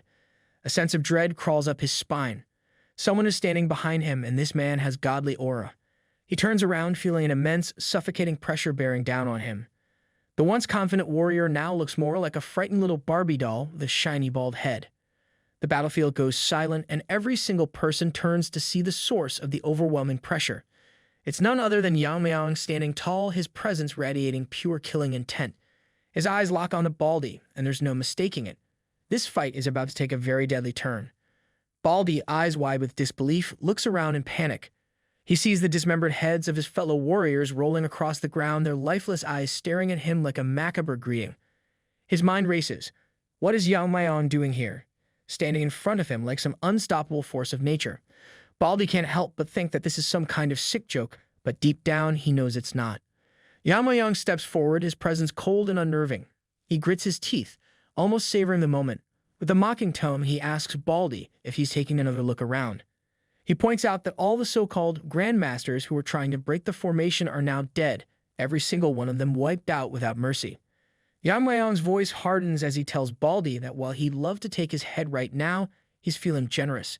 He gives him one last chance to retreat. Poisonous energy pulses from his body, and it's clear that if Baldy chooses to stay, he'll meet the same fate as the Grand Alliance leader. Baldy's eyes go wide, his thoughts a jumbled mess. He can't even process what Yeon-myeong just said. He wonders if he was losing his mind. Baldy frantically tries to convince himself that something went wrong. Maybe there's some mistake. He realizes that the massive wave of energy he felt earlier must have been from Yeon-myeong's fight with Yu Giljan. But he's not ready to accept it. He stubbornly clings to the idea that Yu Giljan, with his terrifying power, could never lose to someone like Yeon-myeong. His mind spins in denial, and his voice starts to tremble. But then reality hits him like a ton of bricks. Yeon-myeong steps closer, his words ringing clear and cold. He confirms the truth. The mighty Yu Giljan was defeated by him, and Yeon-myeong had personally finished him off. A chill runs down Baldy's spine. His face goes pale, his hands shaking uncontrollably as the gravity of the situation sinks in. He drops his massive blade, the weapon clattering to the ground like a lifeless thing. His mind races, but it's too late. He knows he's lost. With a defeated sigh, he orders his men to stop fighting. There's no more point to this. He looks at them, his voice heavy with resignation as he tells them that Yu Giljan has fallen. The word hangs in the air like a death sentence, and the atmosphere grows even heavier as the soldiers stand still, uncertain of what comes next. The warriors of the Black Death Alliance are in a state of shock, unable to comprehend the magnitude of what just happened. The news of Yu Giljan's defeat at the hands of Yeon-myeong sends ripples through their ranks.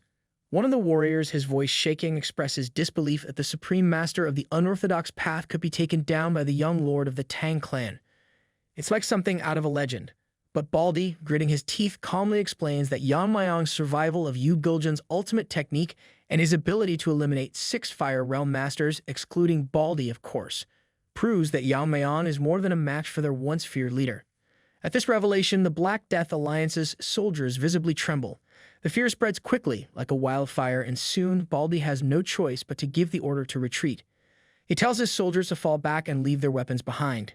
His voice cuts through the panic as his men, one by one, start fleeing, scrambling for their lives as if they had just realized they were facing an unstoppable force. Yeon-myeong watches them scatter, then glances at Baldy. With a curious smirk, he asks if Baldy is planning to run as well. Baldy, his posture stiff with resignation, admits that there's no point in escaping. With his brother's death and the loss of his sworn siblings, he knows survival is a lost cause. Still, his pride won't let him go down quietly. He's angry. He's determined. He draws his blade, ready to meet his end with honor. Yeon-myeong, respectful of the man's resolve, pulls out his dagger and nods. He tells Baldy to go ahead and attack, not hesitating for a moment. But in Baldy's eyes, there's a flash of regret for failing to protect his loved ones and a simmering anger at the injustice he feels. As he takes his stance, he remembers the pain, the betrayal, and the loss. With a furious roar, Baldy launches himself forward, his final strike fueled by rage. But in a blink, it's over. Yeon-myeong moves with lightning speed, his dagger slicing through the air so fast that no one even sees the attack coming. In an instant, Baldy is torn apart, his body falling to the ground in pieces. Even the warriors from Tang clan stand motionless, their faces a mix of awe and horror. They can't process what just happened. It's as if Baldy never stood a chance. His final attack, full of fury and hatred, was nothing more than a fleeting moment in Yeon-myeong's deadly grace. With that, the reign of the Black Death Alliance in Sichuan comes to a swift and brutal end, all in the span of a single day. One man, Yeon-myeong, has wiped out an entire faction with his strength, leaving the region in silence. Hours later in the main hall, Yeon-myeong summons the guard who had sacrificed his arm to protect Tang Yeon-myeong. The once two-handed warrior now stands before him, a faint smile on his face despite the pain. Yeon-myeong asks how he's holding up after losing an arm. The guard, his expression calm and steady, shrugs and replies that he was trained to use both hands interchangeably, so it doesn't bother him too much. Yeon-myeong understands the gravity of the situation but quickly dismisses the idea that he called the one-armed guard in for a simple checkup. No, he says it's not about that. The real reason he summoned him is because Yeon-myeong heard that the guard had lost his arm while trying to protect his mother. That kind of selflessness deserves proper recognition. The guard, still humble despite his sacrifice, calmly replies that he did it because it was his duty as a martial artist of the Tang clan. He sought no reward for his actions. Yeon-myeong, however, can't just let it slide. He recognizes the sacrifice even if their relationship hasn't exactly been smooth sailing. Merits, he says, must be rewarded. He looks the one-armed guard in the eye and asks if he's ever considered learning the sword. The question catches the guard off guard, literally. His face pales a bit, and he starts to shiver. But Yeon-myeong is calm and reassuring. He explains that with one arm, it must be difficult to throw daggers or handle poisons effectively. So Yeon-myeong offers him something far more valuable than just a pat on the back, a chance to learn a left-handed sword technique. He assures the guard that if he follows his teachings, he will become stronger than he ever was with both arms. No need to worry about the past. It's the future that counts now. The guard, overwhelmed with gratitude, thanks Yeon-myeong for the opportunity. He's still a bit shocked but deeply appreciative. However, Yeon-myeong just chuckles lightly and reminds him that, at the moment, it's the guard who is owed something, not the other way around. Once the guard recovers, they can get started on the training, and Yeon-myeong is confident that this new path will make him stronger than ever. Meanwhile, Jegal is utterly exhausted. He was in charge of the formations around Tang clan, and having to hold off so many enemies on his own has wearied him thin. He starts crying, feeling overwhelmed, and begins to blame Yeon-myeong for the mess.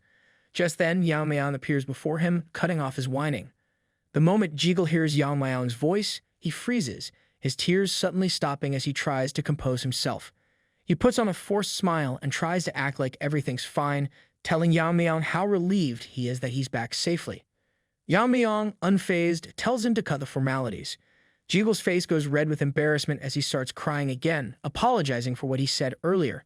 But instead of getting scolded, he's surprised when Yeon-myeong praises him for his tireless efforts in maintaining the formation and holding back the enemies. Inwardly, Jigul feels a little proud of himself, though the truth is he just wanted to run away when things got tough. But his niece, Yeon-myeong, had made sure he stayed put. She had told him that in times of crisis he should focus on solidifying alliances, not just running off. Even Mireo had gone out despite her exhaustion, just to buy them some more time. Jigul tells his niece that if what they said is true, and Yeon-myeong had faced off against Yu Giljin, his chances of survival were very slim. But before he can say more, Yeon-myeong quickly shuts him down. She firmly tells him that she believes in Yeon-myeong, no hesitation, no doubt. Meanwhile, Yeon-myeong tells Jigul that they'll support the recovery of the Jigul clan. Jigul is stunned by this offer, his gratitude overflowing as he thanks Yeon-myeong repeatedly. Yeon-myeong then takes the lead, saying that he'll handle things from here on out. Jigul is so taken aback by the warmth in Yeon-myeong's words that it feels like his personality has done a complete 180.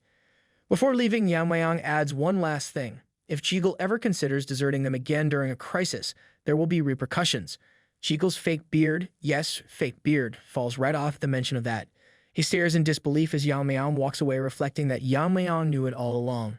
Yeon-myeong, meanwhile, thinks to himself that he's resolved most of the clan's issues, but there's one final task left to deal with. 2 days later, the squad led by Yeon-myeong enters the Black Death Alliance fortress. Woojin is absolutely floored by the sight of the place. He never imagined such a hidden treasure trove beneath the fortress. The wealth here is unimaginable. Piles of treasure so large, they make the squad look like ants in comparison. Woojin wonders aloud why the Black Death Alliance never expanded beyond Sichuan. Yeon-myeong, looking around, answers that it's because Yu Giljin, who ruled over the unorthodox sects, never needed to. He had everything he could want right here in Sichuan. He was living like a king, surrounded by wealth and power, and expanding would just be an unnecessary hassle. Yeon-myeong thinks to himself that when Yu Giljin recruited followers, he must have demanded treasures as collateral for martial arts. But in the end, Yu Giljin wasn't greedy. It was more about maintaining control and keeping the people who wanted his guidance in check. The treasure to him was just a formality. Like, show me the goods, and I'll show you my skills type of deal. Yeon-myeong then orders Woojin to take care of the place and move all the treasure to the main family's coffers. Woojin nods in agreement, ready to handle the load. Just as Woojin gets to work, Yeon-myeong decides to venture deeper into the fortress. In the depths of the fortress, Yeon-myeong stumbles upon a library, but it's eerily empty. Not a single book in sight, except he spots a set of books with a snake symbol on them. Intrigued, he picks one up, wondering what secrets lie inside. Yeon-myeong flips through the pages and finds that these are no ordinary books. They're Yu Giljin's martial arts manuals. And it's not just any martial arts. The first manual reveals a chilling philosophy Yu Giljin learned after years of ruling Sichuan. Repay kindness twice over, but grudges tenfold. Yu Giljin goes on to explain that he destroyed the Azure Fortress sect not just because they betrayed him, but also because he wanted to humiliate them by studying their martial arts and using it against them.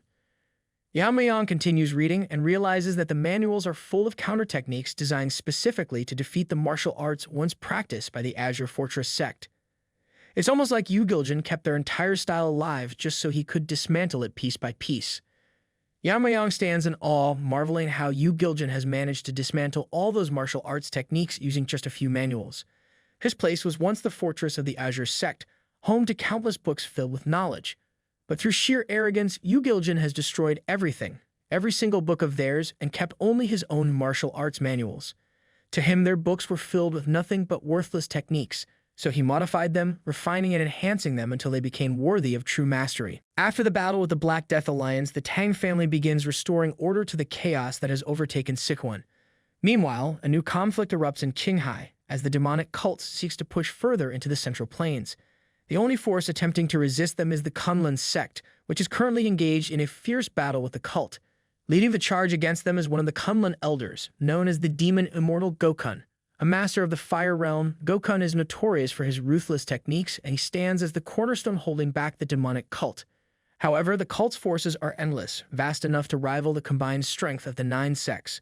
Gokun fights valiantly, but the numbers of the demonic cult begin to overwhelm the Kunlun sect.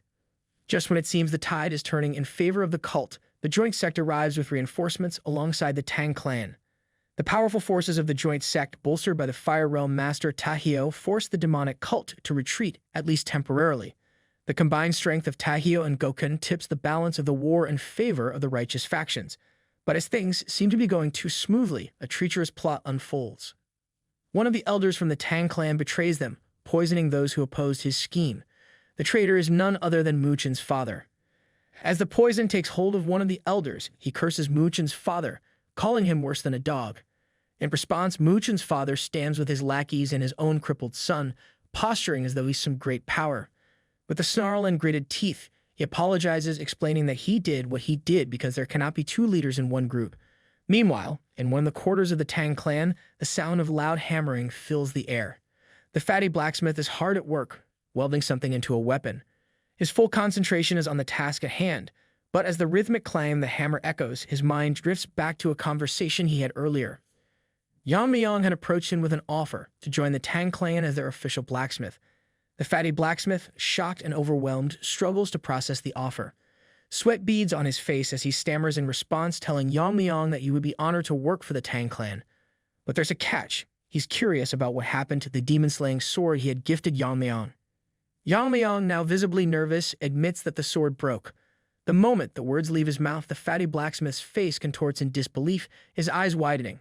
Though it saddens him deeply to learn that his final masterpiece has been destroyed, the fatty blacksmith also understands that the sword had fulfilled its purpose. Its ultimate goal was to end the Black Death Alliance leader's life, and it succeeded. Despite the loss, the fatty blacksmith takes pride in knowing that the sword carried out its mission. Yeon-myeong reassures him that a sword of such caliber could only have been made by a craftsman of his skill. This, in part, is why he came to recruit him. Before the fatty blacksmith can begin crafting for the Tang clan, however, Yeon-myeong has something to show him. Later in the Tang family manor, Yeon-myeong presents a strange object, the horn of a Yu Giljan. The fatty blacksmith's jaw drops in shock as he stares at the horn. Yeon-myeong, sensing his astonishment, tells him that explaining its origins would take too long, so he gives a quick summary. It's the horn of a mythical beast. Yeon-myeong adds that he requested the Tang family smiths to forge a sword using this horn, but no matter how high they heat the furnace, the horn refused to melt. He wonders if the fatty blacksmith can handle the challenge. The fatty blacksmith, clearly confused and troubled, is momentarily lost in thought. Noticing this, Yeon-myeong asks if something is wrong. The fatty blacksmith apologizes, explaining that he was simply deep in thought. He then reveals that since the horn comes from a mystical beast, it carries spiritual energy, making it impossible to forge using ordinary methods. To work with such a material, it must be reimagined, as he puts it. Yeon-myeong, still not understanding, listens as the fatty blacksmith continues. The horn needs to be forged with cold, not heat, a concept that may sound absurd, but is rooted in the nature of mystical beasts. The blacksmith explains that while the horn is a material, it is also a living thing. Exposing it to extreme cold could provoke a reaction similar to extreme heat. The world, he says, operates on the principles of yin and yang. Yeon-myeong is taken aback as the blacksmith further elaborates. Just as a metal blade is tempered with fire, an element opposite to its nature, the horn with its yin attribute may respond to its complementary element, cold. Intrigued, Yeon-myeong decides to give it a try. He plans to infuse the horn with cold energy he has collected from Miso, thinking about how he hasn't seen her since his return and planning to check on her once this task is done. Yeon-myeong then channels the cold energy into the horn, and the temperature in the room drops dramatically, freezing half of it. The fatty blacksmith, in shock, watches in disbelief as the horn reacts to the cold energy. The horn seems to be alive, responding to the influence of the energy. When Yeon-myeong finishes, he instructs the fatty blacksmith to strike the horn with a hammer, but warns him to be careful not to touch it with his bare hands. The blacksmith, now cautiously holding a hammer, strikes the horn. To his surprise, the horn deforms, leaving a visible dent in it. Yeon-myeong, pleased with the result, tells the fatty blacksmith that the rest is in his hands. The blacksmith examines the horn and notes that it's too small to be made into a proper sword. However, Yeon-myeong isn't concerned with the length of the blade. He tells the blacksmith that a dagger of this size will be more than enough. To him, the length of the blade is not the most important factor. Back in the present, as the fatty blacksmith continues hammering the horn with unwavering dedication, his thoughts drift to the demon-slaying sword. He believes that the sword has fulfilled its purpose, and now it is his turn to forge a new blade, one that will take its place. His eyes gleam with determination as the hammer strikes the horn, his resolve growing with every blow. Meanwhile, in Xinjiang, one of the old leaders of demonic cult is enjoying a drink while ranting arrogantly. This oldie turns to the lady beside him named Maui and mocks her, saying she never ceases to impress him. He tells her it is enough to make him understand Emperor Xuanzang's obsession with Yang Gaifei. Maui tells him that this is a little disappointing as he is comparing her to a woman who ruined her lord and her country. She insists that she is fully devoted to him, not just in body, but in soul, as she has pledged herself to the divine cult. The oldie laughs, acknowledging his mistake and calling her devotion into question. He tells her there is something important she must do for him. Her eyes widen with surprise, and she listens closely as the oldie explains that she knows that the cult is currently at war with the Kunlun sect, and they are facing significant obstacles in their bid to reach the Central Plains. Although Kunlun's strength is formidable, the real threat lies in Gokun, a master of the Fire Realm. And with Tagyo joining forces with Gokun, breaking through has become even more difficult. But as they say, even in the drought, there is rain. He reveals that an Edler from the Tang clan has reached out to the cult and specifically requested her assistance. This revelation shocks her. She had not expected them to want her help, though it is clear that her skills are valued. The oldie continues, praising her medical expertise, which has even earned her a reputation in Sichuan. He mentions that the head of the richest merchant group in the region once offered a fortune to cure his son's incurable disease, but it was she who succeeded, healing him in a single day. Now, the merchant is one of the cult's most loyal supporters. Flattered by the compliment, Maui chuckles. The oldie adds that her potential is too valuable to waste, and even the Tang clan recognizes this. She winks one eye at the oldie and tells him that if the cult leader commands it, she will do whatever is necessary. Then she asks who it is she will be treating. The oldie responds that this elder has requested her to heal the permanently paralyzed arm of one of his grandsons. She leans closer, intrigued, and asks what they will receive in return for this favor. The oldie, smiling slyly, tells her that the Tang clan will offer them the 10 poisons of their family, a set of deadly poisons capable of killing even Fire Realm masters. Maui is taken aback by this offer, her expression turning serious as she asks if that's truly all they are offering. The oldie elaborates, revealing that the poisons are not his main interest. His true plan is to use them to eliminate the 2 Fire Realm masters currently standing in their way. With a wicked smile, he tells her that by killing them, he will secure an unchallenged path to the Central Plains. Meanwhile, at the main house of the Jibal family in Hubei province, Yeon-jung-hyuk, the Heaven Brilliance Demon Lord, is sitting on a chair with a calm, almost casual demeanor. Dead bodies of Jigul clan members lie sprawled across the floor, their blood staining the ground. Yeon-jung-hyuk looks at them with a sneer, calling them foolish for thinking they could escape their fate. He taunts them, saying there is no place safe for them, not even in the Central Plains. No matter where they try to hide, they will always be hunted. Even if they were within Wudang's territory, they were a bit too careless. They let their guard down, and now they've paid the price. Bloodied and bruised, he takes a swig from a bottle of alcohol. And as he drinks, he asks his subordinate across the room that he's heard shocking news. The leader of the Black Death Alliance is dead, and it was someone from the Tang family who defeated him. His subordinate, a man wearing an eye patch, explains that the person who killed the Black Death Alliance leader is highly skilled in poison, hidden weapons, and swordsmanship. Yeon-jung-hyuk scoffs, still unconvinced. He leans back in his chair, his eyes narrowing. He thinks to himself that simply mastering poison and hidden weapons wouldn't be enough to defeat someone as strong as the Black Death Alliance leader. The Tang clan member must have reached a level of swordsmanship so advanced that it rivals his own.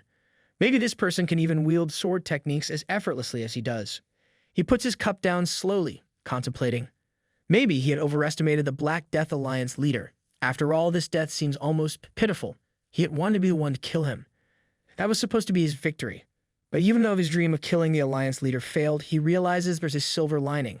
The troublesome foe he had been dreading to face one day is now gone. A wicked smile spreads across his face as he leans forward, thinking that maybe, just maybe, it's time to resume his killing spree. He glances at his subordinate, asking where the Moyon clan is located. With a look of determination, he knows his next move. His thirst for destruction has not yet been quenched. His subordinate confirms that the Moyon clan has been growing its power, operating under the guise of a merchant guild. However, suddenly, he stops speaking, focusing intently on something approaching. Addressing Yeon-jung-hyuk with respect, he warns that something is coming their way. Yeon-jung-hyuk, still calm and collected, responds that he can sense it too. His sharp instincts tell him that the approaching force is moving quickly, their aura heavy with power. He suspects that these are Wudang backup forces, perhaps sent to deal with him. With a cold smile, Yeon-jung-hyuk orders his subordinate to handle the Moyon clan. He will take care of the Wudang forces himself. Yan Zhengyuk then walks outside, and as the cool night air touches his face, he stares up at the bright moon. In his mind, he speaks to his father, mentally declaring that the era of a demon-ruled world is about to begin. Meanwhile, inside the Tang residence, Miss Yang is deep into her training. Sweat drips down her face as she moves with precision and grace, her martial arts practice nearing perfection. The moonlight shines brightly, illuminating her fan, who seems to radiate a divine aura. Every movement she makes is filled with determination, but inside, her muscles scream in pain. She's pushing herself to the limit, knowing that she can't stop. Though it feels like her body might snap from exhaustion, she tells herself she will continue no matter what. She forced her uncle to teach her the Jeagle clan's martial arts, and now she trains relentlessly. The memories of how difficult it was to convince him flood her mind. At that time, all she could do was watch, feeling a deep sense of helplessness. She had been desperate to learn, but the journey had been long and hard. She continues practicing. The pain is almost unbearable, and she can't help but think to herself that she never wants to feel that helplessness again. She won't stop until she masters the martial arts, no matter the cost. Just as Miss Yang prepares to practice one final time, her uncle Jeagle approaches her with a grim expression on his face. He calls out to her, and immediately she senses that something is wrong. His usual confident demeanor is replaced by a serious and troubled look. Miss Yang asks him why he is here, as he was supposed to be busy with other matters today. Jeagle doesn't answer immediately. Instead, he places a hand gently on her shoulder, urging her to stay strong. His voice is low and heavy with concern as he tells her that what he's about to say will shake her deeply. A sense of unease creeps up her spine as she watches him. Her heart begins to race and she nervously asks what he means.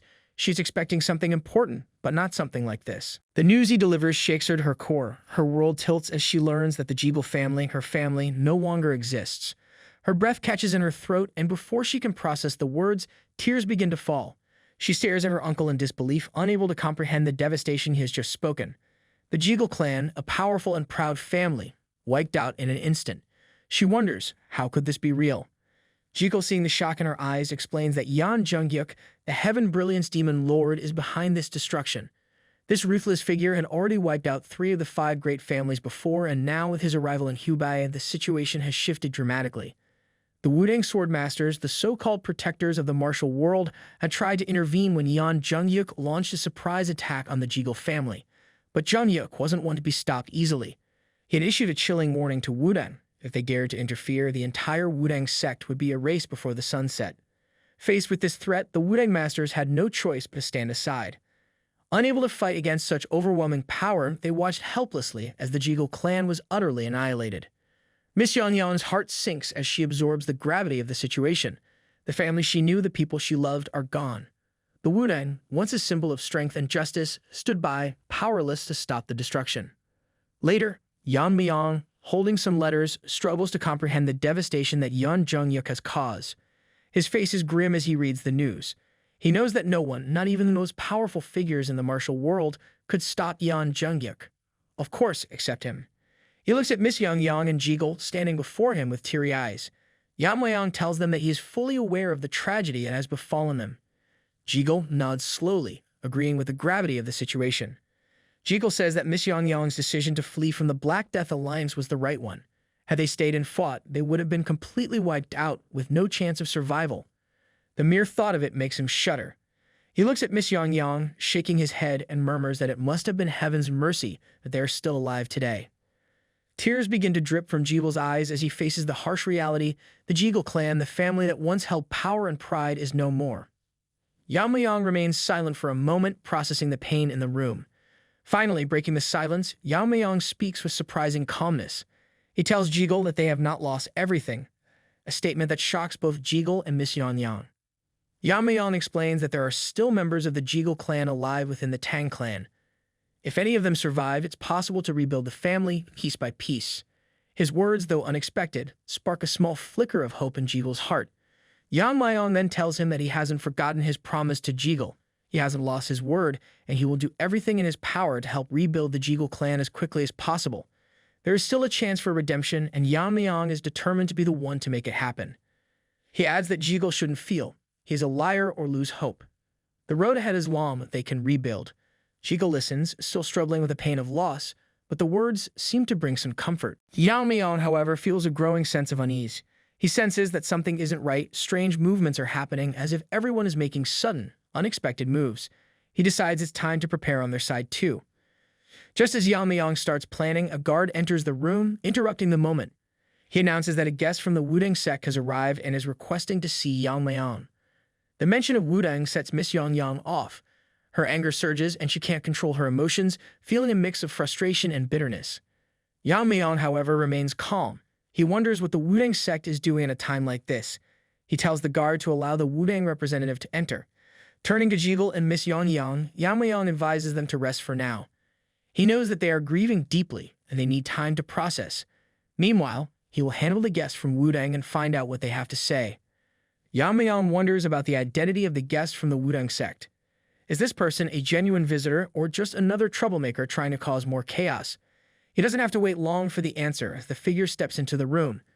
The man introduces himself and immediately states that he's come to request the Tang clan's support. The visitor asks Yeon-myeong if he's aware of the current chaos in Hubei. Yeon-myeong, maintaining a calm demeanor, replies that he's heard a few things, especially about Yeon Jung-yuk resuming his activities. The man continues, explaining that in a short period, Yeon Jung-yuk had wiped out both the Jigul clan and the Moyeon clan, leaving nothing but destruction in his wake.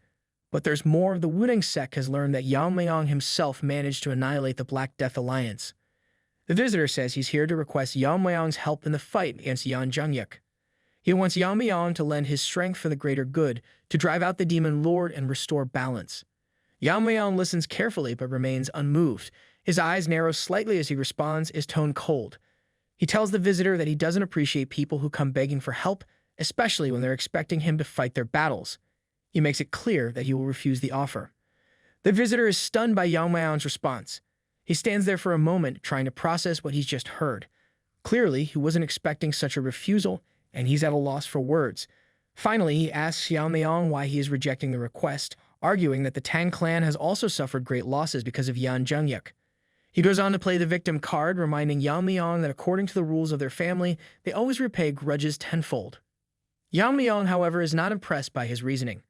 He interrupts the visitor with a fierce look in his eyes and a growing aura of killing intent. He tells the man to mind his words carefully. He points out that the Wudang sect stood by and did nothing while the Jigul clan was annihilated. Now they dare invoke the principles of family honor in front of him. Yeon-myeong's aura is cold and menacing, a clear reminder of the kind of power he holds. The visitor falters, clearly sensing the danger. He hadn't expected Yeon-myeong's response to be so sharp, nor the weight of the anger in his words. Yeon-myeong isn't interested in playing along with the Wudang sect's demands. He makes it clear that he won't involve, especially since the Wudang sect itself had avoided direct confrontation with Yeon Jung-yuk when they had the chance. Instead, they let the destruction go on, leaving others to deal with the consequences. Hearing this, the visitor begins to sweat, unable to find the right words to respond.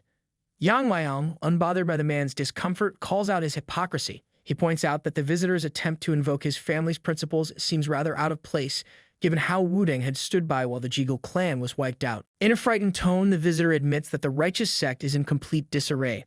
The collapse of the martial alliance base in Wudang has left a gaping hole, which Yeon Jung-yuk's forces have swiftly filled. Now, a demonic faction openly operates in the heart of the Central Plains, making the situation even worse. The visitor goes on to explain that while the Black Death Alliance decimated 3 of the 5 great families, the Heaven Brilliance assaulted the Martial Alliance. Yeon-myeong listens intently, already thinking ahead.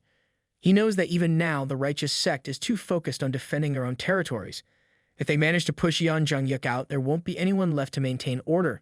He wonders who will manage the disarrayed righteous forces without a central leadership. Without a common enemy, the righteous forces will simply collapse into chaos, fighting amongst themselves for resources. He considers the current state of the righteous sect is even worse than the Black Death Alliance. A lack of unity and leadership could lead to the total destruction of any hope of maintaining balance in the martial world. But then, an idea begins to form in his mind. Perhaps there is a way to bring order to this chaos by taking control of the righteous sect himself. He turns to the visitor, telling him that they must first re-establish a central leadership to replace the fallen martial alliance. The visitor, his face lighting up, agrees that this is a good idea. He says he's ready to cooperate, thinking that he's found an ally in Yeon-myeong. But Yeon-myeong doesn't get excited by the visitor's enthusiasm. He stands up, signaling that it's not time to act just yet. They will need to assist the joint sect in attacking the demon cult first. However, there's still something else to consider. Someone will need to keep an eye on things in case something goes wrong. The visitor looks confused, but before he can speak, Yeon-myeong cuts him off, already thinking ahead. He tells the visitor that a new martial alliance will be established in the center of Sichuan to oversee the chaos and bring stability to the righteous sect. Yeon-myeong's plan is clear. He will restore order not just by driving out Yeon Jung-hyuk, but by taking control of the righteous forces and leading them himself. After the declaration of Yeon-myeong, the creation of the Second Mirim Alliance, the Righteous Heaven Alliance, progresses at an astonishing speed. Under Jigul Changshin's leadership, buildings are swiftly constructed, and with effective land acquisitions, the region's economy begins to boom. The prices of land in Sichuan soar, bringing great fortune to the general administration. The officials and workers in charge can't help but laugh as the profits continue to grow, realizing that the alliance's success isn't just martial, it's economic too. In no time, the Righteous Heaven Alliance is established as the second major alliance of the righteous faction. Its influence spreads quickly, and soon after its creation, a large-scale recruitment drive begins. The alliance is eager to bring in talented individuals from all over the land to strengthen its ranks. News of the alliance spreads like wildfire, and soon heroes, warriors, and martial artists from every neighboring clan make their way to Sichuan, eager to join the Righteous Heaven Alliance. The call is loud and clear. Those with strength, honor, and ambition are welcome to take part in this new and promising venture. When Yeon-myeong sees the enormous crowd gathered in front of the newly established alliance building, he is taken aback. Thousands of people have come from all corners, and the sight is both awe-inspiring and overwhelming. He turns to Jigul, who is standing beside him, and asks if these people are truly here to join the alliance. Jigul, always calm and composed, confirms that they are. Yeon-myeong, who had expected a smaller gathering, is stunned. He says that he didn't imagine things would escalate to this extent. Seeing such a large crowd is more than he anticipated. It's clear that his reputation has drawn much more attention than he thought. Jigul, not at all surprised, explains that even the 6 sects and the 3 noble families, along with numerous smaller sects, have come to support the alliance after hearing about Yeon-myeong's accomplishments. He adds that it's not just the power of Yeon-myeong's martial skills that has attracted so many, it's also his success in restoring the once crumbling Tang family. By driving out the Black Death Alliance and transforming the Tang clan into the heart of Sichuan, Yeon-myeong has earned the respect and admiration of many. Yeon-myeong, still processing the magnitude of the situation, stands silently for a moment. He had known the alliance's creation would attract attention, but seeing the number of people here, he realizes just how far his influence has reached. What started as a plan to rebuild the Tang family has grown into something far bigger, an alliance that could reshape the entire martial world. Jigul shares an interesting detail with Yeon-myeong. He tells him that the people have come up with a title for him. Yeon-myeong, curious, asks what the title is. With a slightly awkward expression, Jigul reveals that the title is the Venomous Sword Dragon. Yeon-myeong chuckles, amused by the name. It's certainly dramatic, but he admits it's not that bad. In fact, it kind of fits him. Jigul then asks if Yeon-myeong is ready to announce himself as the official leader of the Righteous Heaven Alliance. After all, he has established it and led its growth. There would be no opposition, Jigul believes, to Yeon-myeong declaring himself its leader now. Yeon-myeong, however, is more cautious. He shakes his head and explains that it's not as simple as that. While the Righteous Heaven Alliance is focused on eradicating the demonic forces, he doesn't believe that everyone who has joined shares the same intention.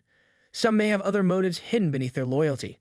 Yeon-myeong knows that in this world, not everyone can be trusted outright, no matter how noble their cause may seem. Therefore, before he makes any declarations about his leadership, Yeon-myeong understands that he must first make sure everyone recognizes his authority. There are those who may try to manipulate the situation for their own gain, and Yeon-myeong is prepared for that. He knows that power doesn't come easily, and that establishing true control requires more than just words. It requires action, and he must prove his strength to those around him. Jigul nods, understanding his caution. It's clear that the young lord is thinking several steps ahead, always mindful of the complexities of leadership. Jigul's sharp instincts tell him that Yeon-myeong's predictions about the situation were spot on. It feels almost as if Yeon-myeong had foreseen everything that is unfolding before them. Just then, the leaders of the major sects begin to approach them. One of the leaders, Jaon from Shaolin, steps forward. He looks like an old, bald monk. He joins his hands together in a traditional gesture of respect, saying, "Young lord, rumors tend to grow on their own, young lord." While they know he's exceptional for his age, no one has witnessed him defeating the Black Death Alliance's leader, so they would like him to prove it through a duel, putting the leader's position on the line of course. Hearing this challenge, Jigul can't help but feel a wave of frustration. He thinks to himself that it's almost laughable using a duel to challenge for leadership is nothing more than a thinly veiled attempt to seize power. It's a strategy that shows just how quickly ambition can cloud the judgment of these sect leaders. The suggestion is not only disrespectful, but also absurd. In this time of unprecedented chaos where the demonic forces have risen with unmatched force, Sichuan had been relatively untouched. The Black Death Alliance's leader had managed to keep the region safe from demonic invasions. But now that he is gone, Sichuan has become a coveted, unclaimed territory. Anyone who takes control of this land will not only inherit the legacy of the Black Death Alliance, but also gain the allegiance of countless disciples from the now leaderless sects. Jiggle reflects on this as he watches Jiaen stand there awaiting Yeon-myeong's response. From the outside, it seems like a simple challenge. But the underlying motivation is clear. This is not just about a duel. It's about seizing control, claiming a powerful position, and building a new empire. And given the current situation, it's understandable why someone might take the risk. In a world where power shifts quickly, seizing an opportunity like this could change everything. He hopes that this duel will teach the overconfident sect leaders their limits. Jiaen formally introduces himself with a calm yet firm voice. He tells Yeon-myeong that he should treat this duel as a real fight and suggests that Yeon-myeong demonstrate all his skills, poison, hidden weapons, and everything he's known for. Jiaen believes that in order to avoid regrets later, Yeon-myeong must show his full capabilities. Yeon-myeong, however, remains composed. With a calm demeanor, he politely declines the suggestion. He says he appreciates Jiaen's concern but prefers to fight with just his sword.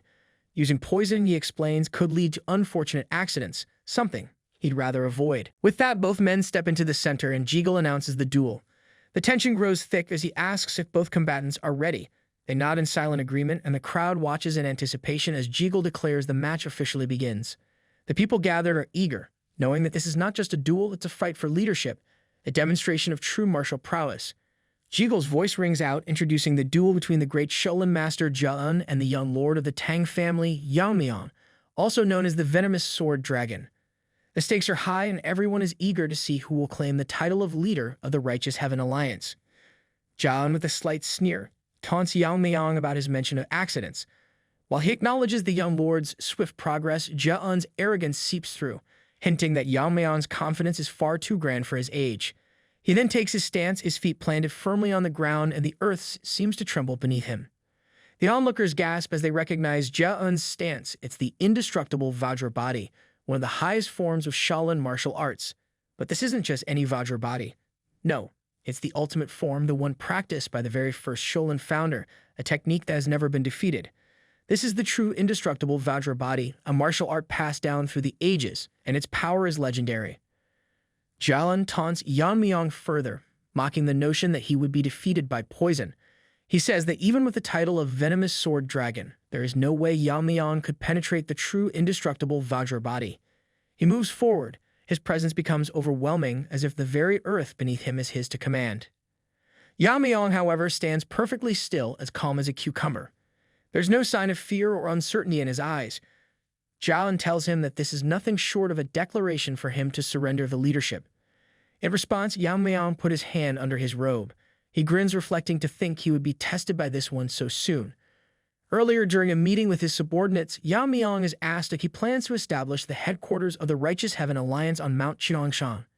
He nods, confirming that it seems like the most suitable place now that the Black Death Alliance has fallen and the land is vacant.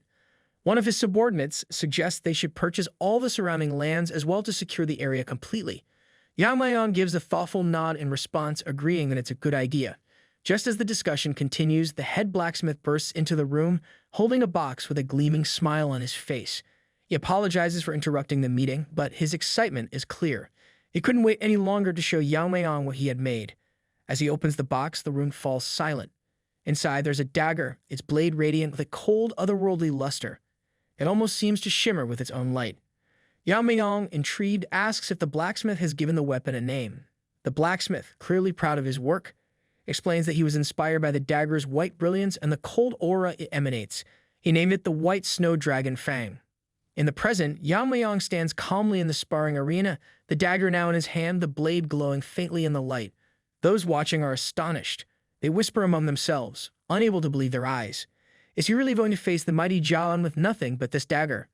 It seems like madness.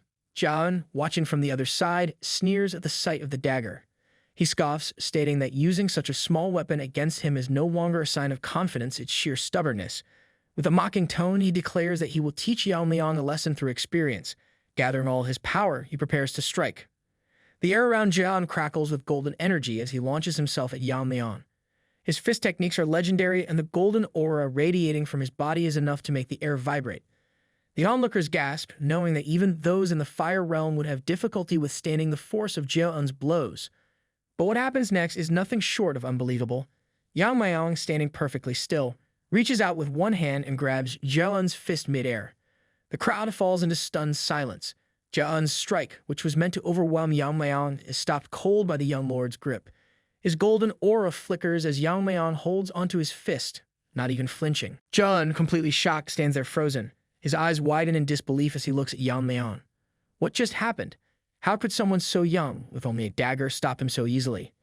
Yeon-myeong doesn't even break a sweat. He holds Sacheon's fist with ease, as though it's nothing more than a casual inconvenience. The crowd watches, their jaws hanging open. They had expected a fierce battle, but what they're witnessing is beyond their comprehension. Yeon-myeong's strength is on a completely different level. Sacheon is speechless, standing there with his fist held in place as if caught in the grip of something far more powerful than he could ever have imagined. Yeon-myeong reflects, if this is the famed inner energy of Shaolin, it does feel different from others, a bit more auspicious. However, to him, it is no more than a simple barrier that he can dismantle with ease. Sacheon, still in shock, stares at his own hand in disbelief. He can feel the infused energy in his fists being torn apart. The powerful energy he had summoned just moments ago seems to be unraveling. His grip falters and his once confident stance weakens. Yeon-myeong recalls a few passages from the Tang family's martial records, which mention that to overcome the martial arts of a specific sect, one must first dismantle its foundational principles. Shaolin, with its emphasis on smooth energy flow, relies on this principle for its strength. Yeon-myeong knows that by disrupting the flow of energy, he can break through the techniques with ease. This insight is not only practical but essential to his understanding of the fight. Now it's Yeon-myeong's turn to strike. In a single fluid motion, he draws his dagger. With such speed and precision, he strikes Sacheon 1,000 times in just a second. The onlookers can hardly process what they are seeing. Yeon-myeong's movements are so fast, they seem like a blur. His strikes are clearly controlled. They are not meant to kill, but to demonstrate his overwhelming skill and precision. The crowd is left speechless. The true indestructible Vajra body, an iconic martial art that had been thought to be impenetrable, is being effortlessly pushed back by nothing more than a dagger. Sacheon, who had previously been confident in his strength, is now on his knees in front of Yeon-myeong, utterly defeated. The murmurs from the crowd grow louder. One person remarks that to think the Shaolin's true indestructible Vajra body could be so easily overcome is beyond belief. Another murmurs that the rumors about the young lord of the Tang family defeating the Black Death Alliance leader weren't exaggerated after all. The news of his skill is spreading quickly, and the onlookers begin to realize the depth of his abilities. The man in the black robe, watching from the back, is still stunned. He can't quite believe his eyes. This young lord of the Tang family, how is he so powerful? He knows that Yeon-myeong's abilities go beyond anything he could have imagined. Meanwhile, Yeon-myeong sheaths his dagger and looks at Sacheon, who remains kneeling. He calmly tells him to stand up. His tone is respectful, as if acknowledging. Yeon-myeong stands silently under the tranquil moonlight at the Righteous Alliance headquarters, gazing at the stars above. His face shows calmness, but his thoughts seem deep. The peaceful night is broken when a familiar voice calls him, addressing him as the Lord of the Alliance. Yeon-myeong turns and sees Jiggle approaching him. He feels slightly awkward and admits that being called the Lord of the Alliance feels strange. Jiggle smiles and reminds him how he earned that title after proving himself to many martial artists. He has earned this respect. He encourages Yeon-myeong to accept the title, explaining that it is now a part of who he is. Jiggle then changes the topic to something serious. He tells Yeon-myeong that someone from the Myeong clan has come to meet him. Yeon-myeong feels puzzled and curious. He recalls that the Myeong clan was destroyed by Heaven Brilliant's demon lord and wonders why they would seek him, as he has no connection to them. Jiggle explains that the visitor insisted on meeting Yeon-myeong and said it was urgent.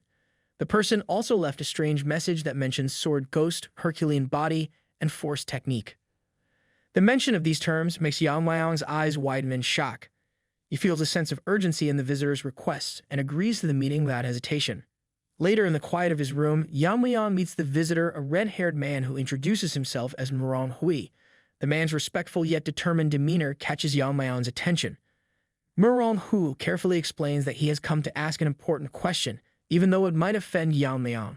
With measured words, Myeong Hui reveals that the swordsmanship Yeon-myeong used during his duel strongly resembles the techniques of the sword ghost, a legendary swordsman known as the greatest of his time 2 centuries ago. He questions how someone from the Tang clan could wield techniques of such extraordinary caliber. Yeon-myeong keeps a composed expression and responds with his own question. He asks how Murong Hui recognized these techniques and how he could identify the force techniques so accurately. Yeon-myeong then asks if Murong Hui has mastered the force technique using the body of a normal human. This question astonishes Murong Hui, and he is left speechless at the remarkable insight of Yeon-myeong. He reflects that to recognize the cultivation method at a glance, Yeon-myeong must have some kind of connection to the sword ghost. Murong Hui begins to share the history of the sword ghost, revealing a truth that leaves Yeon-myeong stunned. He explains that the sword ghost was once a member of the clan and was born as the illegitimate son of the clan's leader. Despite his lineage, he faced years of ridicule and neglect from the family. However, even under such harsh conditions, the sword ghost displayed unmatched talent. He mastered all of the clan's sword techniques before reaching the age of 20, something that had never been seen before. His incredible skills created tension within the clan, disrupting the established line of succession. This brilliance caused jealousy and discord among the clan members. Disillusioned by the constant infighting and the lack of love or support from his family, the sword ghost decided to leave the clan entirely. 10 years after his departure, he rose to fame, earning the title of Sword Ghost, a name that became legendary. In an effort to bring him back, the clan elders sought him out, hoping he would return to his roots. However, he refused their requests and told them that his sword was still incomplete, suggesting that his journey was far from over. Decades passed with no word of him, and many believed his story had come to an end. Eventually, the clan discovered his tomb, marked with the words Sword Ghost's Mausoleum. Beside the grave, they found texts that recorded his unmatched techniques, a treasure trove of his wisdom and skills. Desperate to harness the power left behind by the sword ghost, the clan began cultivating the force technique described in the ancient texts.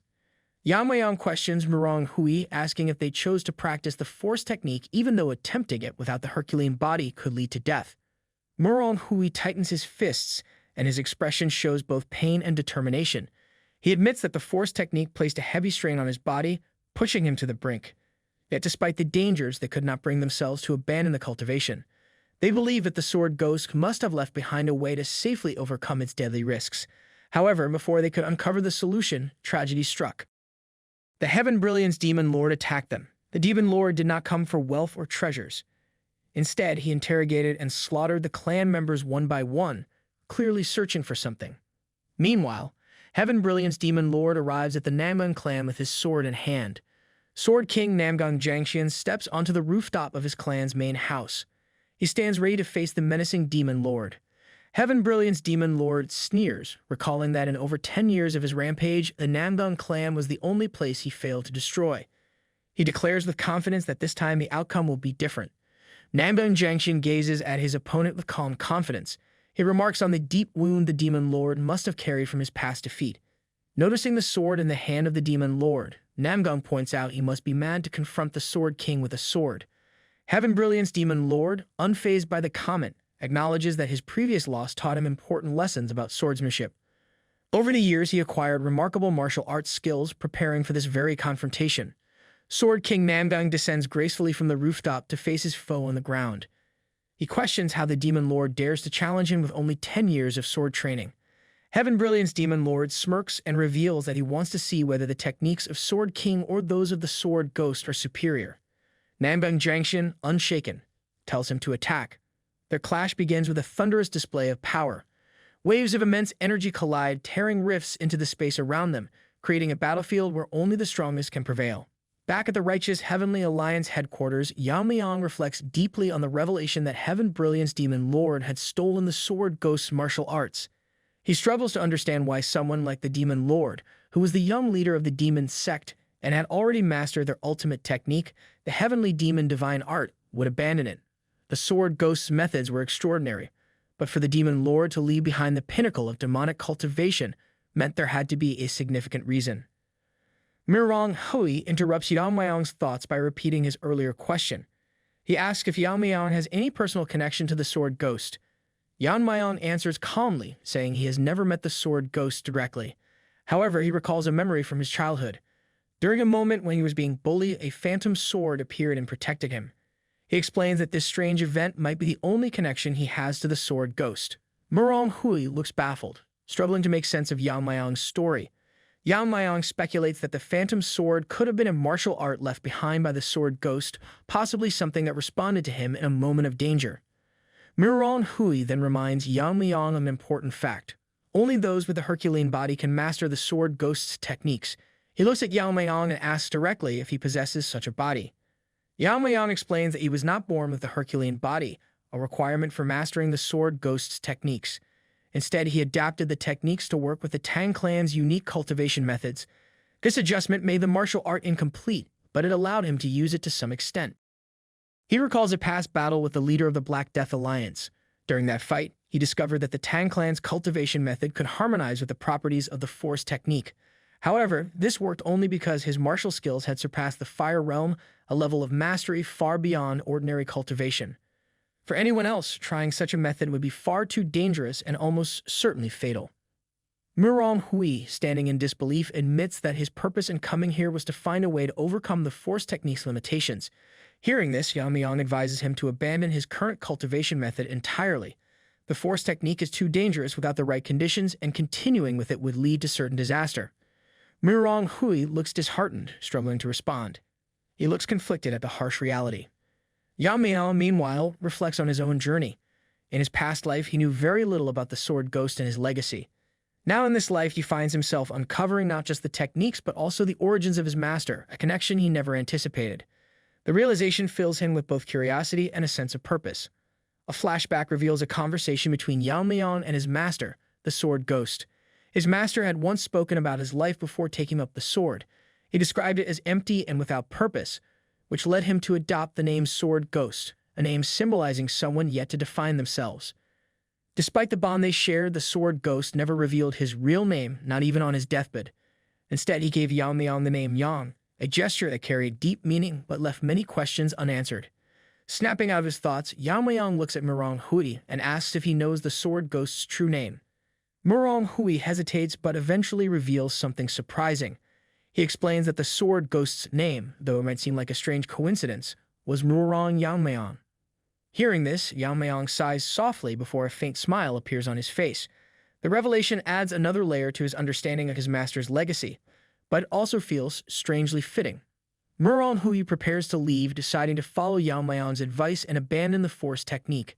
However, Yeon-myeong stops him firmly. He declares that they are comrades, both having practiced the same martial arts. He insists that he cannot let Hui leave.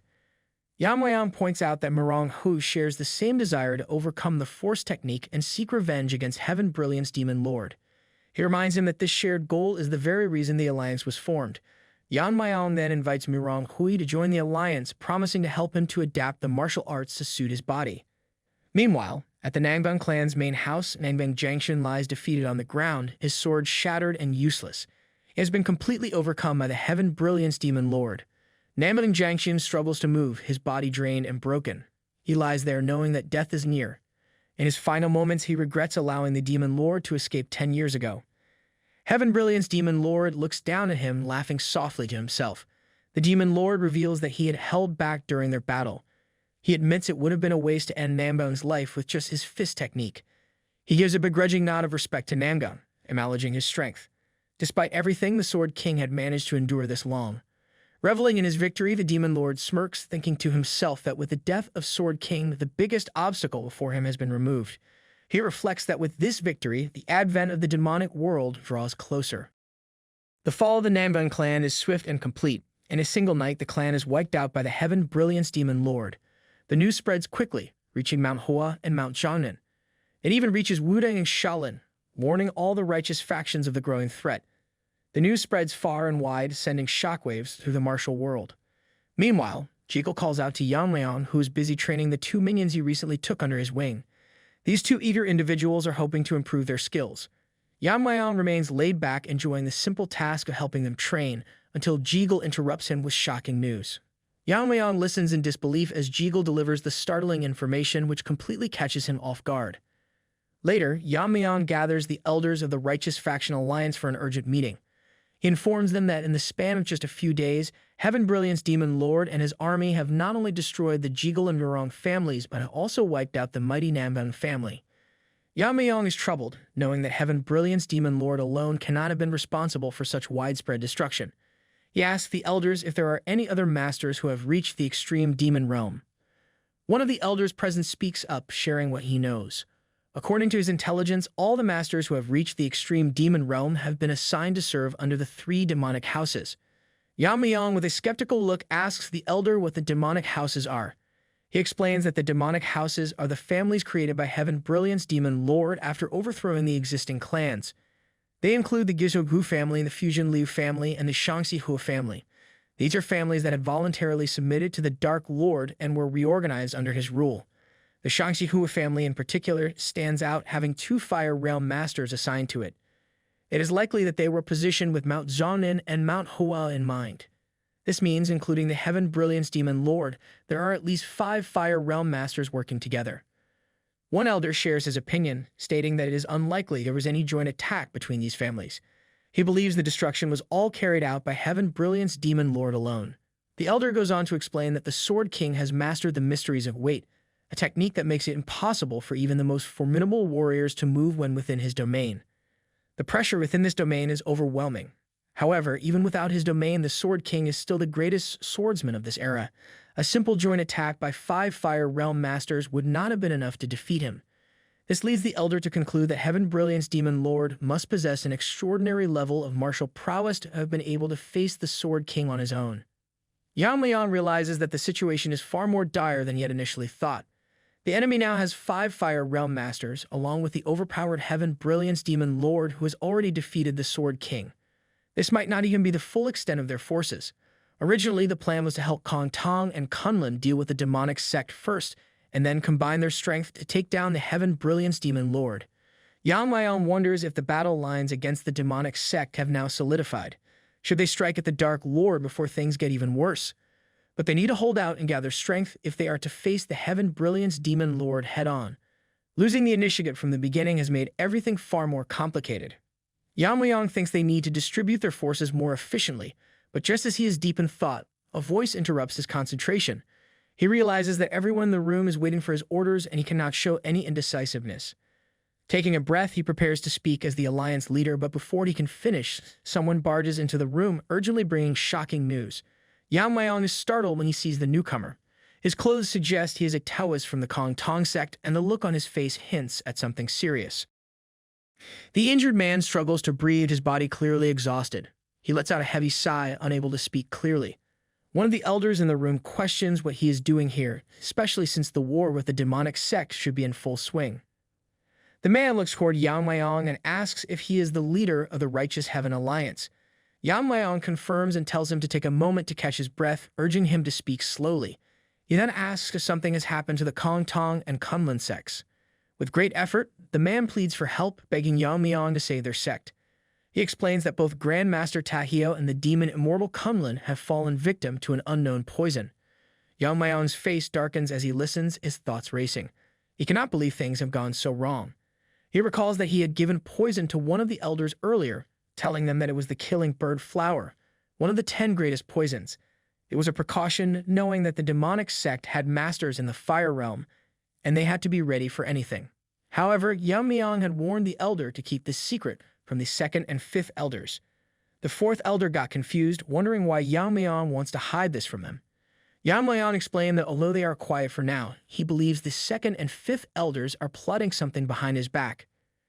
Yeon-myeong told the 4th elder that he trusts him to follow his commands because of a promise made, but he cannot say the same for the other elders. He stressed that the poison must never fall into their hands. Yeon-myeong struggles to control his anger, and his poisonous aura begins to leak out uncontrollably. His intense killing intent fills the room, and waves of energy ripple through the space. The Taoist man can barely comprehend how a human can exude such overwhelming power. Snaky manifests itself, speaking to Yeon-myeong. It warns him that his killing intent is so strong that if it continues, it might suffocate everyone in the room. Snaky suggests that Yeon-myeong tone it down a bit. It then calmly tells him that if the Taoist and his people had come to cause trouble, they wouldn't be asking for help, they would be hurling insults instead. Snaky advises Yeon-myeong to first listen to the full story before jumping to conclusions. Yeon-myeong takes a deep breath and apologizes. He asks the Taoist to explain the situation in detail. The Taoist, clearly nervous from the sudden shift in Yeon-myeong's demeanor, begins to speak. He explains that the Tianjin Mountains are known for their rugged terrain, making them a prime place for ambushes. The Tang family was assigned to guard the rear of the forces, but they lost contact with them. When they went to check, they found the Tang forces completely wiped out. The Taoist suspects that the attack came from someone at the Fire Realm, as only someone with that level of power could have wiped out the Tang forces so quickly and efficiently. Yeon-myeong tries hard to control his emotions. Snaky reminds him to stay composed and listen to the full story. Yeon-myeong tightens his fist as he still feels unconvinced. He asks the Taoist about the Sword Immortal and Demon Immortal being poisoned. The Taoist, his voice trembling slightly, continues his tale. He tells that after the forces of Tang family were completely wiped out, the demonic sect launched their attack. That left and right envoys, both masters from the extreme demon realm and trusted aides to the demonic sect leader, stepped forward to fight. On their side, Grandmaster Tacheon and the Kunlun Demon Immortal personally joined the battle. The Taoist explains that the clash between the two sides was intense. For a time, it seemed evenly matched. However, thanks to the demon's subduing sword technique of Grandmaster Tacheon, they were slowly gaining the upper hand by pushing back the demonic energy. But then an unexpected variable happened. Yeon-myeong asks what this unexpected variable was. The Taoist reveals that, in the middle of the fierce battle between the Flowering State and Extreme Demon Masters, a new figure appeared. This person called himself the Poison Demon. He was the one who poisoned both Grandmaster Tacheon and the Kunlun Demon Immortal. Earlier, shortly before the full-scale war between Kunlun, the joint sect, and the demonic cult. In an underground facility of the heavenly demon cult, Tang Yeon-myeong struggles, his body tied to chains and wrapped tightly in black cloth, leaving only his eyes exposed. He wonders how he ended up in this situation. He thought he was simply going to get his arm treated, but now he is helpless. Yeon-myeong curses under his breath, frustrated. He recalls the agreement made with his grandfather and the demonic cult. He hopes they aren't planning something underhanded. Suddenly, he is startled when a mysterious woman approaches. The woman introduces herself as Bak Soyeon, the demon healer. She asks if he's the Tang family kid who wanted his arm healed, and after a brief moment remembers his name, Yeon-myeong. Yeon-myeong, so surprised, questions her about being the famous demon healer. He expected someone older, not a young woman like her. Bak Soyeon moves closer, lightly touching his arm. She teases him, asking if he doesn't trust her. She assures him that she will take good care of him. She examines his arm, noting that his veins are in terrible condition. She explains that most conventional healing methods won't work on him. Bak Soyeon asks Yeon-myeong if he angered the person responsible for his injuries. Yeon-myeong recalls Yeon-myeong, his words, and what he has done to him. His anger boils over, and he curses Yeon-myeong for taking what was rightfully his. He vows to reclaim his position and get his arm back, no matter what. However, Bak Soyeon interrupts his thoughts, telling him that his arm is beyond saving. She suggests that she cut it off to prevent any further complications, assuring him that it won't hurt. She explains that while she could reconnect his veins and pathways, his aptitude for martial arts is too low to make the repair worthwhile. She believes that cutting off the arm will actually make him stronger in the long run. Yeon-myeong struggles with his emotions, tears filling his eyes. He feels devastated by the thought of losing his arm after everything he's gone through. He asks Bak Soyeon if there's truly no other way. Bak Soyeon responds that there is one alternative. She tells him that if he learns demonic arts, he could regain a normal arm and improve his aptitude, although it comes with its own risks. Yeon-myeong's eyes widen in shock as he processes the possibility of learning demonic arts. The thought of someone from the righteous Tang clan like him engaging in such practices seems almost unthinkable. His internal conflict rages as he asks, stammering, if it's really true that learning demonic arts could heal his arm. Bak Soyeon confirms with a confident nod, but her tone shifts slightly as she adds a warning. She explains that it's not just any demonic art, it's the immortal demonic art, a powerful technique that could grant him an incredible regenerative ability. If mastered, the art would allow him to regrow even if his head were severed, making it possible for him to heal his arm and significantly boost his physical aptitude. She then lifts his chin, her eyes locking onto his as she continues, but she makes it clear that this art isn't accessible to just anyone within the cult.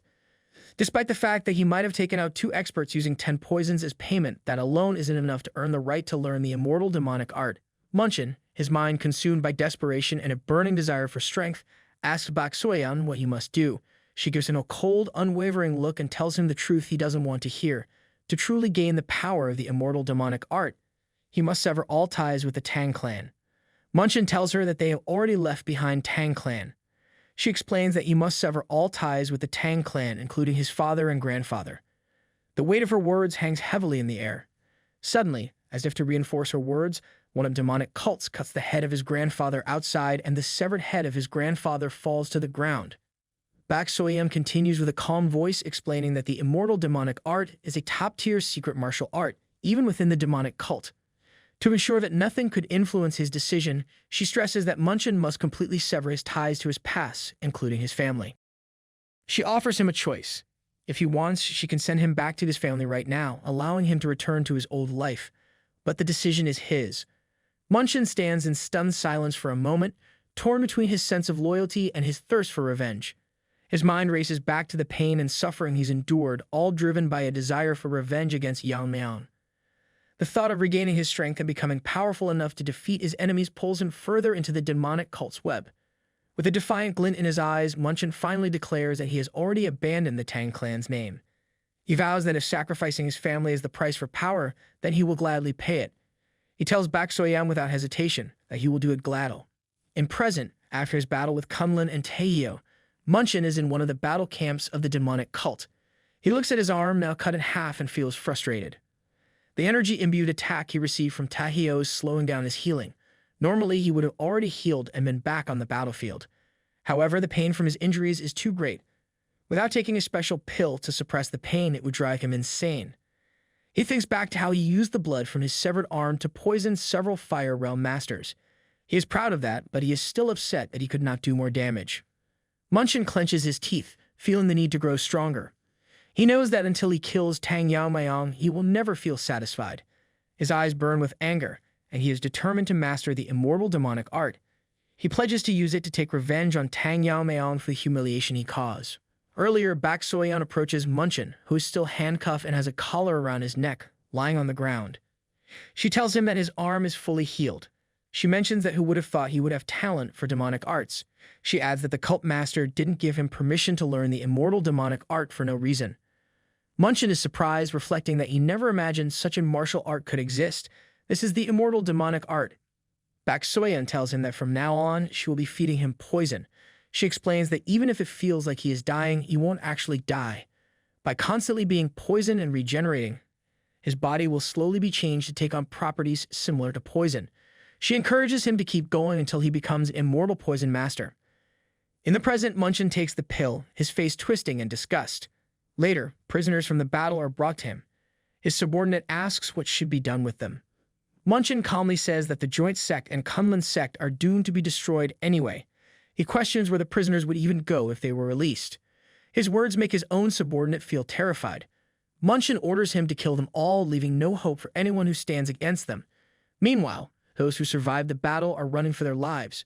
Two men are carrying Kunlun and Taehyo. Kunlun tells them to run for their lives because if they are caught, it will be the end for them. The demonic forces keep chasing them. Kenso, who is carrying Taehyo, says that they are sticking to them like glue. At this rate, they will be caught. Kenso reflects on how the so-called Poison Master has turned the tide of the battle. He hopes that the messenger they sent to Sichuan is not late. Suddenly, he notices a figure appear up ahead. He says someone is ahead, but before anyone can react, the figure vanishes. Kenso stops in his tracks. The man carrying Kunlun asks why he has stopped when the enemy is right on their heels. The third man with them announces that he will buy them some time. He shouts for Hyunso and the Kunlun Taoist to keep running. Tears well up in Hyunso's eyes as he looks at the man who is about to sacrifice himself for them. Just then, Yeon-myeong swoops past Hyunso, greeting him with "It's been a while." Hyunso can't believe what he is seeing. Yeon-myeong's dagger glows like an otherworldly sword. In the next moment, he stands just before the people chasing them. Kenso realizes that the reinforcements they sent for have finally arrived. And that was it from today's video. I hope that you liked today's video, and if you did, hit that like button as today's like goal is 1,500 likes. Comment next part down below to see what happens next. Also, consider subscribing with the notification bell on to get notified as soon as a new video drops onto the channel. You can also join the channel to support me financially and watch videos before public release. I'll meet you in the next video. Until then, thanks for watching.